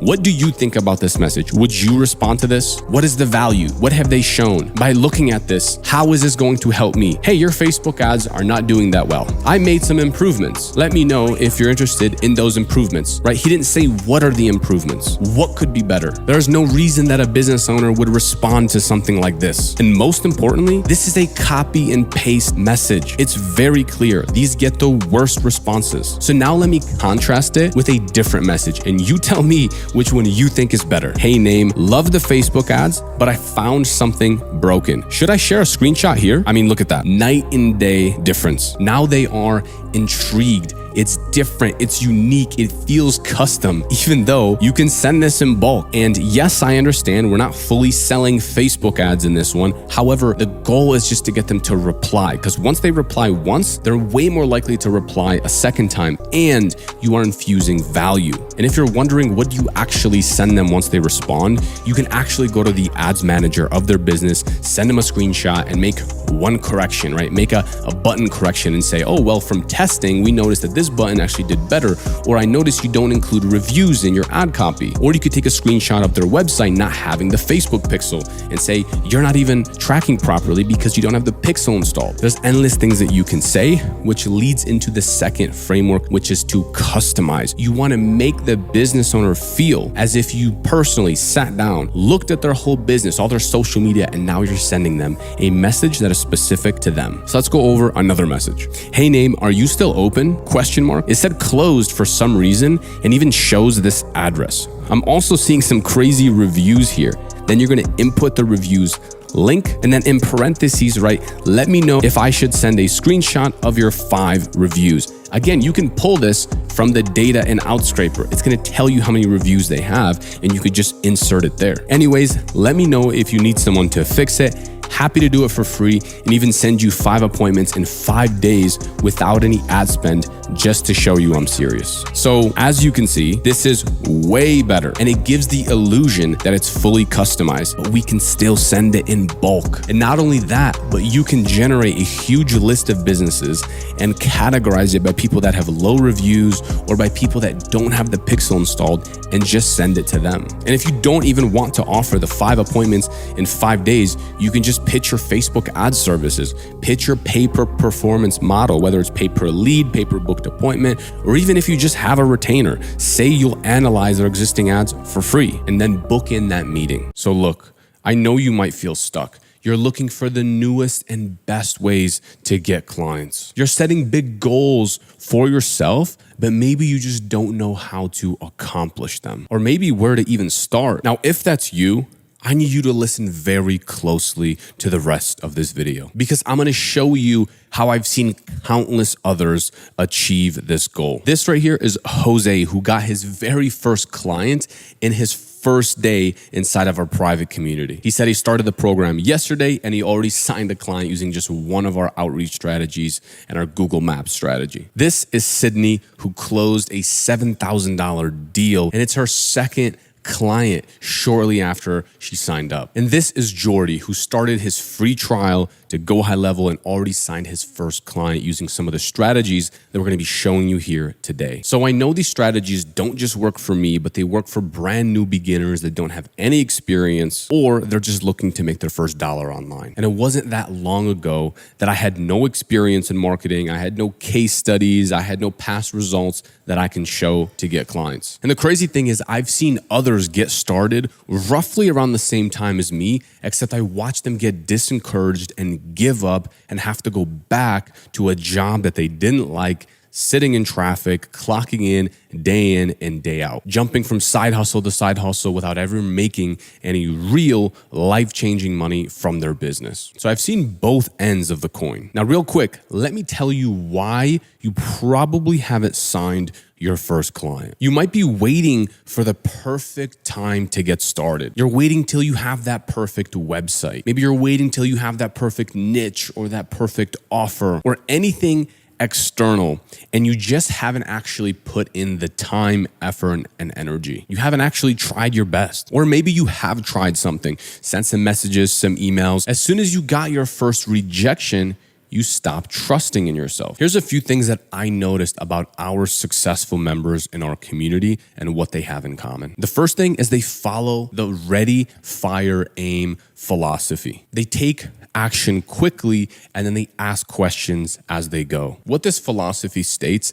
is that you'll never be 100% in a position where you feel comfortable. All you have to do is get ready, fire, meaning send the DMs, send the messages, and I'm gonna share with you messages and outreach scripts in this video that you can use and how to phrase them to actually get more clients. Fire, meaning send them, and then you readjust, right? Aim at the end.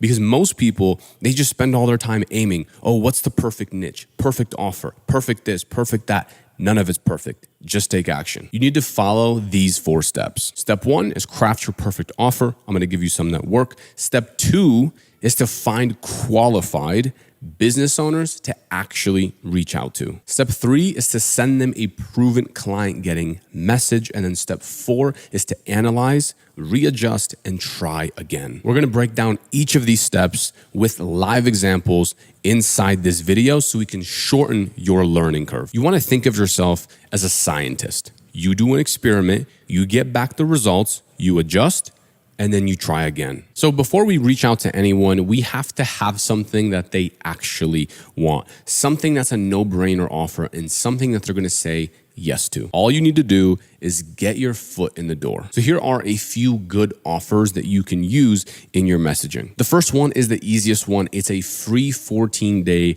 trial. Now, the good thing about this is for the business owner, this is risk-free. The bad thing about this offer is it doesn't always attract the best clients. In fact, some of your ideal clients are repelled by this offer because they don't want free. They value their time and they want something that's high value versus something that's free and having it risk not working and wasting their time. They want quality. So by offering something for free, it diminishes your value and they are less likely to respond to you. The second option is slightly better, which is pay per performance. This could be pay per booked appointment, pay per lead, and the prices on this vary drastically depending from niche to niche. In our industry of working with remodeling companies, things like kitchen remodeling, bathroom remodeling, we charge $150 per booked appointment. So as an example, if they spend $1,000 on Facebook, right, they give us that as ad spend and we generate them 10 appointments, that means our service fee for that month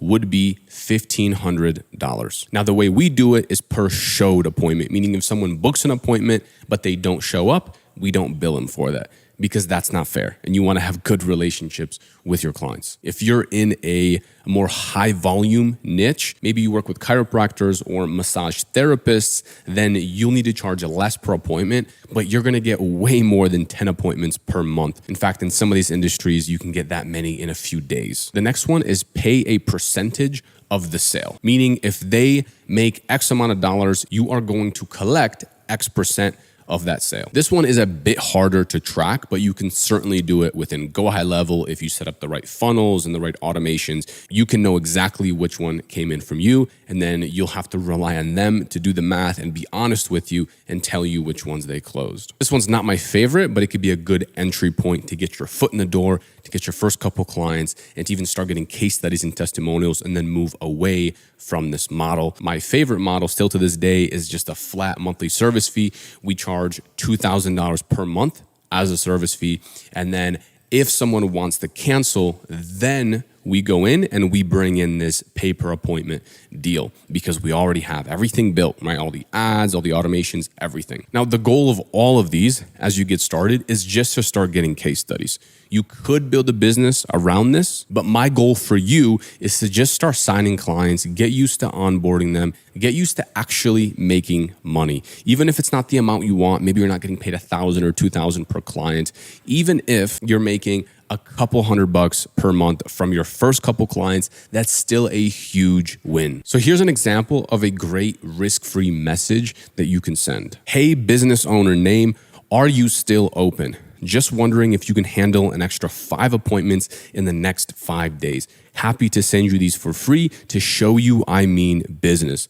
No ad spend or anything required from you. Let me know. Now, the way you're going to deliver this service is by having this client send you a past lead list or a past customer list that you can go inside GoHighLevel and do what's called a list reactivation campaign. Meaning you take an offer and you just text message and email their past customers with that new offer. And from that, you're going to get a bunch of booked appointments on their their calendar. Now, eventually, you're going to run out of people that you can actually contact. A lot of times, their past list is just not that big, which is good news because now you've gotten them some results. They see some conversations inside of your Go High Level tab and they're hungry for more, which is when you can go in and upsell Facebook ads, Google ads, any kind of marketing service. Again, this is just to get your foot in the door. And you can even collect case studies and testimonials from this offer. The next step is you have to know where to find business owners. I've seen a lot of scraping tools. Some are good, some are absolutely terrible. Now, what I used to do is just open up a phone book back when I was sleeping in my mom's basement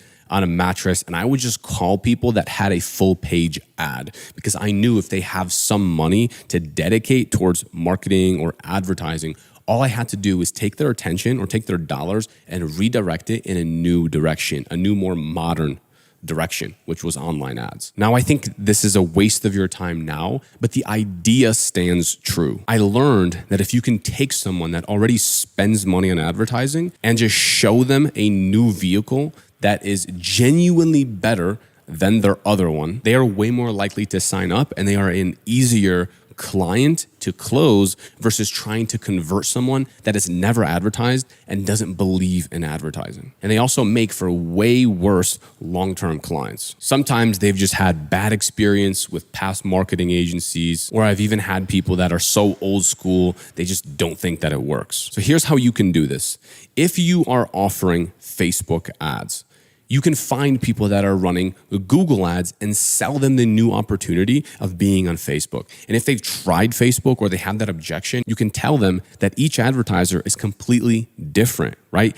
Just because you tried having a billboard on the road one time and it didn't work, doesn't mean that it wouldn't work again. It's all about the creative, the design, and you can sell them on how different you are. Or if you're selling Google ads, then find people who are running Facebook ads and sell them the idea of Google ads and tell them why you think Google is better. And if they're running both or they have more objections of letting you take over, you can tell them that you'll just run it for free and compete against their existing ads. And we've done this before and outperformed a marketing agency, and then they handed us the entire budget and they canceled with the other guys and then moved forward with us. Either way, you want to make it a no-brainer for the business owner. I like the tool Outscraper because it just gives you everything you need. When you generate a list, it lets you know if they have a Facebook pixel or a Google pixel installed on their website. So what you can do is categorize the list by people that have Google Pixel installed and then look at the ones that don't have the Facebook Pixel installed. Meaning there's a high chance they're running Google ads, but not Facebook ads. So now you can reach out to them and sell them that new opportunity. So now that you have that list, thirdly, you want to send them a proven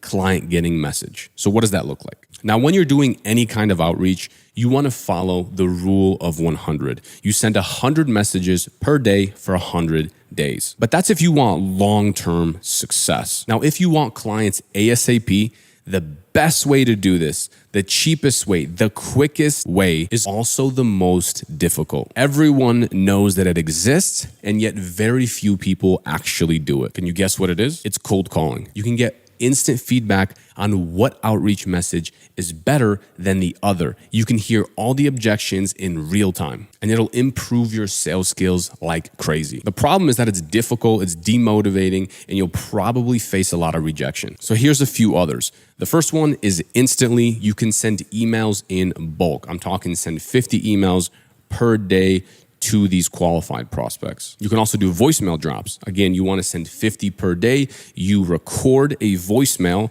roughly pitching your services, and then you just drop it in the inbox of these clients. For this to work in the most effective way, you want to find clients that have their mobile numbers. And you can do that by importing it into clearoutphone.io, or inside of Outscraper, you can use the email phone verifier. Or if you're doing direct messages on LinkedIn, Facebook, Instagram, you want to make sure to send at least 50 per day. Thing is, I can't give you the one channel that works really well because every single niche is different. As you can imagine, if you want to reach a doctor and if you want to reach a plumber, that's going to be completely different. Doctors and dentists might be better on LinkedIn versus if you wanted to reach out to a plumber or a roofer or a landscaper, The best time and method of reaching out to them is going to be at 8 a.m. via just cold call. Just calling them right away, because they're not sitting inside their email inbox and checking it religiously. And by calling them first thing in the morning, you can catch them before they start their day and start going out to people's homes. Do this for a few days and then analyze your results. Who said yes? Who booked an appointment? How many people even responded? If you're happy with the results, then keep going. Keep pushing, keep moving forward. If you're unhappy with the results, adjust what you think went wrong. Try a new channel, try a new message, get some feedback, and do another experiment. We made our client over $500,000 in only 4 months. And I'm gonna break down exactly what we did to get those results for this client. I'm talking everything from the funnel, then we're gonna break down the exact ads that generated those results. I'm even gonna show you ad copy, and I'm even going to show you exact text messages that we sent to those leads after they came in to get this client such crazy results. But first, before we dive in, let me actually show you what the client said about us a couple days ago when we did a client check-in call. I don't know exactly how long we've been working together. It's been like 4 months perhaps? Yeah, 4 months. So in 4 months, roughly around $500,000. Yeah, I may be wrong. It could be a little slightly more, but I know for sure we're at $500,000 on just what's coming in from your side. I want to build this side up 10 times more. These leads, these are retail customers. We're collecting big deposits, phase payments. They're constantly paying. They're like constant draws coming in the account faster. So I was like, oh, this is what I want to scale to, 1.5 to something. We need to scale this. That's what I'm seeing. I was like, we need to definitely jump all over it. But I mean, if you look at the pipeline, we're at 151, and that ain't the number. I can tell you there's another one for 50, another one for 40.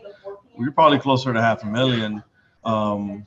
By my math, that's pretty good considering we haven't even I don't think we're getting the best out of it yet. We haven't done our end 100%, and it's like, oh shit, there's a system to be perfected here. I can add a freaking employee for this. Now, the funny thing is, when I was closing this client, he was skeptical and he was a little scared to get started in the beginning because he's never ran Facebook ads before, and he's never used a software and a CRM like this one to help him follow up. So he had some objections of, oh, well, can we jump in, and how are they gonna know which phone number to respond to? Is it gonna look bad if we're responding from a different phone number? And then he had other questions like, how do you know this is going to work? And people are even going to book appointments on my calendar. And so I say that to show you that it's normal, and I knew we were going to get this client good results. Of course, there's always that little bit of doubt sometimes in the back of your mind as far as not your service delivery, but as far as if they're going to actually close the leads. We can do everything on our end, bring in the leads, get him booked appointments, right? Give him good leads that he can actually go out, service, and close. But if his sales sucks and he doesn't have a front desk person, he's not following up properly, then it's not going to work. So you can take all these systems, and by the way, I'm going to show you how to get the highest quality leads that you possibly can. It's not just about running a landing page ads, which is what we do. We have them fill out an entire survey to really qualify them before we even send it to the client. But if you do all this and your client sucks and he's terrible at sales, it still might not work for you. So it doesn't work for every client, but if the client's good and if he can close and he has experience, maybe he has salespeople, maybe he has a good front desk person that can follow up on leads on his behalf, you could absolutely crush it. So sometimes when you do sales calls, it's about interviewing the clients and actually making sure that they have the right structure in place to handle everything. And it's funny because just before we closed, he wanted to speak to his wife or his partner or something along those lines. And I actually ended up closing him on that spot. I overcame his objections and he closed, he signed, and then we started running ads a few weeks after. He had a couple other things that he actually wanted me to fix, like Google reviews. We did a database reactivation as well, but then we launched the Facebook ads and he has been crushing it since then. So let's dive into the ads. So this is what some of the ads look like here when we are inside the account. I'm gonna go ahead and refresh so you can see that these are live results that we are running here. And as you can see here on the right-hand side, we are getting a pretty good cost per result. Again, it says website lead because we are sending these to a survey. So if you send them just to like the lead form, lead quality is going to be absolutely terrible. I always like to do landing page ads. And in the beginning, you can start with just a couple questions, but then I like to really qualify people. And that's how we get quality leads. Because at the end of the day, a lot of these people, they don't want 10 million leads. They want really quality leads. And as you can see here, when we actually scroll down and look at the ads, the best ones that are performing really well are going to be the collage image ads. Now, this isn't always the case. Sometimes videos outperform images by a lot. So we have some images that we use traditionally for all clients. Well, we can make them fit any client. Ideally though, when it comes to video, the client sends us a video using our video script, and then we just run that. So we have video scripts that work really well for clients. And so I just give them that and I say, hey, make a video that roughly follows the script, and we run that as an ad. You know, make sure you're standing in the project, in the field. Maybe you're kind of like showing something behind you that you've just built, like a kitchen or a bathroom, and we run that. But the collage ads work really well. As you can see, the cost per lead is over that period. It was about $30 per lead. So it definitely works really well. All right, so now you're probably wondering, well, what does the actual ad copy and what do the images look like? So let me just show you that briefly here. So this is roughly what a collage looks like. I can't show you the live one because the client's logo is on it, but this is roughly what it looks like right here. We have a nice collage. We take their best projects and we showcase that. Another one that works really well is before and afters. People love watching that.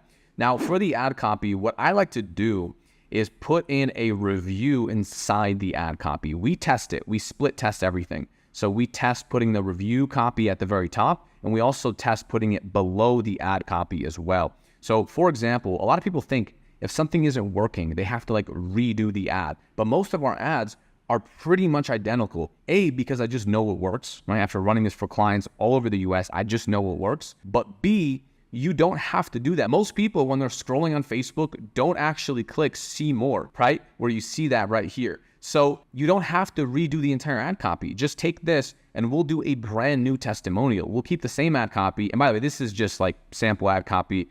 We have run this and this can work, just 2 sentences, but most of the time it's a little bit longer and gives more benefits. But again, this has generated us a lot of leads. So we'll do different testimonials up top, or we'll take the actual ad copy, put that at the top, and then put the reviews below it. And this kind of reads like a landing page right on Facebook. So it gets them sold on the client and on the service before they even click into the ad. Now, also, if this is not working, instead of switching everything, we test a different headline. So we might keep the same body copy on the ad right here, but we'll add in a headline at the top. So we would add in a sentence above where it says, get the kitchen you have always wanted with $1,000 off or a free sink. So we'll add in sentences above that, or we switch that offer and then the rest of it is going to be the same, because that's really what catches people's attention. So when it comes to the subject line, we put in here October Halloween special, get $1,000 off your dream kitchen. That's the one that we used at the time when I made this. However, we tailor it to any holiday. So right now we just had 4th of July this month. And so what we did was we did a 4th of July special, and we do that to every single holiday. You always want to give a reason as far as why you're having the offer, whether you're doing a database reactivation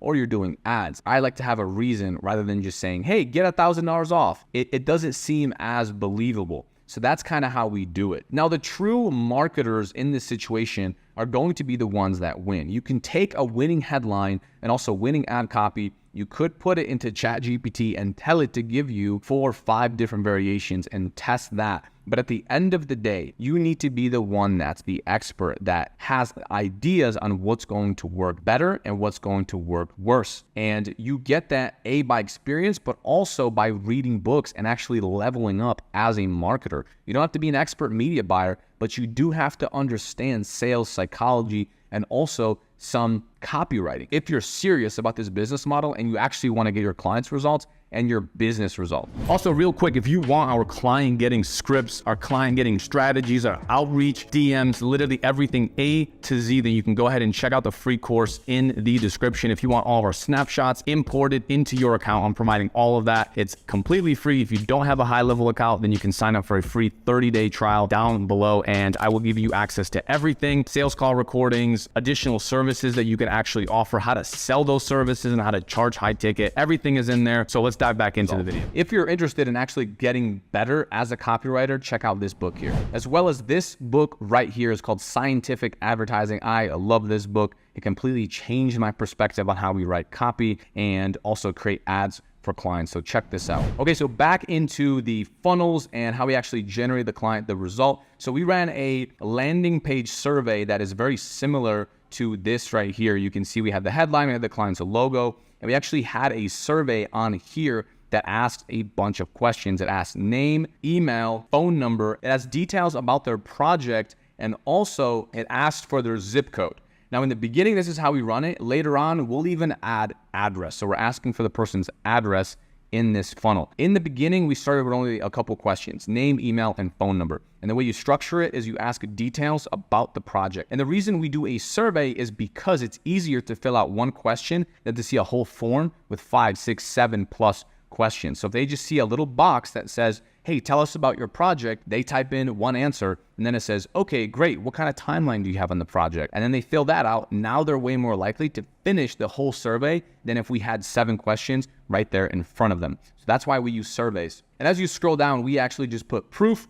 on the client. So if they don't have video testimonials, which most don't, we just put in screenshots of reviews, both from Facebook, from Google My Business, all that stuff in here. And then we have some other stuff down below that. This is the page they see after they fill that out. And this is dynamic. So it actually says their name right here, almost done. It says name. So almost done, Bob. Look out for a text in a few minutes from us. We sent it to blank, and we actually put in their phone number that they put in on that initial landing page right here. So that way they check their phone number. And that's what we do. And then we get them to book, and then we show them more and more proof. And then on the thank you page, we typically have the client, ideally we have the client film like a thank you video. Hey, thanks so much for submitting your information and so forth. That way, when the client calls them, the voice sounds familiar and it makes it a little bit easier for them to close the client. And the cool thing is, when you actually look at this, we are getting, so the estimate scheduled, as you can see here, this is like an in-home appointment, but the client isn't tracking that. Like he mentioned in our meeting, that's something he needs to improve on.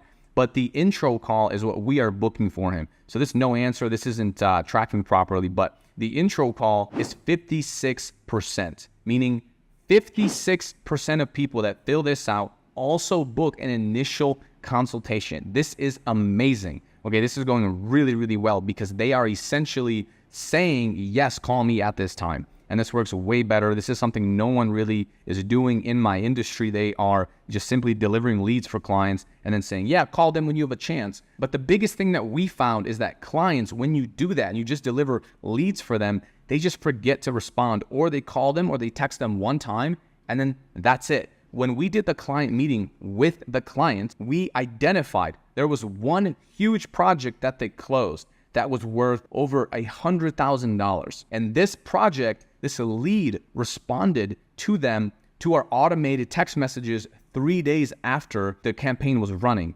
Meaning, if the client texted them and called them one time and they didn't answer, and then they called them a second time and they didn't answer and the client gave up, they would have never landed this huge project. But because we had the automations going for 3 days, sometimes we have it going for 4 days, and it's going for a while, they then were able to get that lead on the phone and they closed him. It was a 6-figure project for the client. So there's so many people in here that are wondering, oh, well, why do they keep paying for high level? What's the value? This right here is the value. That's the beauty of setting it up properly and knowing the text messages that are going to be compelling, knowing the copywriting to use in the ads so they can come in here and we can get these people on the phone, right? And this is the huge benefit that the client is getting when they work with us, and it also makes you stand out from other agencies. This right here is exactly what happens when a lead books in an initial phone call consultation. Again, this is not at their house. So it says, Roseanne, your initial phone call consultation has been scheduled and reserved for Thursday, July 6th, 10 a.m. Please reply with yes. So we get that double opt-in, and this is very, very important.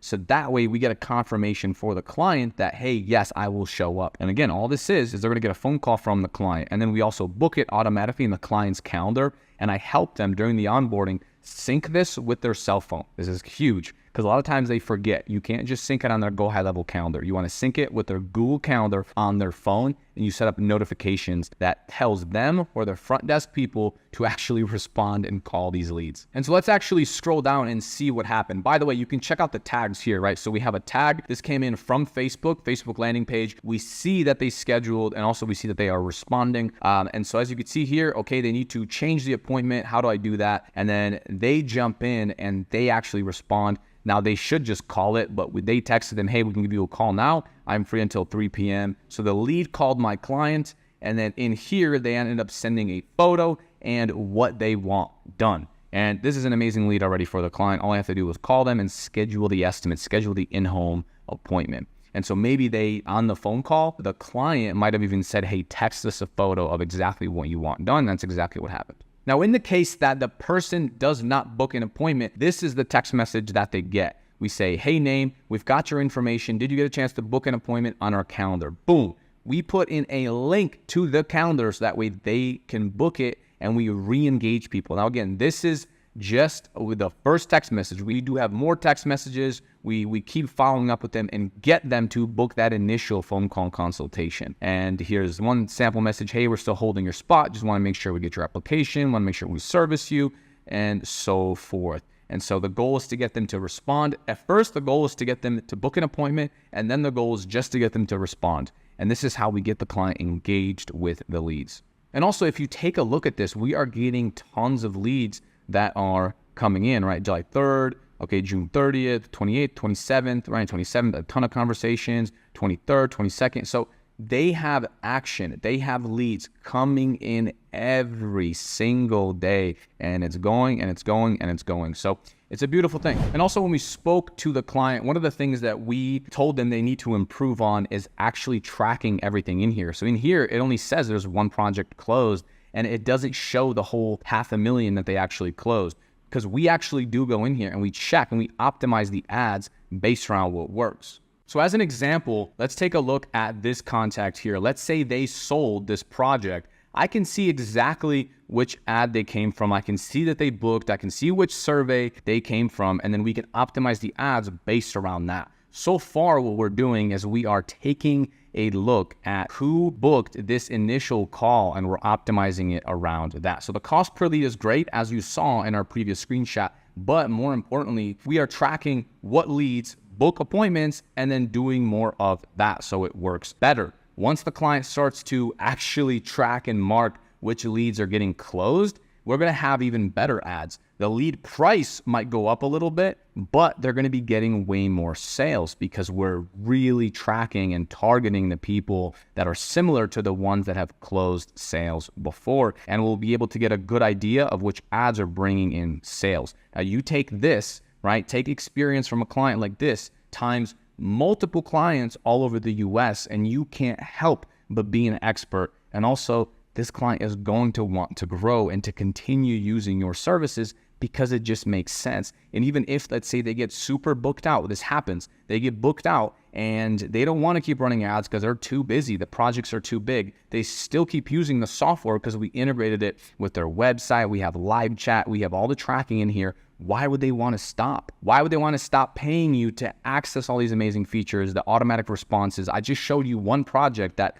if we didn't properly follow up with them, then they would have never gotten that. And that's worth 6 figures, just that one project. Not to mention, there was one lead that came in from their Facebook page. So if we didn't have their Facebook page linked in here with automations, they might have just completely forgotten that, right? They're checking their emails, they're checking their phone number, but we had someone message their Facebook page. Most business owners completely forget about this, or it takes them days to respond, and they closed one of those projects and one of those leads because of our automations and because they saw inside of our platform, inside of the conversations tab. All in all, if you become a real marketer and you start to understand copywriting and you start optimizing your campaigns, it's going to be very easy for you to get results. And that's the beauty of niching down and really understanding a demographic is as you improve and as you level up and as you go further along your personal evolution journey and as you get into personal development and you start reading more and you start becoming a better marketer, everyone wins. It's exponential. Your clients will want to stay on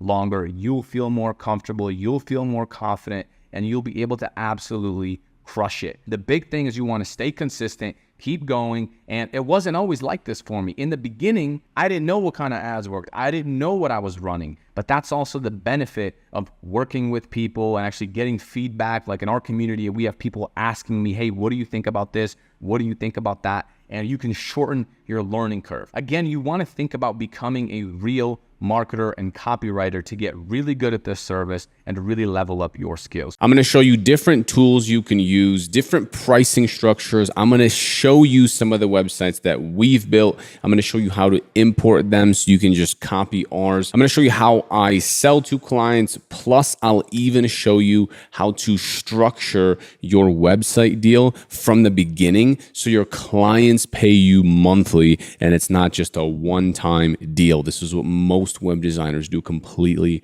wrong. It seems like most web designers focus so much of their time creating these different mock-ups and using these different tools, going back and forth with the client, asking them, oh, well, how do you like this little button here? And how do you like this design here? And it's just such an inefficient use of your time when instead you could be getting more clients, making more sales, and actually giving the customer what they need. It's been my experience that a lot of time your clients don't know what they want. And it's part of your job to extract that from their brain and create them something that will actually help them with their ultimate goal, which a lot of times is more sales, more leads, more booked appointments, and actually more customers in their business. And I'm going to give you a ton of principles that I've learned in this video. First things first, before you build any website, ask your client, hey, what is the purpose of this website? Is it just to look beautiful out here on the internet? Or is it to make you more sales? Is it to get you more customers? And then you have to ask for their preference. What do you like more? Do you want phone calls? Do you want contact form submissions? Do you want people to actually book appointments? What is the biggest pain point that you're struggling with? How do you follow up with the people that fill out a contact form or people that call you? How long does that usually take you? Do you follow up with a text message? Do you follow up with an email? What do you say when you follow up? And by asking questions like this, not only does it give you a good end objective on what your website should actually do, but it also makes the client feel so comfortable with you. Every other web designer out here is asking, oh, well, what do you want? What color button and what this? And how do you like this mock-up? They don't care. They want more sales. They want more customers. And if you come in and you're one of the very few people that are asking them these good questions, they're going to work with you because in their mind, they're like, wow, this guy is actually trying to make me more money. He's not just building me a website that's going to sit there and look pretty, but I'm actually going to make sales from this. So it helps your sales process and it helps you build a more effective website. Now, look, I recommend you have two website options, and I'm going to show you some templates here in a second. Don't worry, just stick with me here. The two different website plans that you have is going to be a full custom website. This is going to be your high ticket website. We charge anywhere from $4,000 to $6,000 for a website like this. Your second option is going to be a lower ticket copy paste website. Now, both have positives and both have negatives. The positive on the high ticket website is that you get paid a lot of money up front. You collect half the payment up front, meaning the client sends you $3,000 or $2,000 up front before you get started. And then they pay you the rest, the other half, after the website is complete. The negative of this custom website model is a lot of times there's no reoccurring revenue because people don't structure their deals like I'm going to be showing you. It also takes a lot of time to complete this kind of website. Plus, there's a lot of back and forth where the client is asking for custom things. They want this feature, they want this image, they want this tweak, they want that tweak. And you're gonna spend a lot of time changing little things. So you have to make sure that it's worth your time. Now, for the copy paste website template, the biggest positive is that it's easy to do and very quick to import, to set up, and get everything done for the client. The negative is you're not collecting thousands of dollars up front. You can charge anywhere from $100 to $300 per month for a website like this. Sometimes you can even charge an upfront fee as well. All right, so let me show you some templates here. So the first one that I want to show you is this one right here, Southern Exterior Cleaning Co. This is a template that you can set up. You can import it with a click. As you can see, it looks really, really nice. There's many different tools that you can use. We'll cover that in a second. Don't worry. Let me show you a couple of these templates here. First, this is another one that I really, really like. We use this one for clients, and a lot of times we do customize it, right? We add all their services, and you can add a lot of stuff in here. And by the way, if you haven't noticed the trend, we work with home service companies. So we work with like kitchen remodeling companies, bathroom remodeling companies, sometimes roofing companies and that kind of thing. But for the most part, it's just remodeling. The reason I like these clients is because one customer is worth anywhere from $40,000 to $70,000 for them. So when I'm speaking to this business owner and I say, hey, if we can get you an extra one customer, how much is that worth to you? 40 grand, right? Now, it doesn't mean that it's the golden niche, right? It's kind of hard for them to get clients sometimes. They're not very tech savvy. So there's some hoops you have to jump through. There's no golden niche here, but this is another template that we like to use and that we like to import for the clients. And this is another one. So pressure washing. And honestly, there's unlimited amounts of niches that are still untapped, and there's really no one in. And also the reason that I like working with one industry is because then you just kind of know it works, and you're going to know how to sell that customer, and you'll also know exactly what they want before they even want it. Let me give you an example of what that means. I know that for these clients, what they need is their phone number up high. They need their email up high. Not everyone does email, I have learned, but they also need their address up top here as well. If they have an office, sometimes they don't. But the big thing that these clients want is booked appointments. So when I talk to them on the phone, a lot of them say, yeah, I want more phone calls, but I know it takes them 10 hours to freaking respond to phone calls. I also know they want more appointments versus just more people that fill out a free get a quote button here. So see, by knowing this stuff and by being that industry expert, I'm able to sell them, okay, well, you want appointments. So instead of us just having this like appointment field, right, the get a free quote pop up here of what everyone else might do, I now know that this needs to redirect to a calendar. And on that calendar, people can book a call with this client. And they love that because no one is selling booked appointments. They're just selling, website design, mock-ups, and this and that.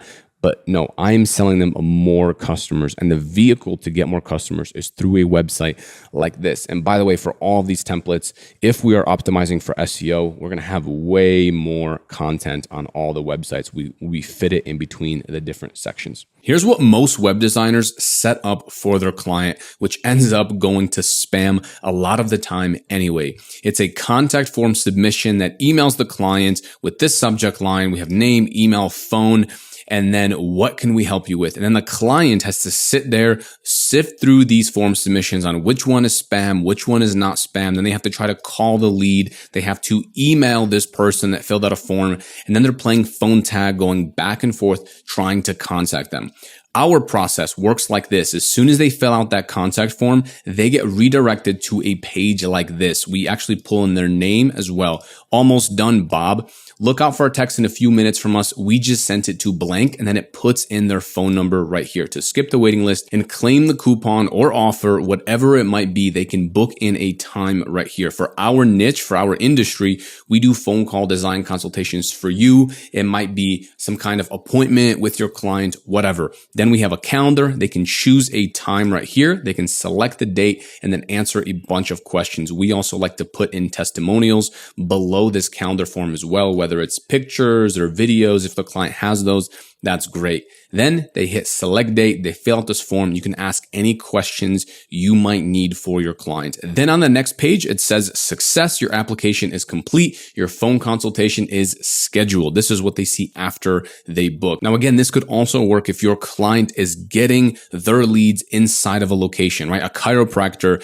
needs to have people come to his office. So you can also book those for him. And this automatically syncs up with his calendar. So people aren't double booking. Then we pull in all the information, right? The customer's name, their confirmed appointment time. Then we even text them and even confirm the appointment. We send reminders and everything else. So compare this and see how powerful it is versus the average web designer who just does this. Now, look, there's so many different tools on how you can actually build these websites, but let me give you a little secret.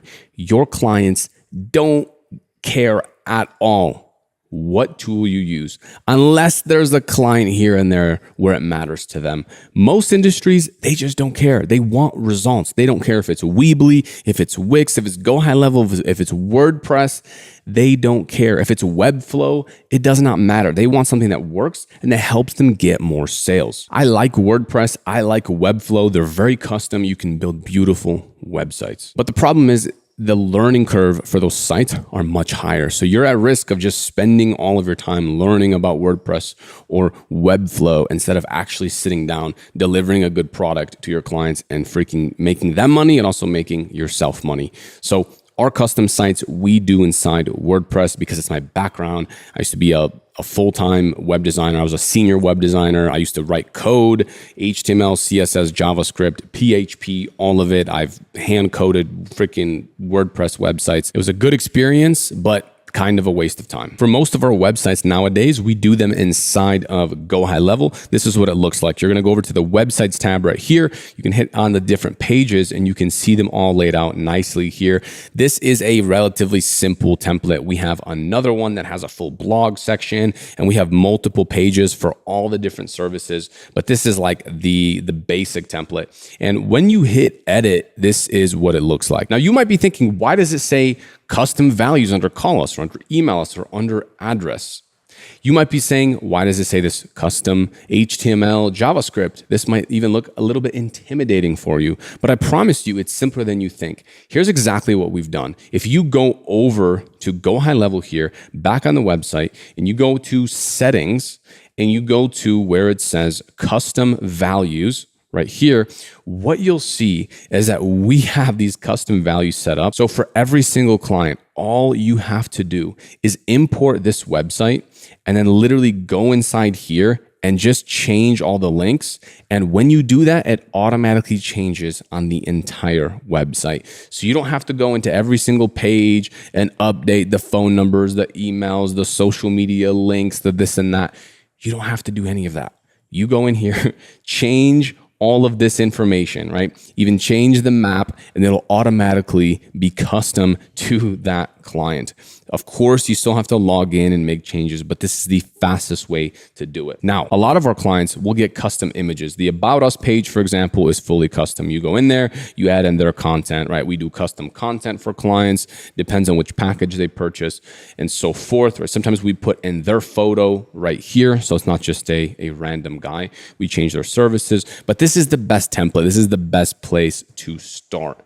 If we have a client that's paying us that lower tier, like we mentioned earlier, and they're paying $100 to $300 per month for us to have this website up for them, then a lot of times we already have the content, okay? We have it all built and we tell them all of that up front. Hey, this is a low ticket website. It's a copy and paste website. It's still much better than having no website at all, right? And I think you can agree as well.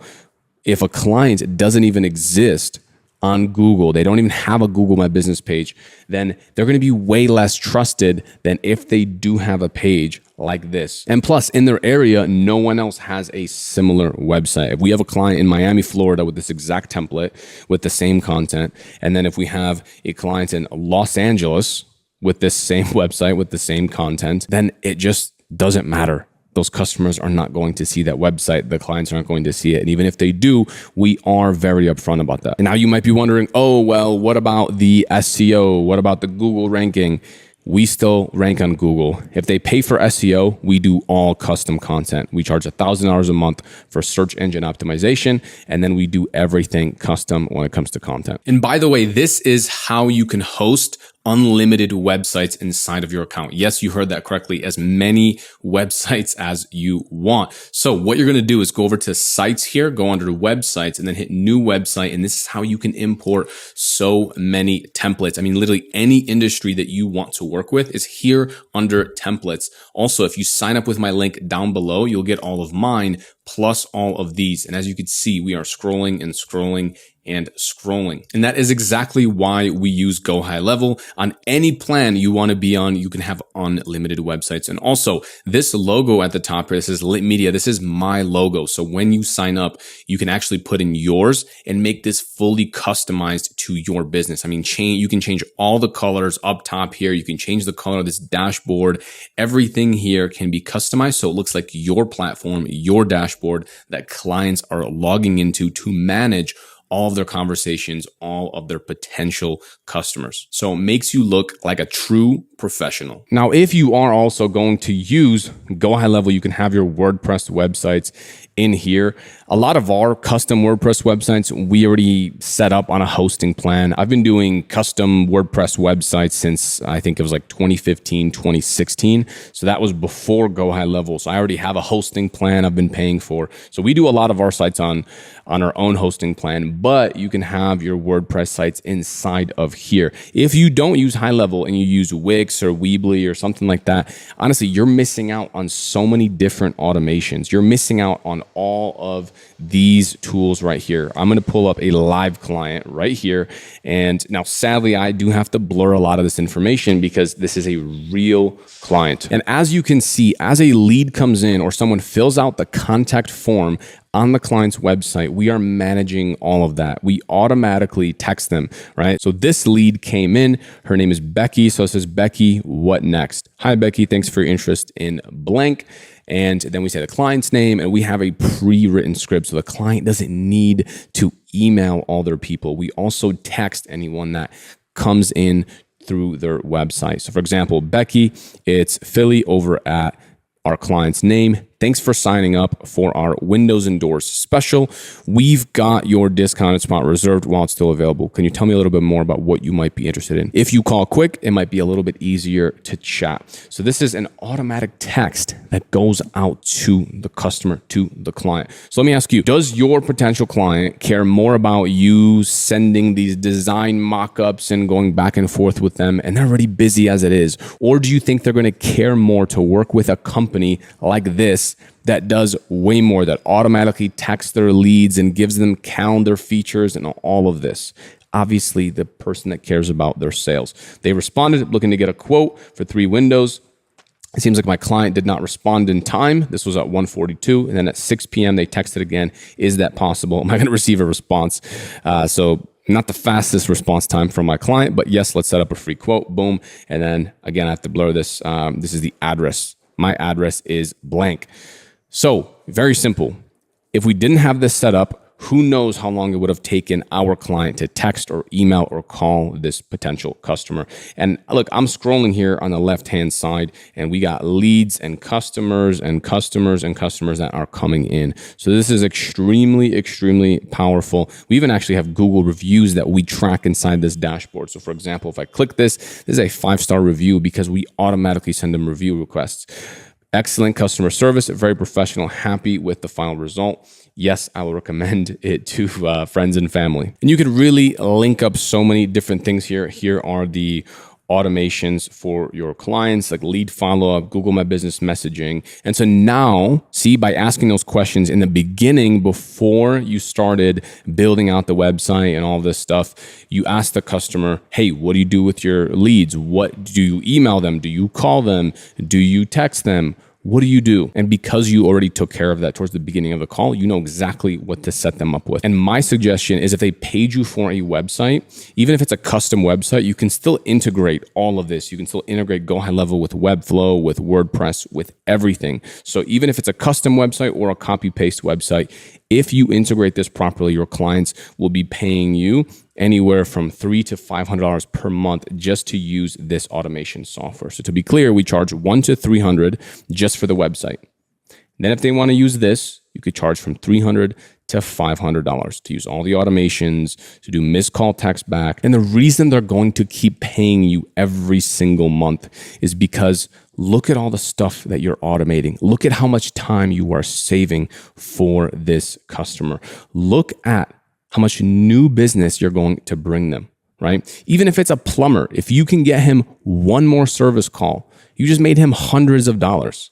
One more service call. If he's fixing toilets, he does not have time to be sitting there and freaking responding to his potential customers that just called him an hour ago or 2 hours ago. So we're automating a lot of that. Typically, if a client pays you thousands of dollars up front, what you could even do is just automatically integrate all of this for him and just give him a month free. Don't even sell it hard. Just say, hey, this is our dashboard, right? This is our logo at the top. This is how you're going to manage your website. And then just give it to him for a month. If he wants to continue paying for it and continue using it, then he can start paying you monthly. And as far as you as the business owner, if you click this little icon right here, what you're going to see is all of your clients inside of here. Now, as you can see, these are all of our clients. Scrolling and scrolling and scrolling and scrolling, and it's loading more and more. And each client gets a different sub account. Now, my subscription price to GoHighLevel doesn't change, right? You could be, if you're just doing websites, you could be on the $300 a month plan or $500 a month plan. I'm not going to go in depth into the difference in both of those. Now, if you're just doing websites and you don't want to do automation, then honestly, you could just be on a $97 per month plan and you can host unlimited websites on that plan. It gives you one sub account, so you would just use one. You would go into sites, websites right here, and then you would hit new website and you could just have as many websites as you'd like inside of here. But honestly, after your first client, you're making all that money back anyways, so you might as well upsell all the different automations and back-end services. Do not fall victim into the starving artist mindset. Build a real business, build your monthly reoccurring revenue, so that way in the future, many years from now, if you don't want to do websites anymore, you still have all these clients that are paying you every single month and you're making a full-time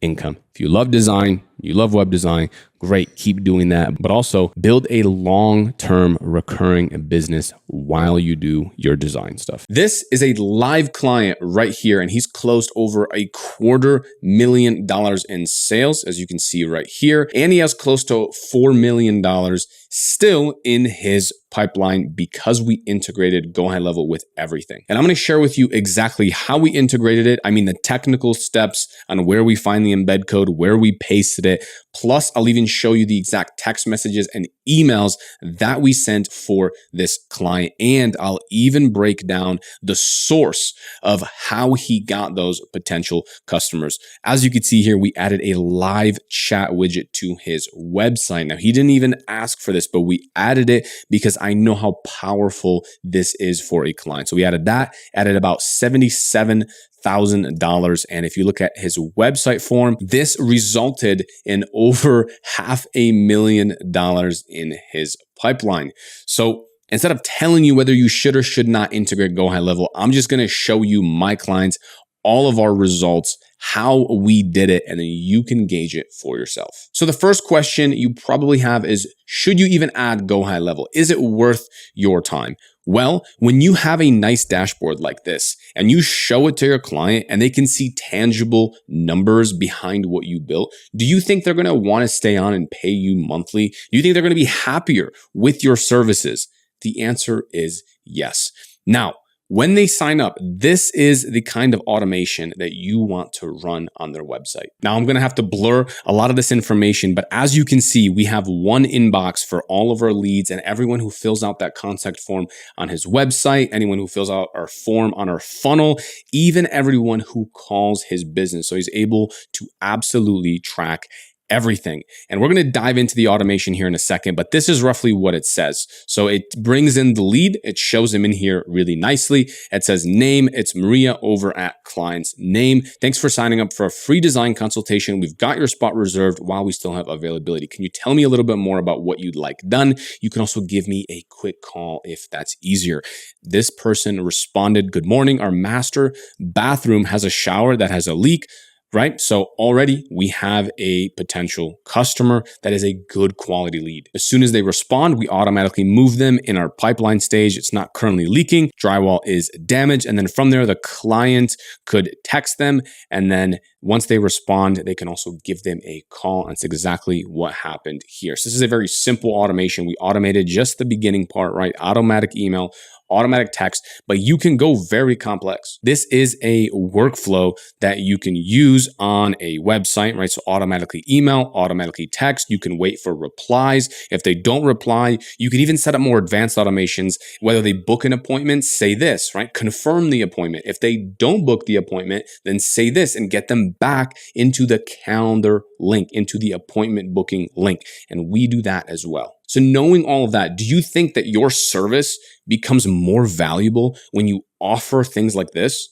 Of course it does. And they'll be happy to keep paying you every single month, even if you built their website on another platform. In my company, we add GoHighLevel to every single website. It is so easy to do. If we built them a website, they get an automatic free trial where we just automatically enroll them. So all their website leads go into here. We show them that our logo is in the top left and we have this whole thing planned out for them. And they always love it. They always log in here and they love to see this dashboard. Okay, so let's look at a custom website that we built. This is a WordPress website. We charge anywhere from $4,000 to $6,000 for a website like this. And this actually is a live client's website. I just changed the name, email, address, all that stuff because it's sensitive information. But you can kind of see how it looks. We're not going to go too far in depth into how it all functions. We've got a lot of drop downs and different services and all of that. So we have the contact form embedded on the homepage, and this is how it looks. We also have it embedded on multiple different inner pages and so forth. But let's just go to the contact page to keep it really simple. And honestly, this works no matter how you built your website, whether it's Webflow or Weebly or Wix or any other of these website builders. All you're going to do is go inside here and you can add a text widget or a code widget. And even if you are custom coding websites, you can still do this because GoHighLevel gives you an HTML code that you can copy and paste. So let's go back into HighLevel. You're going to go to sites. You're going to go to forms right here under where it says builder. You can hit add form and you can even start from scratch or choose a template. Choosing a template is the simpler option. As you can see, there's tons on here. You can hit load more, just find one that you like. And then we'll go from there. I'm just going to choose this generic one because it kind of has that red color. So let's hit continue. Okay, so now it just loaded up and this is what the form looks like. You can sit here and customize this and make it look exactly how you want it to look.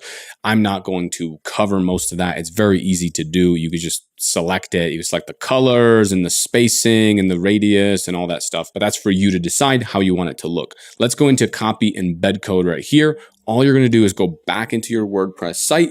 All you're going to do is paste it right there. Then you're going to hit done. Let's delete the other element that we have. You can hit update. And then as you can see, we have it right here. So let's refresh the page. Okay. And there it is, right? So it doesn't look bad. Of course, there's some spacing we have to fix up top here. There's some spacing we have to fix down below.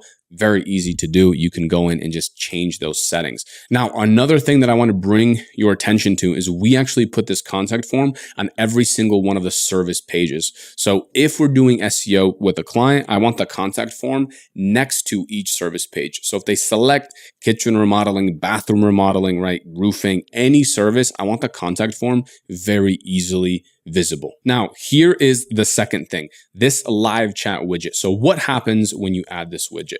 When you add it, it's basically just the contact form. So most clients freak out. They don't want to sit on their phones and answer live chat messages. So what it does is it provides a lower barrier of entry to your website visitors. So some people aren't necessarily ready to fill out a free in-store consultation or free estimate or free this or free that. They just want to get a couple answers. And so the live chat is amazing for that because it feels very low risk, low stress, just name, mobile phone, email, message. And this is typically whatever country you're in. I'm currently in Colombia. So that's why it's showing that. And the cool thing about the live chat widget is that it just stays on here the entire time. I also like to have a phone number down here on the lower left-hand side, but that's just a personal preference because our clients love phone calls and they love booked appointments. And so a lot of times what we do is we forward this contact form to an appointment booking calendar. So it's just a calendar where people can automatically select a time for our client to call them. Some people want their potential customers to book, let's say, an in-home visit, right? Or whatever it is that they do. But no matter what you do, phone call or in-home visit, it always is extremely beneficial to have some kind of calendar and get your client booked appointments, because a lot of times that's what they actually want. Whether they're a chiropractor, a med spa, they're a physical therapist, massage therapist, it doesn't matter. A lot of them want booked appointments. Now, to actually integrate the live chat, it's also very easy. All you're going to do is go over to where it says sites. You can hit chat widget right here. And then as you scroll down, you can customize it. And the cool thing is too, once they fill out any form on the website one time, we can actually automatically pull their name. So if they come back to the website, it'll say, welcome back, John.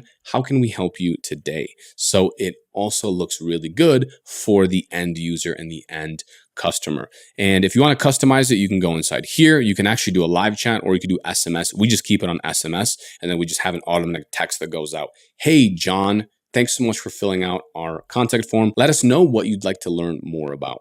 Something along those lines. So next section is the widget window. And this is probably the most important part. Make sure you check off this email field. This is very important because we want their email so we can automatically email them and enter them into different email campaigns. You have your intro message, right? The header, anything that you want. You can change the colors and all that is good. And as you saw in the beginning of the video, this does generate revenue and make your client a lot of money. Now, if you want to over deliver for your client and actually help them get more Google reviews as well, you can even have another button somewhere here on the website that says leave us a review. Now, before you start thinking that this is dangerous, people that aren't customers are going to go in and leave them bad reviews, or their competitors are going to come on, I'm going to show you a funnel that we like to use. It is this one right here. And all we do is we ask, how would you rate us? Now watch, when they select 1, 2, 3 stars, then it doesn't go anywhere. It just puts up a message box and it asks them to give us more details on what we can do to improve. If they select 5 stars or 4 stars, you can program it however many stars you want. Then it redirects to Google. Then it redirects to Facebook. But there's a bad review. Sorry to hear that you're not satisfied. Please tell us more. And now that only goes to your clients, they can improve their services. And once people pour out their heart and their feelings on this feedback form, they're most likely not going to go to Google. Of course, they still can. There's nothing stopping them. But most of the time, this is enough to limit their bad reviews. When you set everything up like this, and when you properly integrate everything into your client's website, it's really a no-brainer for them to stay on and continue paying you every single month, anywhere from $150 to $300 to $500 per month, to keep using these automations, to keep on using these services, because they're making so much more money than they're spending with you, and you're saving them time by tracking it all in here. If you don't understand how a website actually helps a business, then it doesn't matter how good you ever get at anything technical. You'll never be able to charge what you're worth, and you'll never be able to properly sell your services. You have to understand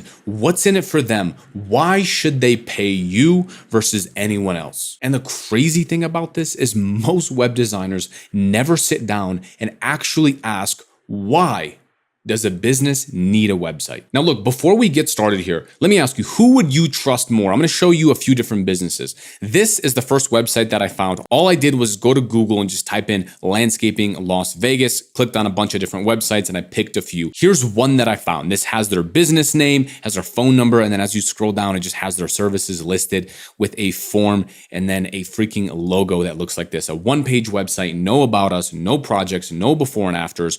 Or would you trust someone like this that has basically an image that just says info at their business? You have their phone number, and then as you scroll down, they have a few images that showcases their work and that showcases some of the stuff they can do, but it's still not exactly good enough. This is a third company that I found that is much better. As soon as you land on this website, by the way, I don't like these colors, but I think it helps them get way more customers. As soon as you land on it, you just trust the company way more. You see all their staff, right? You see all of these links and these drop downs. You know exactly what services they provide. You go under About Us. You can see that they have a Meet Our Team page. You can look at the different staff members. You can see that they're hiring. You can see different testimonials. And even at the bottom, even just having this like text us link already just makes you trust them. And as you scroll down, right, they have their Google reviews, all looks good. And it just looks like they have a lot of content. It seems like they even have their pricing, which is kind of crazy because a lot of people don't ever show their pricing in this industry. Now, also, as you scroll down, okay, this is the most Las Vegas thing I've ever seen. I guess these guys show up at your house freaking shirtless, which is hilarious. But anyways, so I guess with these guys, they'll do your lawn and they'll do your wife. So at the end of the day, who would you trust more? This person that has nothing on their website, no proof, like this person might show up to your house. Now, again, I don't know anything about these businesses, but after you pay this guy, he might not even show up. There's no About Us. You don't see any photos. You just have no idea, especially if you're going to spend $4,000 or $5,000. These guys clearly have a team in place. So let's go over to my magical whiteboard. This is a website that I drew. Let's say it's for a client. As you can see, I'm an artist. Now, as they advertise their business anywhere, right? Landscapers and all these local businesses advertise on similar methods. A lot of them do yard signs, right? So they put a sign on someone's yard, and where does that go? That redirects them back into the website. Some of them might run a TV commercial. So how does that work? Where does that TV commercial point to? It points to a number and it points back to the website. Now, and some of them might even hand out flyers, or maybe they hand out posters. Again, where does that go? It goes back into the website. So the website is the central hub of everything. When people find them on Google, what ends up happening, right? They go to their website. Maybe it's Google My Business. Maybe they are on Yelp. Maybe they're on Facebook. Maybe they're on Instagram. Anywhere that they are, it goes back into here. Or maybe they're running paid advertising online. Maybe they're running Google ads or they're running Facebook ads. Now, in my opinion, if you're running Google ads or Facebook ads or these online campaigns, you should be running it to a funnel. So we've tested this, and ironically, the best funnel that we've seen that works really well is to a landing page that is extremely simple. And all we have at the top is just their logo like this. So people can't click on all the other links like they can right here. It makes them stay on that page. They have their logo. We typically just have a survey right here with like 8 or 9 questions to really pre-qualify people. And then we have a timer that counts down on when the offer expires. So offer could be like, 10% off or whatever. And we usually put that right above the form right here. And by having this timer that expires, we've noticed we got way more leads and customers for our clients. But anyways, that is all beside the point here. No matter what they do in their business, they need to have a nice website, and you need to portray this value to your customer. Hey, you can spend all the money you want in the world on radio ads, on TV, on Yelp, on any platform, whether you're a dentist, chiropractor, doesn't matter. If you're on Instagram and then people go off of your Instagram, all the work you put in won't matter if your website is not good and people genuinely don't trust you. This website should pre-sell any of its visitors on the actual business. It should show them testimonials. It should show them before and afters. It should show them tons of social proof, show them their team. So by the time that someone becomes interested in a service and they just call them, they should be pre-sold. It should be as simple as just booking in the appointment. And the end all be all is this website is meant to make your client freaking more money. I can't tell you how many of these websites I saw while doing research for this that don't even have a single phone number at the top of the website. How is someone going to know who to call or what number they should dial? This is a trap a lot of web designers fall into, is they make it look so beautiful, so amazing with hero images and videos and this and that, but it doesn't actually mean they're going to get more customers. So make sure that your incentive is aligned with what the actual business owner wants. Okay, next is retargeting. So what we can do is take all of the traffic that lands on this website from any of these streams that we have here, and we can retarget them. Meaning, once they're sitting on social media, on their phone, they're sitting on the toilet, they're watching funny cat videos, what we can do is show this person your client's website once again, right? So they're scrolling, they're seeing images,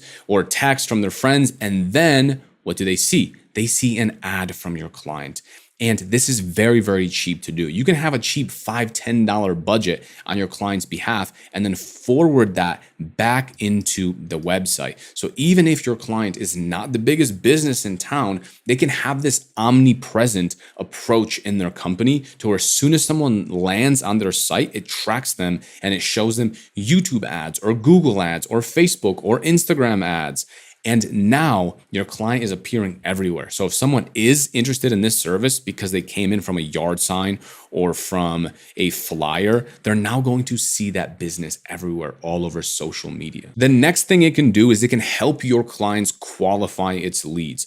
Sometimes your clients are getting calls that they can't even service, meaning they just don't provide those services. So what you can do is clearly either list that on the website. Instead of having a normal contact form, you can have a drop down on that same form that lists out all the different services that your client actually provides. But if you're more advanced, I suggest you go with the survey option. Then you can collect way more details from the client, and it just seems to convert better for some reason. Look, I'm going to show you one of our websites right here. This is a actual client website. I just changed the phone numbers and addresses and all the details so I can actually show it to you. This is for a kitchen and bathroom remodeling client. So as soon as you land on the website, it just looks like a higher end client. We have the phone number, very easy to see. As you scroll up and down, it sticks there in the bottom left. Hey there, have a question, text us here. How much confidence does a website visitor get when they know that they can text your client? Now, even though this is literally just a simple contact form and not much more than that, it still adds a lot of social proof.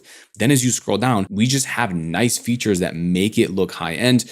Testimonials, right? Tons of those. You can handpick your favorite ones or automatically pull testimonials from Google. We have different services, inspiration gallery, and then we have a nice contact form with testimonials next to it. So that's a brief look, and not even to mention all the different service pages that we have, different galleries, the before and afters that we have on this website. Which leads into the next point. You want to make sure you establish a lot of credibility on this website for your clients.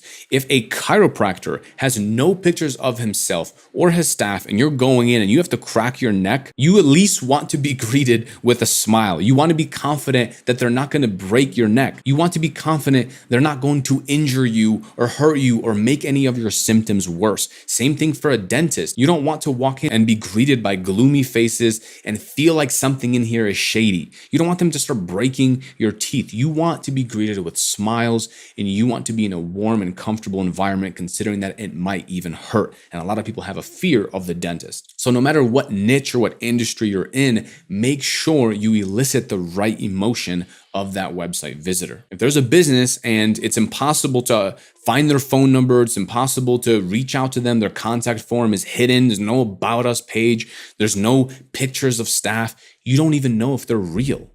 It's hard to trust them. And lastly, the website is needed for SEO. That's search engine optimization. If your client wants to be found on Google, whether someone is looking for that service in their area or maybe they're just looking for that specific business, right? If I referred you to someone that's ABC Landscaping and then you Google them and you just can't find them, how will you even find their number? Sure, I can give it to you, but you'll probably still look them up and do your due diligence if you're going to spend thousands of dollars on someone. So your client wants to appear when someone's trying to Google them.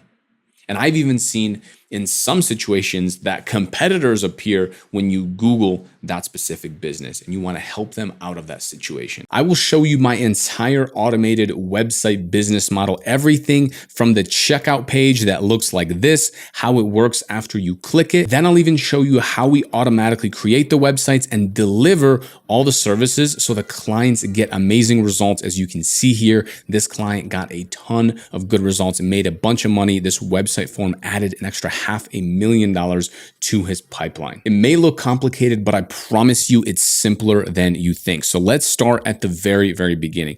Customer purchases our website in a day program. This is roughly how it looks like. Now, we used to offer a free trial. We no longer do that. As you can see here, I like to sell this with a video. Then what they can do is they can hit get started. Then it opens up a screen like this, and then they enter in their payment info right here. So credit card, debit card, whatever, and they can pay online. Now, after they do that, this is our internal GoHighLevel setup right here. All the payments are processed inside of HighLevel, and you can actually adjust what they get access to. You can have 3 plans, you can have 1, completely up to you. Let's take a look at this top plan right here that gives them access to absolutely everything. All you have to do is hit the details in here, and you can adjust the pricing however you want. You can give them a yearly plan, a monthly plan, give them features, remove features. You can pause the screen if you want to see what we offer them at that price. Now, we're not going to talk too much about this, but there's tons of other ways for you to make money outside of just website hosting. For example, this is our phone system right here. All we're doing is rebilling. Every time they're sending text messages using our software, which again, you put your logo on at the top right here. You adjust it to your colors, your branding, whatever. And every time they send emails, whatever, you can upcharge them right here, and you can make profit each time they send text messages, emails, or if they generate some kind of content using our AI services. So after you create the account that looks like this, then we are going to go into the custom values right here. And this is how it looks. This is all you have to do. You have to input this business owner's details. You just put in their industry. Let's say it's kitchen and bathroom remodeling, right? You put in their website colors. So all you have to do is enter in these details right here. If you go under settings, you hit custom values, you'll see that they're all here. It's very easy to edit. Now, the cool thing is, as you edit a custom value, it will change it across the entire website that we automatically imported with each new client. Now, look, if you want to be really fancy, what you can also do is automatically have a form send like this that the client fills out, and they actually fill out all of these details for you. Hey, what are your brand colors? Oh, it's yellow. Oh, it's black. And it will actually automatically fill all of this for you so you don't have to do it. And then it will automatically generate this pre-built website that you already set up for the client. As you can see here, this is all custom values, meaning as they type in their phone number, as they type in their email, as they type in their address, it updates across the entire website. Once they upload their logo, it updates everywhere. If they're in the concrete space, it'll update that across the entire website. And this is what it looks like on the back end. So as you can see, it just says custom values. As you scroll down, you'll see it's even in the headers, and you can update this and edit this as much as you want. So for example, this is since 2011. If you wanted to add this, like let's say year start time, you can go in here and add that under name, add the custom value, hit create, and then you're done. All you have to do is go to the website and just paste in that code, and then it will automatically pull in any data that you gave it. So this is the before, and then this is the after. Once you type in all the different details, it'll just look complete. And as you scroll down, as you can see, pulls in the city, Las Vegas, Premier, kitchen and bathroom remodeling. And you can do this for every single niche, any industry that you want to work in.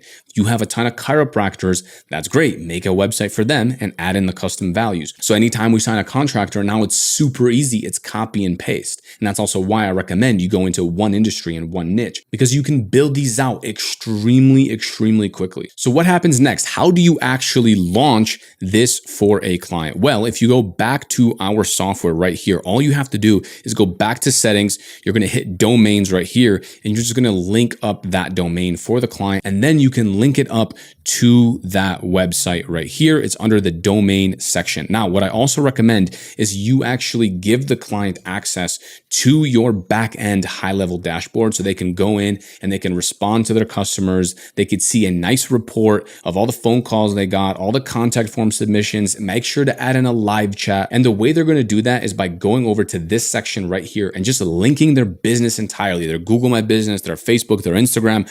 Once they link and integrate everything, they can even link up their payment processor and collect payments through your software. Once they do that, they can go under the conversations tab right here and literally see an inbox of all their social media messages, all their contact forms. Everything is going to be unified into one inbox, which saves them so much time because now they don't have to log into Instagram and then Google My Business just to check what kind of messages they have, where they could be missing potential customers. Also, if you remember in the beginning of the video, I mentioned content AI. So you might have wondered, where do we actually put that content? Well, once they log into this dashboard and they start using this and checking it daily or checking their mobile app, which this you can also get on their phone, they can go in here and they can generate content with AI and publish it to all their social media from within your dashboard that is completely white labeled. They generate content. They can even generate images. Then go in here, connect it to Facebook, to LinkedIn, to X, TikTok, Instagram. Just hit publish or schedule post, and it will be scheduled on all social media, which makes their lives way easier, or maybe their front desk person if they have someone. And the crazy thing is I have clients literally paying me $300 a month that I haven't spoken to in over a year, still paying and still happy to keep using this software. We never talk because we don't need to. They use this like a toolkit. That's it. It's like a utility bill. This is so integrated with their business. All of their leads, all of their phone numbers are hosted inside of your platform. Not only so it can give them better tracking, they can see how many phone calls they get from Google, from Facebook, from their website, but it just unifies everything. They no longer have to check all these different platforms. That's why they keep paying every single month, which goes nicely into this next point. You want to track and upsell all of the different services, and it's going to look nicely like this inside of your dashboard. So as you can see, we can attach revenue numbers to your service. So this automated website is still extremely powerful for their business. And if you choose to provide other services like Google ads or Facebook ads or SEO or social media management, anything else, track it all inside of here, because when you go down to that lead source report, this is where they cannot argue the value. Now, the way that they are actually tracking these numbers is they have to go in, and once they manage all their customers and all their leads inside of your dashboard, they can actually attach numbers to them. And when they start doing that, which they're happy to do because they want to know these details too, right?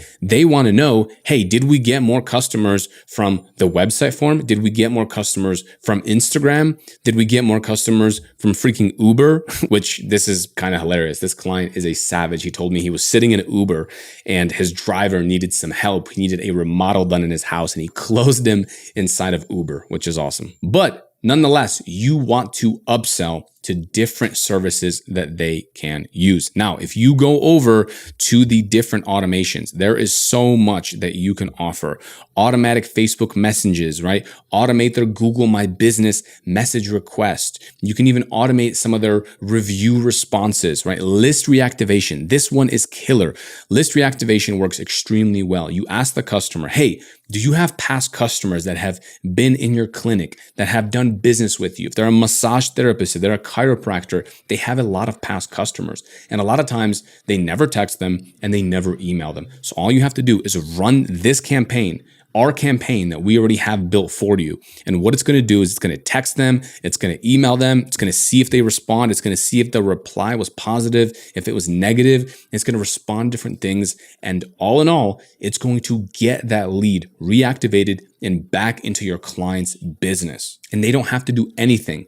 All they have to do is send you that list, and all you're going to do is hit run. But that is an example of a one-time service. I'm going to show you some reoccurring services that keep paying you $200 or $300 every single month to continue using this. So this is the business profile section. So when you upload this logo, by the way, it uploads it across the entire website. This is where you can update the business name. I typed in a bunch of sample information. Now down here, you'll see missed call text back. And all this does is it sends a text message to any potential customers that are calling your client, but they don't pick up the phone, meaning they let it go to voicemail. So imagine there is a plumber, right? There is a massage therapist, and she gets 10, 20 phone calls per day. Now, chances are she can't pick up every single phone call. She is extremely busy. She is a local business owner. So instead of that person calling the next plumber or the next massage therapist, all we're going to do is text them. And we're going to say, hey, this is ABC Plumbing. This is ABC Massage Therapy.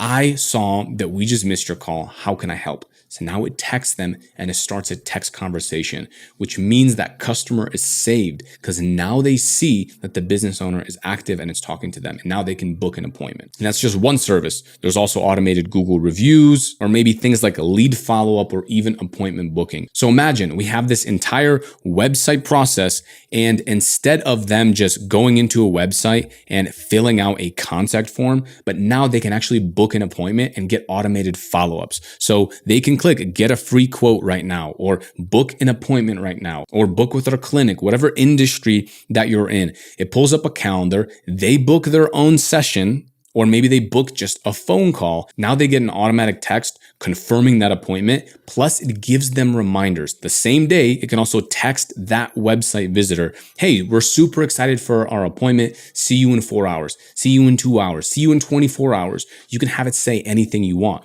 So this is an ongoing service that you set up one time, and this client will be happy to pay you every single month. Now, if you are just offering websites, I've seen people inside of my community charging $500 upfront, $1,000 upfront, a couple $1,000 upfront, and then charging $100 to $200 per month just for hosting, just to keep this website live. And look, them just using this conversations tab and this inbox right here to respond to all their contact forms, their live chat, to respond to their Facebook, Instagram, all that stuff, that's worth it for them. However, if you want to charge $300 a month or maybe $400 per month, then you want to start offering more services. You can pause the screen and see all the stuff that we offer. These aren't exact prices because we do change them. We do test different prices. Sometimes we test free trials as well. And then on top of that, you're also making money every time they're sending SMS or they're sending emails. So this business model is amazing. It's a low ticket offer. You can still do high-end expensive websites if you want on Webflow or WordPress and charge $4,000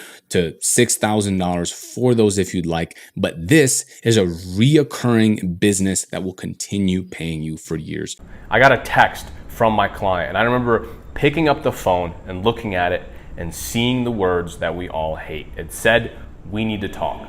And I'm not gonna lie to you, at this point in my agency journey, I was still feeling a bit insecure about my services that I was offering. I was offering Facebook ads, and I was even delivering the leads to the client in a spreadsheet or inside their email. And I didn't know whether Facebook ads was the best route. I didn't know how to book appointments for the client. I didn't know the next steps. It felt like some kind of rat race where I was getting clients and then losing clients within like a 2 to 4 month window, roughly. I couldn't understand the value that I was bringing, or even if I was bringing value, right? This is early on in my journey, which is very normal in the SMMA space. People keep their clients for only 3 or 4 months. And before I found GoHighLevel and I actually started booking appointments for my clients, I was in the same boat. Thing is, your clients and my clients at the time, they're not properly trained to handle these leads. Now, I did have some clients that stayed on for 4 months, 5 months, 6 months, and plus, but those people had an established sales team. They were very good at handling leads. They knew how to cold call. They would properly follow up. But most business owners that are small to medium sized, they're not trained salespeople. You're gonna give them 1 million leads. You can do everything right on your part, and they could just be bad at sales, right? Think about it. The business owner calls the lead, right? They pick up, they call them, and let's say they're at work, right? They're calling them during business hours. This lead is at work, working their 9 to 5, and they can't pick up the phone. So what happens? I noticed my clients were just never calling them again, which is insane. My solution to this problem, and the way that I was able to fix that and then keep clients for 6 months, 7 months, a year plus, was I started offering follow-up services and lead booking services. Meaning, as soon as a lead came in, we send them 3 text messages and we automatically follow up with that lead. So by the time the client talks to the lead, they're slightly warmed up, right? We're sending the lead a bunch of information about the client, before and afters, right? Testimonials. We're warming up that lead, so when the client calls, we can not only track it in one place, but also we can pre-sell the lead for the client, which makes it way easier. And I think that's what makes a really good agency owner, is you bring on more responsibility.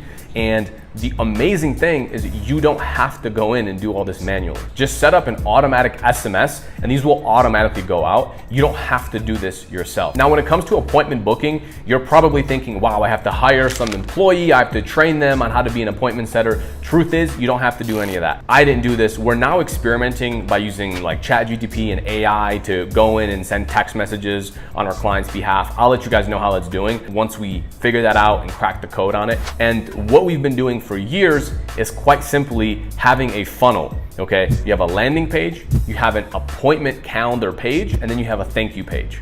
And the way that we structured that is ad goes to the landing page. And even if you're doing a lead form, you could do the same exact thing, right? If you're running SMMA stuff, with Google ads, you're gonna need a landing page. But if you're doing ads on social media, you can have the lead form in here, and on the lead form, on the submit button, have a booking page. And you wanna give some kind of incentive, and you wanna book a call, okay? Book a call or book an intro, book something for the client as the middle step. And then once they confirm, they go to the thank you page. And on that thank you page, you just share a bunch of proof, right? You share a bunch of testimonials, just get the lead excited about the client's service. And when we installed this into our business and into our clients' businesses, everything got better. We booked more appointments, clients stayed on longer, and honestly, they just fell in love with this service. And a lot of them asked us to do this with their website, which is how we ended up doing the SaaS model, which is software with a service. So even if they wanted to pause ads or cancel ads, we've integrated this whole system into their website, right? So when they fill out a website form, when they go on their website and they fill out the live chat, it goes through an appointment booking process. So it saves the client a bunch of time. So even if they want to pause the ads, even if they want to cancel the ads, they still stay on and pay us $300 a month for the automations and for the appointment booking and the Google, like all the stuff, right? All the stuff we talk about on this channel. And the amazing thing is that when they're ready for ads, let's say they paused it for 2 months, when they're ready for ads again, they contacted us, and then we ran the ads for a month, 2 months, however long they wanted to run it.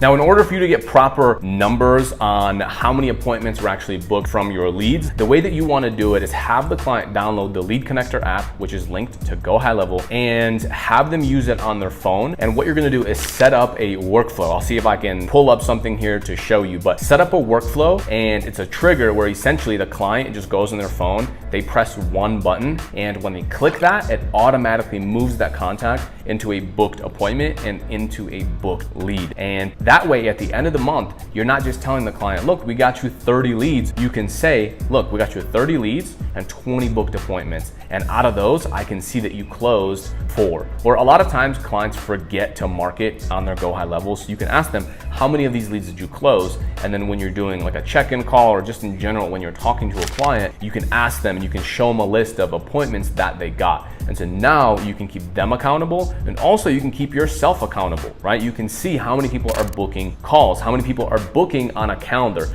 If you're getting no bookings, then the problem is your ads, right? The ads aren't working. It's not the client's fault. No one's responding to your ads, right? You send that automatic text, and if no one's responding, your leads are just not qualified. So now you have to improve your service. So by offering appointment booking, it can completely change your agency. I highly recommend you do it. If you want this stuff pre-built and you just want to take our funnels, our appointment booking stuff, you know what to do. We have a link in the description. You can click that. You can get access to everything and save yourself a bunch of time. Since we've already cracked the code, we already have high converting funnels that will automatically book appointments.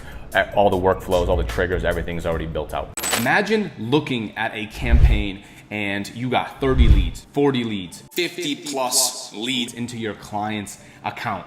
But then later that day, you open up your phone and you see the worst words possible from a client. Hey, pause the campaign, we need to talk. And you look at your phone, you load up Facebook Ads Manager again, you check your lead ads, you check your campaigns, and you're crushing it. You're getting so many leads. What could possibly be the problem? Look, this is the sad reality of a lot of marketing agencies. In fact, I've been there myself. And I'm not gonna lie to you, I was super confused. I've lost many clients this way, where on my end, I think that we're crushing it. And then I speak to them and there's something wrong. And in this video, I'm going to show you not just how to set up lead ads, but how to get profitable lead ads. How to set up profitable campaigns for your clients so they actually stay. Now look, the amateur sits down and just delivers leads to clients. Here's a name, here's a phone number, here's an email, go have fun, go enjoy. And for you, you're seeing you got 30 leads, 40 leads, 50 leads, but the client, when they actually log in and when they try to call people, they have a 30% response rate, maybe a 40% response rate, 50%. So half of your leads that you generated don't even freaking respond. Meanwhile, on the other hand, the professional sits down and they track leads not based off of quantity, meaning how many leads came in, but off of the leads that actually booked appointments. And not only that, but how many leads actually responded. And not only that, but you're optimizing your campaigns based around what actually makes the clients money. And that's exactly what we're going to cover. Do you think your clients will stay longer if you get them higher quality leads? Do you think your clients are going to love you way more if you actually deliver them leads that not only respond but book appointments, that are interested in their services, and then you can take those leads and optimize your campaigns based around what's making them money? Obviously, yes. So let me go in and show you how we do this. All right, so first thing you want to do here is load up the Facebook Ads Manager. We have to create the lead ad. So this is one of my agency ad accounts that we use to run ads to our company. And this one specifically has actually generated us quite a few clients. So let me actually show you a sample campaign. I'll load this up. So you want to choose a lead campaign right here, right? If you're running lead gen ads, you want to do instant forms. You could do messenger. We've tested this. Website, obviously that's like landing pages and whatnot. Okay, you have your instant forms set up. Then when you go inside of the account, so let me show you a sample lead form. So I have quite a bit. Again, this is a live account. It's funny, this video actually that you see on here, like preloaded on here, is actually the video that we used on ads to actually get quite a few clients. Obviously, I'm not gonna play that because of all the people that are gonna steal my videos and steal my scripts. But anyways, if you go inside of this form, let's go into the sample. What you wanna do is create this sample. You wanna do more volume. Once you set that up, you want to ask a couple questions. And the way that I like to do it is by avoiding these pre-fill questions right here. So you see where it says this question, please list all services you provide. This is a custom question. And what you want to do is go in here and just ask the questions, right? The short answer questions all inside of here. So name, email, phone number. This is what most marketing agencies do. And then they get these pre-fill information. A lot of times this doesn't work. The phone numbers don't work. A lot of times the emails are outdated. So it's not the best way to do it. You want people to go in and manually, put in their name, their email, their phone number. This is going to get you much higher quality leads. Plus it's going to get you the most updated lead info. Now you will get less leads, meaning your cost per lead will be higher, but that's okay because your clients don't care if you get them 50, 60, 70, 150 freaking leads if only 4 of them respond. We want high quality. So that's the first thing. You're gonna get that set up once you create that lead form. And I'm gonna give you more tips in the lead form towards the end of this video as well on how we get this to be super high converting. But then you're gonna go into GoHighLevel. You can go into settings right here, and then you're gonna go into integrations and you are going to link up your account right here. So the first thing you have to do is link up the same Facebook page that you're running the lead ads from. So you're gonna hit connect here and you're gonna select your Facebook page from the drop down. It's gonna ask you a couple questions. You're gonna hit connect, and then it's gonna show up here. Once it shows up in here, you're gonna go over to Facebook form field mapping. Then, so once you see where it says Facebook form field mapping, it'll probably be empty for you. But maybe if you have other lead forms, you'll see them in here. And you're not done, okay? You can't just link it up. You wanna go in here and let's just choose, I don't know, random one. Let's choose this one. You're gonna hit map fields. And all this does is it links the lead form into GoHighLevel. So when you click map fields, it should show the exact questions that you just asked. So what services do you provide? And so essentially you wanna create custom fields, okay? Now, for example, right here, there's no section for services. So I created a custom field. This isn't my live account, so I might not even have it in here. All right, so I found it right there. Your main services, best phone number to reach you. You're gonna select this right here and you're gonna link it to phone. And all this does is it takes the lead form info and it ports it into GoHighLevel right here. And then phone number. So we actually had 2. This is actually interesting. I'm sharing a secret with you that I didn't think I would share. So this is, we have a custom lead form that pulls in a phone number, but then we also have a pre-fill phone number field that we also link up in here to have a backup phone number. In case that first one doesn't work, it automatically pulls their phone number that they have linked to Facebook. So there's a secret hack that I'm sharing with you. So go ahead and link that one. You can create a custom field. Then you're gonna hit save. Once you hit save, it should look like this right here, right? This means that it's fully linked up. Now, if you want to be a true expert and you want to get your clients really good results, you want to do something like this. So I have a calendar that is linked at the end of the lead form. So most people go in here and they say, oh, okay, thanks so much, we'll be in touch with you soon. No, this is completely wrong. Go in here and add a booking option, right? Add a calendar option. And from here, give them something of value. You want to say something like, congratulations, your area is available. And then I have some sample content here. Click below to skip the line and book right into our calendar. So of course, this is going to be custom to you and it's going to be niche specific to you. I'm sure you already know what to put here. Then you have a view website button and then you have the link to the calendar. And now when you optimize the campaigns, you can also track with a pixel how many people are actually booking. So when the amateur runs ads, what they do is optimize the campaign performance based around what gets a lot of leads, right? Let's say you have 2 campaigns, one got 10 leads and one got 3 leads. So the amateur would take a look at the one that got 10 leads and consider that a win. However, if there's no bookings and no one responded on GoHighLevel to that campaign, it is a fail. 10 leads, 0 bookings, 0 responses. But then you have the other campaign that had 3 leads and all 3 people booked and all 3 people are texting your client. That is the campaign you want to go with, even though that campaign might have leads for $80, $50. These are much higher quality campaigns, especially if they're closing sales.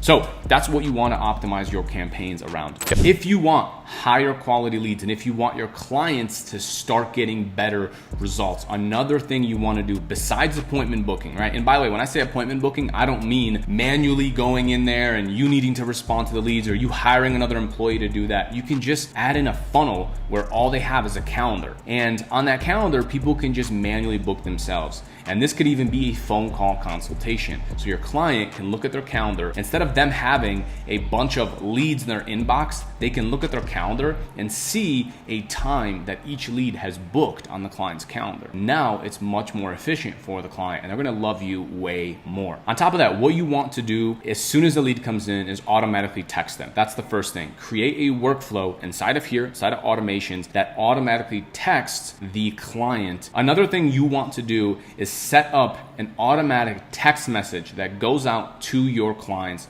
leads. And all it does was say, hey name, right? So, hey Susie, thanks so much for submitting your information. We are holding your spot. If you haven't gotten a chance to book a phone call consultation, here's the link. Looking forward to meeting you. Sample message right there. Works very well. This will also start a conversation. We've had automated text messages like this, or we've also done like conversational messages as well. Hey Susie, thanks so much. We just got your info. Can you tell me a little bit more about XYZ, right? Whatever your niche is and whatever your messaging is. Also, you want to have email campaigns, and this is super valuable. Take your clients' testimonials, take their case studies, take their before and afters, take any kind of social proof that your client has and include them in emails that automatically send to your leads, right? To your clients' leads, that is. And from there, that's going to warm up the leads for your clients. So imagine instead of your client cold calling a lead and they said, oh, wow, yeah, I saw this before and after. I saw this testimonial. I saw this case study. And they genuinely are excited to speak to your client. Your client is going to love you also way more because you're giving them higher quality leads. So if you want your clients to stay on longer, you need to view yourself as the professional.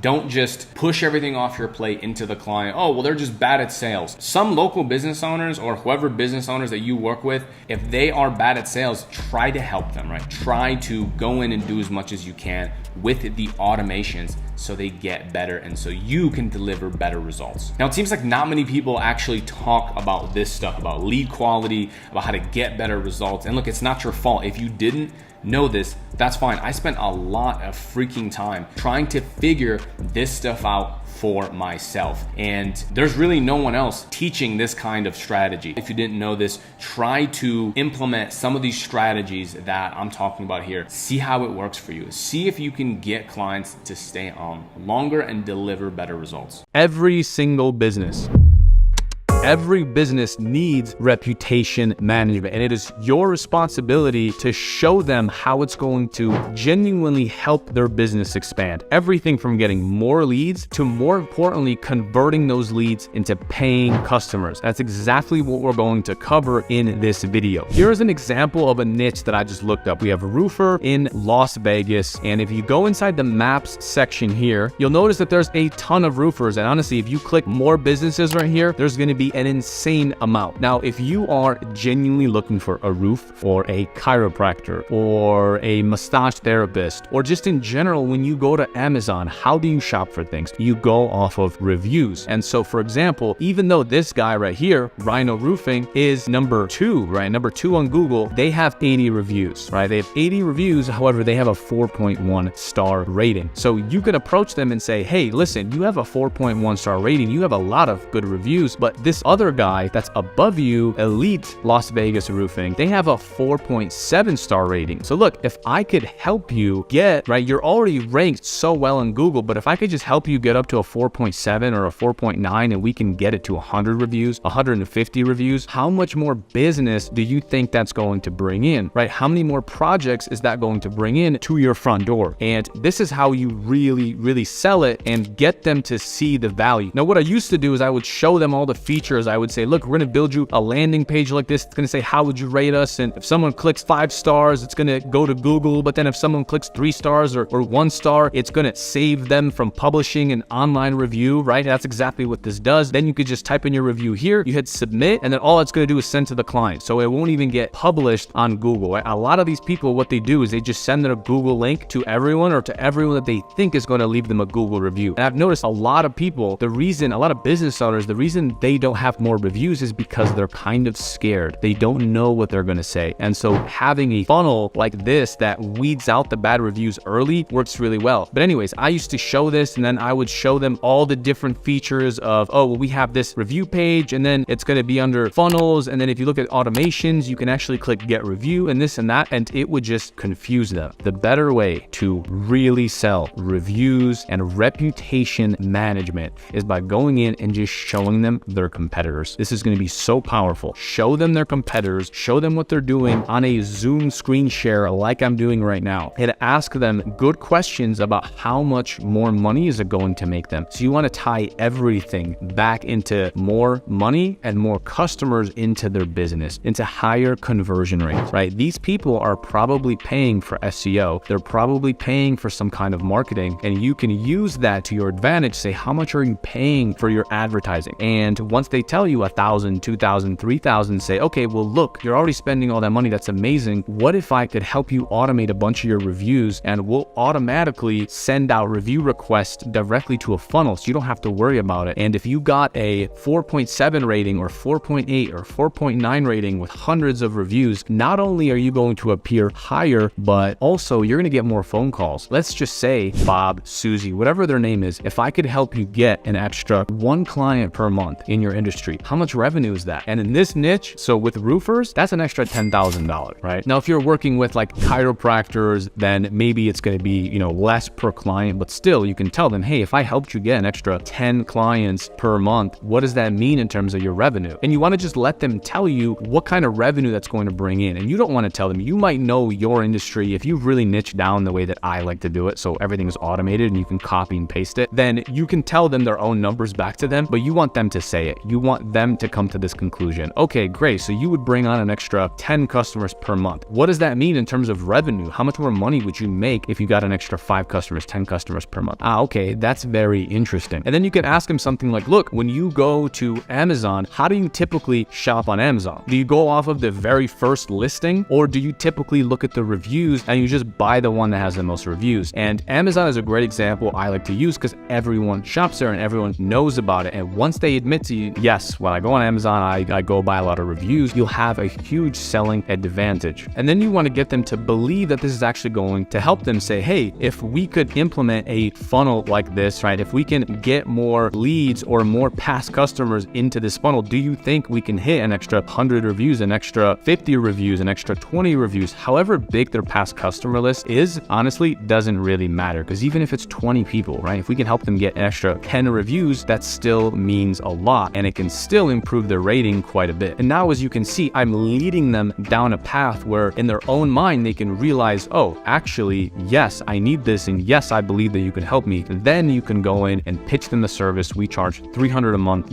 I suggest you do something similar. And then also what you can do is, so I give this template away right here that you are seeing to all of my affiliates. You can check out the link down below in the description for the free course. And then all you would have to do is just take their past list of customers, which everyone has some kind of a list of customers, and just import them into your GoHighLevel account. And we have an automation, right? So we have a whole like funnel, and we have a bunch of stuff built out where all you have to do is add them as a contact, and then it'll automatically text and email their past contacts and ask them for a review. So literally in the first week, what you can do is get them 50, 20, 80, whatever their number is of past customers. You can get them a bunch of reviews literally within the first week that they sign up. And this is an amazing service because it brings them so much money, as I just showed, and it's so easy for you to do, right? We have it all built. You just implement it, import it, and then send the contacts to a link like that, and they're going to get a ton of Google reviews, and they are going to love you because you also want to set it up to be an ongoing service. Make it as part of their automations. So every time they close a client or they mark a client as closed, then they also get added to that Google review campaign. That's exactly what we do. So your clients don't ever have to worry about, are we getting more reviews? Are we not? How are our competitors doing? They don't have to worry about it. They can keep growing their business and focus on their day-to-day, and we can just handle the reviews. You set it up one time, charge them $300 a month, and it's super worth it. This is a full breakdown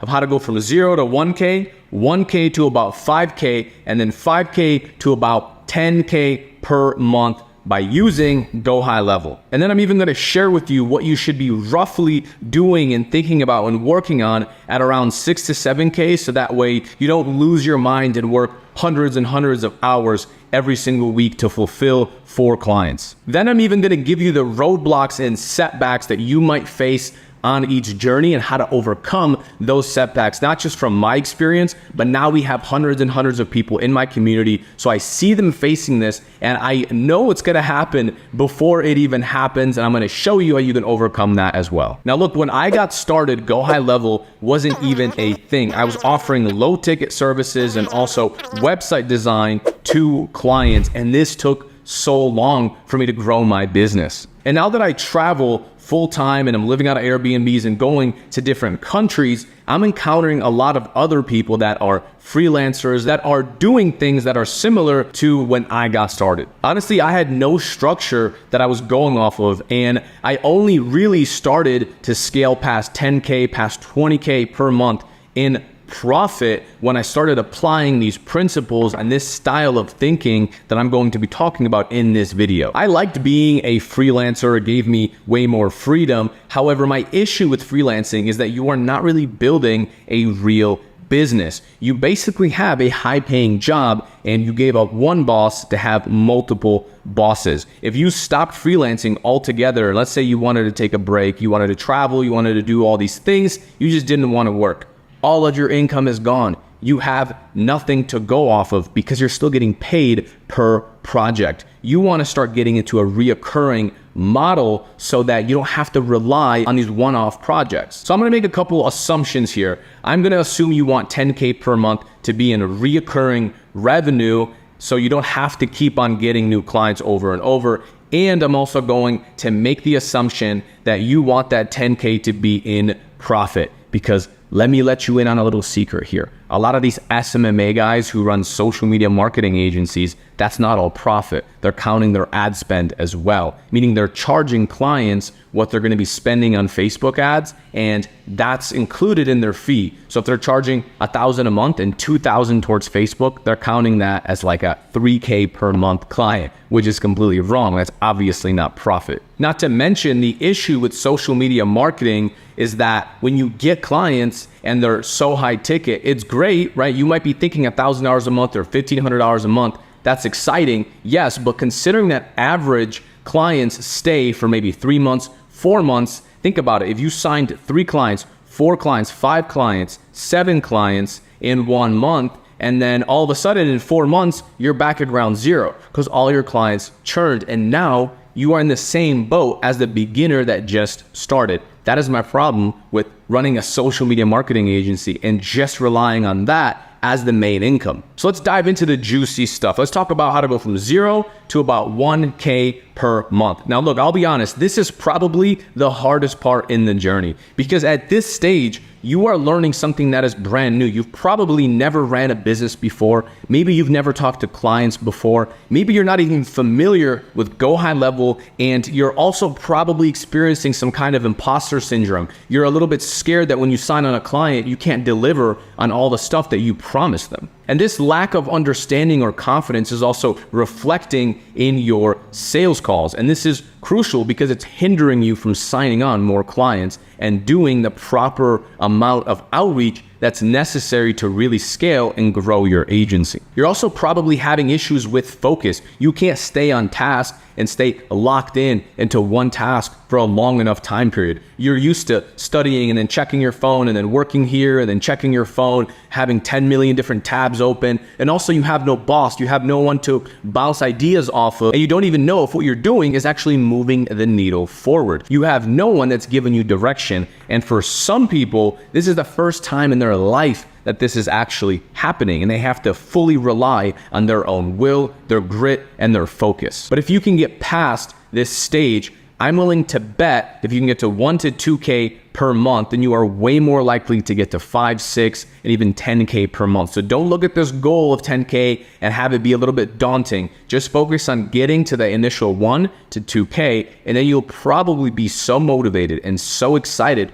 Plus, you'll have some client results, some case studies, some testimonials that you can leverage to get even more clients, and your confidence is going to go up tenfold. So 0 to 1K, your biggest obstacle is learning high level and then getting clients to actually pay you. Some of you have never done sales before, and so you might need to start with things like free trials. You might need to start reaching out to your network and start getting some quick wins. You have to learn how to start posting in groups and engaging with people in a persuasive way that leads you towards a sale. You're gonna have to optimize your Facebook profile. You're gonna have to optimize your LinkedIn profile, and you're gonna have to start talking to business owners. And a lot of times it's your first time talking to business owners. So you're working on your tonality. Now, there's a ton of different strategies on what you can do to get your first client. In fact, I even have other videos that go really in depth into how to get those first couple. But my biggest suggestion is to offer a free trial, charge something up front when you do that free trial, so that way they have some skin in the game, and offer either a DR campaign, offer Google reviews, or offer websites.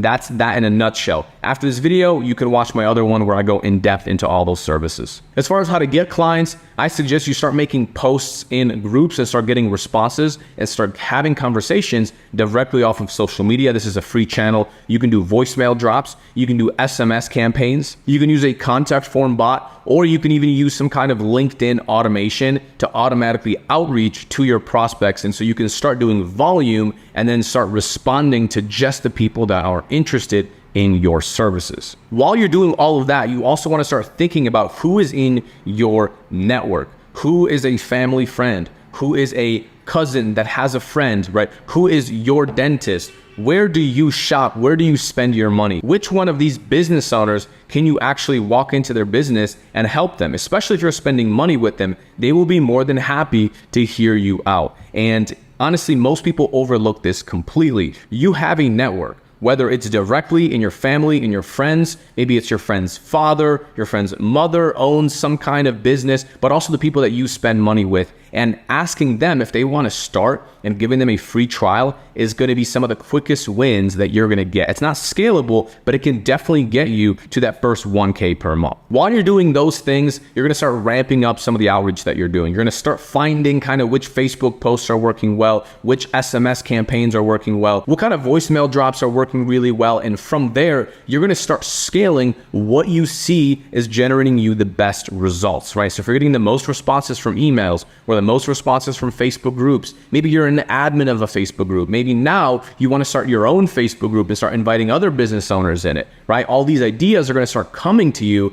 and now you have a couple clients. Maybe you even have some case studies. That's stage one. Start doing free trials, and even if you're not making money, start collecting case studies that you can then leverage and show a bunch of different business owners. It's going to help you close so much easier. Take what works and start scaling that up. Do more of what's getting you responses. Even if you're not getting clients, if someone's responding to you really well on Instagram outreach or on Facebook, then double down, triple down on that and find out if there's a way that you can do more volume. Sometimes this means you make more profiles on that social media account and hiring an assistant, hiring someone to help you part-time to start doing the outreach. So it's not just you, but you actually have an assistant. But typically that comes after your first 1K a month. As you're around 2, 3, 4, 5K per month, that's what you want to start focusing on.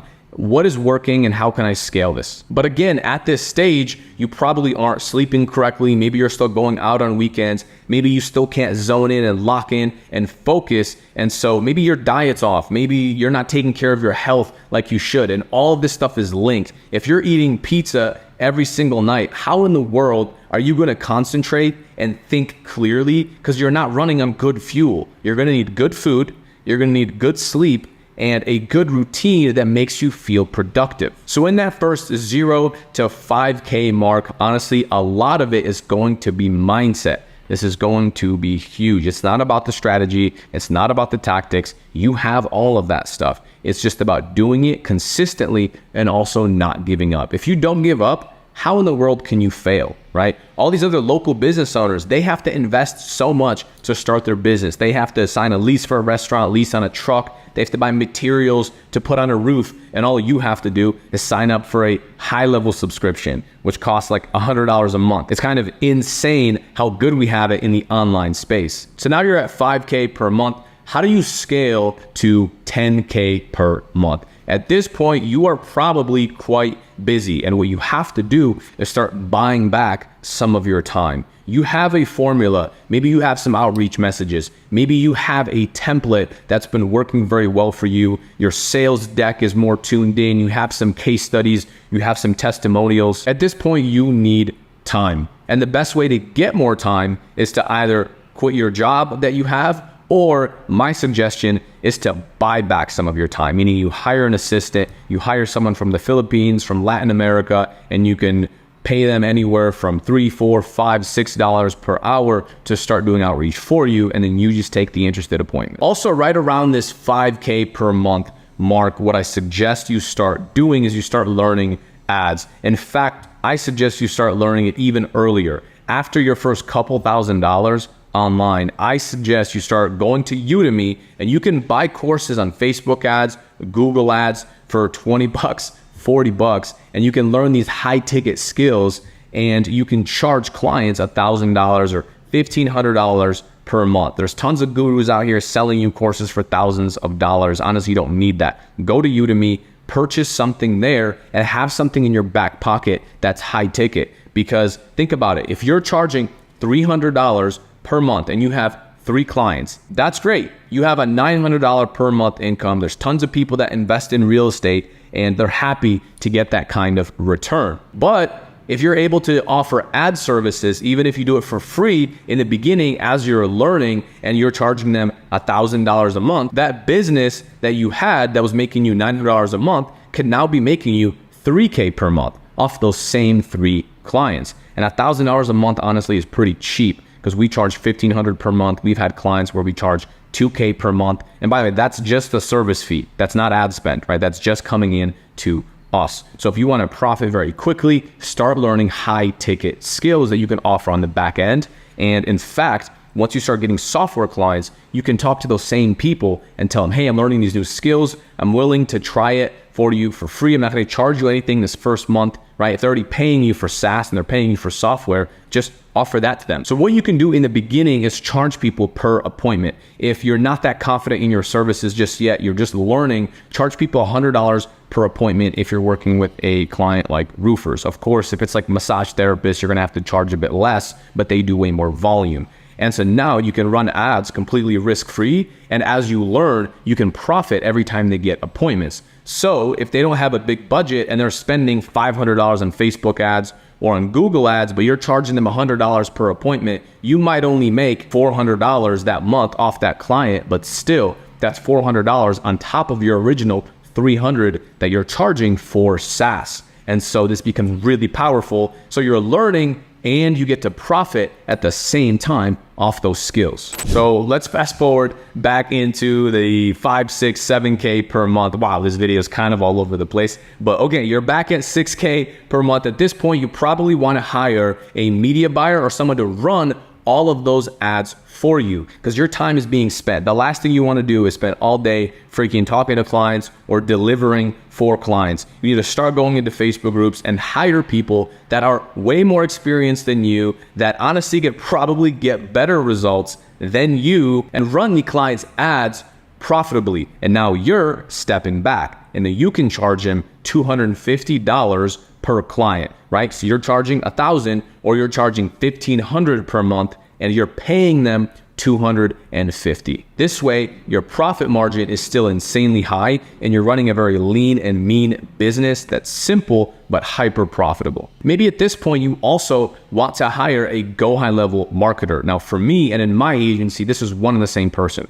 My employee that runs all of our ads does all of our high level stuff as well. I call him a performance marketer. You need one of these people. Trust me, they will absolutely buy you back a ton of your time and you're not going to be insanely stressed out because now every time a client signs up, all I do, they fill out an onboarding form. I take that onboarding form and you give it to your performance marketer. They create the entire GoHighLevel account, okay? And they manage the entire sub account. They set up all the automations. And at this point, you probably already have a niche. In the beginning, you're willing to work with anyone. You want to get to 1 to 2K per month very quickly. Now you want to have a niche because you want to be able to copy and paste, let's say website in a day templates. Maybe you want to copy and paste the automations, the live chat, the website forms, the lead follow-up. Everything is way easier if you're working in one niche. You have this person, they do everything for you. You just sign clients, you hand it off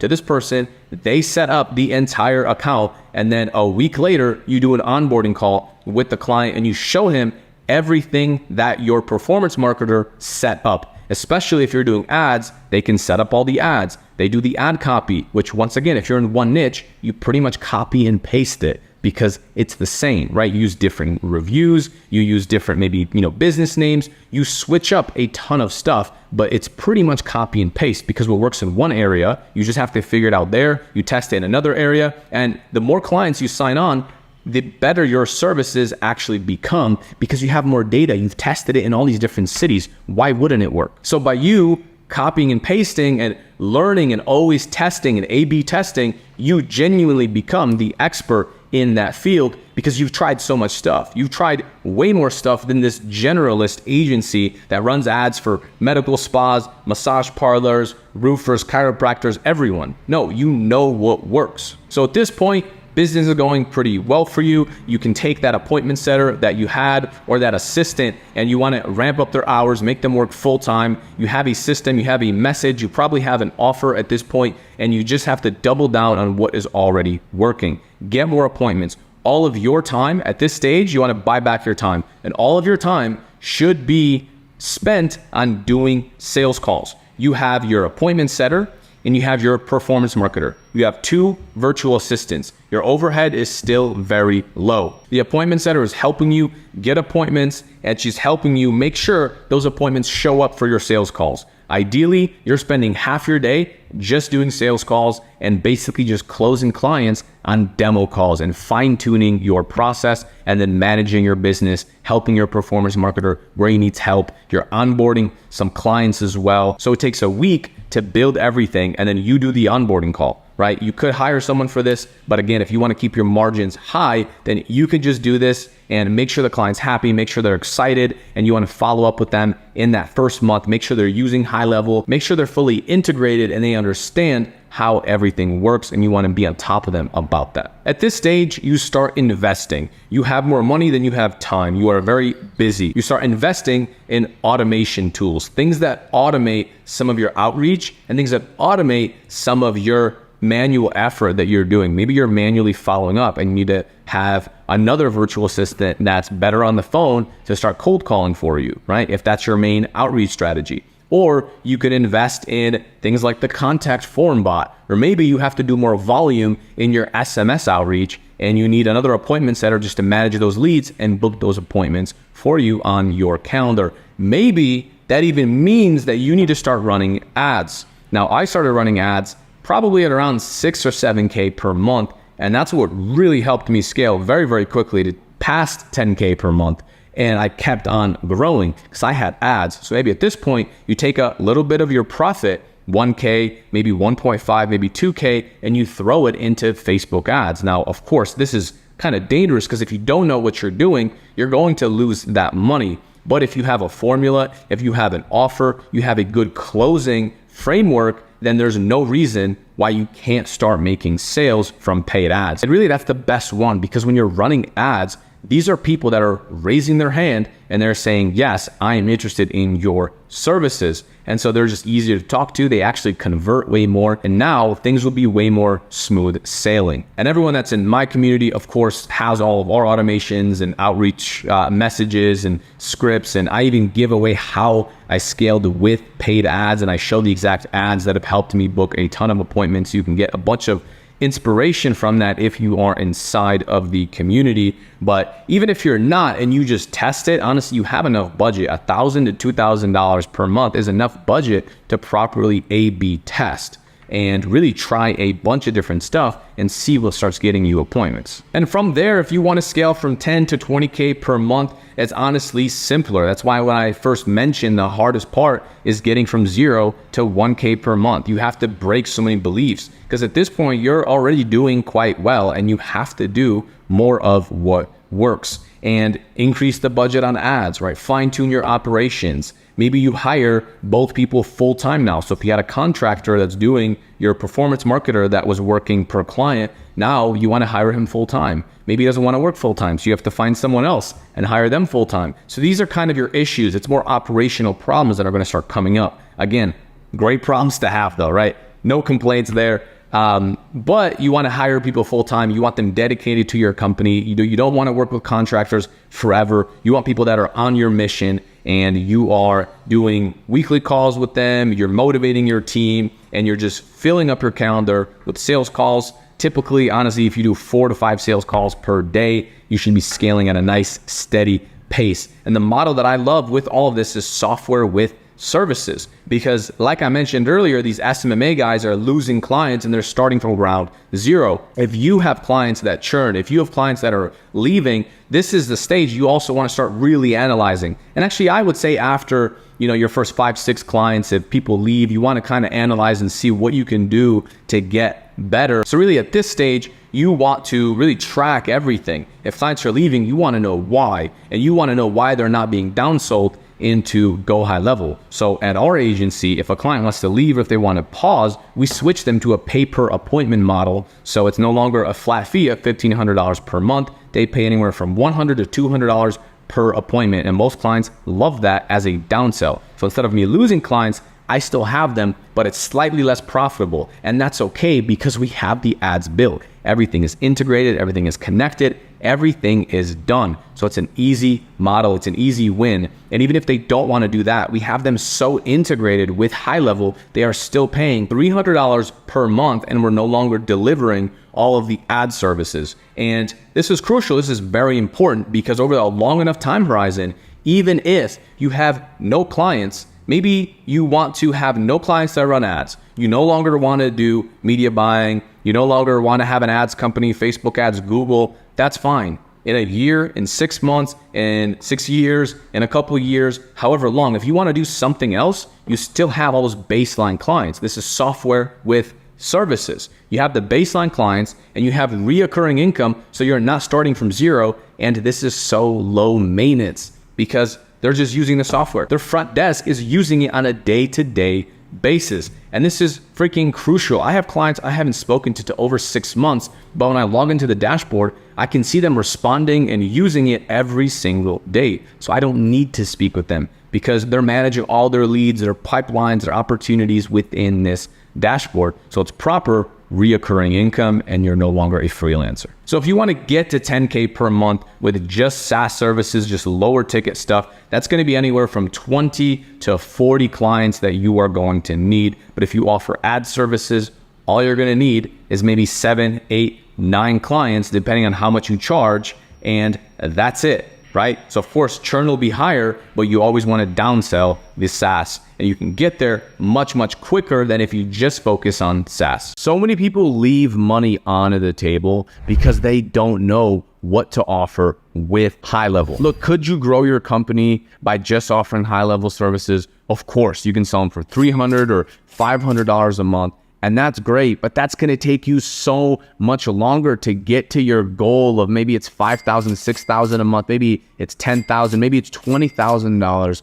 per month. What I'm going to give you is the fast track back-end services that you can offer to clients to start bringing in more profit. You're doing the hardest part, which is getting prospects interested in what you have to offer. So if you're doing all that hard work and maybe getting on these demo calls or getting on some of these sales calls or reaching out to them via DM and you're not doing what I'm going to share in this video, then you are absolutely leaving money in the trash. You're leaving money for other agencies to come in and swoop up your clients. It makes no sense. I'm going to go through a list of services that you can offer with HighLevel, and then towards the end of the video, I'm even going to give you an offer that you can give to clients or potential clients, even if you're brand new, something that's completely risk-free for you and risk-free for the client. And this stuff doesn't just work for me. I've been releasing this to my private community and they're all doing it and they're getting results and landing clients in a risk-free way. So I know this stuff works and I'm going to share it with you so you can do the same. In the very beginning, I was offering services for an extremely cheap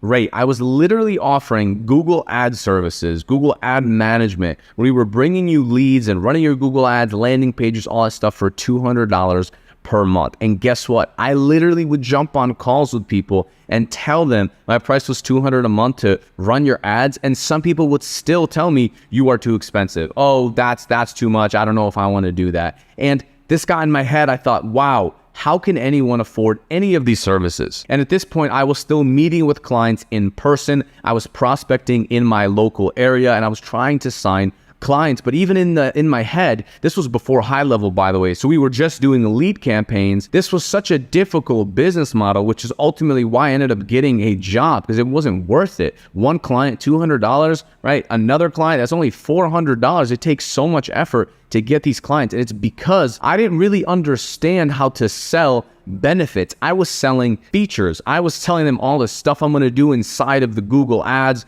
I was telling them all the different keywords and I was showing them the landing page. And here's what we're going to target. Here's how much searches your niche gets. And this is completely wrong. And I see the same thing happening in HighLevel. People are going in, oh, look at this conversations tab. Look at this calendar. Look at these automations, these workflows, these reputation, and all of it. The client will still tell you this is too expensive if they don't see the value. Look, I have no problem selling one service, reputation management, for $300 a month. And there's people out here giving away the whole farm and running ads and doing all this crazy stuff for $300, and they're still getting that price objection. And it's because they don't know how to properly sell benefits. What is the client actually getting from using this service? That's something you want to keep in mind no matter what services you're offering, whether it's stuff I mentioned in this video or other stuff that you might know that I don't mention. You can have all the add-ons in the world and the AI tools and this and that. If they don't see any value, they're not going to pay you a single dollar for your services. I promise you, the issue is not your price. It's your mindset around how you're presenting this offer to them. And most likely, it's your sales skills. So let's dive in. The first one I have for you is website design. I'm talking custom website design. I've made videos about this in the past, and people have a lot of questions around it. The thing with this is you are offering a full custom website to the client, meaning you are building it out. You can do this inside of GoHighLevel. Take a website template and fit it to their niche, fit it to their industry. And I know what you're thinking. You're probably thinking, look, I'm not a website designer. I'm not some website developer. I don't know how to build this high converting website. I don't know the benefits that a client is going to get. It's very simple. I'll give you the solution right now. What you're gonna do is go inside some Facebook groups and you can find a website designer that can build this entire website for you for $300 to $400 for the entire thing. And you can charge $4,000, $5,000, $6,000 to the clients. Now, here's the thing. Your contractor is not gonna put in the content of the website. The way you can get these done relatively cheap is you have someone take a template and you make it look nicer, and you can buy a template, potentially a template that's already built. You can buy that from someone and then just turn it into your niche. Buy a dental website template from someone else inside of the community for $100, $200, and then you can use the website AI content tool to bust out and create all the content for you on the entire website. So will it take you some time? Sure, it might take you a couple hours to go in and copy and paste some content and generate it from the automatic AI builder. I have another video on how to do websites in a day using AI. You can check that out if you don't know how to do this after this video. But it's extremely simple.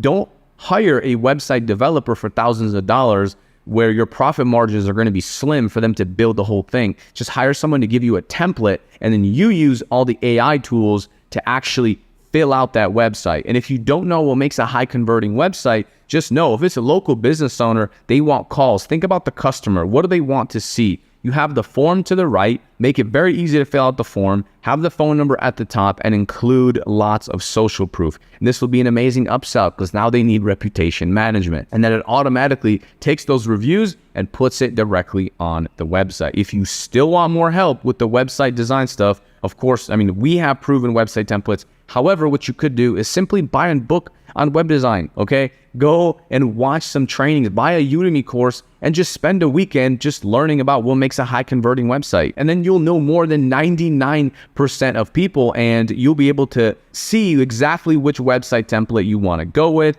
which website template you want to use when you actually hire a contractor. So your profit is insane. You're charging $4,000, $5,000 and only paying $400 to get this built. And once you find someone that you like working with, use them for all your websites. I have a contractor that I use for every single website that we sign, and I trained him how to use and how to find the right content using AI with that website. So I don't even do that content part. He just does it for us. And then I'll typically spend an extra 1 to 2 hours going in and tweaking some of the content. But again, that's well worth your time. And if you're wondering who's going to pay $4,000 for a website, this is an insane limiting belief. I literally have a live sales call also on this channel of me selling a $4,000 website to a client live. So if you have that objection in your mind, go watch that video and watch me overcome objections and actually sell that website. Also, real quick, if you want our client getting scripts, our client getting strategies, our outreach, DMs, literally everything A to Z, then you can go ahead and check out the free course in the description. If you want all of our snapshots imported into your account, I'm providing all of that. It's completely free. If you don't have a high-level account, then you can sign up for a free 30-day trial down below, and I will give you access to everything, sales call recordings, additional services that you can actually offer, how to sell those services and how to charge high ticket. Everything is in there. So let's dive back into the video. The next one I'm going to talk about is not so much high ticket, but it's called the Website in a Day package. Very appealing name. We offer this to clients. Essentially all it is you build out one of these websites like we talked about, except you fill out the content and you build this out one time and you offer it to all clients. So it's a templated website. If a client has no website, they would much prefer having a templated website. The custom feature in this Website in a Day is just the logo and it's their reviews. You populate their reviews, which again are automatic. You're not copying and pasting reviews, and you put their logo at the top and that's it. That service alone is $150 and clients will absolutely jump on that don't have a website. They know all their competitors have websites. This is an amazing service. It takes you 2 minutes to do, right? Swap a logo and automatically pull reviews. There's a widget, pull the reviews, and then you're done. All right, so the next two services are some of the biggest ones that I think people leave on the table. I'm talking Facebook ad management and Google ads. You can learn one, you can learn both. That's completely up to you. For some reason, some people have a fear around, oh, I can't learn Facebook ads or I can't learn Google ads. Look, it's really not that hard. Again, go to Udemy and you can buy a $20 course and learn the basics of running these ads in a freaking weekend.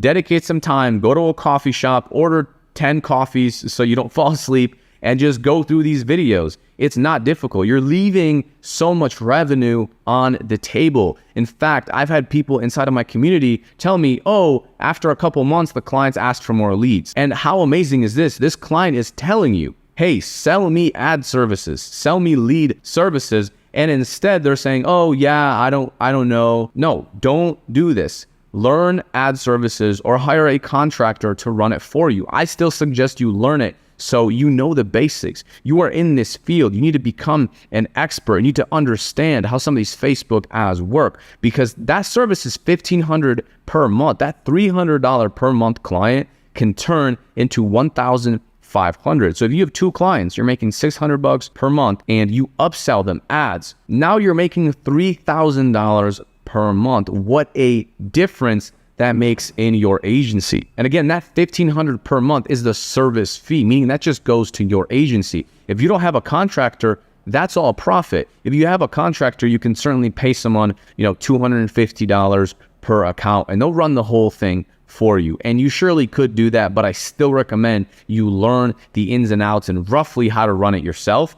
Do it yourself a couple times so you understand how it works. And then after a couple of clients, then you hire a contractor and you have someone take over the whole thing for you. In the beginning, after you learn this stuff, you probably are going to think, well, this can't be this simple. Because after you learn it, you'll pull back the curtains. It's like the Wizard of Oz. You're going to pull back the curtain and realize it's not freaking rocket science. And you still might be a little bit nervous to offer to your first couple clients. So here's exactly what you're going to do. You want to have an offer that is an irresistible offer. One that I love, and this is exactly what I did as I started learning ad services and I started upselling my clients, is I would tell them, hey, I'm learning this new skill. I would just be transparent, right? Tell them, hey, I'm learning this new skill. And I would ask them, do you have the capacity to take on more clients? If they said yes, if they're open to having lead services, then I would let them know, look, I'm going to run this for you for free. You're not going to pay me. You're just going to cover the ad spend. And all you're going to pay me is every time we get you an appointment. So you cover the ad spend. Let's do a small budget, $500 a month, $1,000 a month. No contract. Let's just run it for 1 month. And what we're going to do is every time you get a booked appointment, we're going to run our funnel. And every time you get an appointment in your calendar that shows up, then that's going to be $100. Now, different niches, it's going to be different pricing, of course, right? If someone's doing roofing, you could charge more than that. You could charge $150, $200 per appointment. If someone's doing chiropractor, you're going to have way more appointments, but they're slightly lower ticket. And this way, it's risk-free for you and it's risk-free for them. If you offer it for free, like a free trial, it can work, but I'd rather do the pay per appointment because you're still incentivized and you're still kind of inspired to learn this skill and then run it and also start getting some kind of results in your back pocket. And now you're building experience and you're building rapport with the client and giving them something that they actually want in a very risk-free way. Do this for 2 clients, 3 clients, 4 clients. And at the end, also make sure you phrase it, hey, I'm just doing this as a test. And then from there, we can talk if you want to continue. By the way, also, I would really appreciate a testimonial once we're done because I'm taking all the risk. I'm running all the ads. I'm spending my time learning this stuff for you and for your business. If at least you can just send me like a quick 1 to 2 minute video testimonial with your results and how many appointments you got, that would mean the world to me. And even if you get 5 booked appointments, that client, right, which is not a lot off a $500 budget, right? That's not much, but it's still extra revenue for you. And you're getting a video testimonial of someone saying, hey, yeah, we got 5 appointments and we got some leads off Facebook. They were pretty good. A lot of them were not qualified, but still, it was definitely worth it. I think I'm going to continue. Even that is a video testimonial. Put that on your website and they're saying that you're getting them some kind of results. And trust me, this builds proof with your next clients. The next one is going to be reputation management, slightly lower ticket. You could charge $300 per month for this. And essentially they're inside a high level and you do a review campaign. I've talked about this in previous videos, and essentially their past customers get reviews on their Google My Business, as well as what you're doing is anyone that comes in now and they're inside high level, if they mark them as closed or, hey, we completed this client, it automatically sends them a review. A lot of business owners forget to ask for reviews. So by doing this and by using your app, your white labeled GoHighLevel SaaS. And with all that set up, it's extremely valuable to them if you sell it properly and you show them the benefits. Hey, Mr. Business Owner, if we can help you get an extra 1 client, 2 clients, or hey, all of your competitors have 80 reviews and you have 16. Do you think if we get you more, then you would be a higher rated company? You'd get more customers, you'd get more clients. The obvious answer is yes. And when you ask good questions like this, it's much easier to close clients. All of these services can work. And honestly, I'm not the hugest fan of free trials, but I know that they work. And for a lot of people, they work very well. The only thing about free trials, if you do any of this stuff and offer a free trial, make sure to collect some kind of deposit so that you have their credit card and you have their card on file so you can auto bill them in, whatever, a week, 2 weeks after the free trial is over. And after you've done this successfully for a couple clients, 1 client, 2 clients, 3 clients, and you roughly have a niche, maybe you don't know your exact niche yet, but they're close enough, you're going to start to get a feel for which industries you like working with.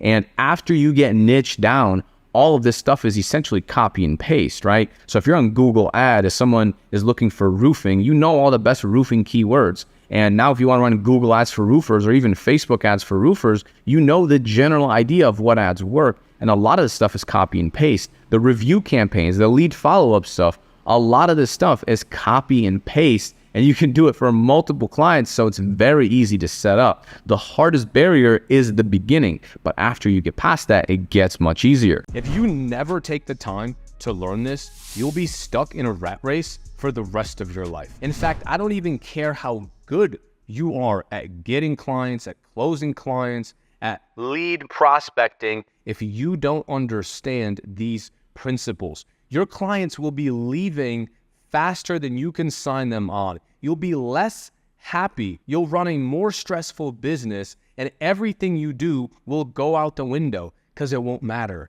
If clients are leaving every 2-3 months, every 4 months, you're consistently just stuck trying to get new clients. You'll never actually have a real business where you could kick back and travel, hire someone, train someone, deliver a good service, get texts from your clients that tell you you've made them $500,000 in 4 months. And you'll never have that peace of mind knowing that you are doing good in the world. It's true. Imagine you get on a client check-in call and the client pulls up his dashboard of projects that he's closed or business that he's closed, and he's looking at your leads and he looks up at you and he says, you know what? I think we made $500,000 in 4 months directly from what you sent us. And if you don't believe me, I have another video that's all about that. Facebook ads can be so complicated and honestly a little bit overwhelming, but one of the biggest factors that determines your success when you're doing any kind of Facebook campaign is the campaign structure and who it's being shown to. That's why I'm going to break down my entire strategy here for you on how we run our ads and how we get amazing results. And I don't even mean getting a cheap cost per lead or cost per appointment. No, I like to run campaigns and track the ROI on those campaigns to make sure that it's actually making money and it's bringing our clients a return on investment. This way, everyone's happy, right? What kind of business do you want to run? A business where you're always stressed out about where's the next prospect, where's the next lead. There's tons of agency owners out there that are making 10K, 20K per month that have terrible client management, and they're forced to constantly just innovate and do more prospecting, send more messages. And because they're good at sales, they're able to make it work. But I would rather do the opposite. I'd rather be okay at sales, but keep my clients forever, keep my employees happy because they're always working on the same accounts, speak with clients always in a positive tone, and have my clients text me because they actually like me. So let's dive into my laptop and I'll show you what I mean. All right, so look, this is not going to be some basic video where I'm going to show you some of the basic Facebook features. No, I'm going to show you how the real money is made. This is what keeps clients staying on your service, paying $1,500 a month, $2,000, $3,000 per month consistently for a long time. All right, so let's dive in. As you can see here, this is a live campaign. I'm going to refresh it. You can see some of our cost per leads that we are getting. And a lot of these are actually booking appointments as well with our clients. So it's not just about getting leads, but it's actually taking it one step further and getting our clients booked appointments and then also getting our clients sales. And I'm going to show you how we optimize around sales in a little bit here. Let's talk about strategy and let's talk about how we actually target when we first launch. So in the beginning, what we'll do is start with 3 different ad sets. Now, of course, this matters on the client's budget.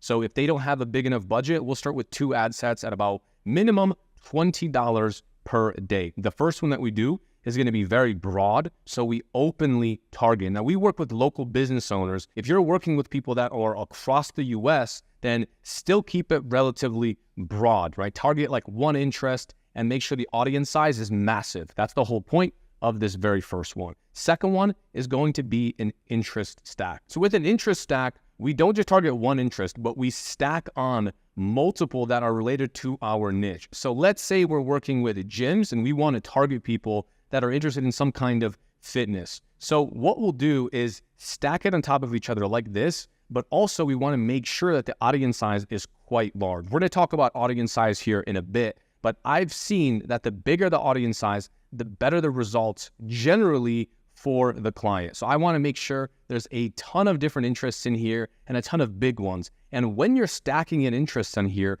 a big key that you want to remember is think about what is your ideal audience? What is your ideal demographic interested in? And this is very important because, for example, if someone's interested in Men's Health magazine, they're obviously someone interested in health. If you're trying to target people that are wealthy or affluent, what kind of stuff are they interested in? Maybe then you have to target things like luxury watches, luxury cars. Now, of course, you're going to get a ton of people that aren't wealthy following that as well. However, that's the general principle that you want to think about. And then the final one that we start with is going to be a custom audience. Now, for local business owners, this is a little bit difficult because you're kind of limited to one small geographical location. So what we found is we can actually get a database of homeowners. Now, in the beginning, I was thinking, what if we just got a list of homeowners in a certain area, let's say Las Vegas, I downloaded that and then I uploaded that as a custom audience and we just ran ads to those, right? Because if you're working with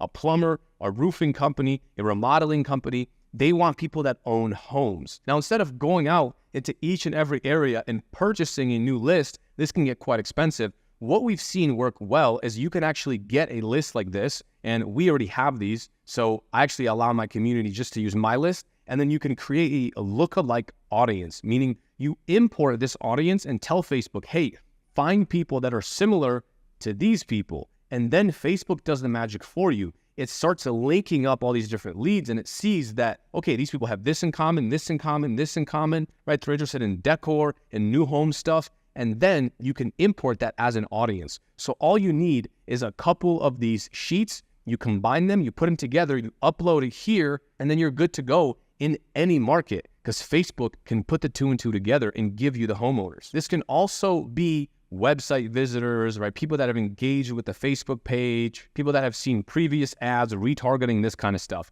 The only thing is most small businesses and most local businesses don't have this kind of data. And a lot of times they don't have anything set up, no pixel, no anything. So we're quite limited. I typically just do homeowners, but you can also make lookalike audiences around other stuff like website visitors or things like leads, past customer lists, and so forth if you have a bigger client. And now you also might be thinking, well, how do I really just hyper-specific target my ideal avatar? Like let's say you want to target business owners in a certain area. You can certainly go in here and try to find that as an audience, right? Create some kind of audience where it's like people that own a Facebook page or that own an Instagram page. But what I've seen work way better is you let your ad copy do a lot of the targeting for you. Meaning instead of putting in business owners under the targeting here, what we'll do is actually talk to business owners in our video, in our images, in our ad copy. And then what we do is we allow Facebook to do its magic, to take its algorithm and go out and find the business owners within that location that we want to target. So we have a lot of high-end clients that sell products for $30,000, $50,000, $70,000 plus. And what we do is we filter people through a survey. We send them to a landing page and then to a survey versus trying to target people that are interested in Lamborghinis and that live in Las Vegas and this kind of thing. I've just seen that small audiences don't work nearly as well as much bigger audiences. So let's actually take a look at some of these live ads that I have. So you're going to launch those campaigns.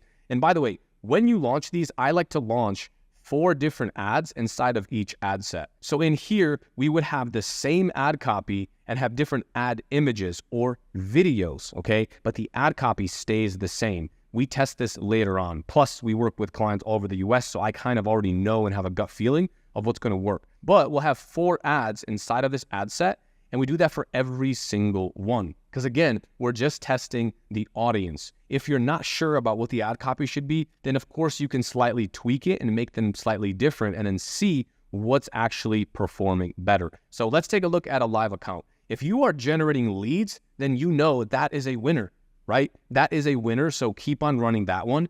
And then when you relaunch the ad set, add more winners or take hints of what's working well and recreate that. Sometimes that means duplicate. Sometimes that means make something similar to that. If you are not even getting leads, then what you want to do is take a look at the click-through rate. So let's go ahead and scroll down here. As you can see, this is a winning ad set. You saw the cost per lead. It's doing very, very well. And again, for this ad account, we're selling like a $30,000, $40,000 product. So it's working really well. The click-through rate, the CTR, is high, meaning 4% of people click through. That's good. If you have anything less than 1%, you have to relaunch it. The ad is the problem, or it's the audience. Maybe people are just not interested into what you have. If you're targeting broad, like I showed you, you want to keep changing the ad and the different ad copy. Our cost per click is also very good. It's very cheap because we have a good ad and a good audience. If your CTR is also bad, then make it broader and try to make it more relevant. Another thing that you can look at is frequency. Now, frequency here, this is how many times someone sees that same ad. So on average, people are seeing this ad 2.39 times. So if this ad was working really well, how it is right now, and then all of a sudden, out of the blue, out of nowhere, it stops to work, we're gonna go in here and we are going to duplicate this ad, okay? We're gonna go in here and we're actually gonna duplicate the whole ad set, okay? Not just the ad. Each ad set, remember, has 4 ads. We're gonna take that, and sometimes we'll turn off all the ads that aren't working as well. We'll keep the one that's absolutely crushing it as the only one in that group. Sometimes we split test this, and sometimes that one does better, but also sometimes we just add other winning ads inside of that same ad set. Also, real quick, if you want our client getting scripts, our client getting strategies, our outreach, DMs, literally everything A to Z, then you can go ahead and check out the free course in the description. If you want all of our snapshots imported into your account, I'm providing all of that. It's completely free. If you don't have a high-level account, then you can sign up for a free 30-day trial down below, and I will give you access to everything, sales call recordings, additional services that you can actually offer, how to sell those services, and how to charge high ticket. Everything is in there. So let's dive back into the video. Now, to decrease the frequency, we're going to go onto the ad set level and we're going to exclude an audience. And the audience that you want to exclude is people that have seen your ad, or people that have clicked on your ad, or people that have landed on your landing page via that pixel. So you're going to go in here and exclude an audience. Okay, right here, you're going to hit exclude. And this way, it won't show that ad to people that have already seen it. Because if that audience has a high frequency, meaning a lot of people are seeing it, but you're still not getting any leads, we have to force Facebook to show it to new audiences.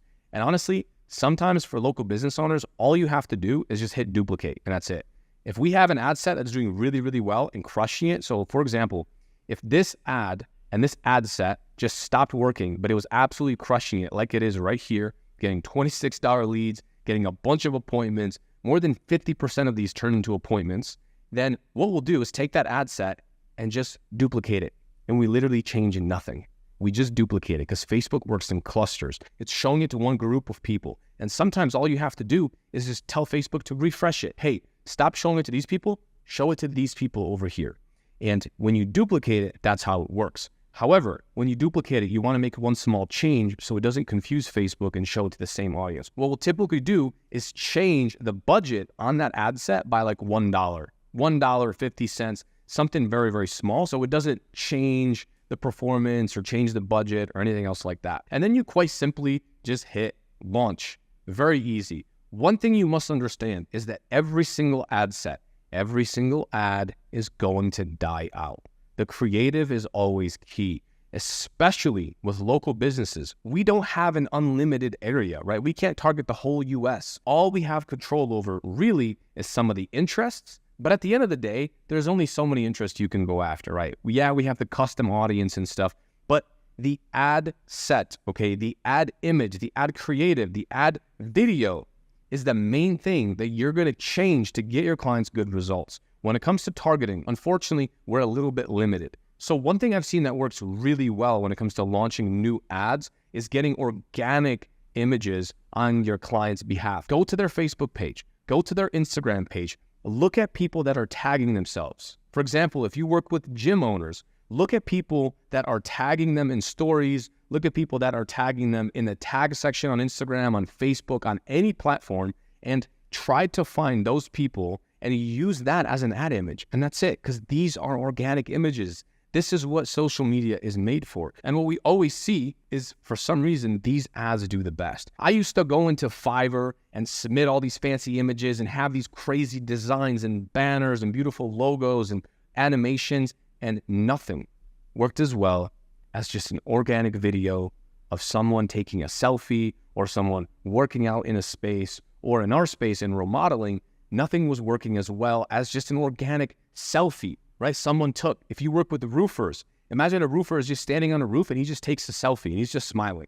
An ad like this is going to work way better. If your client does not have ad images like this, which a lot of them don't, you need to be the one that goes out and tells them, listen, you need to send me photos and send me videos. We've gotten to a point where we've tested so many videos, I actually give my clients a script, okay? I give them a script that they can say when they're standing inside of a remodel or on a roof that I know will produce results and get good leads. So one more thing I want to add about optimizing campaigns is we never change the budget or really anything, not the ad copy, not anything after an ad is already live. Meaning we launch an ad set, like I showed you here, for let's say $20. That is what I like to do. If it's already launched, whether it's performing well or it's not performing well, I will literally first duplicate it and then shut this one down. And this has worked best because when you start coming in here tweaking the budgets, it tends to reset an ad. So if you have an ad set or an ad that's absolutely crushing it, do not go in there, do not turn off the other ads. I leave it as is. This is what we've seen work the best. If you want to launch additional ads that look just like this because the results are so good, all we do is go in here, duplicate, or just quickly duplicate. And after we do that, and after we get some initial results, we'll actually make a new ad set and we call it winners. And what we'll do inside this ad set is we will take the winners from all of these, right? The ones that get the highest click-through rate, the ones that get the most leads, the ones that get the most appointments, the ones that get sales, if there's any, and we actually put them inside of here. Sometimes this means there's 2 ads, sometimes there's 3 ads. It all depends on the client's budget. And so we'll take the ad copy, the image, and we'll throw it in here. Now, as far as the audience, we'll take the winning audience from these past 3 and slap it on this one so we can really see the results and we can see what's working best. When you're picking different audiences and different stacks, and when you're picking the radius and location for your client, make sure the audience size is as big as humanly possible. If you see an audience size of 100,000 people or less, I always tell the client, look, this is going to do way worse. I would rather increase this audience size, have it minimum 100,000, and then try to target people with our ad copy. Meaning in our ad copy, I'll say blank city homeowners, or let's say they just want to focus on a suburb within Las Vegas. I'll mention that suburb in the first line of the ad. But you do not want this audience size to go down. If you have a tiny audience size, then you are better off running really broad campaigns and then having as many interest stacks as you can, or just doing the homeowners campaign like I mentioned, but keep that number as high as you possibly can. So look, all of this is good and great. However, if you can't track a client's ads down to the sales and which lead is coming from where, then your client still might leave. I get this complaint all the time. Yes, we tried Facebook ads and they worked well for month 1, month 2, but then for some reason they just stopped working. And my first question is always asking those same business owners, were you still getting leads? Did you still get leads during that period? But let me guess, you just stopped closing the leads. Am I right with that? And a lot of them say, yes, actually, now that we think about it, we got a lot of leads. And here's exactly why that happens. These leads, right? When you have agencies that are running their own marketing campaigns and they're running different ads, all they're doing is optimizing around, okay, well, look, this ad had $17 a lead. This ad had leads for $43 or $26. So let's turn off these ads, even though they might be working and getting sales from those. And let's just keep doing more of these cheap leads. And this mentality is completely backwards. You're thinking too technical and not all about the client like you should be. So for example, we'll track, as you can see, website leads here, right? They're coming in from a survey. We can see that a lot of these are actually scheduling appointments. So I don't care that they're $26. Just because this one is 17 does not mean that they're actually quality leads that actually respond. And by the way, we always like to run website leads. So that's like landing pages, surveys, that kind of stuff. And the way you would do that is with a platform like this. This is GoHighLevel. Again, if you want to sign up for this, even if you don't want to offer like SaaS and all the other stuff, doing this just to track your ads better and to show your clients like this and automatically respond is well worth it. You can sign up for a free 30-day trial using my link down below. But basically, this is how it looks.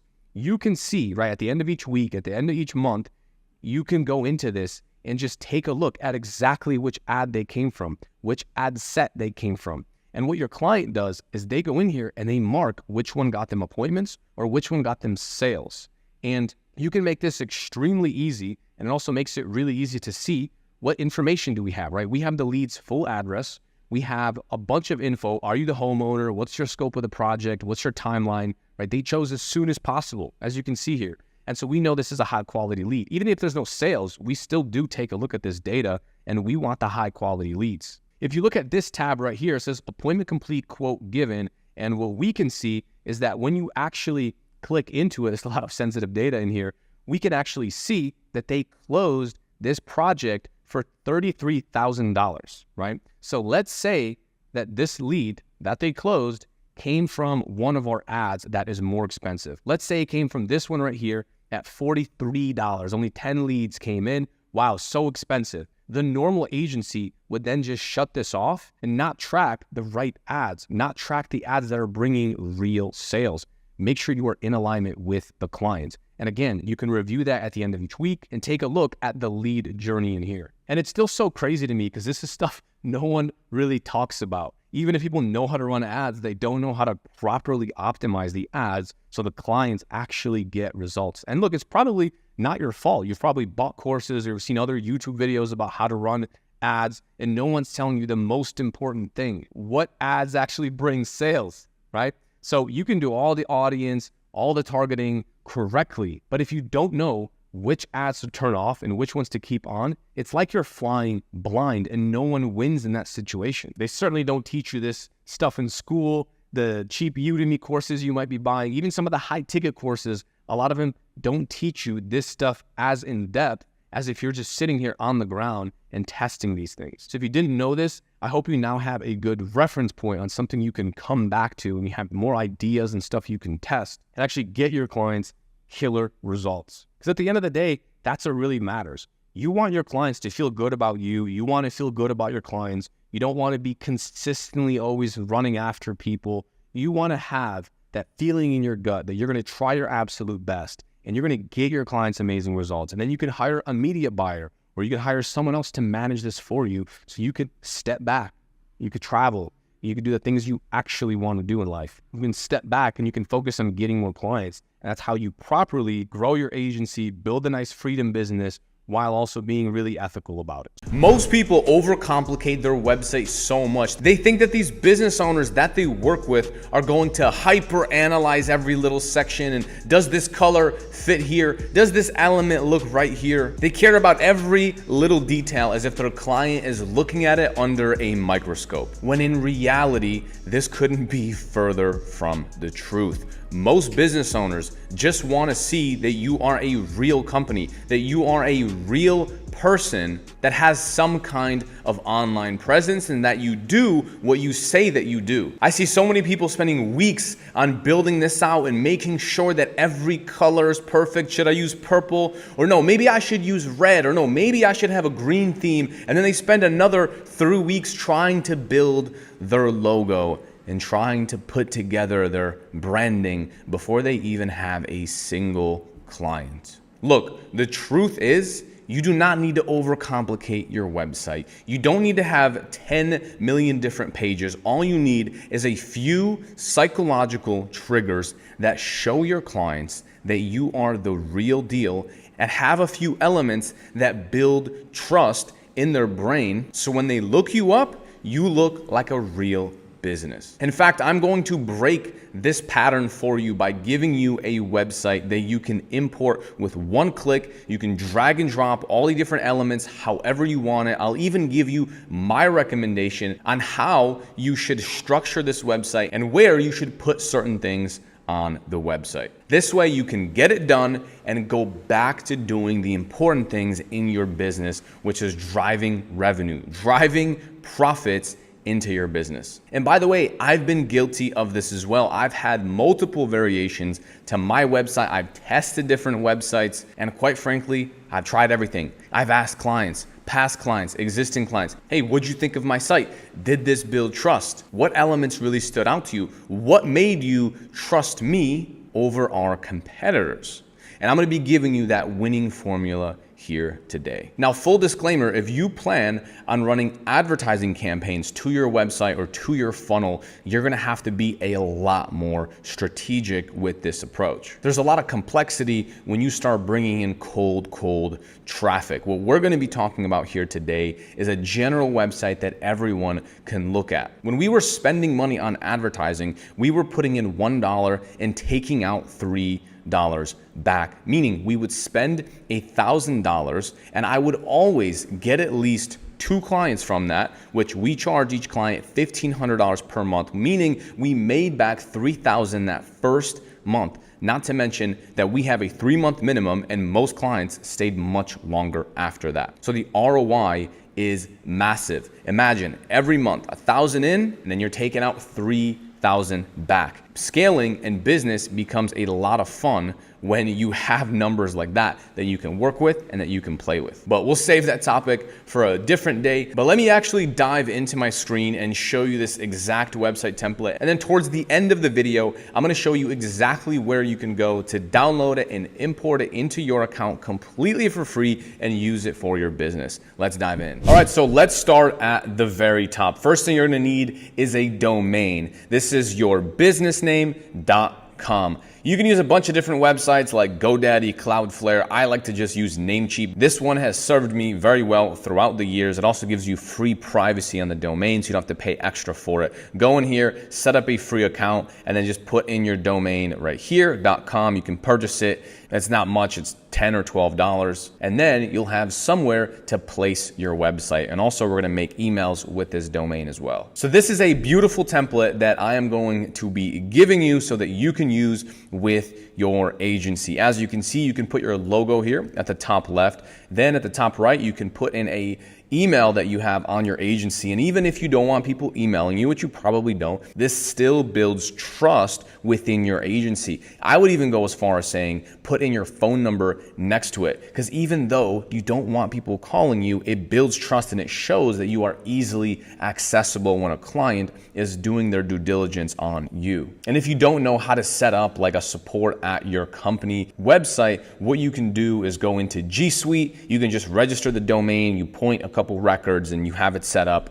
It's very, very easy to do. So all-in-one sales and marketing platform. We help niche. So you would put, we help landscapers thrive, or we help landscapers get 45 leads in the next 90 days. Whatever it is that your offer is, you can put that at the top if you have one. If you don't, you can use something a bit more generic. Automate your lead generation, follow-up, and project acquisition today. I like to use this type of verbiage. So below that, what we have is a video. Now, look, I do this on purpose. At this point, there are a lot of other agencies and they're working in multiple different industries. So what I like to do to stand out is to actually have a video. And by having a video, it builds your brand and it shows people what you look like, what you sound like before they even reach out to you, and it builds that trust. And the crazy thing is, it doesn't even really matter what you say in this video that much. people are only going to watch the first 10 or 15 or even 20 seconds of the video, and that's it. What we do is we actually have a white labeled video that we give to all of our affiliates that sign up to Go High Level with our links. So they just copy and paste our video on here and they just put their logo at the top, and it's already a high converting video. Anyways, you can mention a little bit about yourself, what you guys offer, and so forth. So let's keep scrolling. Here we have another section that maybe you can add in some of the services that you offer, or what are the main benefits that this client is going to get from using your services. And I would even make it niche specific and talk about their niche and how many projects you could potentially bring them and so forth. Here's another section for you. And again, I have a bunch of buttons on here like get started for free, because I know that a lot of people do free trials in the beginning. If you don't offer free trials, you can just put contact us today or schedule your initial appointment. What I like to do is actually introduce scarcity inside that website. And what we do is work with one company per area. And so what I do is I'll show you at the bottom here, check availability today. This is how I like to phrase things. We're here to serve you. Claim your spot today before your area gets reserved. So we work with one company per zip code or per area or whatever. And so this makes them apply to work with you and to even see if their area is available. And so when they click this, it's going to be a pop-up, and then you can put in your form in here after you import it. So let's keep going. Here we have build your funnel, get started, monetize fast. So for this section, you can obviously replace this and put in your own stuff. Here's a couple examples of what we give away inside of our community. And this is what I recommend you do. So full high converting website, automated lead follow-up, full transparency, conversation system, book more appointments with calendars, boost your online reviews, 100 plus directory listings, and so forth. Another section that you can have would be something like this, right? Generate leads and follow up automatically. Automated appointment and estimate reminders, right? Manage all your social media and online presence in one place. And then below that, we actually give a bunch of benefits that they're going to get as well, like capture new leads, manage full websites, track every sale, right? Online appointment scheduling, never lose another lead again, get customized follow-up campaigns, multi-channel campaigns, two-way communication, right? Everything that we offer with Go High Level on top of social media marketing services, fully automated appointment booking and so forth. And this also makes you stand out because instead of saying Facebook ads, we have way more, and we talk about way more stuff than just we run campaigns. And so what you can do is add that into your free template that you have as well. As you can see, it's right here, and add in some benefits. Also, real quick, if you want our client getting scripts, our client getting strategies, our outreach, DMs, literally everything A to Z, then you can go ahead and check out the free course in the description. If you want all of our snapshots imported into your account, I'm providing all of that. It's completely free. If you don't have a high level account, then you can sign up for a free 30-day trial down below, and I will give you access to everything, sales call recordings, additional services that you can actually offer, how to sell those services and how to charge high ticket. Everything is in there. So let's dive back into the video. Now, as we keep on scrolling, you can take this section, you can even make it like an about me section, or maybe it's about your Facebook ad process and so forth. Now let's keep scrolling. If you don't have testimonials, what I recommend you do is just simply remove this section altogether until you get some. And by the way, a lot of people think that you need to have like Google reviews or whatever Yelp reviews before you end up putting them on this section. But what you could do is if a client says something nice about you, let's say in an email to you, or yes, we closed, multiple projects. Yes, we made money from your campaigns and so forth. So I would just take that section in that email and just quote the client. You can remove the 5 stars if they didn't leave you 5 stars, but just quote the client and then you're good to go. The next section I would have is a short, brief section about you. You don't need to overdo this. Just put a nice photo. If you don't have a nice photo of yourself, use one of these AI tools that will generate you in like a business suit, and then use that on here, and then put a little bit about yourself, how you learn marketing and so forth. Here's another section for you, satisfaction guarantee. If you have some kind of offer, you can put that right here. If you don't, just put satisfaction guaranteed. At the end of the day, I'm sure that if a client really didn't like you and you didn't perform, you probably wouldn't charge them, or you would give them some kind of discount, or maybe you'd work for free, or maybe you would even refund them. So just put that in here. It makes people feel better about what they're doing. And then also frequently asked questions is important as well. So video, you can include that on your site. There's one thing that we didn't talk about on this website, and I didn't include it because I assumed a lot of people aren't necessarily going to have case studies. And if you do have case studies, this is the most important part of your agency website. Now, as you see, this is a one-page website. It's kind of just like a funnel page, so there's no internal pages. However, I would absolutely include this at the bottom or even towards the top. So I would have videos and case studies and also quote the video as well, because some people aren't going to watch all of them. But if you find the best quote and you take it out of the video, it's going to look much better. Now, I have a lot of case studies, so I feature them. We have a whole separate page. But even if you have 2, even if you have 3 or whatever, I would just put them on this page, maybe even towards the top, like in this section. And even if you don't have a client raving about your services, I would just film your own case study video on a campaign that you're working on. For example, if you are running ads and your client, before they joined you, they were getting $100 cost per lead, and then you took over their campaign and it's $25 per lead, I would just make a quick video showcasing what you did. So you're case studying your own services. You're saying, look, this client, before they got started, they were paying $100 per lead. Here's a couple changes that we made. Here's a few things that we edited, and now they're getting $25 per lead. They're located in Miami, Florida. This is an amazing result. And the crazy thing is we did this in the first 7 days. And even if you make a short video, 1-2 minutes long, and you just put that on your page, it's going to make you seem way more reputable. And you're going to call me up. Could you like run me through an example? Let's role play and let's go for it. So I have more of an idea of what I can say essentially. Yeah, let's do it. Yeah. So let's say I'm ringing you right now. So I'm ringing you and you pick up the phone. All right. Hello. Hello. Hey, is this B? We were just texting a little bit back and forth. Yeah, it is B. Amazing. So yeah, you were interested in getting, I think, I forget your offer. You were interested in getting 10 appointments in 10 days, right? Yeah. That's right. Okay. Amazing. Sounds good. Yeah, I was looking into you. I was also looking into some of your competitors. You guys are open, right? Just making sure. Yeah, we're open. We're working. You know, parts of your online presence, it said closed for some reason. I'm not really sure why. But anyways, I'd love to show you this. I see you guys have some good reviews. I'm not gonna lie though, some of your competitors have more reviews, but it says you guys have been in business for like 10 years, right? Yeah, we've been working since 10 Okay. years. I mean, do you guys have more than like 10 happy customers, would you say? No, not really. We're struggling at the moment in terms of getting leads. I mean, we've been working with other companies, but we're not really fulfilled with that at the moment. But like over the past 10 years, you've had more than 10 happy customers, right? Yeah, I would say. Okay. So how come you only have 10 5-star reviews? Yeah, I mean, like we haven't been focusing on that at the moment.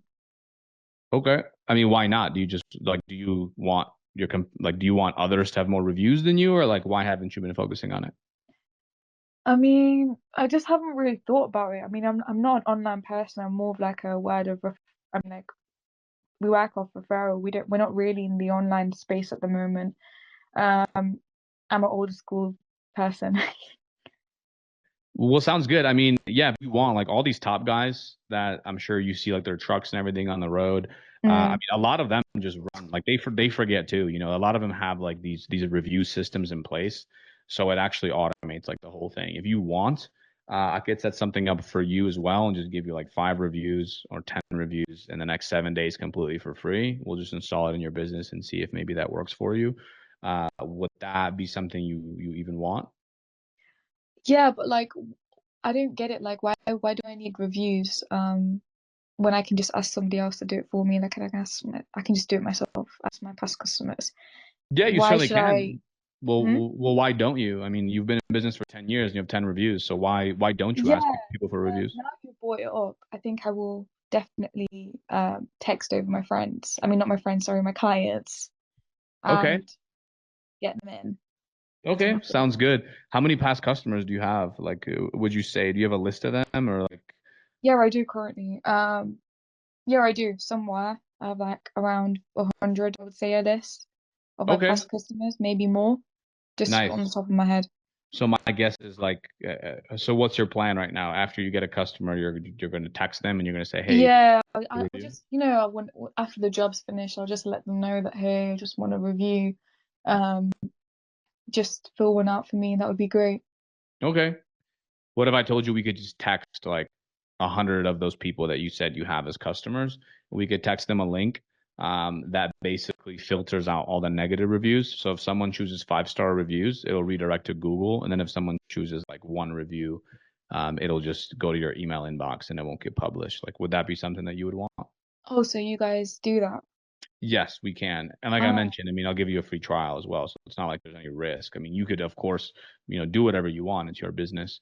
And I'm going to show you how you can even ask. I'll show you our exact text messages that we send to people to get a lot of reviews. So even just by us working together, even if you don't want to do anything, like just take our text messages and use those because you'll actually get more reviews. So anyways, when's a good time to chat tomorrow? Can you yeah, do 2 tomorrow would be p.m.? great. Yeah, 2 p.m. Cool. So what I'm going to do is I'm actually going to look at like a bunch of your competitors and I'm going to look at all their reviews. I saw you guys have 10, but I mean, just by Googling, like some of your competitors have 123 was like the top one. The other guy had 77. Like Mhm. it's pretty crazy. I'm sure you've heard of these guys. They're the top guys in your Yeah. city. So I'm going to look into their business. I'm going to look into like why they have reviews, why they have so many. I'm going to look into their reviews like system. I'll do some back end spy work, detective work. Okay, I'm gonna be like an FBI agent for you. I'm Yeah. gonna do everything that I can to do my due diligence, and then I'll just deliver everything for you tomorrow when we talk, and Yeah, then that would be great. That would we be can great. take a Yeah. look. Thank you. Cool. All right. So I'm gonna book you in right now. I'm actually gonna book it in. Did you get that text message that I just sent confirming that meeting? Yep, I'll just confirm back. Thank Cool. you. Do you mind just do me a favor? Just respond back to that text and just say yes, just so it confirms in my calendar, and then like we can make sure that we're there. Yes. All Cool. right, great. Amazing. All right. I'll see you tomorrow. All right, I like the ending bit when you said confirming it because I don't usually do that. I feel like if that was implemented, people would respond and maybe the show rate would Yeah, I increase. mean the biggest thing too is like you want to personalize it a bit to where you tell them like, hey, and by the way, I did no research, no real due diligence. But while you're on the phone, if you have their like business name, you can actually click into it and then like look at them live on Google and say, yeah, and I would even bring up like negative stuff. By the way, did you know the Sean Smith? He actually left you guys like a 1-star review. You guys seen Mm, that on your business? Like I literally bring up live stuff as I'm talking to them. yeah, And then I would say, cool. Like, I mean, is that a real customer or is that like a fake one? And sometimes you'd be yeah. shocked. They say it's like a fake person. Like, I don't know. I think it's my competitors. And then I even tell them, cool. Well, I mean, tomorrow when we talk, I can show you how to actually get rid of that. Like, I'm sure it might be costing you customers. So I'm going to look into that and I'm going to see how we can remove it tomorrow. Okay. Hmm. And then they're going to say That's a yes. great way. Thank you. And just my last question. So, my SMS text, how I'm acquiring clients. In terms of like the response rate, I want to increase it because out of, for example, I'm just going to give you some stats that I've done for like 3-4 days. These are just 3-4 days stats, but like I feel like they're quite like the same. So from 200 SMS texts sent out, 5 people have said yes, and 4 meetings booked. How do I increase it? So in my initial message, I also say something like 25 qualified appointments in 6 weeks, but I'm doing GMB and Google reviews, so I can't really promise that much. But if I implement coaching and upsell them on Facebook, that is possible. But would that be misleading? So how can I restructure that initial SMS text to make it better, increase my response rate? I mean, it's not terrible. I've heard of people that send 200 and get none. So, I mean, it's really not terrible. And these are cell phones, right? Yeah, these are literally Okay, mobile good. phones. So yeah, that's the first thing is make sure you're texting cell phones, not landlines. Yeah, I mean, if you're upselling Facebook ads, you can certainly say that 25 in the 6 weeks, but you can also test it by saying something the shorter term, by saying 5 appointments in 5 days, or you can say something like, hey, are you Mm. open? I can get you 5 reviews in the next 5 days, right? And I all don't that feel like is a clients, I Google mean, review campaign. prospects will be like attracted to reviews. I feel like they'll be attracted to clients because Well, of course, That's but if money. you're selling SaaS, then like for example, I didn't even know what that initial text was. So when we did our role play, then I didn't know whether to take the review angle or the appointment angle because Mm, I'm not 100% sure exactly what it is that we're selling here. But if you're selling reviews, then you have to go with that angle because you can't just yeah. say like, hey, I'll get you 28 appointments or 25 appointments, and then immediately on the call go to reviews because it's just a little bit like it's not lining up. Mm. But you could do 10 appointments in 5 days or 5 appointments in five Yeah, days I because think I that's might just like database lower down that reactivation. figure. I think so. Let's role play it right now. It doesn't have Okay. to be exact. So let's say, okay, just pretend that you're calling me and I'm a plumber. So go ahead. So ring. Hello, who's this? Um, hello. Okay, ring. Hi. Hello. Is this usually they pick up and say hi? So you're supposed to say hi. Yes. Hello, how are you? Who's this? All right. Is this Pebble Plumbing? Yes. Yes. This is Pavel Plumbing. How can I help you? Hi. Nice to meet you. Well, I was looking at plumbers online and I noticed your information, but I couldn't find a website or reviews. So I would like to know if you're currently opened. Yes, we are open. It should be on there. Should be. Okay. Are you currently receiving enough incoming inquiries?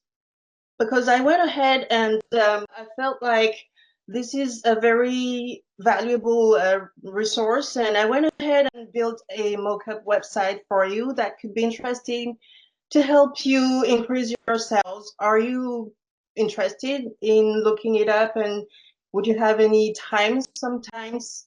Would you have any time coming up so that we can look it up and dive a little bit into it? Um, well, we already have a website. Oh, you already do? Yes. Okay. And you're happy about it? Everything is functional? Well, we could be getting more jobs. Oh, so what do you think is potentially missing?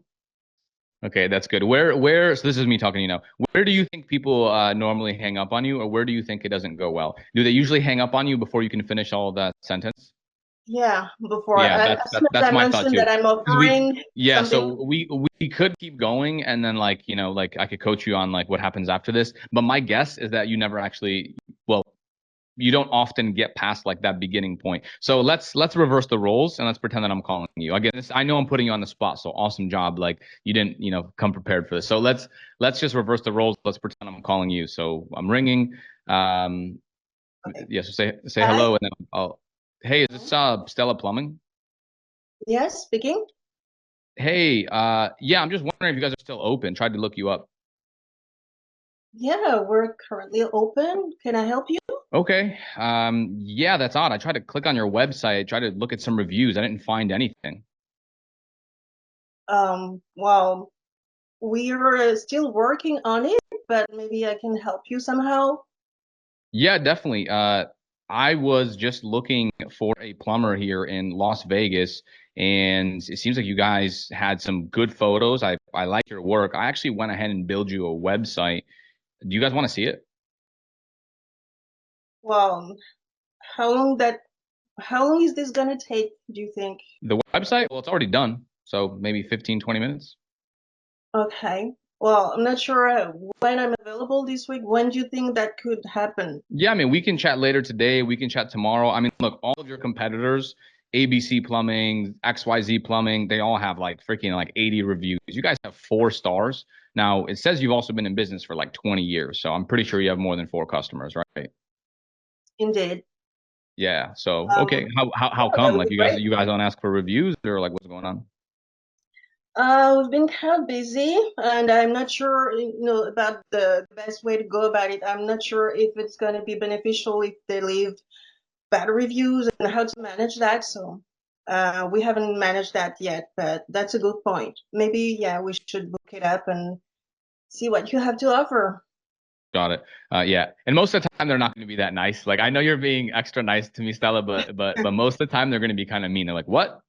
What do you mean? Those guys? No, those guys suck." Like they're usually pretty mean, like so expect Yeah. them to be a bit more rough. But that's the way I would do it. I would go, "Look, yeah, it's done. I mean, look, I'll tell you what.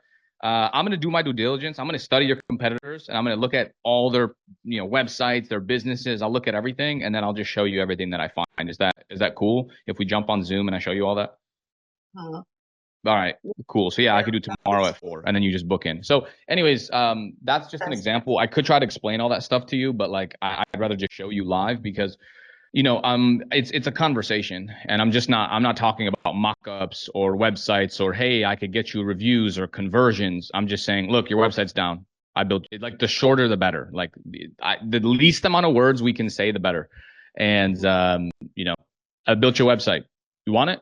Yes, no. Okay.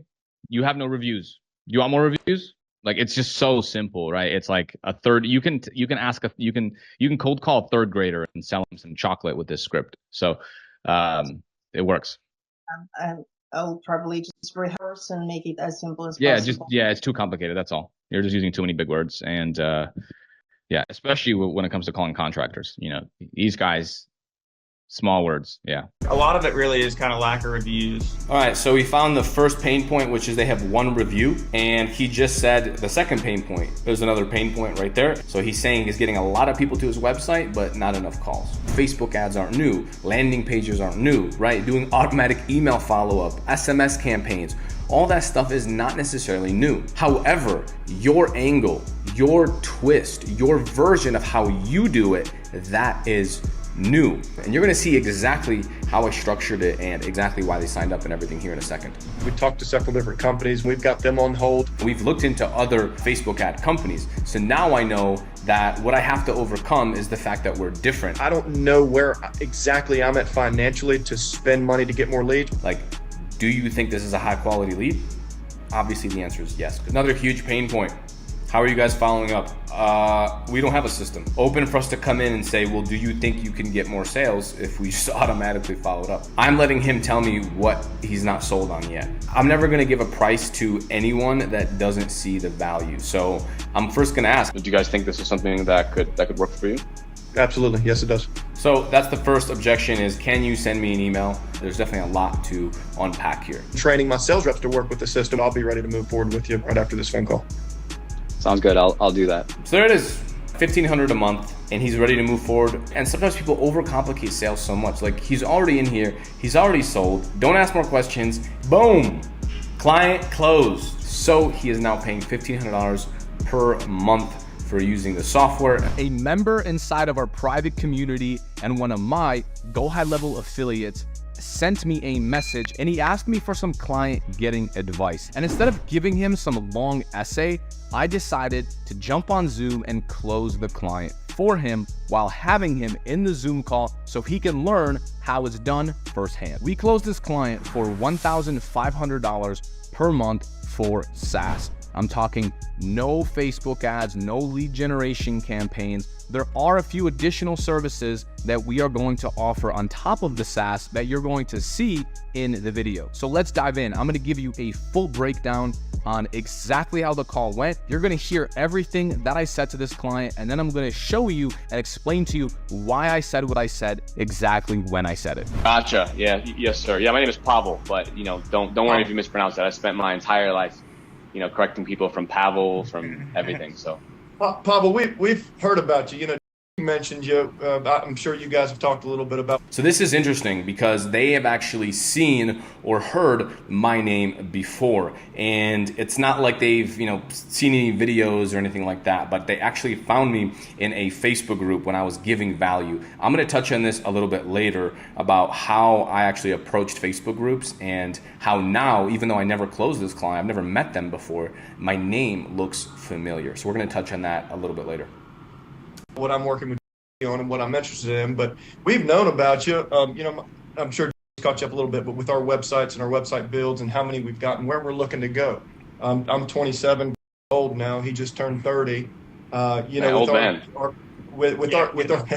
our showroom now. So if you notice, they're already kind of like joking with me and stuff. And in the beginning, I always like to start my calls by saying some kind of joke or just keeping it very lighthearted. That's why when I first started, I even said, look, man, if you can't pronounce my name, it's fine. I spent my whole life freaking correcting people on my name and XYZ. I don't tell my whole life story, but I do typically mention that I'm an immigrant and we kind of moved to this country, and I'll mention different parts and sections of my story. And sometimes people want to know more than they ask me. Other times they don't, and we just move on with the call. But at least now they kind of know a little bit more about me, and I'm kind of sticking out. I'm not just some guy offering them services. They're like, oh yeah, it's that guy from Ukraine who was an immigrant and his family always worked really hard and all that. And you have a unique story as well. So I would bring up something from your life and make a joke about it or something. And as you can see here, he made a joke about his friend, his business partner, and he said, yeah, he just turned 30, he's an old man now. And I said, wow, old man. And basically, you could have harped on this even a little bit more. You could have said, dude, that's old. Are you having lower back problems or what?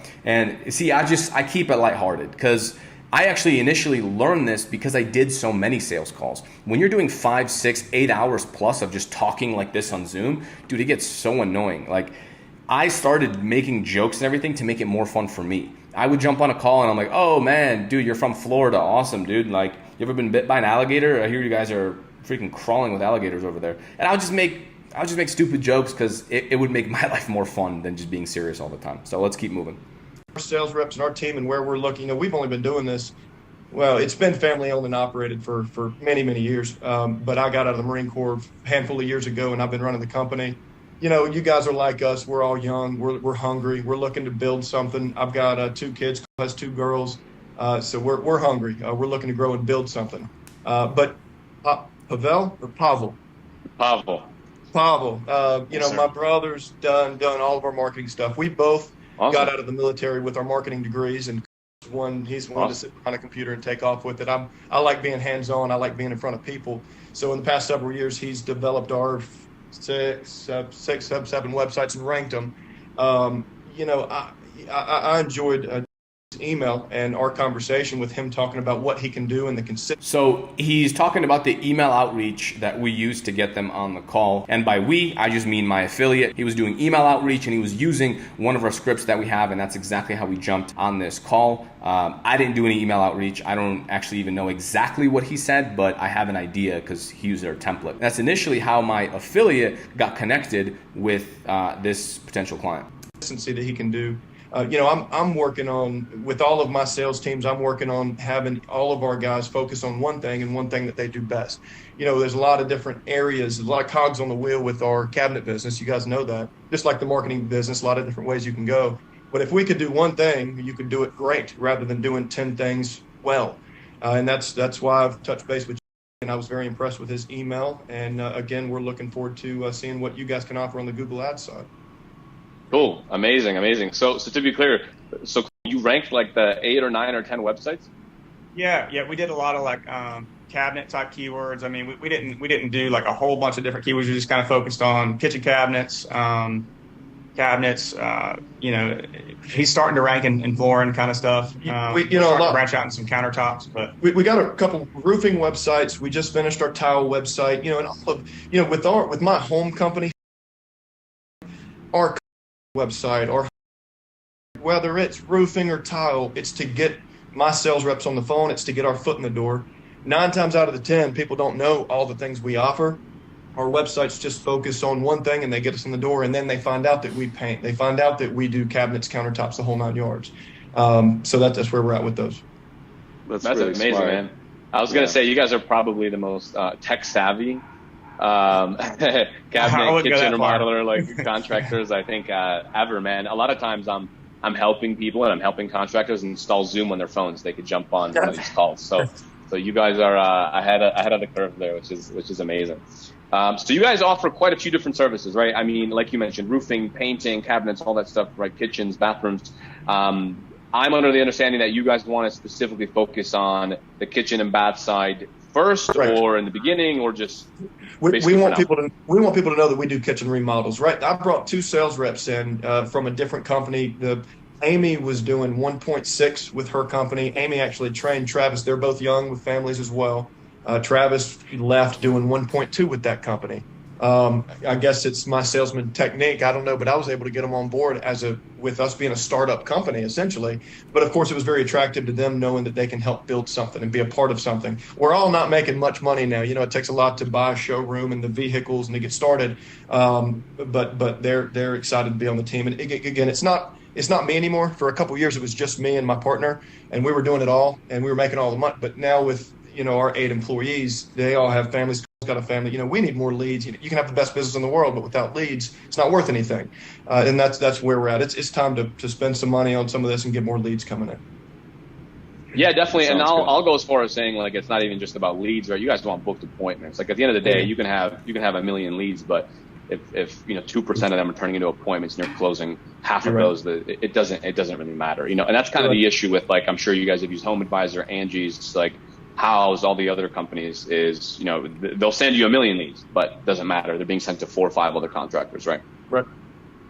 So, yeah, amazing. Actually, I'll cut in there, and I think he's one of the smarter guys, because, like, he didn't fall into that trap ever, because I mentioned it during our first call. Yeah, they're like, no, they're way too smart for that. So we kind of skipped that I give you guys that more whole credit. painful period. Yeah. Fantastic. I think at least once a day, I tell Angie to take me off their caller list. That's funny. Fantastic. Man, you guys are awesome, man. It's funny because I'm pretty much at the same age as you guys. So I'm 28 myself. So I'm like right around your guys' age. I mean, I also started my company very, very young as you guys. I actually immigrated over from Ukraine, and so I grew up with that, like, super hard work ethic. You know, like, didn't see my family because everyone was always grinding and working real hard and everything. So I kind of, you know, developed the same character traits. So I feel you on that, man. I've been growing the business also for a little bit, and actually so I've always been working with contractors, but more specifically in the past 3 years, since right about, like, after COVID, my specialty became kitchens and baths, and it kind of happened on accident. I was working with contractors all over that did flooring and painting and this kind of stuff, but it seems like everyone wanted more kitchens. I don't know. My guess is maybe the profit margins. That's, like, my small guess, but so that just became our bread and butter, man. So at this point, like, it's cool because when he reached out to me, you know, we only work with one company per area because I don't really believe in working with multiple companies, especially, like, it doesn't make sense, right? If I'm helping you guys crush it in the kitchen space, bathroom space, I learn something that works, and then I use it for another company, and then, like, that's a competitor. It just doesn't make sense. So, yeah, man. So I don't have anyone actually where you guys are at, so you can kind of claim, like, whatever area codes you like. And that was my first question to JD, is like, hey, where are these guys at? Let me just make sure I could even help. Which is cool, man. So yeah, so super exciting. Let's actually take a look here. I'm gonna share my screen. You mentioned as well that your company, you guys, in a sense, focus on kitchen and bathroom remodels as well, correct? We don't focus on it. That's all we do. We don't take any other clients. Yeah, that's why, like, when Pablo and I met, I don't even remember how long ago it was, but, like, we're like, hey, we both, like, do the same thing, but, like, instead of being, like, competitors, what we, like, developed the relationship, and we just felt like, hey, you're actually in this, like, paid ad space where, like, you know, my team doesn't really focus on that, so it became a really, like, synergistic, like, relationship. So I wanted to bring him in because I know you mentioned it. At the beginning, when I have sales calls, not every contractor that I speak with on a sales call, they're not ready for Facebook leads or Google leads, right? Google ads. But you guys are in a different position. I think you guys are ready for it, and I think you guys are going to benefit, like, greatly by adding that service on, in addition to what we're going to do for you, right? So, like, build that brand, build your, like, online presence, and then, like, whatever Pavel could deliver for you guys, that's just going to take you guys to another level. Of course. Yeah. Great. Thanks, JD. All right, so that was my GoHighLevel affiliate and community member.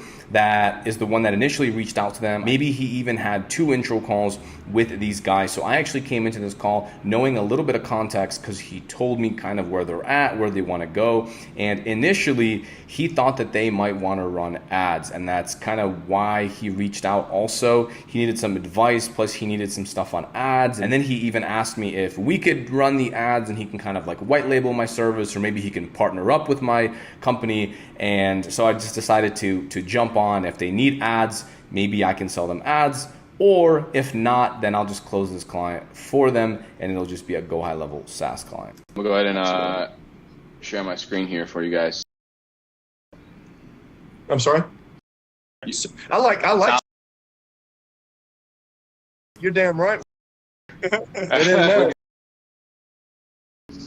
That's funny, man. You'll notice, like, I'll say things that'll be like slightly different. Mainly, it's like words that you don't learn in school. I'm gonna say differently, right? Because English is my second language, and like I don't have an accent because I took accent removal classes. Oh wow! But yeah, but like because I speak Russian and Ukrainian, right? And so when I say things like, you know, stuff that I've never said before, like this makes sense to me.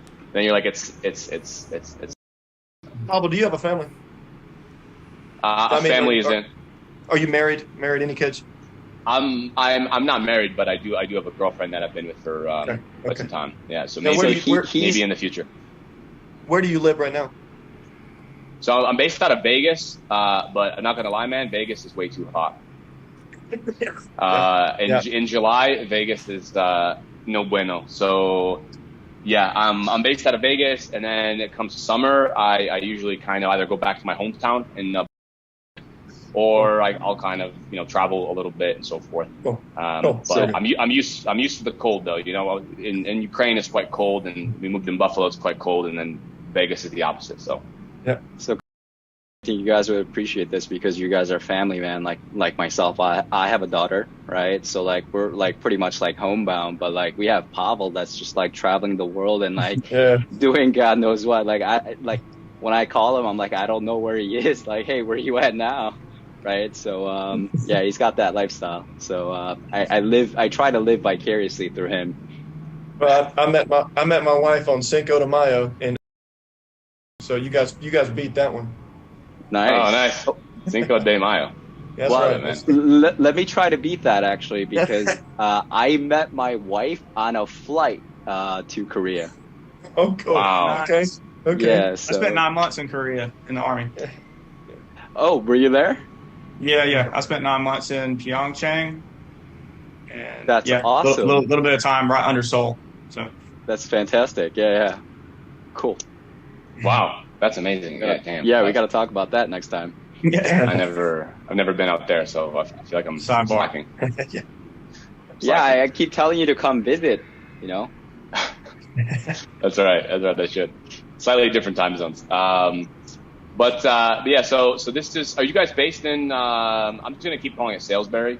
So are you guys based in Salisbury? Correct. Yes, sir. Okay. So I think it's I know you have like slip. Do you guys have like a website up then that I can just briefly take a look? Sir. I know you have 10, but which one would you like? It's the first one right there in the organic. It's the first in the organic. So right below the map pack, that's our website. Oh, nice. One of our websites. So that was my past cabinet business. That is now a DBA. We didn't want to do. So as you can see here, now I'm diving into some of the potential pains that they have, even though they jump in this call and they want more leads, right? They want to talk about Google ads or Facebook ads or whatever lead gen services. I want to know how their website is. I want to look at their reviews. I want to look at what else I can help them with, which then later sets up the sale when you're selling GoHighLevel SaaS. The best way to eliminate objections at the end of the call is to get your prospect to view you as a leader. One of the best ways that anyone can view you as a leader is by teaching them something new. These guys are pretty tech savvy. They have multiple websites up. As you can see, it's ranked really well on Google. However, most business owners actually never check what their business looks like on Google, how many reviews they have, what their website looks like on mobile, on XYZ. So it's actually very easy to jump in and say, look, I loaded up your website on my phone and I saw this little thing here that's in the way. I can't even, click your phone number and it doesn't call. So just by showing them little stuff, or hey, you have this one bad review on Yelp and it's showing up at the very top. So showing them something that they haven't seen is a great way to build trust and also build rapport. There are 7 main beliefs that you have to overcome with every single prospect. So that way it eliminates, or it's more likely to eliminate, their objections. We have pain, doubt, cost, desire, money, support, and trust. Hopefully you can see all that in the camera. So that's 7. First one is always pain. Dive into their pain, see where they need help. Now look, I'm not gonna dive into each and every single one and pause the video as we're overcoming each objection, because quite honestly, this video would be very, very long and we'd be diving into some pretty advanced sales tactics. So let's keep on moving here. Anything with the website, there's a lot of people that know the name. So we left the website. I'm still getting calls and still getting leads from it. The website that we have now that we're trying to brand and get people to know. So there's a flooring that is separate from me, and they kind of have a bad name. People don't say. So that's why a year ago we got rid of the name. And the sign on our shop right now is Honey. So the one that I'd want you to look at is. It might be ranking for that same keyword, but it would definitely be in the map pack somewhere. You just did that website several months ago. Yeah, it's a few maybe few 2 or 3 months. Scroll down a little bit. You did this one 3 months ago. No, that one's been about a year or two ago, year and a half maybe, and then it should be up there somewhere. It may not be. I haven't tried to optimize for remodeling keywords. Really just kitchen cabinets, countertops, kind of like specific. Okay. How come you guys aren't? Again, these guys are way more sophisticated than most contractors ever will be. They're optimizing keywords and building multiple websites. So most clients aren't this sophisticated. However, you can still find pain even if someone knows exactly what they're doing. Yeah, I was gonna say, how come you don't have this one? This one's ranking #1, which is amazing. Like, and I'm getting calls awesome. from that one. Yeah, I'm getting good calls from that one. And you know, anytime clients call me and they ask, well, I called Wires. Well, all of these other websites are our marketing arm, and you know, it's really easy for me to handle that question when it comes up. This is you right here. Correct. A lot of it really is kind of lack of reviews. Now, and Pablo, I still haven't seen you find. All right, so we found the first pain point, which is they have 1 review, and he just said the second pain point. Hey, Pavel, I saw you found the first business, but I still can't see the second business. Yeah. Well, yeah. One thing. Oh, there it is. Wait a minute. Okay. Cool. Unfortunately. So how come? I'm just kind of curious. Like, and by the way, I don't really like. So I'm seeing even the second business as we found it, because we kept scrolling, it has 5 reviews as well. So very, very little reviews. All of his competitors have more reviews than are at the top there. My background, so the business that I used to have before we got into Facebook ads was SEO and like Google My Business and that kind of stuff. But I'm just kind of wondering, how come you guys don't have a Google My Business listing that's like up in the rankings? Because typically, if you're ranked #1 organic, man, you should be crushing it inside this Google My Business. Right. That's a great question. I haven't really optimized for remodeling keywords primarily. That's really the main reason. So the way I like to sell is always with questions. Instead of me saying, hey, you're not ranked in the map pack. I see you're in organic. So what, I bet if we get more reviews, you're going to rank higher. And that's going to be amazing. So we have this thing called the Google reviews. No, that's not how you sell. Ask questions. Notice how I just asked him, hey man, Tia, typically, like if your website's optimized like that, like why aren't you in the map pack? Let him tell you. But also, I mean, Kettner's not ranking yet because we haven't even put products, like lists of products on there yet. Right. Me and Chris were both working SEO Select. We were both doing I was selling a lot. He was building a lot. And then whenever I got a hold of this cabinet company, I'm building the cabinet company and we're just creating websites to, keep all of our leads, keep all this under roof. And I think I'm keeping real busy. I mean, I've got him building a website and ranking it every 2 months. Wow. We're really trying to push him out. So I think he may struggle with staying on top of the 6 that we have. So, and again, that's why we're excited to talk and really get the reviews and the posts and the daily stuff, just a system down to make sure all that stuff happens to keep us ranked. So can I jump in and ask a question regarding that? So like, I understand you guys have this marketing arm that's getting you leads from all these different named businesses, right? Yes. But when you do the work, it's out of, right? So let's say the physical work. So so for instance, our roofing, we don't necessarily do the roofing ourselves. We've got contractors that we're partnering. You guys understand the SEO. We create the leads, we sell the leads. And that's originally what got us out of the military, is creating these websites and selling the leads. Again, I love the cabinet business. It was family owned and operated. So I just took off with it. And then it just became a no brainer for us to produce our own leads and for us to take our own leads. So my question regarding that is once you finish the work, what do the customers know? Do they know or the original company that they called about so that use? Yes, sir. So as soon your as we goal, get the call, we make sure they understand that it's a marketing arm of. We handle that right off the bat. Gotcha. So the is what I'm going to get you guys reviews for. Is that correct? Correct. Yeah, And that's what we're only looking. Not the other ones. Correct.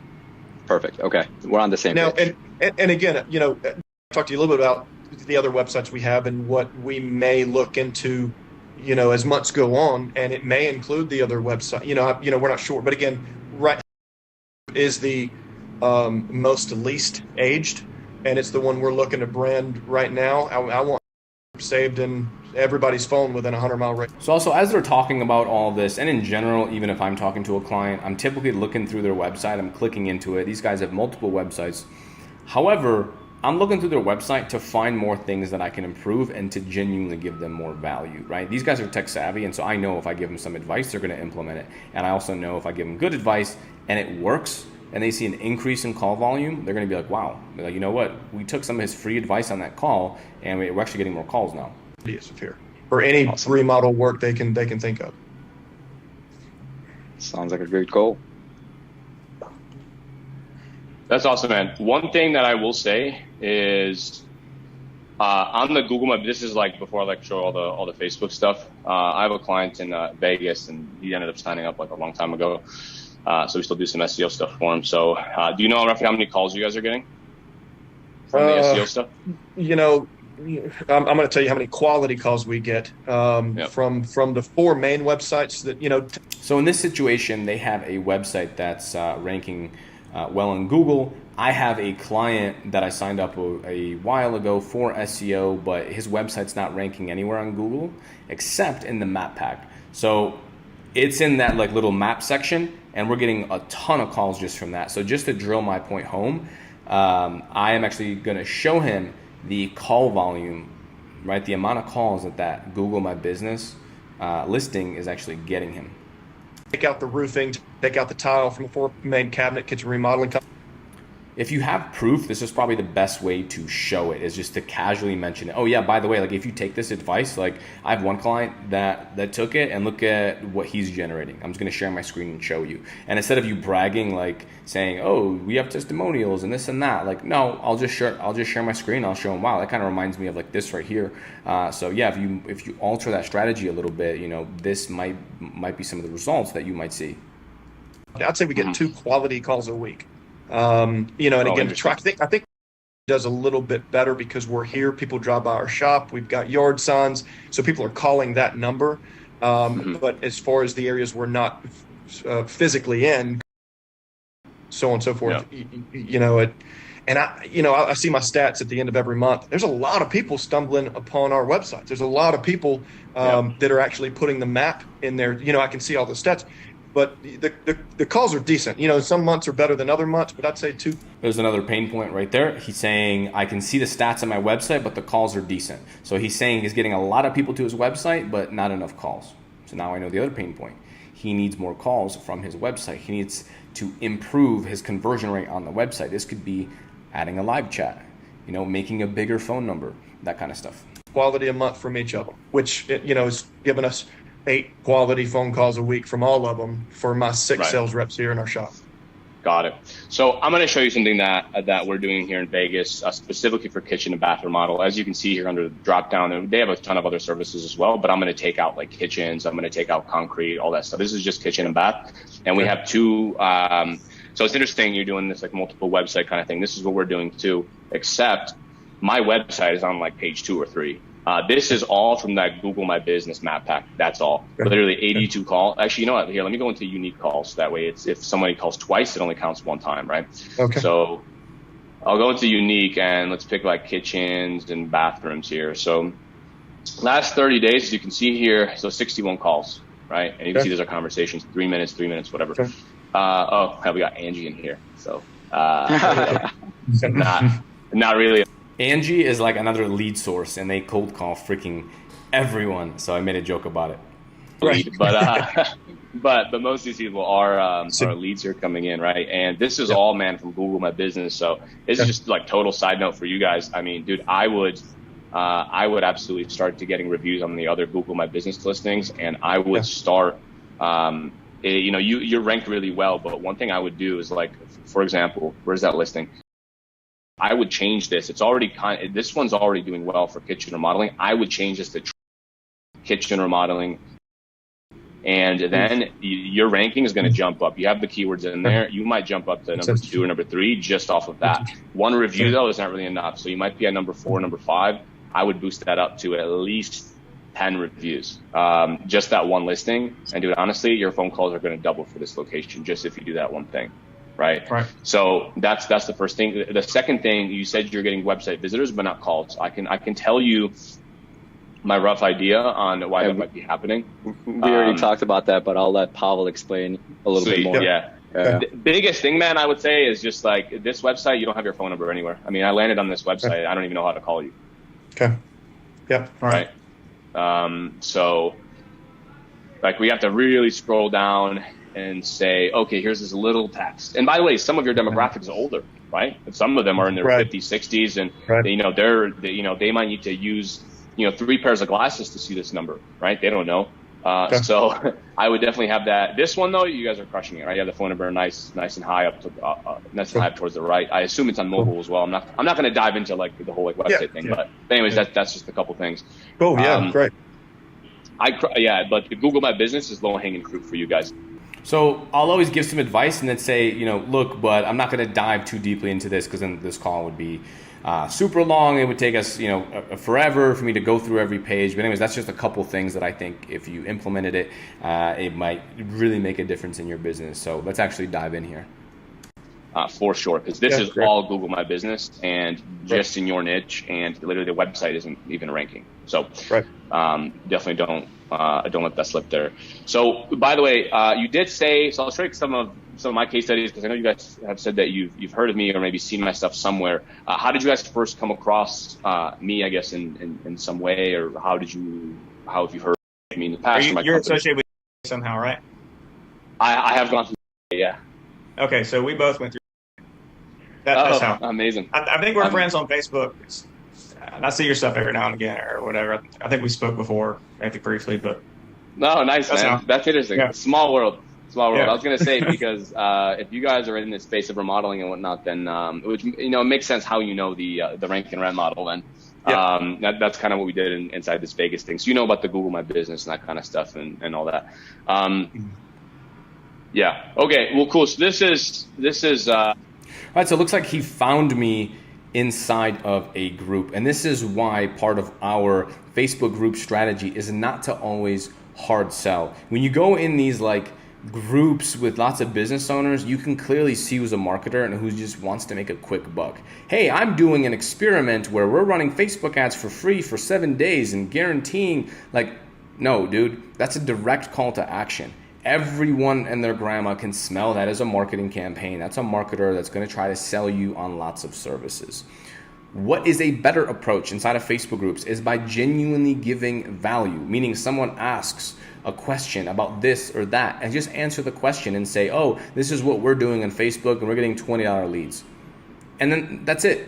No call to action, no message me today, like none of that. Just give value, right? They're asking a question. Hey, what are you guys paying per lead? Just respond and say, yeah, we're paying about $26 per lead. We used to pay $100 though. That's it. Give value. Post some interesting things. If you learn something, maybe your client changed something. Maybe he followed up. Instead of following up 3 hours after, he now follows up 5 minutes after, and just make a post saying, hey, by the way, guys, like we're actually closing way more sales if we just follow up 5 minutes after instead of 34 minutes after. That used to be our average. And as soon as we fix this, our closing ratio actually went to the roof. Anyways, hope that helps, right? Like just give value, just give them something so people can look at your posts. And remember, other people are going to see your comments and your responses to others, and they're going to like what you have to offer. Now, I'm also in a unique situation where my name is different, so it kind of stands out a little bit. However, you can all do this, right? Your profile photo will stand out. Just give value, help people. That's part of our Facebook group strategy. And remember that you can give. You can share things. You can take screenshots of your ads if someone's talking about Facebook or XYZ. If they ask you how you got the leads, just paste in a screenshot. right? And just give a lot of value. And as you can also see on this call so far, I'm trying to do the same thing. I'm genuinely trying to tell them things that will help them, that if they implement it, they'll get more calls. So even if they don't close, they're going to have a good feeling about me because they're going to understand that I know what I'm talking about. This positions you as a leader. So also when I say, bring them something new, you might be thinking, oh, well, Facebook ads aren't new. Landing pages aren't new, right? Doing automatic email follow-up, SMS campaigns. All that stuff is not necessarily new. However, your angle, your twist, your version of how you do it, that is new, right? We don't just do these like review campaigns. No, we do reputation management. We filter the reviews for them. We send them only the 5 stars, right? We don't just run Facebook ads. No, we bring them to a survey. Then we qualify them. Then we even book the appointment. Like all this stuff is new. This is my version. This is my twist on everything that we just mentioned that has been around for a very, very long time. And you're going to see exactly how I structured it and exactly the service that is new and exactly why they signed up and everything here in a second. Model, and it's all like Facebook and social media stuff. But this, these are kind of like some reviews. And if you want, I can also give you the numbers of like some of these guys. You can speak to them. I don't care, and I'm sure they don't care. But this is the first 30 days of working together. They sold 3 remodel jobs. Everything I do is like big remodels, full kitchens, full bathrooms. I don't do any like tiny stuff.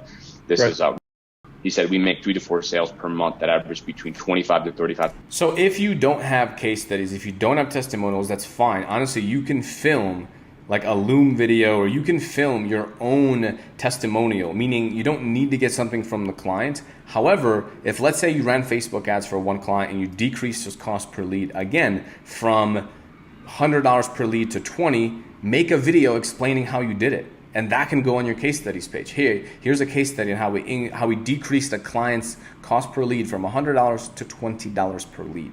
Also, if you're doing DR campaigns, right, and you ran a DR campaign, you got them 4 appointments in 7 days, use that as a video case study and just put it on here. $1,000 per project. So that probably sounds like your price range, right? Correct. Cool. Yeah, this is the most recent one that I actually just spoke to this guy last week. Said we made over $500,000 in 4 months from what you sent us, and we're collecting big deposits. I'm going to show you his account right now because he just came in. It's just fresh and everything. So I'm going to show you the exact ads running and all the back end stuff as well. But anyways, so a bunch more that I can scroll through here. But I don't know. This call's not really about me. So let's dive into some of these results because you're probably wondering how do you even generate these. So let's dive in here. This is my ads account. As you can see, let me refresh it right here so you can see these are live. It's coming in right now. As you can see, this is turned on. And when we scroll over, let me move my Zoom little icons here out the way. So right here, you see we're getting leads. I don't like doing Facebook lead form. I'll show you kind of what's coming in. As you can see here, by the way, this is all kitchens and bathrooms, right? Like I mentioned earlier. These are full remodels. I'll show you some of the ads in a second. But so we got 99 leads coming in at $24 per lead. Okay. Right. So that's the average lead price. This one right here, came in at 30, 21, 17, all that stuff. 34. Are you looking in a specific market right now, or is that just in general? No. This is for one client in a specific in one location. Got it. Yeah. This is the live client account, and I'm going to show you. And after this, I'm going to show you like the text messages that we're sending the leads, how many of them we're booking into estimates. So I'll show you all that stuff in a sec. But yeah, so that's the general cost per lead. These metrics are a little bit off, but it's as you can see here, so 55%, 55 out of 99 actually schedule an appointment. Right. So this is kind of the issue with in general, like Facebook marketers and this kind of thing. And admittedly, when I first started, this was kind of like what we did too, which is most people when they come in and they're running ads on Facebook. And by the way, have you guys ever tried Facebook ads or no? No. Okay. Have you heard anything about them or like? Yes, we have. Yeah. My partner, we've looked at several different companies. We talked to several different companies. We have several other ideas that, one company specializes in just Facebook ads. We've talked to them. We've got them on hold. So it's important to ask this question of what have you heard about Facebook ads? Because a lot of times people have said good things, but then also negative things. Oh yeah, no, I heard Facebook is terrible because the lead quality is bad. So then I know exactly what objections I have to handle. And also he can tell me this, which is, yeah, we know we've looked into other Facebook ad companies. So now I know that what I have to overcome is the fact that we're different. I can't just tell them Facebook ads, right? I have to go deeper in depth into why our process is better than most other Facebook ad agencies. And then also I can use different language, like here's what most people do. And you'll see that here throughout the video. Right now, you guys are our main interest. And again, I don't know where exactly I'm at financially to spend money to get more leads, but I want the best money spent for the most results. So that's, again, you guys are our most interested party to work with right now. Okay, cool. Yeah, I mean, the best thing is for sure to optimize ads around appointments, right? Because this is what I mentioned, like, I think very early on in the call as well, which is you don't just want a lot of leads. Like most companies you speak with, ask them about their cost per appointment, ask them how many of those are actually booking into appointments, and then they usually have no idea because they don't want to track it. So yeah, that is the initial like a cost per lead. I'm going to show you some ads and stuff as well if you want to take a look. The reason I'm asking like how much you know about Facebook and this and that is just so I know how in depth I should go. But let me actually show you some of these ads so you can actually see like what people are opting into. And I'm going to ask you the kind of questions that we ask and what we qualify, what we count as a lead as well. Sure. Most companies, they go for lead quantity, meaning like we can get cheaper leads than this. I've gotten leads for $15. But you do these things that's called like, I'm going to tell you guys because you're tech savvy. They're called like pre-fill leads, where it takes the person's Facebook information, it takes their Facebook email, their Facebook name, and their Facebook phone number.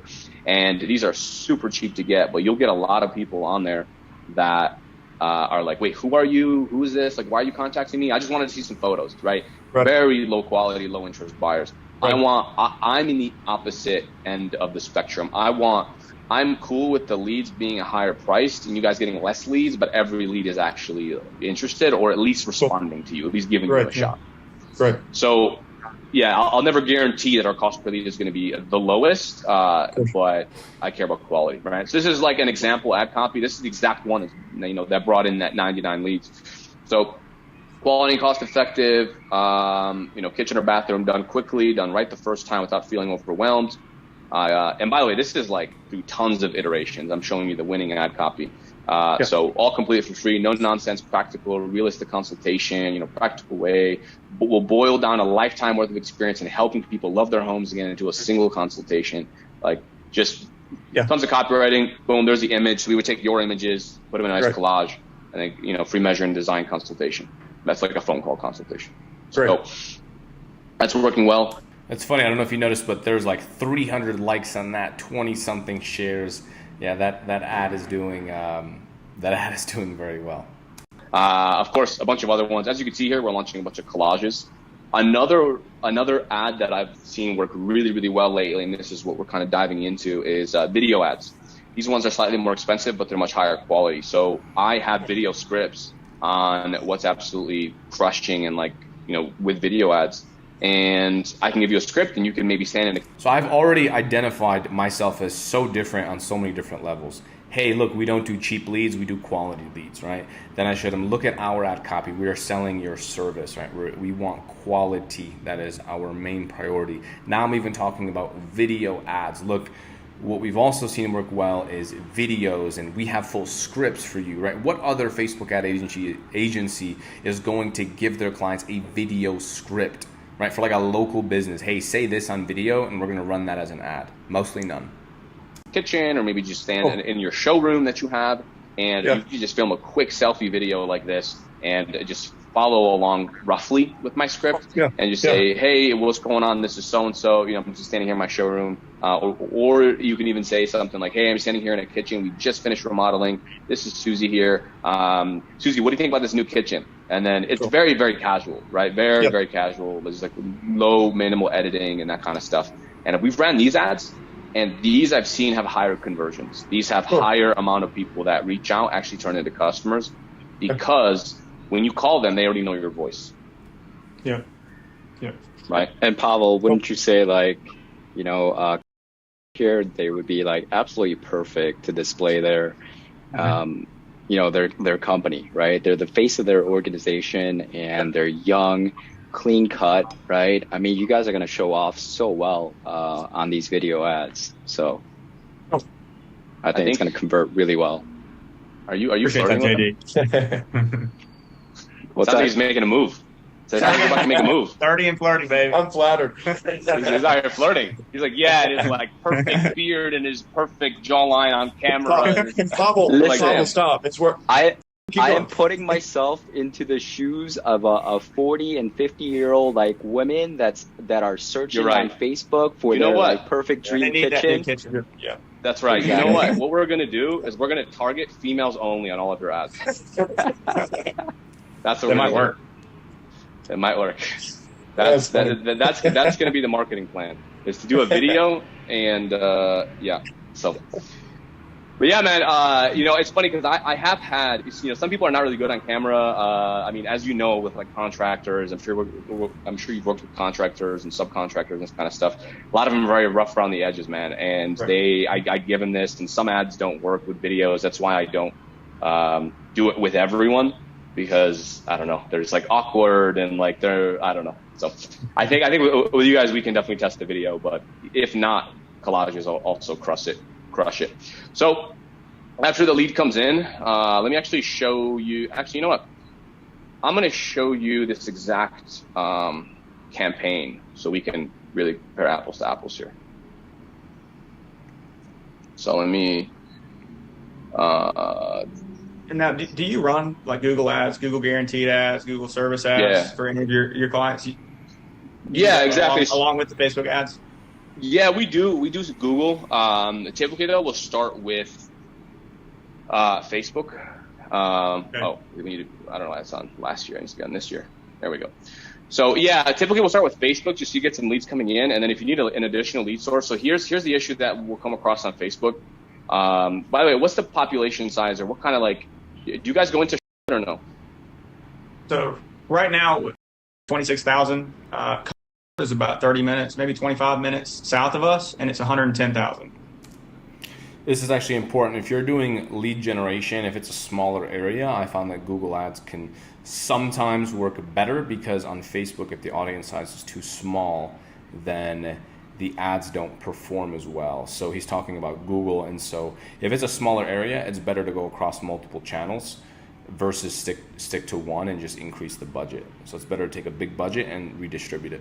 So that's been our best lead source prior to starting, and all the stuff here in kind of would be a nice population that's kind of dominate. Well, and I think the thought behind rather than doing one or two first websites when we started a couple years ago, rather than starting and having all this competition, we hit the low hanging fruit around, and then I think we plan on using our websites that are surrounding doing one whenever the time comes.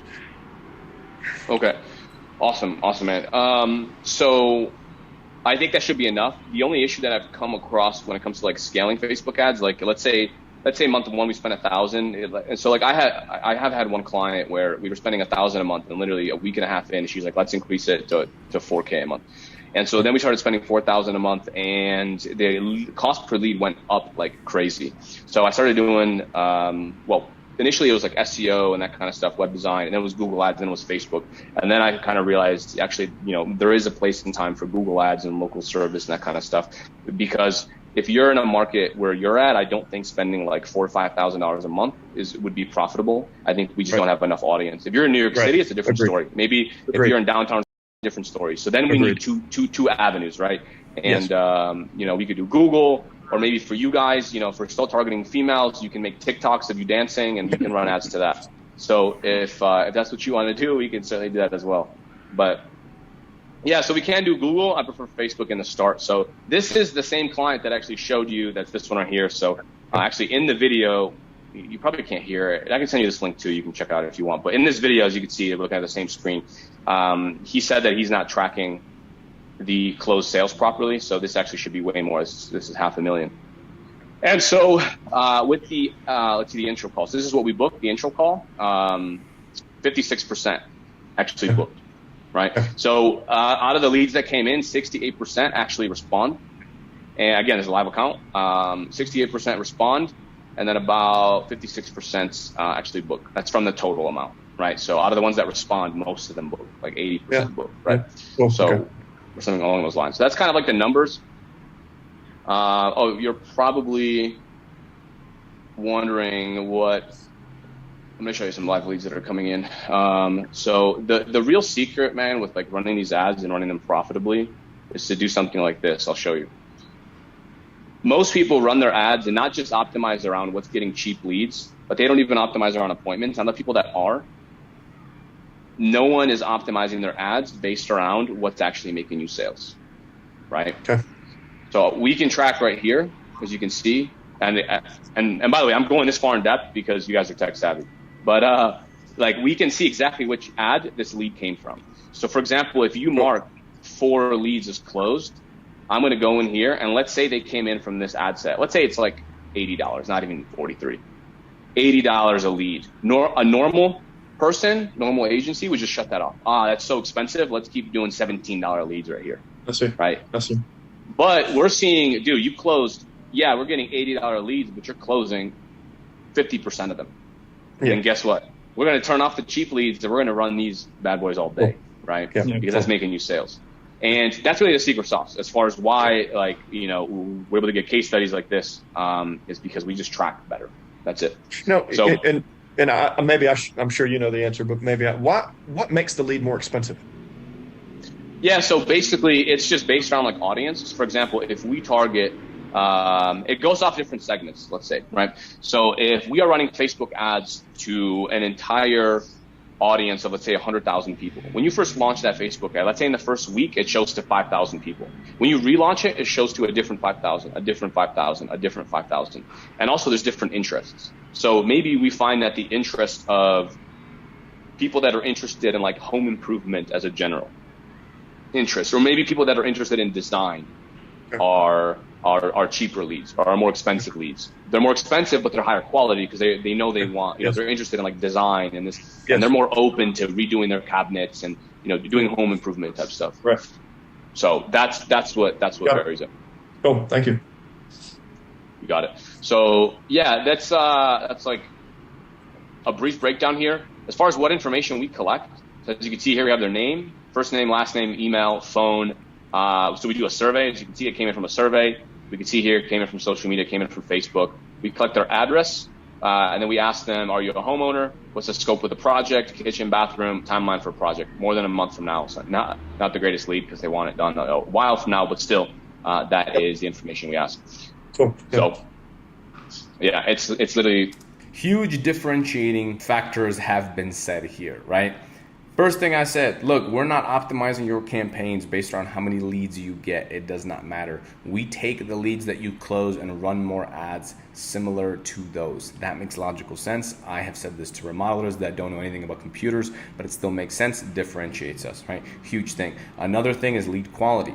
We're telling them, look, we have their full address. We have their zip code. We have exactly what they need done. Like, do you think this is a high quality lead? Obviously the answer is yes, because a lot of other agencies are just doing name, email, and phone, not high quality at all.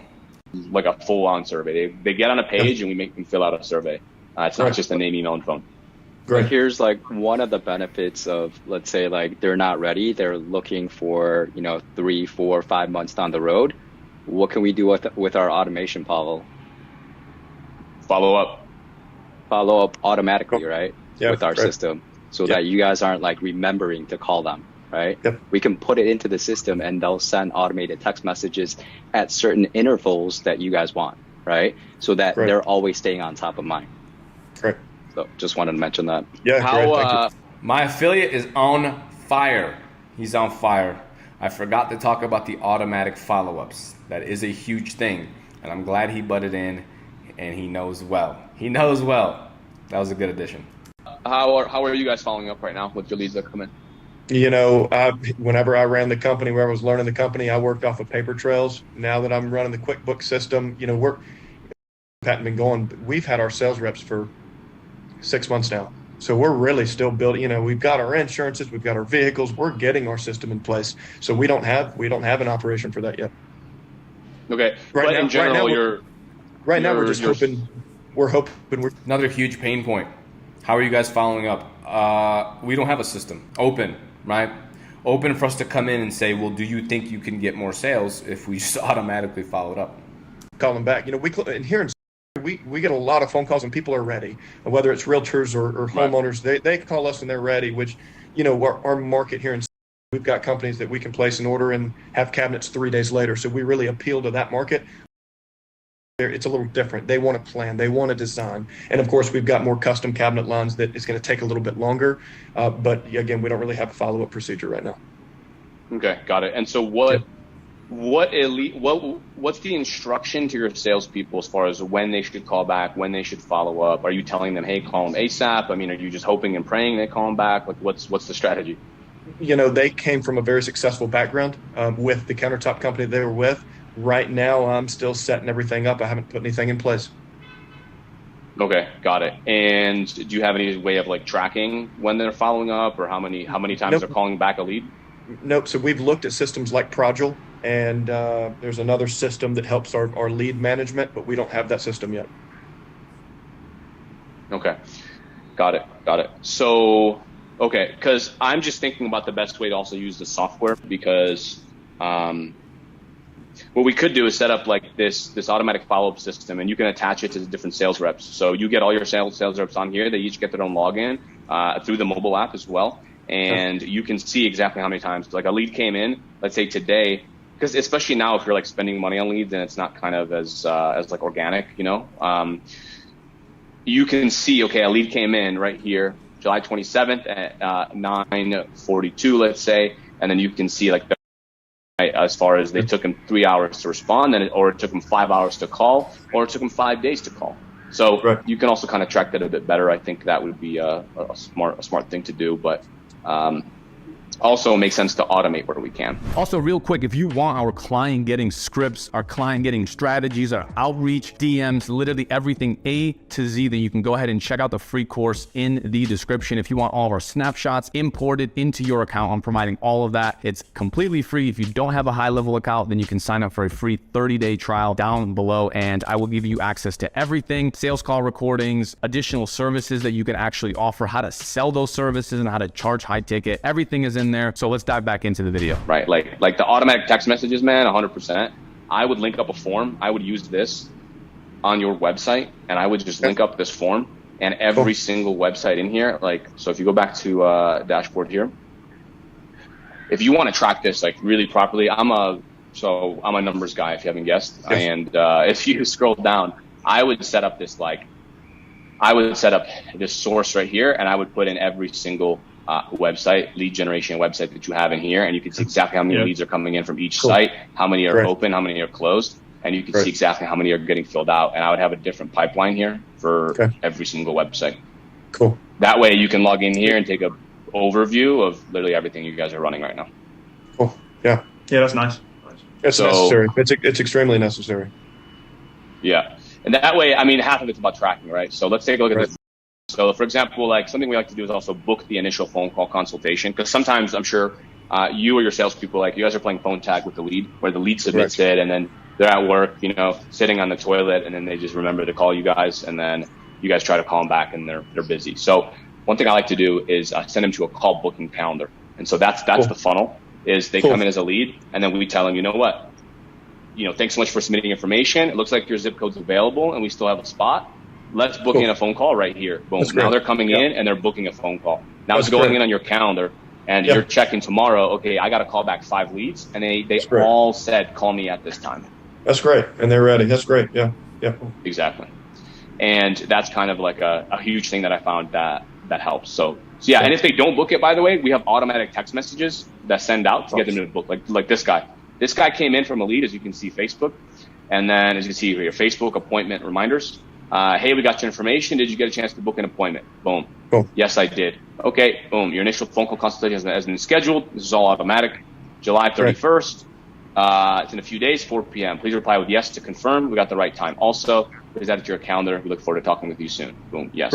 Great. So just this lit media, what I'm looking at right now is what I would have access to see all of these messages, and it would be set up automatically. Of course. Yeah. Right. Cool. And also, you could be in here, as you can see, like, so we would link up your email. So you would have an SMS. You can respond to this lead right So I hope you're starting to see the value that they're also getting from all these services that I talk about in all my videos. They have 6 sales rep, no follow-up process. So even if they took this, embedded it in all their websites, even if they have one, honestly, it's going to work. And we help them increase their show-up rates, right? We help them get more leads from their website. We help them automatically follow up. How much value is that going to bring? Obviously a lot. With 6 sales reps, that's going to fix a lot, and they're also going to be able to track everything better. It is a no-brainer at this point, and that's what I'm seeing. Here, you can also send them an email right here, and you can chat with them right here. And most people use this on their cell phone. So you download the app and then just respond to people. You can call them right here through the app. Everything. Great. So that is part of the software, the CRM and the reporting dashboard that you're seeing Pavel give you a demo through. But absolutely, you guys will not only have access to it, but you guys will be utilizing it. You and your sales team will be utilizing it a great deal, because it's going to. And by the way, there's so many other features too that we didn't cover, obviously, right? And this is what I mentioned in my other videos, is you don't have to sell every single service. How many services did we cover here that HighLevel offers? Really only a few. We covered automatic texting and automatic appointment booking, which is just a calendar on a page, and then automatic text reminders, and that's really it, and then just tracking. Hugely beneficial. Yes, great. Yeah, and well, like I said, we've been really...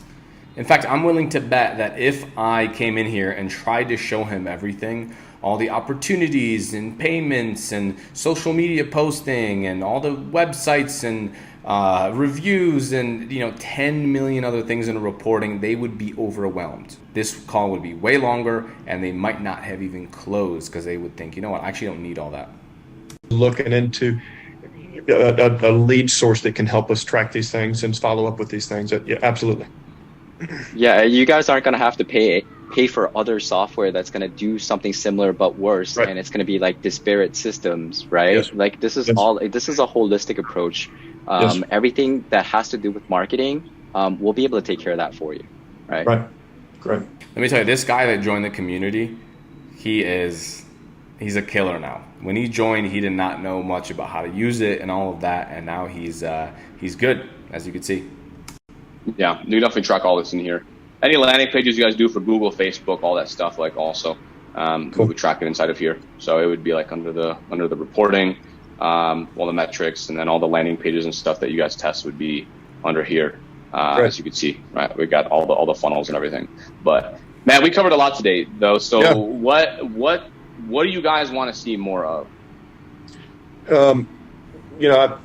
We think we've been on this for about 40 minutes now. I've actually got a 12 o'clock meeting up in.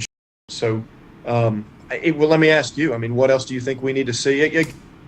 There's a question no one likes to ask, which is they just go into the close. But I'm letting him tell me what he's not sold on yet. Hey, what else do you want to see? What else do you want to learn more about? Right? Let him tell you. Maybe he doesn't understand something, and this is his opportunity to ask. And also, notice my language where I don't say, hey, do you have any additional questions? Because he might just say no, and then we'll have to move on. I don't like phrasing it that way. Typically what I'll do is ask, what else do you want to see? What else can I show you? What else would you like me to answer? What else would you like me to dive deeper into? That way it's inviting them to ask me anything. And this gets past any kind of objection that they have. I'm just future pacing, and if he doesn't understand something, it opens the doors and say, hey, go ahead and ask me. Maybe you want to learn more. Maybe he just wants to see more conversations. Hey, can I just see what other leads have said? Hey, can I see more ads that you're running? Hey, maybe can I see your video script, right? He can ask anything, and I want to be an open book. And Bo's been a lot more familiar with all of this stuff. Some of this is new, but especially a lot of this stuff's over my head. I'm excited to work with a team of professionals that's going to lead us in the right direction. Anything that you think we need to see? Okay. I don't necessarily have any questions right off the top of my head. Okay. Yeah. I mean, it's kind of different for everyone, right? Because some people just need enough leads. I mean, some people are just kind of not good at follow up, and it depends. So that's kind of also why I'm asking you the question. I mean, as you can see here, here's all the conversations we're having. So actually, these are just the unread ones. Let's go to all. So you can see here, right? 26, July 25th. Let's load more. Okay, 24th, 24th, 20th. So these are coming in, and we just track it all inside here. But overall, I mean, how does all this look? How does all this sound to you? It looks very professional. It looks very necessary. Before I ever go into a close, I want to make sure that he actually wants it, right? It doesn't make sense if he says, "Oh yeah, it's good, but I think it's too much." I'm never going to give a price to anyone that doesn't see the value. So I'm first going to ask, how does this look? Like, do you think this will even work for you? Do you guys think this is something that could work for you? Absolutely, yes, it does. Okay, I know Connor's. I'm sorry to cut in. Go ahead, Pop. I'll let you finish. I was just going to say, I know you guys are speaking with a different Facebook ad agency and that kind of stuff. Are they doing something similar to this? Are they going this far in depth, or like tell me about? Now I'm tackling the elephant in the room. They were talking to other Facebook ads agencies, so I'm just asking, how does this compare to what you've seen? Are they doing more than us? Right? Are they doing less? Let me know. Nope, they didn't go that far in depth, and I think you kind of tackled it right off the bat whenever you said that you don't necessarily pay attention to the lowest cost leads. They do, and personally, I think a high-end company, a company that's ready to spend money where money's best spent, wouldn't focus on the most. I'm ready to spend money to make money, and if you tell me that, it makes sense to me why the higher price leads are the most quality leads, and that's what we're looking for. So you kind of took them out of the game when you said that. Got it. How many leads roughly would you be looking for per month? Again, I want to scale appropriately. When we start getting leads, I don't want to miss leads. I think, if I were to throw a number out there like 80 a month, it may be a little unnecessary considering we don't know the software. We've got to get used to the software. Right. I think if we were looking at somewhere between 30 or 40 leads a month right now, that may be 15 to 20 quality leads, which we are absolutely ready for, and that would help us scale appropriately. So I think 40 may be a good number to throw out to you. Okay, what's roughly your closing percentage on your estimates? It's a little better than the other markets. The other markets, I've found that they, it's again, without. I've seen my sales team have different approaches. We've been holding a couple. Again, we've only been in this building for a couple months. I've held a couple meetings. I'm kind of seeing what they do. Again, they're very successful salesmen. I have been very successful. I closed at least 6 out of 10. That wasn't just the quality ones. I mean, even the unquality ones I could close with my follow-ups and my procedures. Again, I'm moving into a position where I'm overseeing 6 sales rep. I'm doing a lot of driving. I'm doing a lot of setting up for the company. So I'm really, since we've only been at this with my sales team for 3 or 4 months, I'm really seeing the email traffic come in. I hear all the phone calls. I take most of my phone calls from our websites. They come to me. I take the notes. I schedule the appointment, and I pass them off. And again, I'm looking to put Travis's number on our countertop site. I'm looking to put Amy's number on our designer site, and that's years to come. But right now, I don't have a good answer for you. Okay, gotcha. Yeah, I mean, it kind of makes sense, and like I said, you guys are just kind of getting the ropes of all this stuff, which is cool. Congrats on the growth, by the way. You guys are definitely thank you. Really fast, and that's exciting, especially because we're all young here and everything. So and again, unfortunately, but I guess fortunately as well, my family member that I bought the company from, Steve Lomax, he's retired. He's got an amazing, successful business back. So another thing that you can also ask at this point is how many estimates, right? Or how many sales calls, whatever niche you're in, how many do you do per month, right? And then out of the ones that you don't close, what happens to them? Do you just throw them out the window? How do you follow up, right? So you can get that number from them and you can extract that and you can say, okay, cool. So if every single month you're doing about 20 and you're closing 50%, that means there's another 10 that nothing happens with, right? There's another 10 that are just getting forgotten about, or they're just being tossed out the window, and then maybe one day you'll call them, or what do your salespeople do with it? And also not knowing is also a problem, right? So you can take that and amplify it. Again, you take a gap and you widen it, right? So if they are getting 10 leads that they're not following up with, that they've already spoken to, those are low-hanging fruit. Maybe all it takes is a little bit of follow-up. So you take those 10 per month and you say, look, out of the course of a year, that's an extra 120 opportunities that you are just throwing out the window from customers that potentially know, like, and trust you. Do you think if we could just automatically follow up with them a day later, 2 days, 3 days later, do you think you'd be able to make an extra couple sales, if not per month, per year? And then once they say yes, you can ask, okay, cool, what is that worth to you? What's like your average profit margin? How much more would that mean in terms of revenue? You can ask these questions that get them thinking in their own brain, you know what? I actually am missing out on a lot of sales. And it makes sense because it's true. And this doesn't even have to be in like high ticket services like, you know, roofing or like remodeling or anything like this. Let's say you work with a massage parlor. You can ask them, how many phone calls do you get per day? They might say like 10, right? Because they're not doing 10, let's say, calls per month or 20 per month. They're doing that per day because it's a lower ticket service. So if you work with massage parlors, they might be getting 10 calls a day, and you can ask them, how many customers do you get? Okay, well, we get 150, or we serve 150 people per month. So you can say, okay, well, what happens to all those phone calls that you don't turn into customers? Do you ever follow up with them? Do you mark them anywhere? Do you have any kind of campaigns that send out to people that actually become customers? Because unlike this service, right, where we close them one time, they get a brand new kitchen, right? They don't need another kitchen. They most likely don't need another remodel that year. Sometimes they do, you know, then they do their basement or they do their bathroom. But in a service like massage therapy, you can get one massage a week. You can get one massage a day if you really wanted to. So what happens after you get a customer? How often do you follow up? Do you reach out to them via text a day later asking for a review? Do you reach out over text telling them they have a second session at 10% off, at 20% off?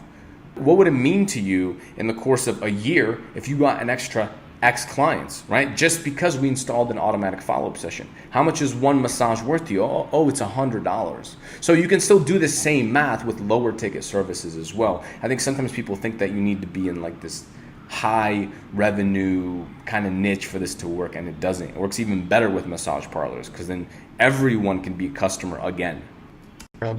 This was really his side thing. He's still involved. I learned how to run the business from him, the physical side.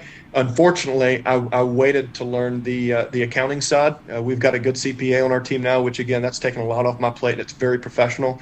So we're going over and beyond with this company. We're not doing anything under the table. We're not doing anything. We want to be the most top notch, the most professional we can be in every aspect. And I think this is going to take us there. Okay, cool. So yeah, man, do you have a sort of like budget that you guys have in mind as far as what you like to spend on ad spend on Facebook or anything else like that? I'd let you know, this quote was impressive. And again, I knew that the ad spend was on top of that. I think I told it'd be nice to be close to $1,000, you know, to start off. And as we build and as we grow and as we see results continue to increase, and then continue to get you guys more involved in our other websites. So with his 1,500 quote, you know, it's hard for me to say, and I know it's going to take time to build these things and get the reviews and to get more phone calls. I know it's going to take time. I'd love to give you thousands of dollars to run with and play with. I think where I'm at on the company with where my spending is right now, you know, I may be able to do another 500 on top cost to play with the ad spend and to see what that looks like. And then again, as the reviews come and as people learn us and more costs come in, more money comes in, I want to continue to increase, just like the story you told me about the other lady that started doing $4,000 a month with you.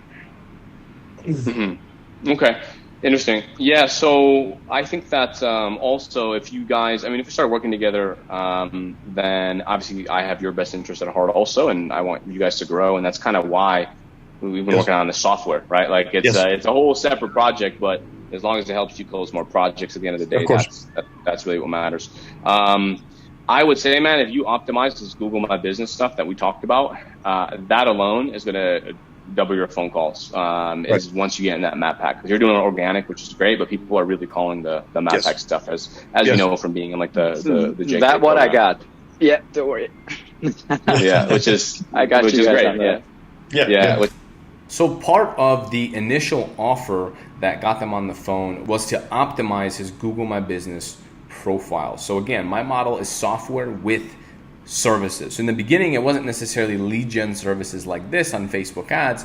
It was Google My Business optimization, right? And it's relatively simple to do once you know what you're doing and once you have a little bit of experience. So he initially pitched them $1,500 per month to optimize their Google My Business, plus set up their high level, do all the follow-up and all that stuff. And that's also why he was able to command a higher price because he wasn't just offering HighLevel, but that was the separate service that came with HighLevel. Which is awesome. As far as like the Facebook stuff, typically we start at about $50 a day when it comes to ad spend. Okay. So that's what I recommend you spend. Okay.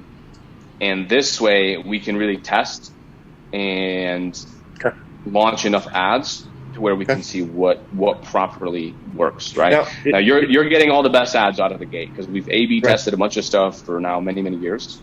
Right. However, we have to launch it. And by the way, it takes 5 days to launch. So from today until, whatever, five business days from now. So it would be, late next week, we can get everything live and you'll start seeing leads coming in.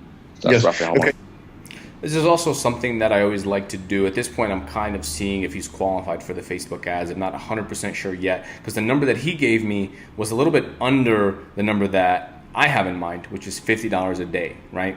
That's about $1,500 per month. He wants to only spend $500 per month. That's 3 times less than what we normally charge people.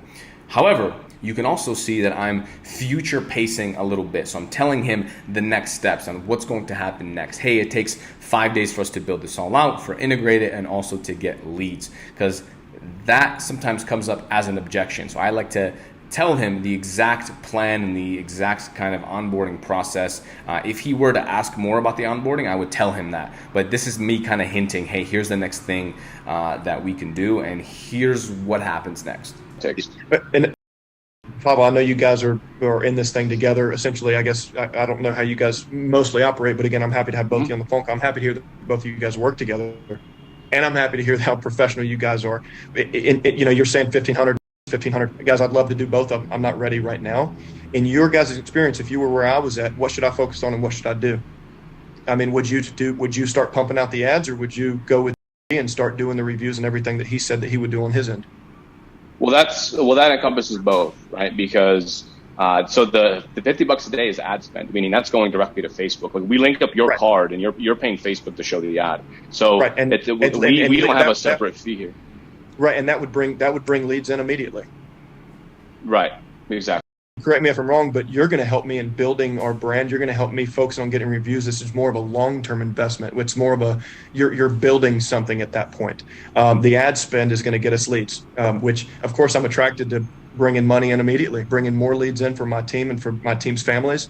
But again, I want to. Gosh, you guys might strangle me and make me try to spend $3,000 a month right off the bat. I really want to. But again, I guess if you guys don't have a better answer as far as what direction I should go, I need to make a decision on which direction I want to go. And Pablo, I wouldn't want to undercut you and say, listen, I can only spend $500 a month with you. If you're telling me I need to do $1,500 a month and that's going to make me the most successful, that's what I want to do. So it looks like my decision is going to be Pablo, which one I'm going to do right off the bat, and hopefully over the next 2 or 3 months, maybe. I'm going to be ready for the next one. Right. So, I'll just kind of jump in because I think there's a little bit of confusion. So it's not me or it's so it's the 1,500 goes directly to Facebook. That means like that's not my fee at all. I get no commission off of that. So the minimum is 3,000. Got it. Okay. Got it. So there's no one or the other for the ads. For the ads, yeah. And then if you also want, so if you the plan that and I kind of came up together is so it's 2,000 for everything. So that's everything he's doing and everything I'm doing, and then it's an extra $50 a day that's going directly to Facebook to actually start generating the leads. So it's 3,500 total. Okay, got it. Okay, can one of you guys send that in an email to me? Let me look it over. Of course, but absolutely. So that's the first objection is, can you send me an email? Of course, right? You can send the email, but there's definitely a lot to unpack here. My affiliate doesn't have too much experience running Facebook ads, and so we thought if he brings me on the call, I can also sell them on Facebook ads, maybe even run it, or he would run it and then I would just consult him, or we would run it. We were going to figure that stuff out later if they want ads. But also I start seeing that this is a bit expensive, right? As soon as I told him that, hey, minimum is 3,000, that is like, you can't spend less than that if you want to do ads, he immediately jumped in with an objection of, hey, send me an email. So I'm starting to kind of feel out that I don't think ads are a good fit for him at this time. Not to say in the future he can't do it. What are your initial thoughts of that? Is that too much? Because I know it sounds like it's a little bit over budget for you. For right now, it is. Again, we're in the planning stages. I was looking at several other companies, several other options. Those are off the table now. I'll just be straightforward. I know we're all salesmen here, but I think nobody's direct anymore. Those guys are off the table. I'm most interested in you guys. I think you guys can help us be the most successful. I think you guys are the most successful in what I've seen. Correct me if I'm wrong, but we're very impressed. It's 3,500 is a little high for me right now with where our business stands and what our profits are and what I'm focusing on, what we're paying off, the building loan, the vehicles, etc. I definitely think it's again, when I get a goal and I set my mind to it, it doesn't take me long. I think I could absolutely build an account over the next 2 months and be able to do that in hopes that it would juvenate more leads where I could continue spending that with you guys. But right now, having that, being able to write you guys a check for that right off the bat, it's a little high for me right now. Okay, got it. So yeah, we also do have a guarantee in place, by the way. So it's 45 opportunities minimum in 90 days. Meaning that's 45, like you saw the kind of quality of leads that we're getting. It's not just naming on the phone. And again, that doesn't mean we're going to get 45 in 90 days. That's just the bare minimum. Like if you get below that, then I'll just refund you, right? So it's that is the bare minimum. That's the guarantee. My suggestion, and it's totally fine if it's a bit high, I would go with what the lowest hanging fruit is, which would be this, because you'll get a ton of business from this. So I would actually work with and have him. So again, at this point, I'm seeing they're not a good fit for ads because it is expensive, and I'm not going to try to overcome that. I'm not going to try to get him to spend more on ads. I'm just going to downsell him on the GoHighLevel stuff, and I'll have my affiliate take over and service them properly with the Google My Business stuff, and to get everything integrated and to get everything set up for them. And then in the future, if they run ads, then they can certainly do that. But that's the power of having a downsell, is you have something to sell and you can still give a lot of value even if they're not a good fit for the ads. Optimize a couple of your Google business profiles, help him get some of those reviews, because the Google reviews campaign is amazing. I don't know how far in depth he went into it, but basically, we have a landing page that filters reviews, and anyone that's 4 or 5 stars or over, they get sent to Google and they leave a review. So what we could do is take your past customer list, that kind of stuff, do Google review campaigns, and then sprinkle them into different Google business profiles, help them all boost up in rank, increase the phone calls for everything. So just go with just do his plan. And then as you're growing, as you're making money from that and the rankings boost and everything, then we can come back and look at odds and where it makes sense. And I think that might be the best plan. Yeah, that sounds great. Sounds very doable. Very doable very soon as well. I mean, 2-3 months, I believe. Now, correct me if I'm wrong, but Pavel, the system that I was looking at that showed all the clientele, would we go ahead and be able to start working with that system with Lit Media? That system comes like whether you work just with me or together with Pablo. Well, and again, it seems like that would even be a great plan that you said, Pablo, considering that we can start working with, we can start building those things, getting more leads in, and we can start working with the system. That way, whenever we start running ads and we're getting another however many leads a month, we're already ready, we're already familiar with the system, and we're already running whenever. In that sense, I would love to just blow up with 50 leads a month, 60 leads a month when we're ready for it. And so, Pablo, thank you. I think that's a great plan, starting to work with, starting to build the accounts and learning the system and training my sales reps to work with the system with a few leads that are coming in, and then blow the whole damn thing up. The other thing this does is it also builds trust, because notice how I didn't try to hard close him. Hey, well, what's stopping you from moving forward today and spending $3,000, right? Like, I'm not even going to say that. I'm not going to try to force him into paying something that he's not comfortable with.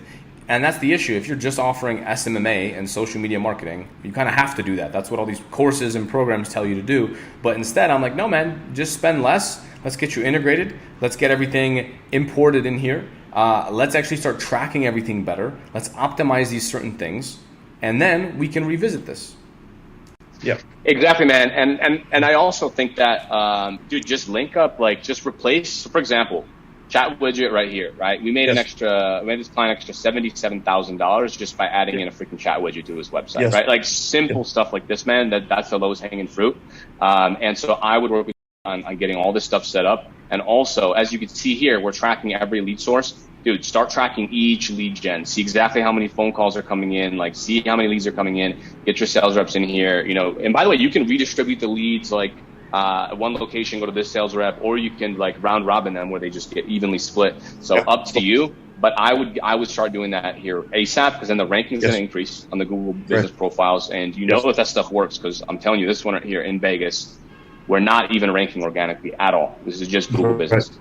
So if you start doing that, man, you're not going to get a cheaper plan. I mean, I guess you could hire some minimum wage person off Craigslist, but I don't know if that's going to work well. But yeah, man, that's probably the best action plan. And then you guys are already on the platform, and then I'll come in and I'll plug in. So a lot of times I'll actually add, you know, look, if this is a bit too expensive, I'm sure you can find it cheaper. You can hire some random Craigslist person for minimum wage, and they'll try to figure out all this stuff. And I do this with Facebook ads too. If someone's like, well, why is your fee so high? That's always what I say. You know, look, you can probably find someone on Craigslist, and I'm sure they've watched a couple of YouTube videos, and all of a sudden they're a Facebook expert, and I'm sure you could hire them for $10 an hour, right? But at the end of the day, do you think they're going to get the same results as someone who's been doing this for remodelers for years all over the country? Probably not. That's usually how I overcome that price objection. Facebook ads into a machine that's already running, and then we'll scale up from there.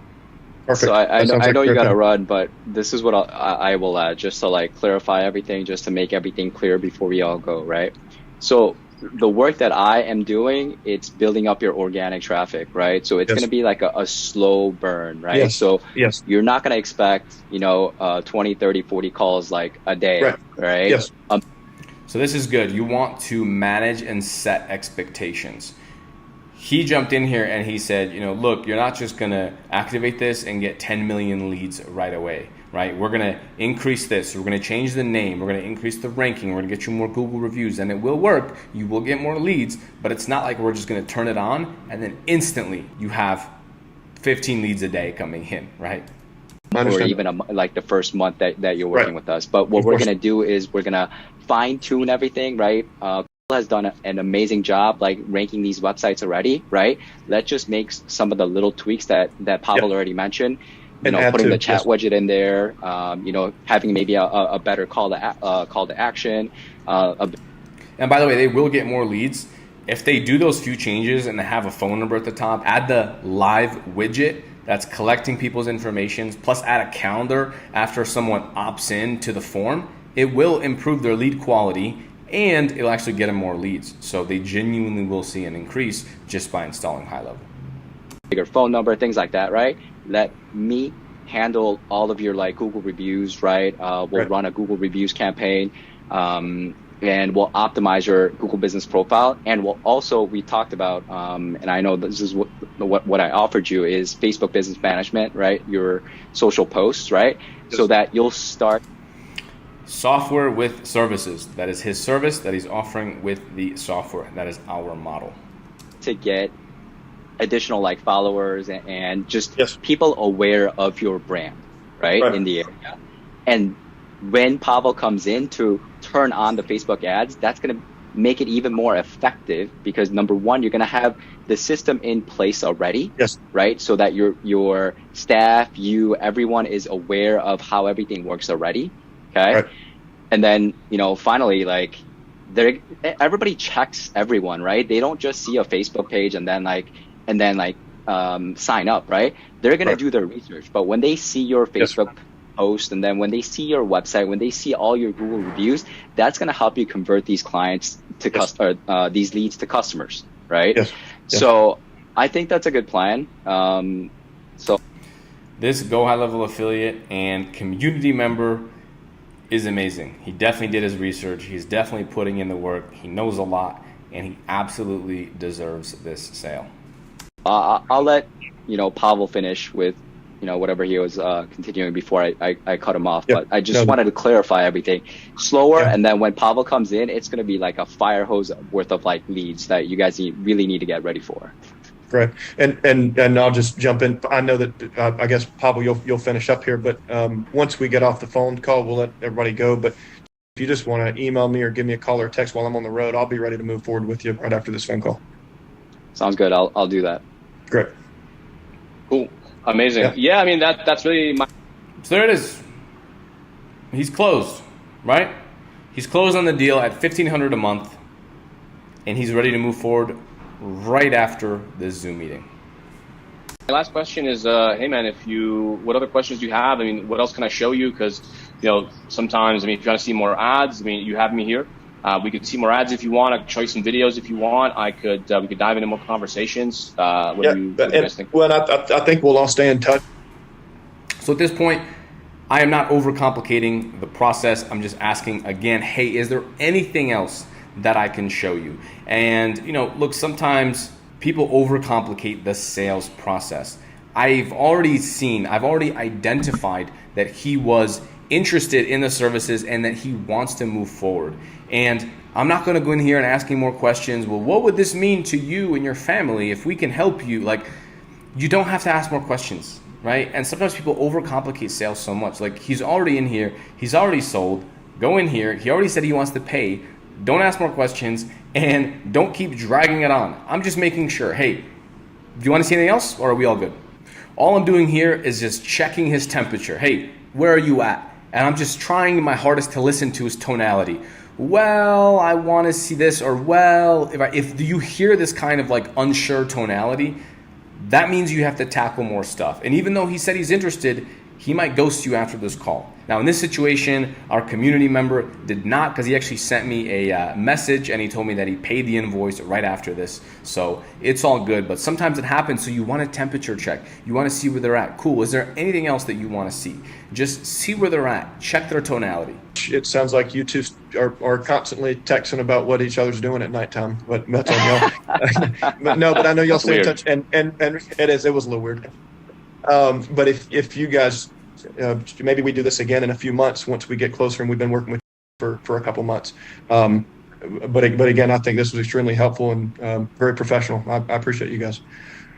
From what I could understand, for Connor, this isn't a money issue. It's more like a cash flow issue. So once we figure out the cash flow, right? Yes, and exactly. Find some additional cash that we can actually pump into as an investment to your business, right?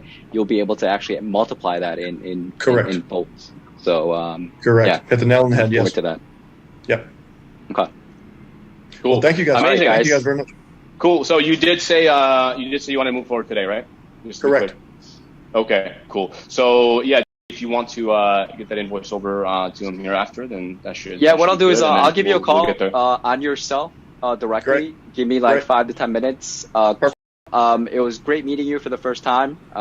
Your nice brothers meeting you guys too. has said a lot of good things. So I look forward to working with you guys. Perfect. Thank you guys. I'll be waiting for your phone call. Pavel, thank you. Appreciate it. Cool. Sounds good. Awesome. Nice meeting you guys, Thanks. and keep doing your thing. And I'm excited to see some videos that you guys launch and all the females that we're going to target. So it's going to be great. I look forward to working with you in a few months, Pavel. Thank you guys. Amazing. You got it. Talk to you later. Boom. Client closed, right? He's ready to pay. He's sold. He likes everything. Sales call went extremely well. He initially was interested in ads, but we figured out it's not a good fit for him. So he is now paying $1,500 per month for using the software and also some Google My Business management and posting, and while also leaving the door completely open so that way in a couple months we can start the ads back up. And he's already all integrated on HighLevel. So all we have to do, turn on the ads, link up a form, and we are good to go. All the automations, the calendars, everything will be built. This was a pretty long video, so I appreciate you sticking through all the way till the end. If you got to this part of the video, then congrats. I'm sure most people will never make it this far. If you want all of this stuff imported, everything we do to get clients these results, everything we do to onboard them, all of our campaigns, the Google review stuff, the funnels, and you want to go through the same program as our community member here that closed this client or that helped me close this client, then check out the link down below this video here. You can join the free course. You can join our community program. We're always adding videos to it. This was an awesome breakdown. This was a giant experiment. me jumping on the call and basically closing this client for one of my affiliate members. But obviously it worked out super well, and I'm super excited. I was spending too much money and burning too much money on horrible opportunities. I have experience with Facebook. We've gone through 3 or 4 different people. There was something on your ad specifically that made me say, I'm interested. That's what we need. It's great. Yeah, it's exactly what we need. I don't have the diligence like a system like this does. 3 days in a row or 3 out of 4 days where this is responding to them, autoresponder. I've wasted so much of my time chasing people. I can't do that. So I like your system. I like what you showed me. I'm not just going to jump into bed with some Facebook marketer again. I want convenience. Me doing as little as possible. So it is a 90-day program. It's $1,500 per month plus the ad spend, which goes directly to Facebook. What do you need to get moving? Let's do it. Let's roll. So I just need your card numbers. It's going to be Visa or MasterCard? Visa. All right. 246. How about now? Amazing. All right. Yep. I can hear you and I can see you. How are you today? Great. How you doing? Good. Good. I'm doing well. Well, nice to meet you. Actually just tried to call you. So you did get the link. Okay. I actually found it in a text message. So I said, heck with it. I'll just do it on the phone. I was going to do it on my MacBook, but I'll do it on the phone. It's fine. So basically the goal of this call is us to just get to know each other real quick. And then if it makes sense, I can just share my screen. I'll share with you what other remodelers are doing to land more projects, book more estimates, and actually get more appointments. And I'll show you like exactly where they're finding the appointments all the way into how many of those appointments are closing and everything. So we'll dive into the weeds as much as you'd like. And you can ask me any questions. Let's just start here. Where are you based out of? We're in Cleveland. Cleveland. I've never been. Yeah. You like it? Yeah, I like it for the most part. Yeah, I mean, I grew up here. I was born here, so. Got it. Yeah, I mean, I kind of don't have a choice but to like it, So, yeah, we love our city. Yeah. I'm actually from Buffalo, New York, originally, so I am not too far away. No, you're 2.5 hours. Yeah, exactly. Ironically, I've never been to Cleveland. It's like it's not far, but I guess I don't know. When you're from such a cold place where it snows a lot, you don't really vacation to nearby places. You vacation to warmer areas. Why do you want to go to another cold place when you live in a cold place? Exactly. I totally agree. Yeah. Exactly. Agree. Exactly. Perfect. Awesome. And so you run a remodeling company out of Cleveland? Yes. Cool. Can you tell me a bit more about that? Yeah. Excuse me. So we're about 80% interior remodeling and renovation, and where the rest is exterior decks and small additions and outdoor fireplaces, outdoor kitchens and hardscapes and stuff like that. But again, like I say, that is a small portion of what we do. Majority of what we do is kitchens, bathrooms, room refinishes, hard surface flooring, anything that goes along or goes into the whole scope of those jobs, plumbing, electrical, all that. Yeah, got it. Okay, perfect. So it sounds like you do quite a bit of work. I mean, you do everything from plumbing to electrical to remodeling to renovation, everything. We do, and anything that's larger scale, plumbing or electrical, I'm not marketing that. Right. That's always going to be subbed out, as part of a larger scope of a project. Yeah. Okay. Got it. A little bit about us is I just like to do the kitchen and bathroom remodeling side of things. So the fact that you guys are all interior is amazing to me. I mean, everyone that we work with does kitchen remodeling or bathroom remodeling for the most part. I do have other clients that have other services that they wanted to get more leads and appointments in and that kind of stuff. But for the most part, it's kitchens and baths. How many projects do you guys roughly close per month? So we're closing about 3 per month now, and that's 2 bathrooms, 1 kitchen. Okay, and what's your goal? I mean, how many would you like to be closing per month? Yeah, we want to close 5 a month. The long-term goal is 6 a month. Gotcha. So by long term, that's in a year from now. That's 6 months from now. What's long term? Yeah, a year. Yeah, in a year. Yeah, I don't see any reason why we shouldn't be closing 5 jobs a month. I just don't. I don't understand why we're not. There was a time when we were. You know, some things that have happened in the last couple of years obviously pay a major contributor to that. We've had some issues with help. We've had some issues with health, myself included. So we've kind of had to slow down a little bit. Last year was much better than this year. So I'm trying to get us back on the path of where we were headed. So. Gotcha. Okay. So when you were doing that amount of projects, when you were doing 5 or 6 a month, why was that? Like what was bringing in all those projects? Yeah, well, one of the biggest reasons was our marketing was a lot more effective at that time. And the reason it is, I had my eye on it quite a bit more. Mm-hmm. And like I said, I was probably a little too much, a little more than I would want to have my eye on those types of things, so that's why you and I are talking. So, I just haven't really had the dedication to it, and I haven't been able to have, like I said, I've had some issues with my own health, with family and things like that have kind of taken my attention away from that. So we kind of just have pushed a button and said, let's hope for the best type situation. So and that's never going to work out how you want it to. For as long as I've been in this business, sure, we can survive and we can make money still, but we're not heading where we want to go. So I need some help. I need someone to do that, to help us work out that plan, come up with maybe a better plan. Whoever's plan is the best wins. So that's what I want to do, and I want someone else to deal with it, not me. Yeah, absolutely. Got it. Yeah, I mean, the cool thing about like this industry is that it really comes down to, I mean, it's pretty black and white, right? It's pretty like numbers based.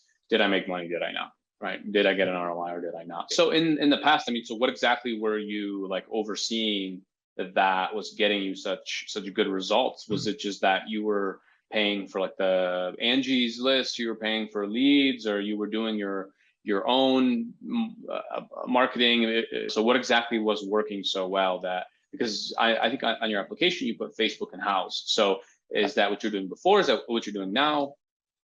It is. We are currently not doing Facebook. We're not doing Facebook or Instagram. I'm interested, obviously, in getting back into both, as long as it's done correctly, as long as it's done effectively. Correct. But we were doing that, and it worked a little bit. I was spending too much money and burning too much money on horrible opportunities. You got to hear that a lot, I'm sure. So, yep. And yeah, we had somebody doing it for us, and she was, in her defense, she wasn't a home improvement or remodeling specialist. She's a Facebook specialist. So, my thing is, I think that's important, and I want someone who has the knowledge of kitchen and bathroom remodeling, who has the knowledge of remodeling in general, and how do we go about getting the right clients in front of us. Because I can tell you all you want, but if you know nothing at all about how to do that, it's like me, you telling me, as a doctor, you would like these types of clients. Well, I don't know anything about your profession, so how do I go about getting them? You're going to have to tell me everything, and you're going to have to help me way too much. So sure, I'm going to tell you what client we want. We want rich people, and that's it. That's all we want. Right? Yeah. But of course, we know that that's absolutely not going to be possible. So, but in all seriousness, that is the goal. We want the people who are going to say yes and not balk at price. That's what we want. So we can do that. And I'm confident we can do that. And I'm confident that we can get in front of only that. And that's what I'm looking for through Facebook and Instagram marketing. I don't want to have to go through 20 leads before we can find one that's good enough to actually get in front of. I see. Okay. And so what were you spending when you were with this Facebook specialist? What were you spending per month, and how many leads were you generating? So our ad budget was about $40 a day at the time, between $35 and $40 a day. We were getting a lot of leads. Yeah. Leads, actually, right? I wouldn't even. So, exactly. Right. Yeah. We were getting a lot of form fill outs. Yeah. So, you know, it got to the point where we can't reach them. We can't contact them. We call them as quickly as we can, you know, within, you know, try to get them within 30 minutes, you know, when they're still hot. And obviously, ideally, you want to get them inside 10 minutes. But sometimes we're just not able to do that. We're just not able to do that. So I guess I need to kind of figure out a way to, how do we keep them warm before we can actually get them on the phone? I see. So you had quite a few leads. The Facebook form leads, I mean, I could turn those on and we can have $15 leads. But at the end of the day, that doesn't matter if they don't respond or they're completely unqualified. And in fact, it's just skewing your data, because then it looks like you had 60 leads in a month, but really you talked to 20 people. And then how many did you book estimates out of is the real question, right? And then how many of those were actually qualified? Okay, so you're spending about $40 per day. So that's like what, like $1,300 a month or so, $1,400 a month. Do you have the numbers on how many leads you'd get in a month and how many estimates and how many sales you'd get in a month? I don't have those numbers in front of me. No, I don't have them in front of me, but I can tell you. But it was like a lead a day. I'm assuming 2 leads a day, lead every other day. Well, we would get a couple of leads / form fill outs a day, and sometimes we'd get 3 or 4. But again, out of a month, we're probably getting maybe 80 to 90 total form fill outs in a month. And we're actually converting those into about, on average, 5%, roughly 5 to 7% of conversion into leads that we actually see. Okay, so I'm a bit confused with that. So 5% turn into sales or 5% turn into appointments? No. Appointments. Yeah. Appointments. Wow. Yeah. So if we get 80, yeah, we get 80 leads, we're gonna get in front of 4 of them. That was roughly the average from our Facebook campaigns. Wow. The rest we're chasing. Chase. And so I'm guessing you do all the sales yourself, right? So it's mainly you calling them. Yeah. Yes. Wow. Okay. That's a lot of time. I can see why you're on it. Yeah, I mean, I've been doing this for a long time, man. And I have experience with Facebook. I have experience. I do.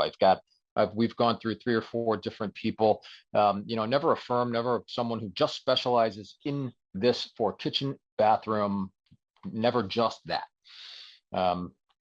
Because we haven't been able to find one, number one. We haven't, up until just recently, we've been kind of talking to some people like yourself. So I can't do that anymore. I cannot waste another, not only money, which is at the end of the day most important, but the money that I am wasting from my time spent on this. And it's not 40 hours a week, but it's hours. You know, it's hours. When I put my time into it, it's hours, and that's too much. It's just too much. I need to be selling. I don't need to be, you know, chasing people all over the place trying to get them on the phone. Yeah, absolutely. So that is absolutely right. Okay, and then so right now you turned all that off and you're just relying on House to get leads. So yeah, we still have House. You know, and House is what it is. We've never gotten a ton of leads from House, but their lead quality is always very good. Because they kind of cater to a little bit of a higher clientele. You know, and again, this is not nothing against you know, people who live in the city. You know, we don't service Cleveland because they don't have any money. We just don't. We service the suburbs. We're suburban contractors.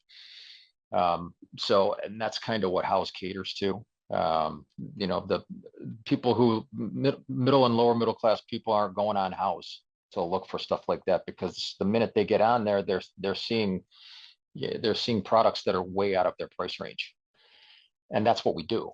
So, yeah, like I said, nothing against the you know, fine people on, you know, West 79th on West Cleveland, but if you call me and you want us to come out and give you an estimate, we're absolutely going to do it. We'll do it, but we're going in apprehensive because you're not our client. We know it. So with that said, you may have a giant stash of money socked away you've been saving since you were 15 years old. You know, you're a senior citizen and if you finally decided I want to do this kitchen, okay, we're happy to help. That's, you know, that's 1 out of every 30. So anyway, that's the whole point about House. Yeah, we still have them, and we don't get a lot from them, but they give us good leads. Okay. Yep. That's cool. One thing I know about these like advisor sites, like Home Advisor, House, is that they usually share their leads. I'm not sure what your agreement is, but if you work with like Angie or Home Advisor, I know for a fact they share their leads with 4 or 5 contractors, right? Yeah, we won't ever deal with Angie. We won't ever deal with Angie or Home Advisor ever. Good on you. That's good. It's funny. Everyone I talk to about that company, they all have nothing positive to say. It's pretty interesting. Well, cool. So how much due diligence did you do on us? Just so I know exactly how much to cover, how much I need to talk about that in general. Did you Google my company? Did you take a look at some of our resources and like in case studies, or you literally just booked the call and you haven't seen anything? Just booked a call and haven't seen anything. I saw you guys on Facebook, ironically, and it was Facebook or Instagram, I don't remember. And I'm sure by now you know that there are countless types of marketing companies and for home improvement. They're popping up all over the place every single day. I get calls from them all the time. I get calls from them. I don't even run a remodeling company. Yeah, right. So it's outrageous, and that's great. I mean, but I'm only going to choose ones where it catches my attention and it looks like something that I feel like it could actually help us. I'm not just going to throw darts at everybody and say, hey, let me call this one, this one, this one, this one, this one. So, with that said, yes, there was something on your ad specifically that made me say, I'm interested. Let me hear what they have to say. Got it. Okay, perfect. And we're going to go over all that stuff. Like I said here, I'm going to go over some of our examples. I'm going to show you real live clients and like leads that they're bringing in. And I'll show you like the exact system that we're doing to generate the leads and pre-qualify them and everything. And you could tell me if it's different than what you've done in the past. If it's exactly what you've done in the past and you don't believe it'll work, we'll go our separate ways. That's perfectly fine. I don't want you to do something that doesn't make sense. So a little bit about me is, I am not like these past people that you worked with like Facebook. I mean, quite frankly, if I'm being honest, I'm not even that big of a fan of Facebook. Like I don't really like it. I personally don't use it too often. You saw my ads on Facebook because I practice what I preach. It works, right? It works for business shockingly well. When I started the company, I'm the owner also, and so when I started the company 5-6 years ago, I used to do like websites, SEO. I used to do Google ads. Which have you tried any of those before? Yes, all of them. I mean, we have a website. Yeah, and that's good. We do. We have we do SEO, and it's of course it sends them to our page our page or our form on our website. So yeah. Oh, so you currently do SEO? Yeah, we do SEO. Yeah, we do very little of it. I'm not throwing $5,000 or more a month at it. Of course not. But okay. I'm not a big believer in it myself. Yeah, I was going to say is that's how I started. Right. I started in that space and I started working with contractors, and I kind of was working with all types of contractors. Honestly, I've worked with GCs, I've worked with roofers, siding companies, flooring companies. I worked with all sorts of different companies. I ended up stumbling upon kitchens and bathrooms because that just seems like what everybody wanted. And so I was offering for one client, second client, third client. And then I realized, wait a minute, instead of working with handymen and getting them 10 projects per month or, whatever, 15, 20, I have these other clients that if I get them an extra 2, they love me and they're doubling everything. They're like, let's do this, let's do that. And that's kind of how I stumbled upon this space, and that just became our specialty. I actually ran Facebook on not on accident, but because one client begged me to do it. I did not want to run Facebook. I stayed away from it for a long time. I used to tell people that, with Facebook, you're getting, with Google, it's better. You're getting people that are typing in kitchen remodeling near me, and it's going to be better and so forth. They're higher intent, all that stuff. But then as I just kind of tried Facebook and everything, I realized that, lead forms do not work well. I tried this with my other clients. And so I found, but as you know, it's much easier to get leads, right? Much easier to get leads. But the problem that I was able to solve is all of the in between, right? If you can cut out all the junk, and all the people that don't respond, all the people that are not serious, and you can just get the people that are serious and just attract those people, it still is a cheaper cost per lead than if you go to another platform like Google. So it still is cheaper. So I realized that if I could just solve the lead quality problem by adding additional steps in between, I had this idea of like, maybe if I just did that and I made it harder to apply to work with your company, then we can get higher quality leads because the people will have to take more steps. But if they're serious, they're going to do those steps. And so that's what we ended up doing. And we ended up getting amazing results. And so that just became my bread and butter. And then I realized I should probably get very good at Facebook. And so I did. I learned Facebook, Instagram, ended up hiring first, employee second. Now at this point, that's pretty much all that we do.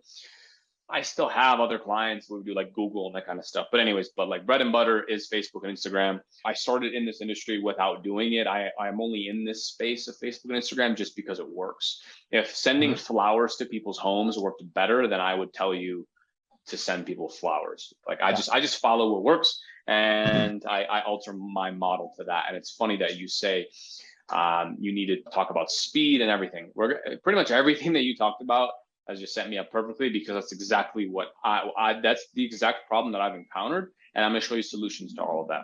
So I'm going to go ahead and share my screen. Okay. Yep. Let me know once you can see my screen here. All right. This is the Facebook Ads Manager. I was just going to say, if you turn your phone sideways, you'll be able to see a lot of this stuff way better. And then what we can do is, okay. So I'm going to go ahead and refresh this, and I'm going to make this bigger for you. So give me a second, because I know you're on your phone. I'm going to zoom in here. Cool. So this is my Facebook ad account. This is a client's account, as you can see. We have this set up already. And we have winning ads, as you can see. They do flooring, they do a bunch of stuff. And what we help them particularly with is the kitchen and bathroom remodeling. And that's, they wanted more leads in. And as you can see here, this is a screenshot. As you can tell, I just refreshed it here, so it's updated. It's maximum. They've been with us since March, August now. And so what we can see here is exactly how many leads that we generated. Now, one thing that I want to point out is that getting leads on Facebook, you were doing form leads, right? Yes. Okay. And those were very low quality, right? Yes. And you were spending what, like $10? You were getting what, like $10 leads, $15 leads? Yes. Yeah. I would say, if we're doing, and the majority of them are trash. That hard, heavy majority. Yeah, of course. I definitely get that. I've been there. So here's what we did to solve that problem. We created more barriers for people to make it harder for them to apply to work with you. Okay. And so let me give you an example. So we had an ad, and as you see here, it says website lead, meaning this is a website lead that came in on a website, on a landing page. Okay. They cannot, what you had before was a Facebook form lead, meaning they just stay on Facebook, they push a few buttons, and it just sends their info. I remember we did those campaigns, and I would have people reach back out to my clients, and they would say, "Oh, sorry, I just didn't know how to exit the form without pressing submit." Yeah. You know, and so these are the leads that we got. So let me show you what I did. As you can see here, some of the numbers: $17 per lead, $31 per lead, $57 per lead, $35, $47, $6. And as you can see, that $6 one was turned off. And the reason behind all of this is because I optimize the leads based around what's getting you estimates. Meaning, if we get 3 leads right here that are $6 per lead, that's great. And a Facebook marketing specialist would take that $6 lead, and they'll be like, "Oh my God, I'm going to send there 10 million leads. They're going to spend your $40 a day, and they're going to send you these $6 leads." But what I see on my end is that they don't respond. I'm going to turn it off. And if I can get one lead, right, I can get a lead for $57, but this $57 lead contacts you and books an estimate, I'll spend $60 per lead all day for estimates. Yeah, right? Absolutely. Yeah. And so that's what I figured out the secret was. And there's a few things that we do. I send it to a landing page. I don't like forms. In fact, I don't even have a form. I don't have a Facebook form. And what I realized is I need to qualify people by having a survey. And that's what really made it work better. Have you ever tested doing a survey before? No. Okay. So this is a survey right here. They type in their zip code. Let's just say 12345. They see all of your work, right? They land on your page. We give them an offer. We show them your previous work. We show them all of your testimonials, all of your reviews. Also, real quick, if you want our client getting scripts, our client getting strategies, our outreach, DMs, literally everything A to Z, then you can go ahead and check out the free course in the description. If you want all of our snapshots imported into your account, I'm providing all of that. It's completely free. If you don't have a high-level account, then you can sign up for a free 30-day trial down below, and I will give you access to everything, sales call recordings, additional services that you can actually offer, how to sell those services, and how to charge high ticket. Everything is in there. So let's dive back into the video. You have Google, how many Google reviews do you have, Eric? Not many. We've got a few. We've got probably 12. Okay, that's not bad. We can still fill up a page, but I'm gonna have to help you with that because we actually have a review campaign where I can run it for you and we'll get automatic reviews. But 12 should be enough. So we'll feature them like this. We have an about us. We have a step-by-step process. If you have video testimonials, even better. Again, it's taking a second to load because I'm like sharing my screen and everything. But anyways, they land on a page like this. Problem with the website, you send people to a website, they start clicking around about us, this, that, and the other thing. It's not the same. We just have one intention. Hey, we're the top rated company. You don't, if you want to learn more, you keep scrolling. Most of the time, we show them everything they want to see. Here's what we do. Do you want your free measure? And so their offer is free measure and design. We'll talk about offers here in a second. But basically, they fill out a form, tell us about your project, kitchen, model. I don't know how to use the space bar apparently, so here we go. We'll hit next. And then from there, they fill out what is your name, what is your email, and what is your phone number. So this is much more intentional, right? They have to press next. They have to fill things out. So do you see how this is harder to fill out the survey than it is to just be on Facebook and fill out a lead form? Yes. So one thing I'll ask is the thinking behind this, the more you click, the more interest you're gaining, instead of just throwing up a bunch of information on a form, real easy, click submit, by the next morning, you've forgotten that you did it anyway. And that's that. If you do this, it's a little bit different than that, right? Correct. And not even to mention, so what I've done before too, once we start getting a good cost per lead on this, we just keep adding questions. We'll add like 10 questions. We'll make it hard to reach out to you. Because at the end of the day, you want interested people. You don't want just more leads. You want interested people that are ready to book estimates. So we can ask for their floor plan. We can ask for their ideas. We can ask what they want. We can ask any question right here to the floor. We can ask for their budget, and we can even put their minimum budget. Now, I don't remember this in the beginning, but if you're getting a lot of leads, and then, so again, this is a two-way thing, right? So like if you tell me, hey, Pavel, we did great, I booked estimates, but one thing I'm seeing is that they just can't really afford me. So we'll vet those people out early. We'll have on a survey, we'll have, hey, what's your budget for this project? And we'll have minimum budget, 8,000, 10,000. Yeah. We'll have a minimum budget. And so if they're filling this out and they see that budget and they're like, oh my God, wait, I don't have that. They won't even fill it out, right? We'll vet them out early. And so there's tons of stuff you can do to qualify. And so this is the thinking that I had behind Facebook. You get the cheap leads, you qualify the bad ones out, you don't waste your time. I think that's exactly what you said. You don't want to waste your time. Right. We don't want to do that. So that's exactly what we ran. And as you can see, here are the lead prices. Now I'm assuming, this is much higher quality. You can see the lead prices that I'm showing here, right? You're on your phone, so just making sure. Okay. Yes. And so, I mean, I'm assuming you would be okay with paying, $31, $57, $35, $47 per lead on someone that fills out a form like this. I absolutely would. Yes. I tell you what, if I got a lead a day for between $31 and $50, and it's a lead that we're running, I'm happy. I'm just saying as an example, I don't have to have a lead a day. We don't have to have a lead a day right now. Right. But we have to have opportunities because we're not 100%. We're not going to close 100%, right? So, for sure, our goal always is to close a minimum of 50% minimum. But sometimes it's just it doesn't matter what we do. It doesn't matter. We're high ticket items. We're high ticket. We're going to have a lot of people who say, yeah, it's just, for whatever reason. So, right. But we have their name, we have their email, we're follow up. We're gonna keep hammering them, every month. So we'll have and their that's all you information forever. And That's you all me, and you right. you do all that follow up. Yep. Wow, you're a busy man, Eric. Yeah, man. Yeah. Well, I don't do tools anymore, so I don't do that. So I have a team that does all of that. So I visit customers, I do what I have to make sure that installers stay busy and that we still have money in our bank account outside of my business account. Right. Got it. So most people, honestly, they don't even go this far, right? They like this Facebook ad expert. They see $6 leads, they see $30 leads, they turn off the $30 leads, they keep the $6 ones, even though they're unqualified, right? Yep. Most people don't go to this extent. They don't even think to do this. So I did not stop here, though. I thought, you know what? This is so much about time and speed that what I also wanted to do was to help you with the follow-up.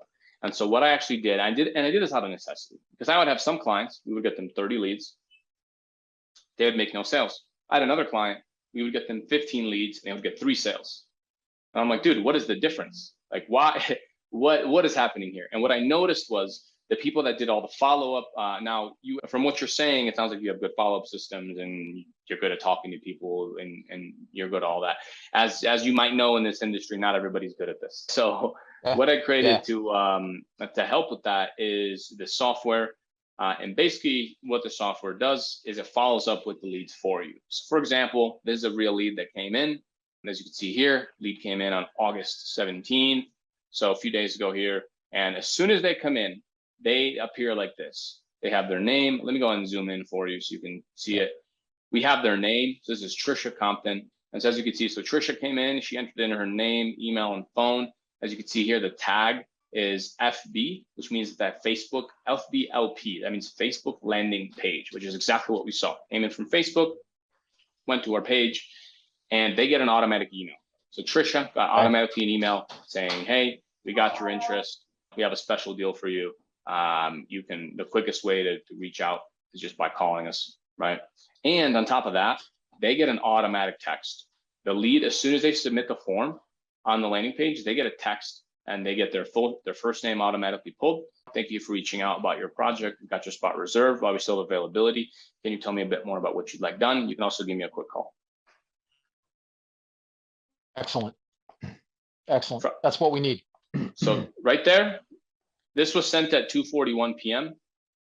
So at 2:47 p.m., this was the response. We have a load-bearing wall between the living room, kitchen. We want out, putting in a beam, ceiling, opening the kitchen, open floor plan. And we want floors throughout the home, a gull kitchen remodel. Okay, a gull. I'm assuming that means a full kitchen remodel instead of gull. Typo. Yeah, new cabinets, new cabinets, countertops, and island. We like that electrical and plumbing to the new island. We have a crawl space in our home. So they give all the details. The client hasn't even seen the lead. That's excellent. Right. So it's an amped up autoresponder. Exactly. Because also we can follow up. Okay. So for example, if Trisha didn't respond 2 days later, let me just show you a real example.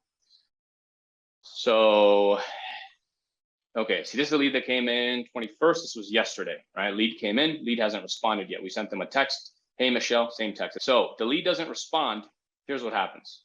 They get the email, they get the first text. They don't respond 1 day later, they get a second text. Just want to make sure I want to make sure I get you everything I can to help you. Have you started your project yet? How can I help? Here's our phone number. Then they get a text. They get, Betty, didn't get a chance to hear from you yesterday about the free consultation we reserved. Did someone already reach out? Please call me when it's convenient. Just want to make sure you're taken care of. Excellent. Then they get a third. Then they get a third text. After 3 days, they don't respond to us. We just move them to the unresponsive queue. But again, you don't have to keep cold calling them. That's the big thing here, right? Not only is it harder for them to submit themselves to you as a lead, but you don't have to keep calling them because we'll just keep following up. Betty, just checking back with you. You reached out and wanted more info. I haven't heard anything. I get it. Things come up. Let me know if I should take it off my list. Call me when you have a sec. Would love to chat. Boom, and that's it. Yep. It's great. Yeah, it's exactly what we need.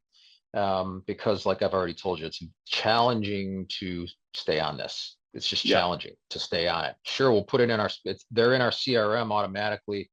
I do everything I can to stay on it, and every couple of days follow up on these leads that are just like this. But and that's similar, but I don't have the diligence like a system like this does.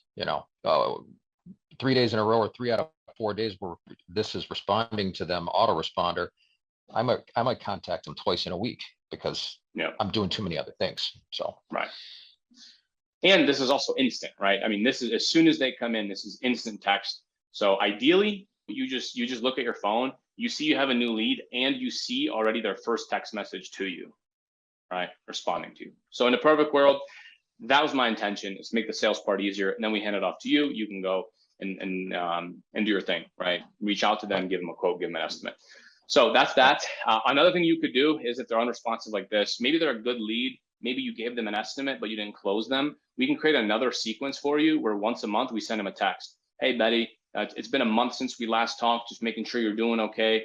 Anyways, let me know if you have any other questions. Have a good day. We could send that once a month via text. We send that once every other month. We could add them into an email campaign where we email them once a month. I can even send them, what's another good campaign is to anytime you get a new review, just taking that review and putting it in an email and just sending it to everyone that's ever applied to work with you. Hey, Betty, it's been a while. And this is over email, not over text, because we don't want to spam, but we could just say, hey, Betty, just got this awesome 5-star review. Just reminding me a little bit about the project that you wanted. Anyways, would love to chat if you're still interested. If not, no worries. Let me know. I'll take you off my list. That way, you're always in front of people. Right? Does this sound good? Because I know that you said you have people like calling you and you have all this. As far as I know, no one's going to the extent to follow up with and make sure that you get estimates like in this way, like we are. It does sound good. I have a question. What would you say? And I don't expect you to have this exact number because I know everything is different from market to market. And what would you say? And what would you say a good conversion rate is? So if you got me a lead a day, so you got me 30 leads in a month, what would you say a good be happy with? Would you say 50% conversion into appointments? You got to get 30 leads. Would you be happy with 15 converted into appointments? Is that too high? Am I thinking too high? Is it more like? Is it really going to be more like 20%? What do you think? So what I think is this. Do you want more kitchen remodels or bathroom remodels? Bathroom. Okay, so you like more bathroom than kitchen. We do. They're quicker turnarounds for the most part. We don't have to wait on material for weeks and weeks. We'll do a couple of kitchen remodels a month, and I'm happy with that. I want to do 4 bathroom remodels a month. Okay, so let me go ahead and share my screen again real quick, because one thing I did not do, I just realized, was I didn't show some of my past client results. And so this is actually another view. So we have a pipeline of leads that came in, leads that responded, leads that were no answer. So this client particularly, they have a showroom. So these are people that came into the showroom. And again, as you can see, we could track here. Most of these came from the Facebook lead form. Some came from the website, right? As is. We actually ran a Google campaign, so you can see that here. But anyways, that's not what I'm here to show you. That's just another side benefit.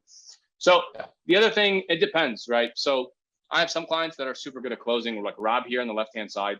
So we get him anywhere between 10 to 15 appointments per month, and he closes about 30% of them. So that's averages out to about 3 to 4 sales per month. And then he told me when I spoke with him over here in my interview with him that they average between 25 to 35 per project. Okay. Monty here, closed 3 in the first 30 days. Now, in the first 30 days, weird situation, because for some reason he just it was like the first few appointments he closed, and it was kind of wild. I definitely don't want to promise that as like a standard result, but yeah, but he did really well too. So as far as what's a good result, I mean, I'd love for you to get 3 to 4 sales per month. That is ultimately my end goal. If you're closing, like I said, you aim to close about half That's good. I think that's a little bit high. I think around 30% is a bit more realistic, and especially off cold leads that are non-referral based. And I'll do anything that I can to help you close more, automation, follow-ups, that kind of stuff. But yeah, I'd like you to be closing 3 or 4 more per month, getting anywhere between 10 to 15 appointments per month.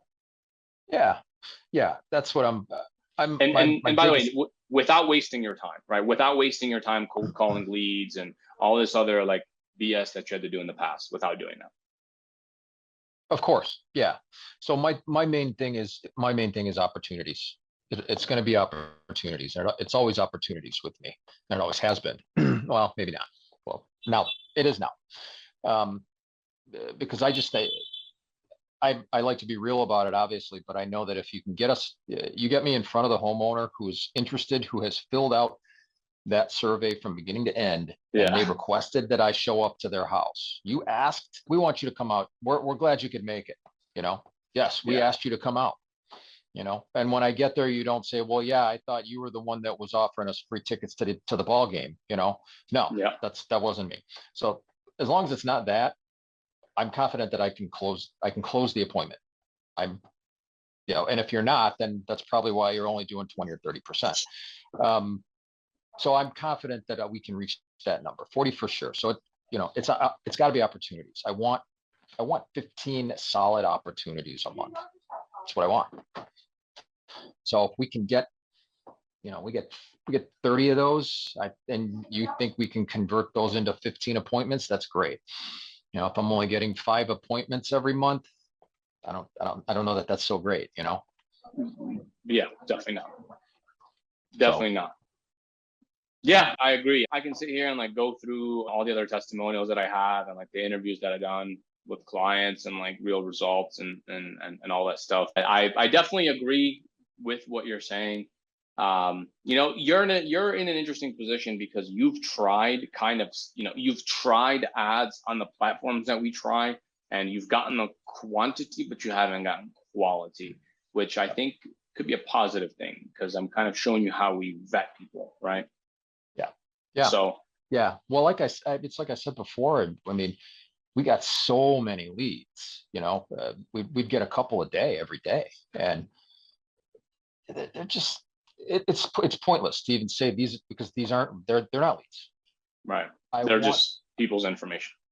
It's people's information who decided they saw something, at 9 o'clock at night after the 5th glass of wine, and then at 6 a.m. What was I thinking? I'm not going to answer this guy. I don't want to talk to him.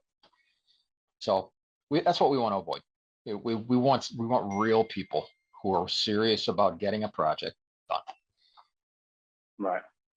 So, I mean, really, that's all I can. I can't. I don't know if I can put it in a different way or a stronger way. So because I've wasted so much of my time chasing people, I can't do that. So I like your system. I like what you showed me. Everything, of course, in all facets of the world is related to affordability and budget, obviously. So it really is going to whoever I decide to do this with, it's obviously that's number one with me is budget, right? Or 1A or 1B right after, do I like the system? Yep. Of course. Yeah.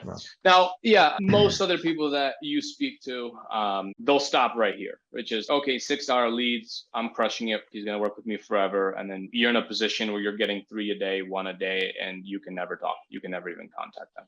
Right. And so that's kind of just like what ends up happening. Another thing that I will add. So there's a few things also that I have to ask beforehand. One is, what is your company name? I'm going to Google you very quickly here.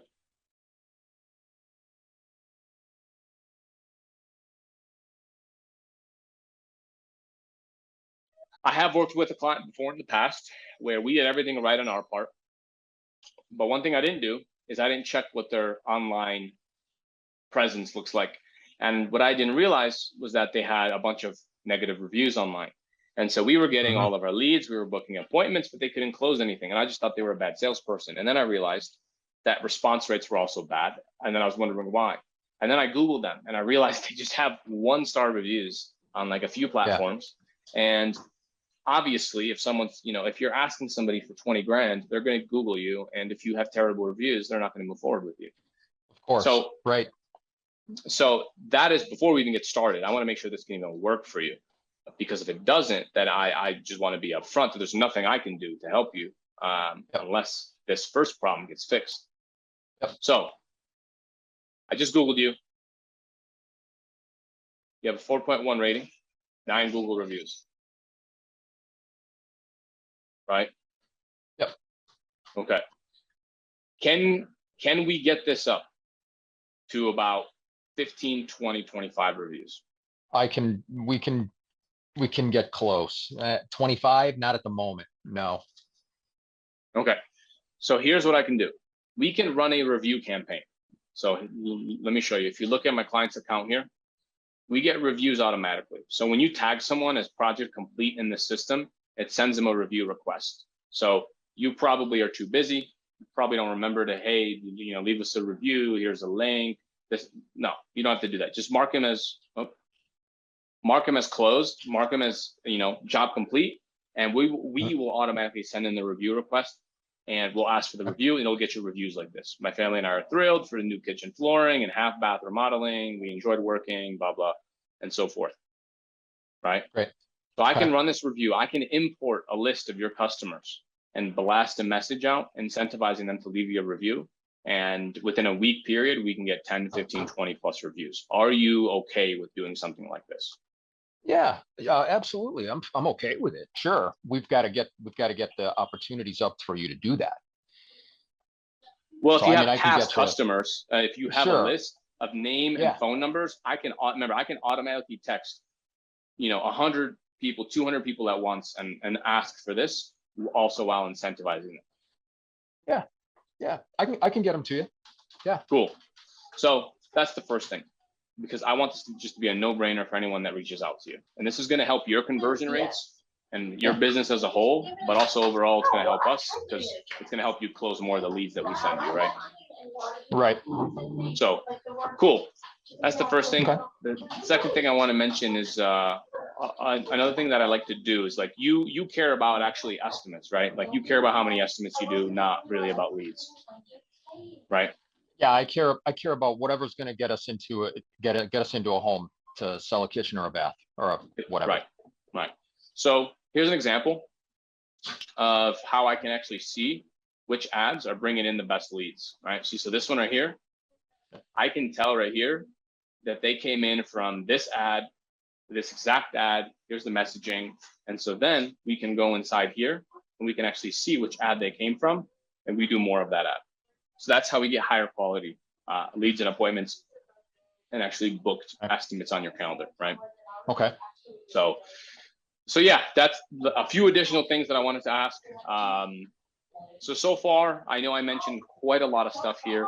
Is there anything else that you want? So besides the price, I know you already asked about that. Besides the price, is there any other thing that you want to ask or to talk about, or for me to show you?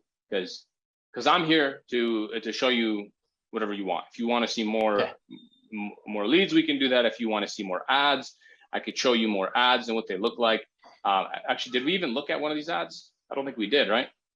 No. Okay, let me show you some ads. So that was the second one you saw.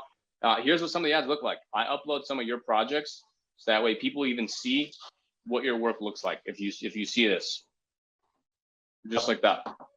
Cool. Yeah, I love it. Yeah, and these are similar. I have not that it matters. I could show you some of the ads that we ran, and from a Facebook ad, a lot of these look very similar. But yeah, that's a nice looking ad. Yeah. Okay. Yep. Cool. I don't know what your belief is on Facebook ads as far as length and verbiage and how long they should be, and stuff like that. I don't really care. If you're the pro, you know what works best. I don't need to know. I don't care until it's not working, and then I need to know, right? Yeah. Well, quite frankly, like, I just do what works. Like I said, if sending people flowers works better, then I will send people flowers. It's really simple. Like, I showed you a lot of complex things, but it's very simple. At the end of the day, I do more ads that book you estimates. I can see which ones are high quality. I do more of the high quality ones. I automatically follow up with people for you. I just hand you the estimates and that's it. Sure. Okay. Yeah. No, I mean, I don't think you need to show me any more of what you've already showed me. I like the system. I like the follow-up system is great. That's the most important thing for me. I've talked to a few companies over the last couple of months about similar systems, you know, the AIs and the, you know, autoresponders and all of that. It's critical that I have that. So no, I'm not just going to jump into bed with some Facebook marketer again who says, you know, I can, like you said, I can promise you this much and it's only going to be, you know, $6-8 a lead. No, I don't want that. It's not what I want. I want convenience. I want me doing as little as possible when it comes to that, so I can do everything else that I need to be dedicating my time to. Right. So like going out to estimates and actually making the sale. Absolutely, yes. Like dedicating my time and wiring my brain to get ready to go into a house without being, you know, dog ass tired from just being able to set myself up to get into the house. Right. No, can't. I don't want to do that anymore. Right. I have too much to do in the day. Too much. Yeah. I can't and won't spend thousands and thousands of dollars up front for something I haven't received yet. I won't. And that's okay. I mean, I understand if that's what it is, it's what it is. It's just not what I'm going to do. It's going to be about value and how much is it on a, you know, how much do you need today and what is it on a monthly basis? Since this is a monthly thing and an ongoing relationship, I don't expect you to ask me for a whole ton of money up front and then don't worry about the rest. Mm-hmm. Yeah, absolutely. So, yeah. Cool. So it is a 90-day program. And essentially after that, it's just month to month. So it's 90 days. It's $1,500 per month plus the ad spend, which goes directly to Facebook. And that is, I recommend we spend $45, $50 per day for the ad spend, judging off what you told me. And then of course, as we optimize, you'll get better ideas of how many estimates you want. You want more estimates, we just increase the ad spend, our fee stays the same, and so forth. It's fair.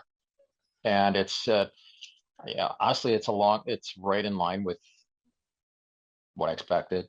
It is. So, what do you need to get moving? So to get started, obviously, what do we need to do? Yeah, so it's super easy to get started. I just have one onboarding form, and then I also send you a Google Drive link. You drop in all your photos. We can actually make the creatives. Takes a week to get everything built, and then you're live on Facebook.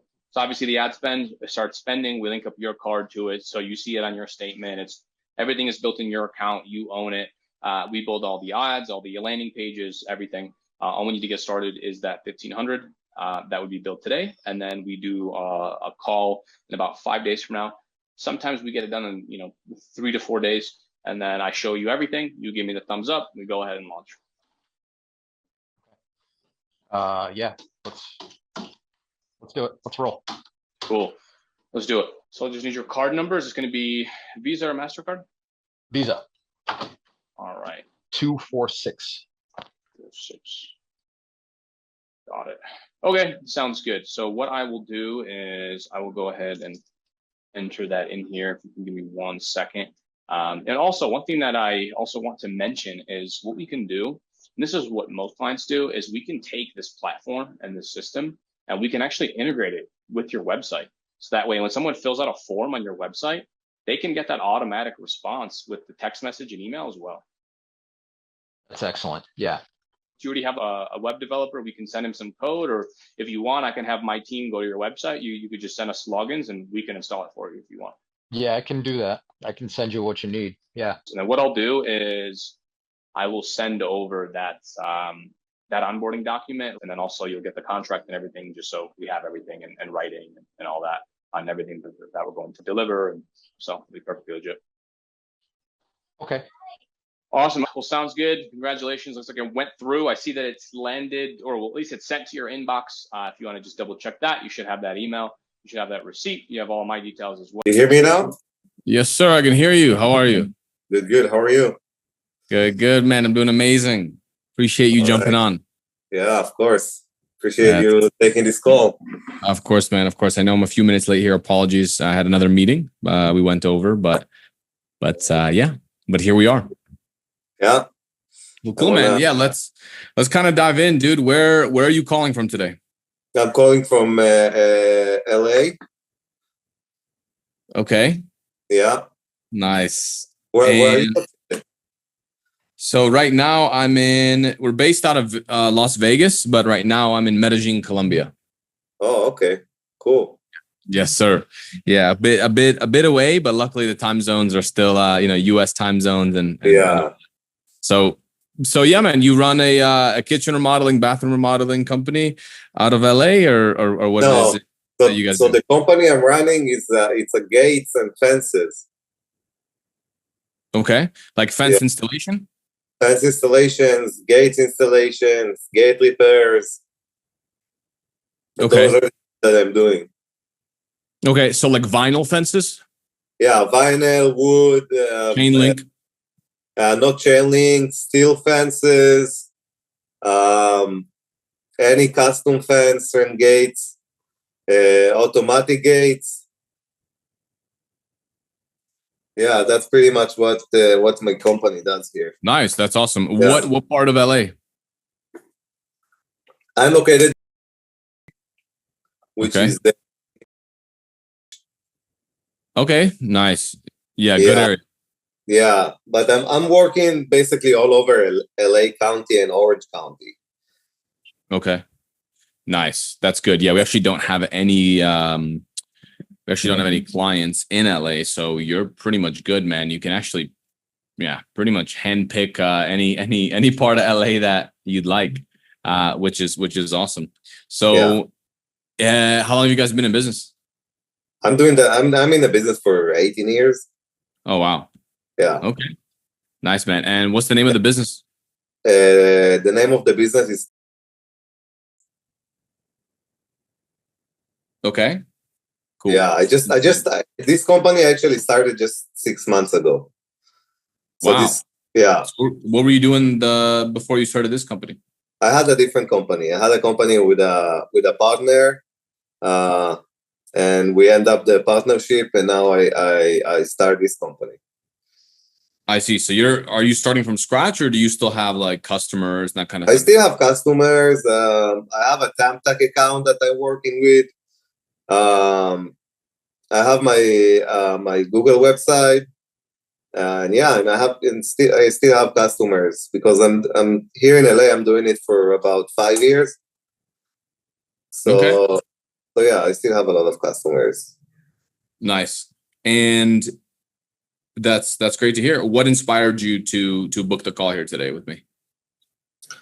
I started my Facebook page and Instagram page a few days ago, and I realized that I'm not gonna be able to do it alone. So I needed someone, and then I saw your video over, I think, Facebook or Instagram, and then I heard what you said, and I want to book the call to see how we can make this thing work. Okay, nice. Sounds good. Let me, I'm going to go in and actually just Google your company real quick, because you did say that you are relatively new. So I'm going to go in. Actually, here, I'll share my screen. Let me know once you can see it. Okay, should be good now. Yeah. No, not. That was my previous company. So yeah, that's the first one. Okay. So right now, if someone calls this number, where does it go? This is to my ex-partner. So if someone Googles your company right now, they're going to call your ex-partner. Yeah, that's what's worrying me, actually. Why don't you change the name?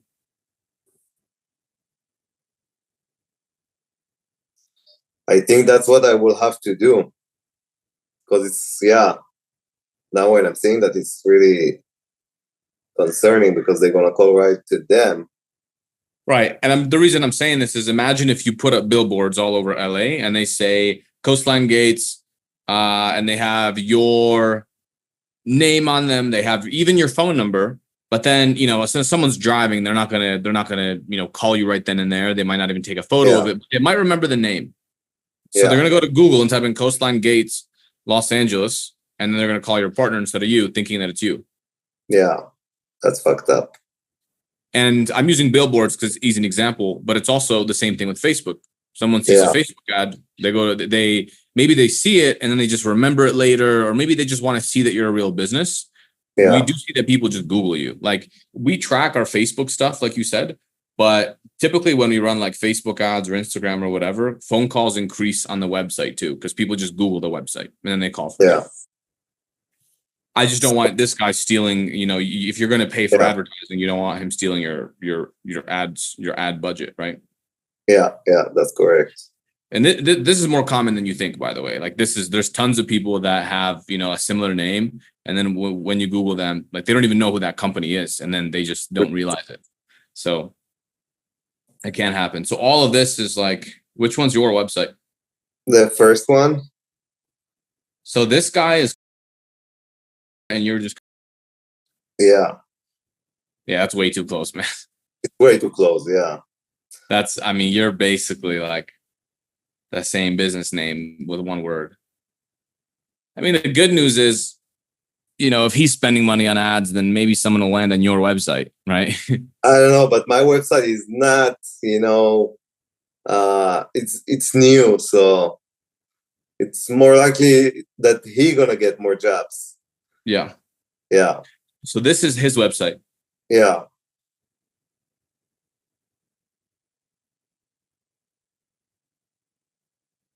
Okay. This one's yours. Yeah. You're on Google Guarantee? No, not yet. Okay. When did you build this yourself or did you hire someone to build this for you? I hired someone to build it. Nice. How much was it? Like 600. One time? Yeah. Oh wow, that's very cheap. You think it's worth it?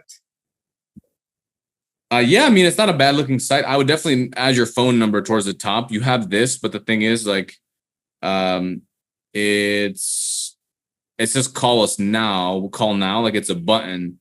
But I'm on my computer, so I can't really click it to call, right? So I would just have this number much, much bigger. Okay. At the very top. So I would maybe have it like in the center right here, and I would just have it a little bit bigger just so people can actually see. What is this right here? Why does it say Divi?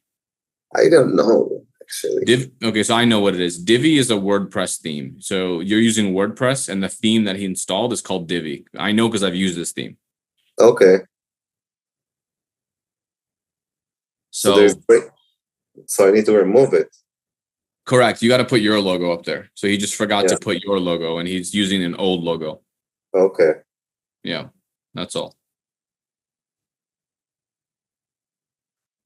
Yeah, now really the name is concerning me right now. I never was thinking about it in this way. Yeah, I'm just looking at it as if a normal customer was Googling you. Yeah.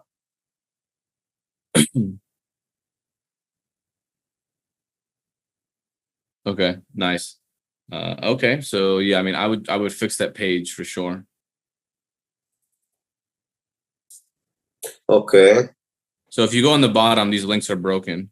So I would just try to fix those. Okay. Yeah, so none of these work right here. I could tell. Watch. Yeah. So projects won't work either. That one doesn't work. So the links up top work, which is good. Okay, interesting. Cool. Yeah, man. It's not bad. It's definitely better than having no website. I see some people, man, they have the most atrocious website from like 1960. So it's good at least that you don't have that. I mean, you have the baseline things, you have a gallery that people can actually look at. And so, yeah, man, it's really, it's not that bad. It's definitely worth the $600. I mean, we charge minimum like 4,000. So this is definitely good. Cause we're very expensive. So yeah, I mean, it'll do. Obviously when you underpay, you know, things come broken. It's like when you hire the cheapest defense contractor, as soon as you get a little bit of wind, it all breaks, you know? So this is kind of one of those things to where it's like either there's stuff broken. If hackers come in, I mean, they're going to break the whole thing, but it'll do for now. I mean, yeah. Yeah. I wanted something, you know, that's just something that's going to be up, you know, and I'll be able, you know, yeah. Yeah. I know it's not perfect, and it probably needs to be much better. That's all right. Yeah, I mean, you got the social proof up there, so yeah, it definitely works. So how are you mainly getting calls right now? Is it just like referrals and now it's just referrals, old customers, and Thumbtack. Thumbtack. How much are you paying per lead? I would say an average of 50 per lead. Yeah. Okay. And so how much are you spending per month roughly? Like about, I believe, 1,500, 1,800. Okay. So a pretty decent amount. Yeah. Okay. Got it. So when you jumped on this call, were you more interested, because you brought up Facebook, do you have a certain direction that you're leaning towards? Like, do you want to test something like Facebook, Instagram? Are you more interested in like Google? I'll give you my opinion as well, but I'm just curious to see where you're at. Okay. I want to get I heard Facebook, it's a good platform to advertise, and Instagram too. I was working with Google before, and I was spending tons of money, and I didn't really get a good results. And I understand that I need to have a deep pockets to really work with Google and be Google Ads, right? Yeah, Google Ads. Yeah. So that's why I'm not doing Google anymore. I'm not doing Yelp even anymore, just because it's a shitty leads. Yeah. I agree. Honestly, dude, all the companies that are cost per lead and cost that basically charge you or pay per lead, and then they send that same lead to everyone else in town. All those companies are just kind of tough to work with, because all those customers are going to be price shoppers naturally, because they're getting quotes by minimum 4 or 5 people. And they don't really know you guys. So they're just going to go with someone that's cheapest, or someone that's they just like the most. But most of the time it's just cheapest. So yeah, that's kind of how that works. So I just Googled fence company, LA, and also gate. So you guys do gate repair, right? Yeah, I want to be focused more on gates. Oh, okay. Yeah. And fences is also part of the company. But I will be more interested in be focused on gates installations, driveway gates, pedestrian gates. Nice. Yeah, there's a lot of competition in the gate repair and the electric gate repair here in LA. So I'm kind of don't want to go more on a gate repair, just because I know that there is much more competition in this category. So you're saying you do want to go after gate repair because I want to be more focused on gate installations. Oh, I see. Well, I mean, I'm looking at the searches. I mean, so right now there's about almost 600 people that search for gate repair Los Angeles. So it's not today or per month. Per month. That's on Google. Yeah. So yeah, gate installation, man, it's around 100. So there's 5 times more people looking for gate repair versus gate installation. Yeah. Yeah. Okay. I see. Interesting. Yeah, I thought it's much more. Yeah, it's well. I mean, it makes sense. I mean, more people need to have their gates repaired than people want new gates, right? So it does kind of make sense. But that doesn't mean that it's not worth it. I mean, if you get paid way more, if your profit margins are much better for gate installation, then we can certainly focus on that. Even though there's less. Yeah, I mean, if there's less phone calls, but you're making more money, then it's, it doesn't matter. It's like back when I used to work with like contractors in general. They did a bunch of different services. Like we do decks and patios and remodeling and roofing and this. And so a lot of them want to focus on kitchen remodeling because it was it's like $50,000 for a kitchen, 60. And so it's just more, 70. So it's just more profitable for them. And so that's kind of became our bread and butter. But this is interesting. I mean, it's up to you. We certainly could do both. If we did something on Facebook, we might be able to do both. But on Google, it's kind of up to you. It's a little bit hard to necessarily so with Google Ads, man, this is what you're talking about. You're talking about like ranking up here and then where it's sponsored, right? You said this was very expensive. Yeah, I don't want to be there. Yeah, it is very expensive. I know, so this tool, it tells us about, I mean, it's about $8 per click, but chances are it's more. Yeah. And that's just to get someone to click on your website. Yeah, I was paying for just a phone call about $400. Wow, it was crazy expensive. That's why I stopped. Well, did you set them up yourself, or who set up the Google Ads? No. Well, I had someone that were working on the Google Ads. You had a company? Mm-hmm. How much were you paying this company? Like $1,000 a month. That's their service fee, okay. And then and I was paying for Google about $7,000-8,000 a month. 7,000 or 8,000 per month. It goes directly to. Yeah. Okay. So you had a pretty decent budget. I'm really shocked as to why it was $400 per call. Because I was going to say, if you hired someone, overseas, for $4 an hour, then it's going to be very expensive because they don't know what they're doing. But that's very interesting because you're saying that it sounds like they had a big enough budget. That's interesting.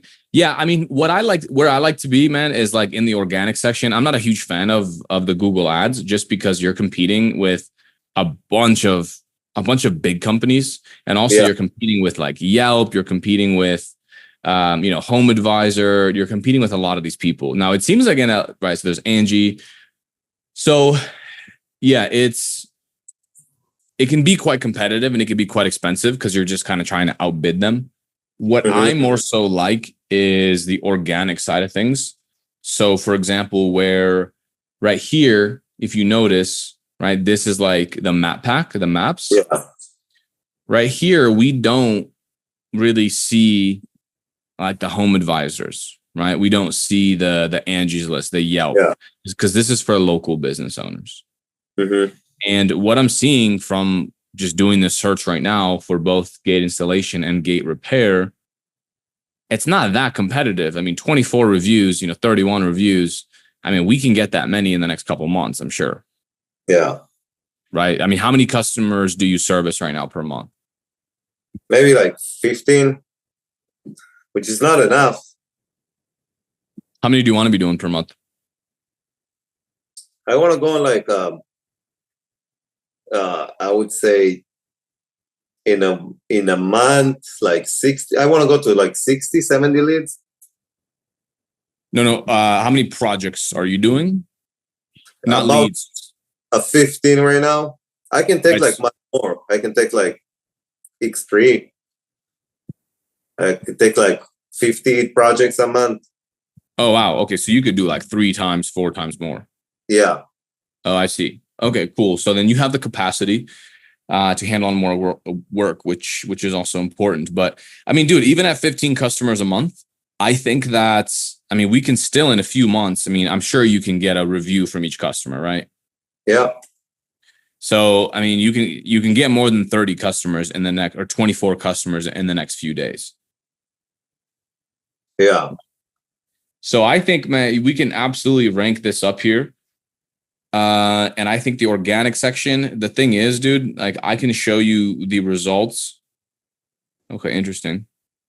I could show you a lot of the back end work, but even from my data and from my clients that we work with, once you're ranking up here, you're just getting all the phone calls and no one is charging you per call. So it's not $400 per call. It's just anyone that Googles it, they're not going to go to click more businesses and scroll down and try to find someone and click on next and this. And like, they don't shop that much. They go to Google, sometimes they call like a Google ad, but a lot of times on their mobile phone, they scroll down and they just call one of these guys because it literally just has like the call icon and they just call them. Yeah.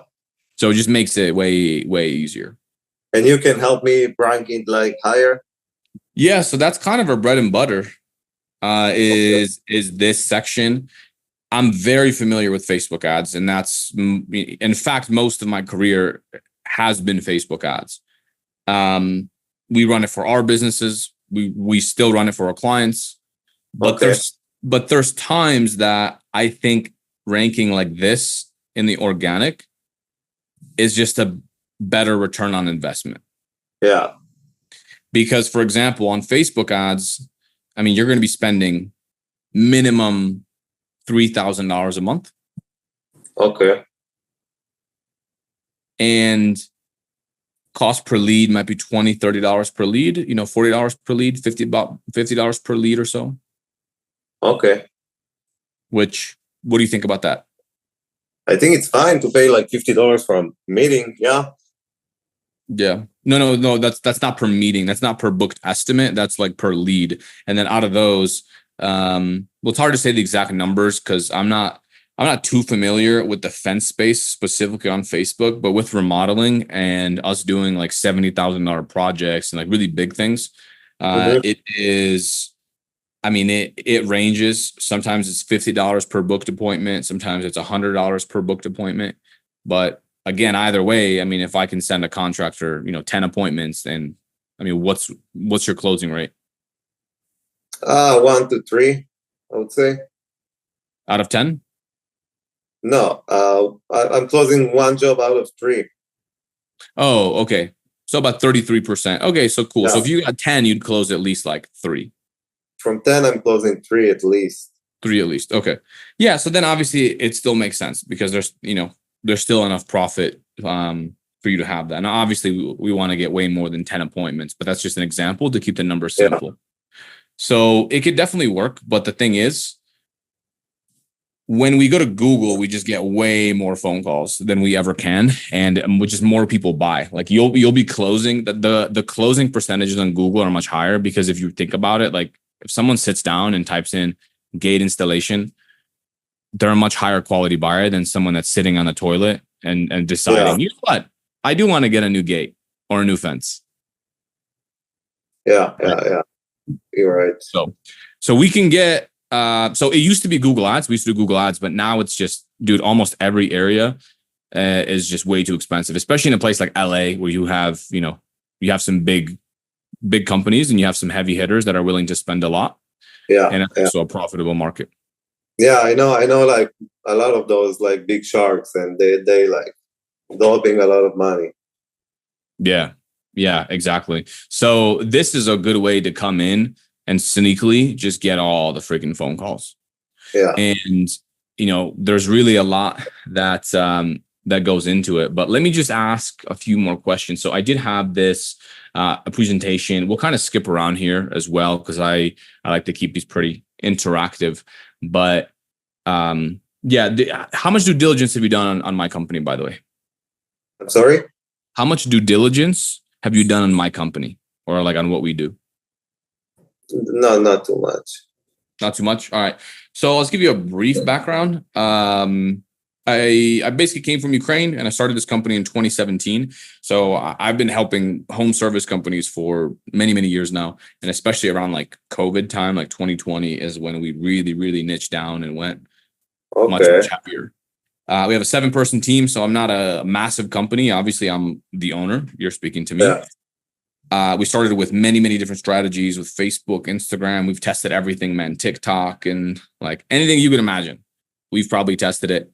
And that's because whatever works, that's just what I do. So it's not necessarily like we're not just like a Facebook company. It's whatever gets you better results and gets more booked estimates. That's what we're going to focus on. So we have a bunch of like videos and case studies. Have you seen? I think when you book this appointment, you should have been automatically emailed like some of these case study videos and everything. Have you seen some of them? Yeah, I saw. I think one of them. Okay, cool. So yeah, well, we do have a bunch of also reviews on like Google, on Facebook, on all that. All 5 stars. So you can take a look at that if you want. You said you already saw some of these, so I'm not going to spend too much time on this. But yeah, man, instead of promising a million leads, I like quality over quantity. So you said you've tried like the Home Advisor, the Thumbtacks, you've tried Google Ads. Is there anything else that you tried? I tried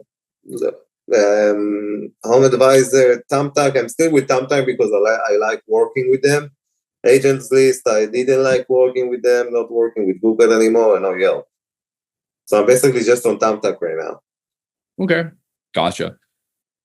So what would you like to do? I mean, what you said Thumbtack's kind of working. Like, do you see yourself using Thumbtack in the future for a long time, or what are your thoughts on? Yeah, I can see myself still using them because I like their system that you're paying for per lead, and you don't have like like $3,000, and then they just giving you as much leads as they can.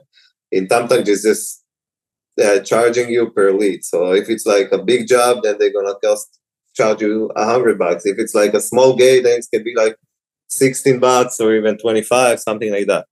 That's what I like with working with Thumbtack.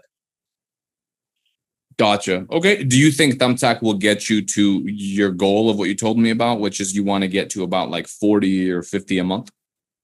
No, I don't think so. Not at the moment. I think I need to use other platforms to get this amount of jobs. Okay. Why do you think that?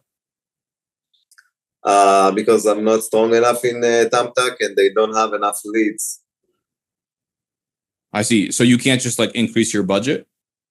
I'm on an unlimited budget, so yeah.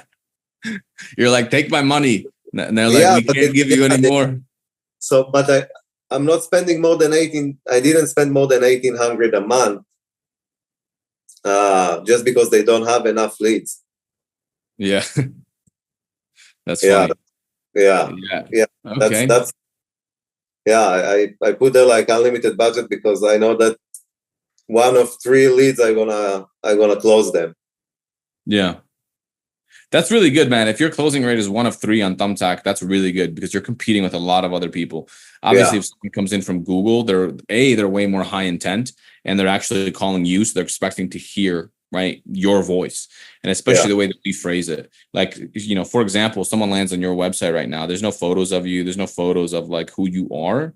And even like the about us doesn't, I think, this can also be like, there's no photo of you. No one, when people do business, man, and maybe you can agree, but they do business with other people, right? Yeah. The reason you can close is because you go into someone's house and they like you, right? You talk to them, you tell them about your life, you learn about theirs, they like you, and they just want to hire you.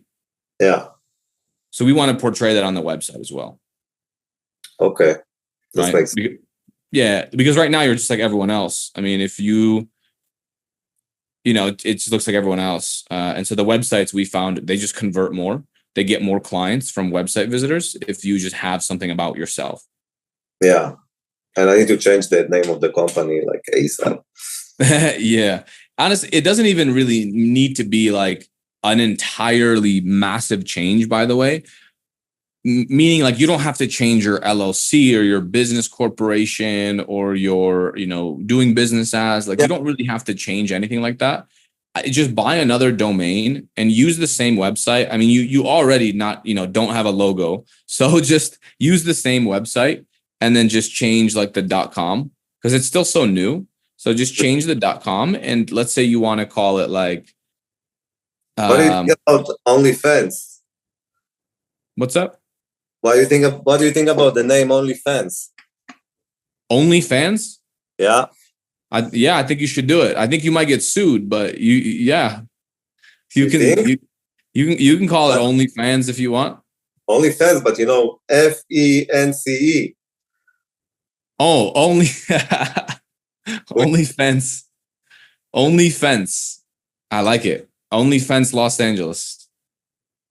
I mean, dude, you're in LA, man. People are kind of weird in Los Angeles, so I think they'll like it. I spent a good amount of time.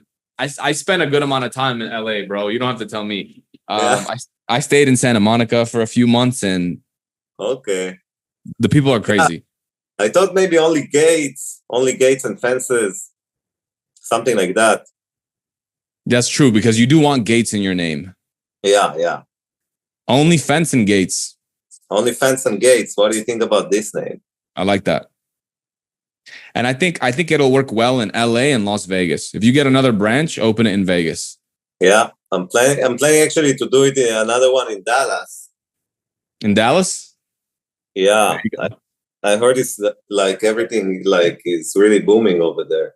Yeah, it is. You know, actually, one thing I did with my other client, or with one of my clients, is we actually went in. He wanted to open up a second location, and we went in to a new area. Like, let's say you weren't in Los Angeles, and we actually temporarily used an address of one of his I don't know exactly who it was to him, but maybe it was like a colleague, just something like that. We use an address that he gave me, and we got a Google Business verified.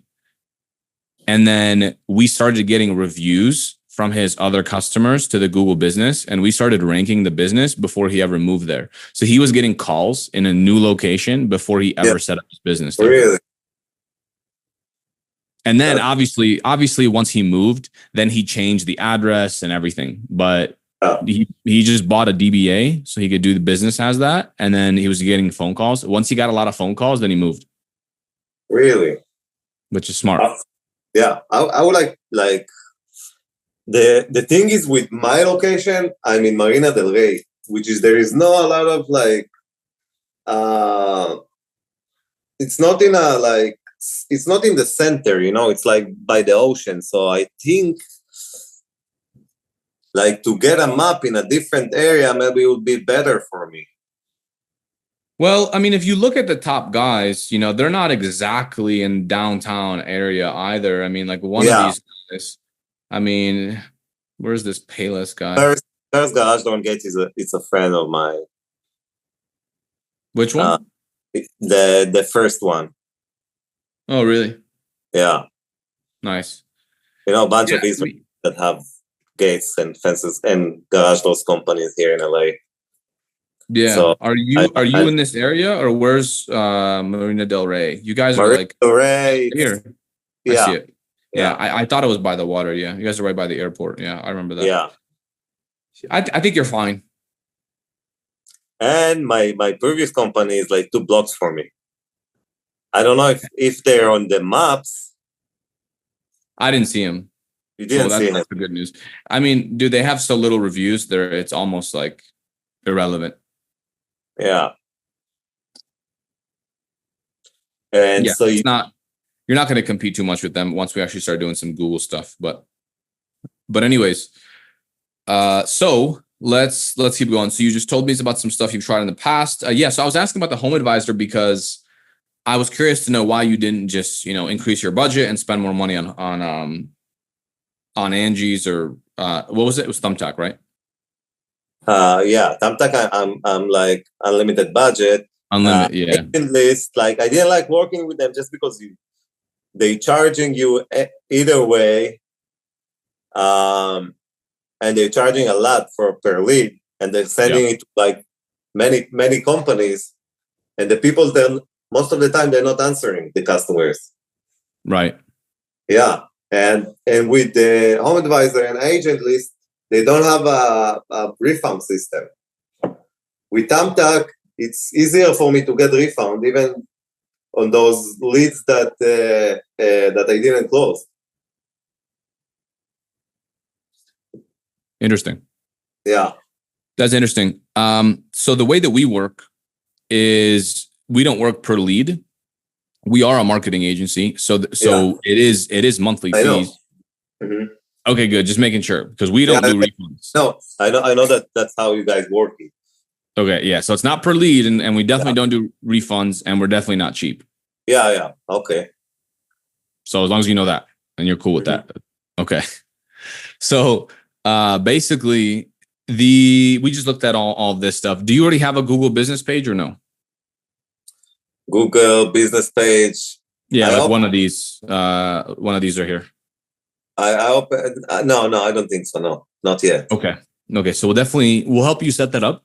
We'll actually be able to set that up for you if you'd like. But yeah, let's actually dive into the system. So right now, are you, just out of stuff that we talked about, are you more interested in the Facebook ads or in something like this with Google?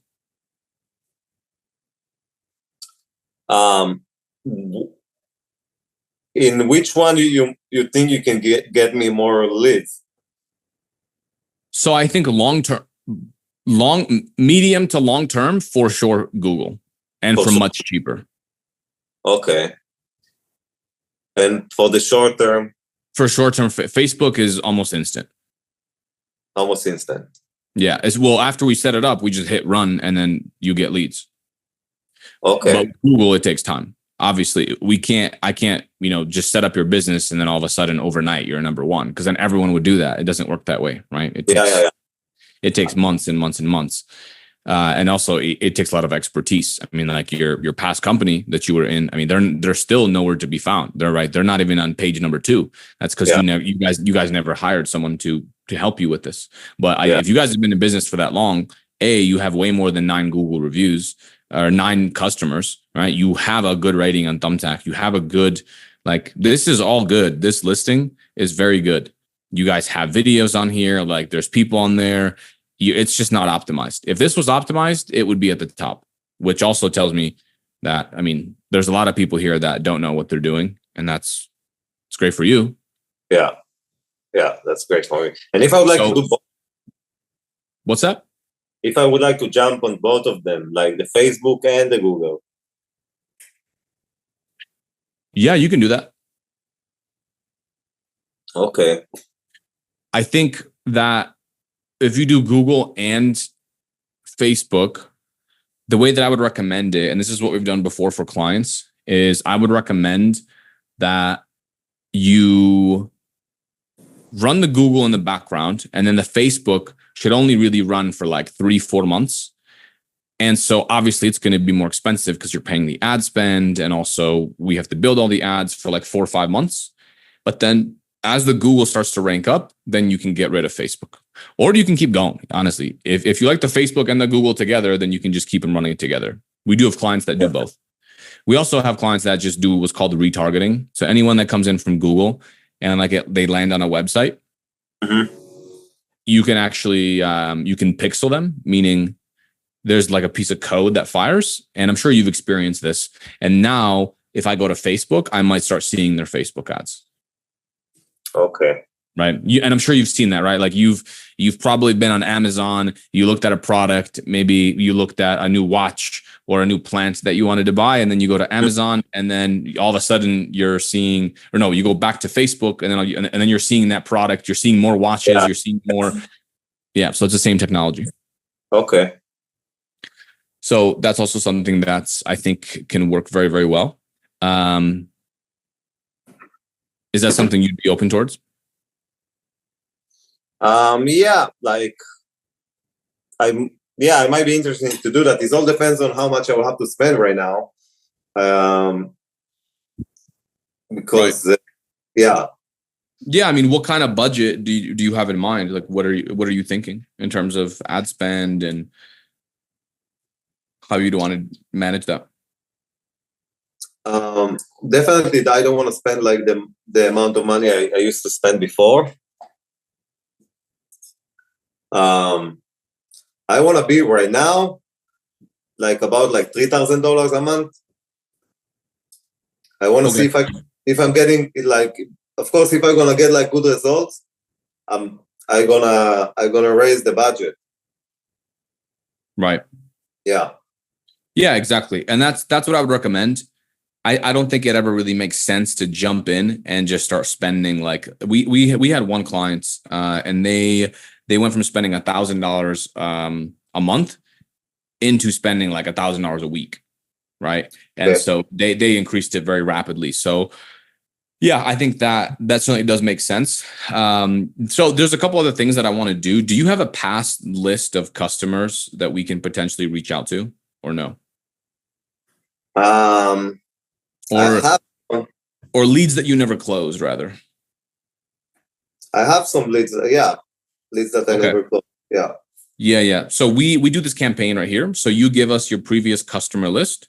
We send proven emails and text messages, and then we basically try to get them on an estimate. And we're seeing a bunch of just estimates and job requests come from that. And we do this. We book it in your calendar. Okay. Does that sound like something that you'd want to do? I don't know. Because I believe the customer that didn't close with me, I believe they closed with a different company. Okay. Well, we can still try it. We can try it. Yeah, we can try it. So this is kind of how it works for here. The most companies, what they do is they have leads, right? So contractors close about like 10 to 20% of these calls. And from Angie's, whatever, House, like whatever, they shop around. And even if you do Facebook and Instagram wrong, the issue is these are just low quality leads. If you just get name, email, and phone, that's a low quality lead. What we like to do, especially if we're running like Facebook ads, we actually run them through a survey. And on the survey, it asks them a bunch of questions. And it asks them questions like, how big, actually, here, why don't I do this? I'm just going to show you a live account. So give me 1 second. I'll pull this up. And then I'll just give you like exact questions that we've asked. Now it's going to be a little bit different for you because I'll show you a client that we have that's a remodeling client. But I'll show you kind of how the system works. Okay. Here, it's asking me to log in with my phone number here. But in general, when you come across, have you ever tested Facebook ads or tried that yourself or no? I just tried like a few days ago. I just opened a Facebook page myself. Yeah. But did you run ads? Yeah. How'd that go? I'm getting some like followers and likes, but it's not what I'm looking for. I got also one message on Messenger, but just asked me where I'm located, and that's it. I replied, and he never answered back. Yeah. Okay. Well, yeah. I mean, we don't really run that kind of thing.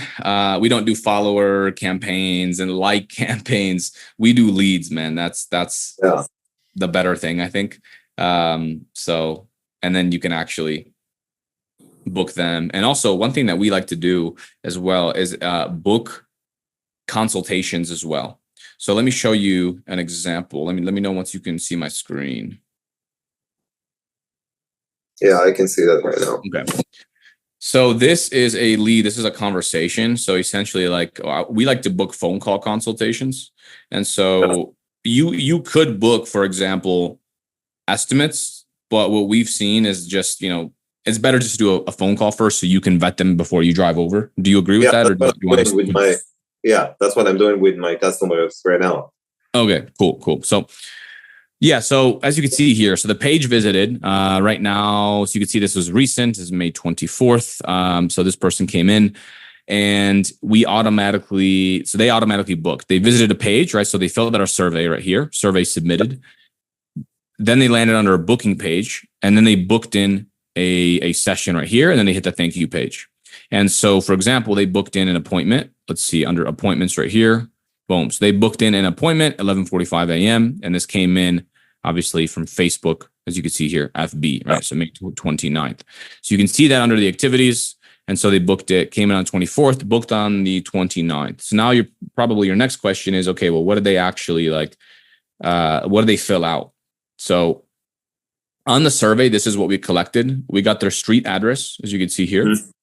We got the question, are you the homeowner? Or what's the scope of the project? Timeline for the project. Of course, for you, we would change it from kitchen and bathroom both to whatever, fence installations, fence repair, gates, installations, repairs, anything else you want. This we customize, and then timeline from project. So this person said more than a month from now, so maybe not the best lead, but that's roughly how it works.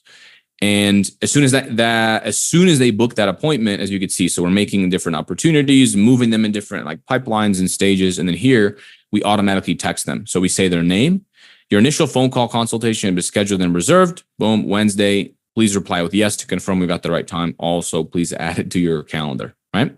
So we do that. And then because they didn't respond, we actually texted them the next day and we said, name, do we have the right time and day? So again, this is automatic, by the way. No one's actually doing this. Like this is our automations. And then good morning. So it's a call consultation. Good morning. Yes, it is. Now this is a manual response. This is my client. Boom. Yes. Good morning. Yes, we schedule the phone consultation first. And then if we're able to help you, blah, blah, blah. And the reason we do the phone call is because, sometimes people just play phone tag, and that's what we've seen. So if we just send them, we do tell them to call you. We say, hey, by the way, like if you want to just do this immediately, call them right now. But sometimes it goes to missed call or you're playing phone tag, going back and forth. So yeah. And then they said, anytime, give you a call. Okay, fine. Today, perfect. And then, yeah. So excited for a design consultation, 10 minutes, talk soon. Right. Okay. So that's how it works. Yeah. We can customize the text messages, whatever. But this is our software right here. And this is what you're going to have access to as well. This is specifically linked to Facebook. You'll see when it says social media or when it says organic. If it says organic, it means it came in from Google. So we track both sources. Okay. So what do you think about that so far? Yeah, that sounds good. Yeah. Okay. Cool. Do you think something like this would work for your company? Yeah, I think so. Okay. Have you ever tried any sort of like automated like system like this? No, because I didn't have enough leads. That's why I never netted it. Oh, okay. Okay. Well, sounds good. So that's like basically how that works.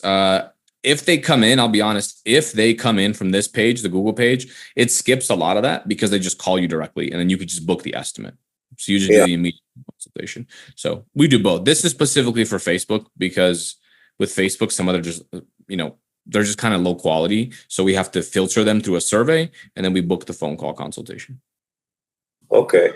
And tell me how fast I can be ranked like higher on Google Maps. Depends on the area and the competition, but in yours, from what I'm seeing, probably like 4 or 5 months, 6 months, 4 to 6 months. 4 to 6 months. Yep. And how many leads I'll be able to get like after those 4 or 5 first to 6 months? I mean, a lot. You'll be getting, if we go, you want to go after gate installation or repairs? Installations. I mean, a lot. This is one keyword is 110. We have automatic gate installation, driveway gate installation, electric gate installation. 100, 50, 60, 70, phone calls. It's a couple phone calls a day. Okay. Basically, I would like more to push the Google Maps. The Google ads? No ads, the Google Maps. Yeah, maps. Yes, yeah.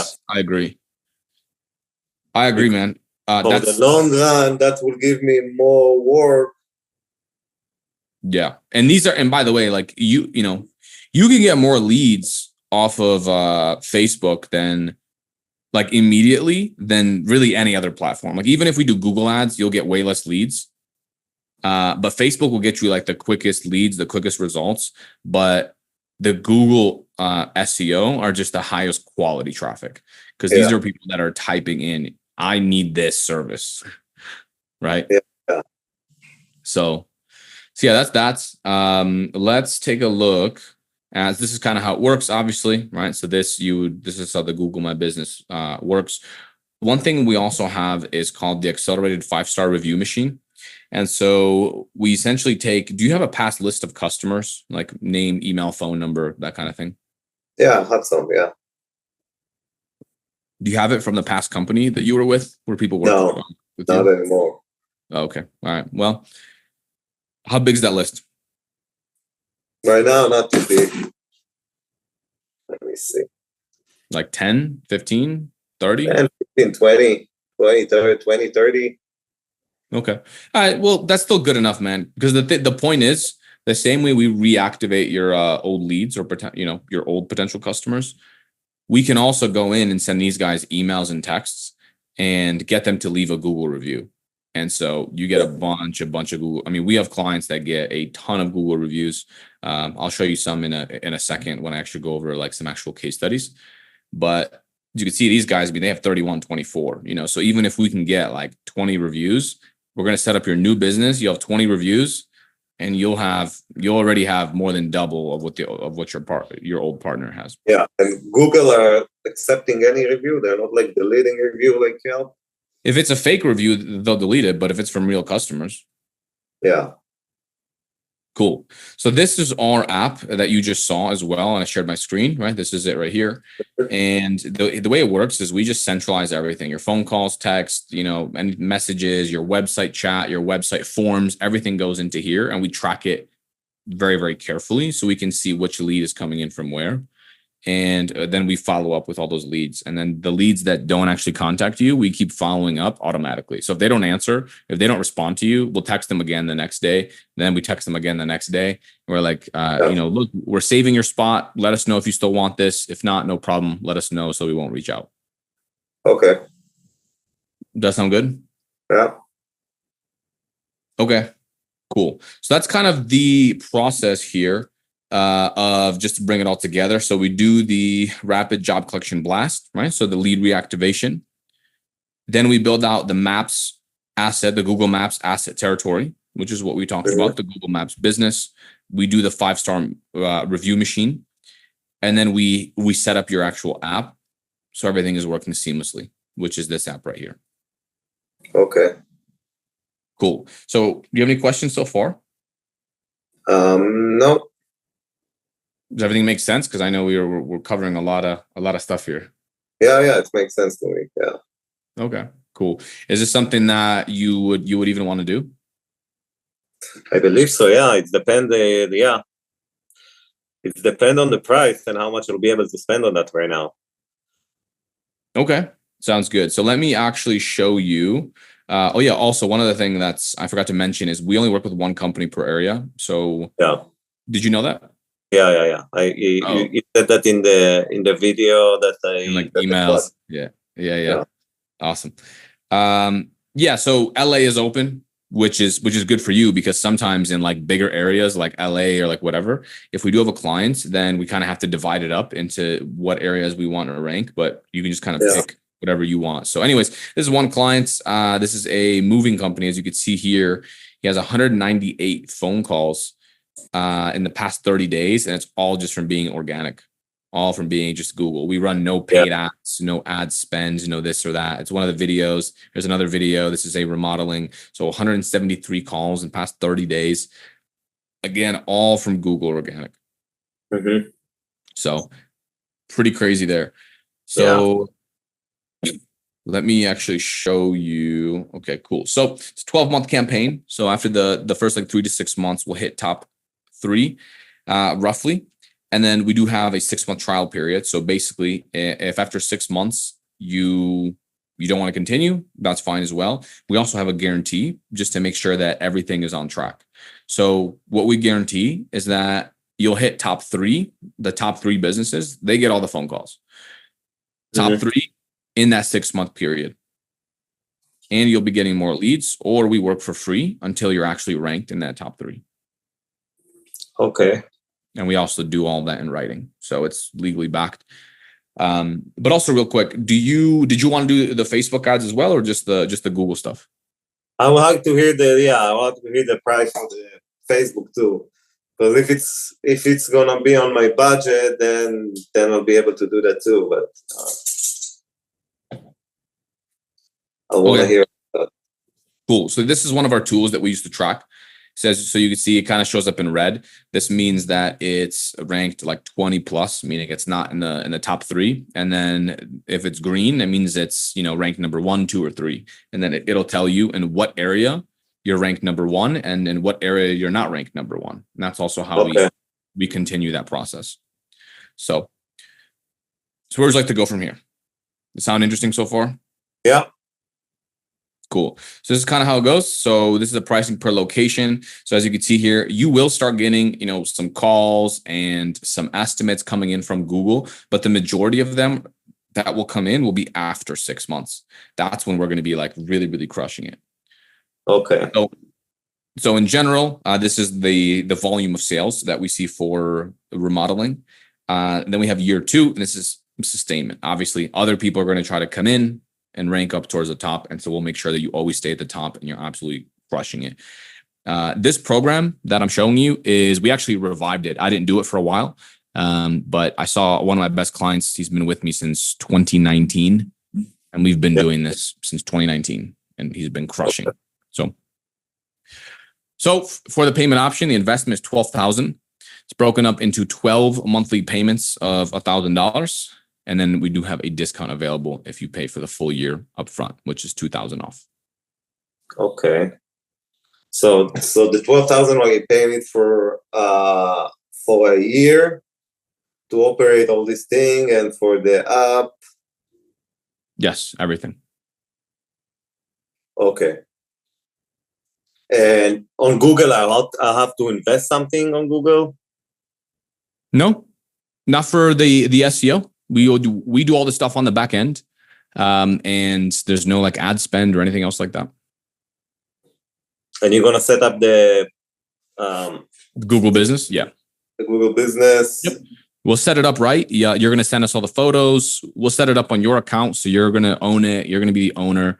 We'll help you upload all the photos. All the technical stuff on the back end, we'll do. Okay. Sounds not that bad. And that's for the Google, you're saying? That's the Google, yeah. And by the way, this is in beta, as in like this pricing. Like we are going to increase it. The plan, our other package that I'll tell you about in a second. The minimum for that is $2,000, and then that's plus ad spend. So our normal packages are $3,000 and up. We're doing this one for $1,000, and I mean that, like, I'm not just saying this, but we are going to be increasing it to $1,500 after we get like 2 or 3 more clients. So it will be we will be increasing this. So this one increase after how? I didn't understand. Well, I'm saying in the future for other people that want to sign up, this will be $1,500 because this is too cheap in my opinion. We spend. Our normal prices are minimum $3,000, and we're charging $1,000 now. So that's for Facebook ads. So do you want to hear about the Facebook ads? You were kind of curious about that, right? Yeah. I want to hear on the Facebook ads. Yeah. So for the Facebook ads, here I'll just remove this or full screen. So for the Facebook ads, the way that works is we run it on your account. So if you have a Facebook page, it goes to your ads. It's like, it's everything is coming into your business. So the people see your company name, your everything. I recommend minimum, we do a $50 a day budget, and that goes to Facebook. Our service fee to run all this, to set it all up, and you're going to get the app and everything with the Facebook ads as well. Like I showed you.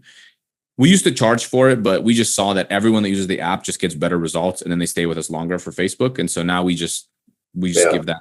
We just install that for free. And that our service fee is $1,500 a month for Facebook. Yeah. So total is about $3,000. Just for Facebook, the $50 a day for ads. And then you're running it. It's $1,500. Correct. And from these $50 a day, how many leads that you think I can get on Facebook? I'm more familiar with the remodeling numbers, to be fully transparent. It's about $40 a lead. Now, again, these are also $50,000 projects. Yeah. Fences and gates are not that expensive, right? Yeah. But they're still home services. So we're targeting the same people and the same demographic. Homeowners, people that want home improvement. So I think it's going to be roughly the same. I think it's going to be around $40 to $50 per lead. which means you can expect about one per day on average. On average. Okay. That sounds something that I might also would like to start. Okay, so as in both? Yeah, I think I would like to go with both. Okay. Of them. And you also like what for the Facebook? What do you need to get from me? Do you already have a Facebook page for the business? Yeah. Okay, nice. So for that, we just need to get access. So we're going to do an onboarding call where you actually give us access to everything. Like you're going to fill out a form after this, and it has like 12 questions or so. And then we're going to have a link where you're going to upload a bunch of photos and like your project photos and that kind of stuff. As you fill that out, it's going to guide you into a calendar, and you're just going to book in an onboarding call. And then so we're going to jump on, and that's where you just give us like agency access to, just access so we can run your marketing on Facebook and on Google. And then from there, that's all you have to do.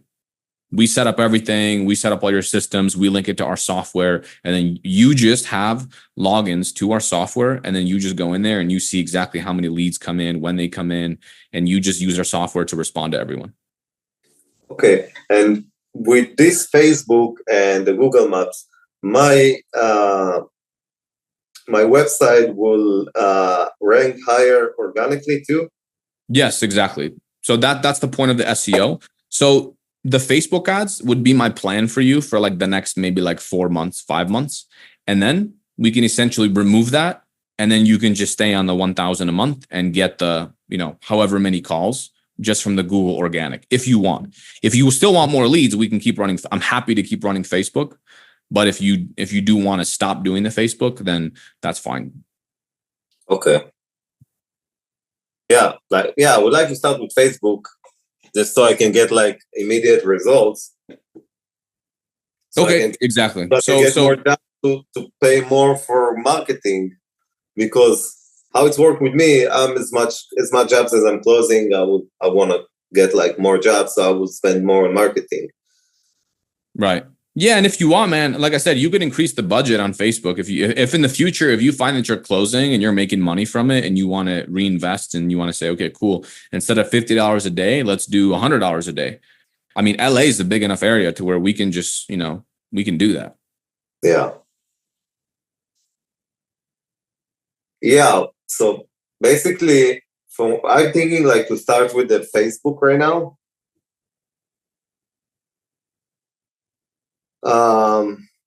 And then I want to get like more clients, so I can get them to put me review on the Google Maps fast. So I don't want to have a Google Maps like running without to have any reviews on them. So I want to get like a bunch of customers that will be able to write me a review on Google, and then once I'm opening the Google Maps, I already have like 15 or 20 customers that for sure going to get me a review.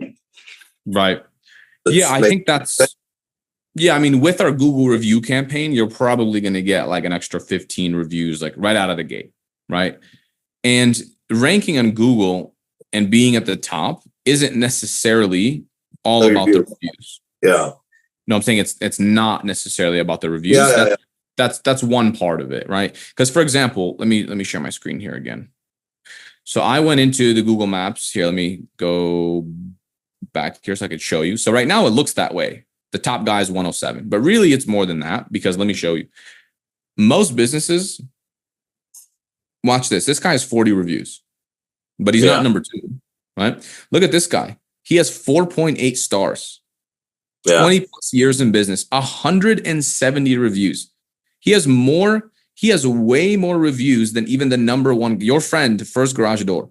He has more reviews and better reviews than this number one guy. And yet he's all the way down here. He's like number 6 or 7. And also, look at this guy, 216. This guy's 11 reviews, and he's higher than this guy. That's 216 reviews, 25 years. So the reviews, man, are just a small part. And even if you looked at like what I showed you, some of my clients, if you look at the top, so if you look at the listing, we have 10 reviews on this one. Yeah. If you look at this one, we have 38 reviews, which is competitive, but it's not even the most. These guys have 40. This guy's 80. Mm-hmm. So the reviews are part of it. And if you want to do the Google stuff later, then it's going to start the process later. So if you do Facebook ads for, let's say, 3 months, and then in 3 months, you're like, hey, let's do Google now, then we have to wait. We started then, and then in 4 or 5 or 6 months, then you'll see the results for that. But if we start them both today, then in, whatever, 4, 5, 6 months, you'll get the organic calls while the Facebook. So we'll do 2 things, and then the Facebook can be running, and then also the SEO can be running in the background.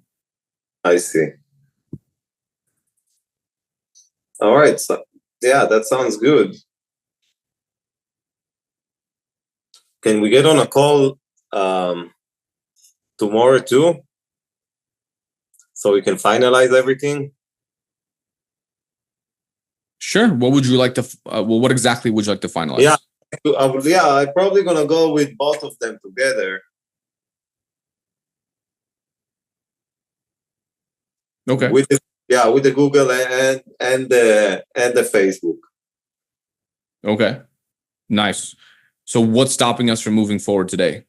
Right now, because I have a meeting in 3:40, and it's 15 minutes away from here, so I'll have to head out. Okay. Yeah, man. Well, I definitely don't want to keep you here for too long. The only next steps, man, is just for us to actually sit down and build it out. So the way it works is I'll just take your card details here, and then I can automatically onboard you. I'll send you the welcome email. It has the form. You can fill it out later today, and then we can get started tomorrow. And then in about 5 days, business days, which will be early next week, we could do a Zoom meeting, and that's what we'll show you, everything that we built. We'll show you all the Facebook ads, all the pages, the survey, we built everything. Okay, so how much I will have to pay you right now? So it would be $2,500. $2,500? Correct. Let me see. Let me see what card I have ready for that. Let's do that. Can I pay right now $1,000 so we can start with the Google, and then tomorrow we're gonna do the second one? Yeah, sure. Yeah, we can do the 1,000 today, and then you want to do 1,500 tomorrow? Yeah. Okay, cool. Let's do that. All right. Is that going to be credit or debit? Credit. Cool. And is that Visa or MasterCard? That's a Discovery. Okay. I'm ready for the number when you are. 601.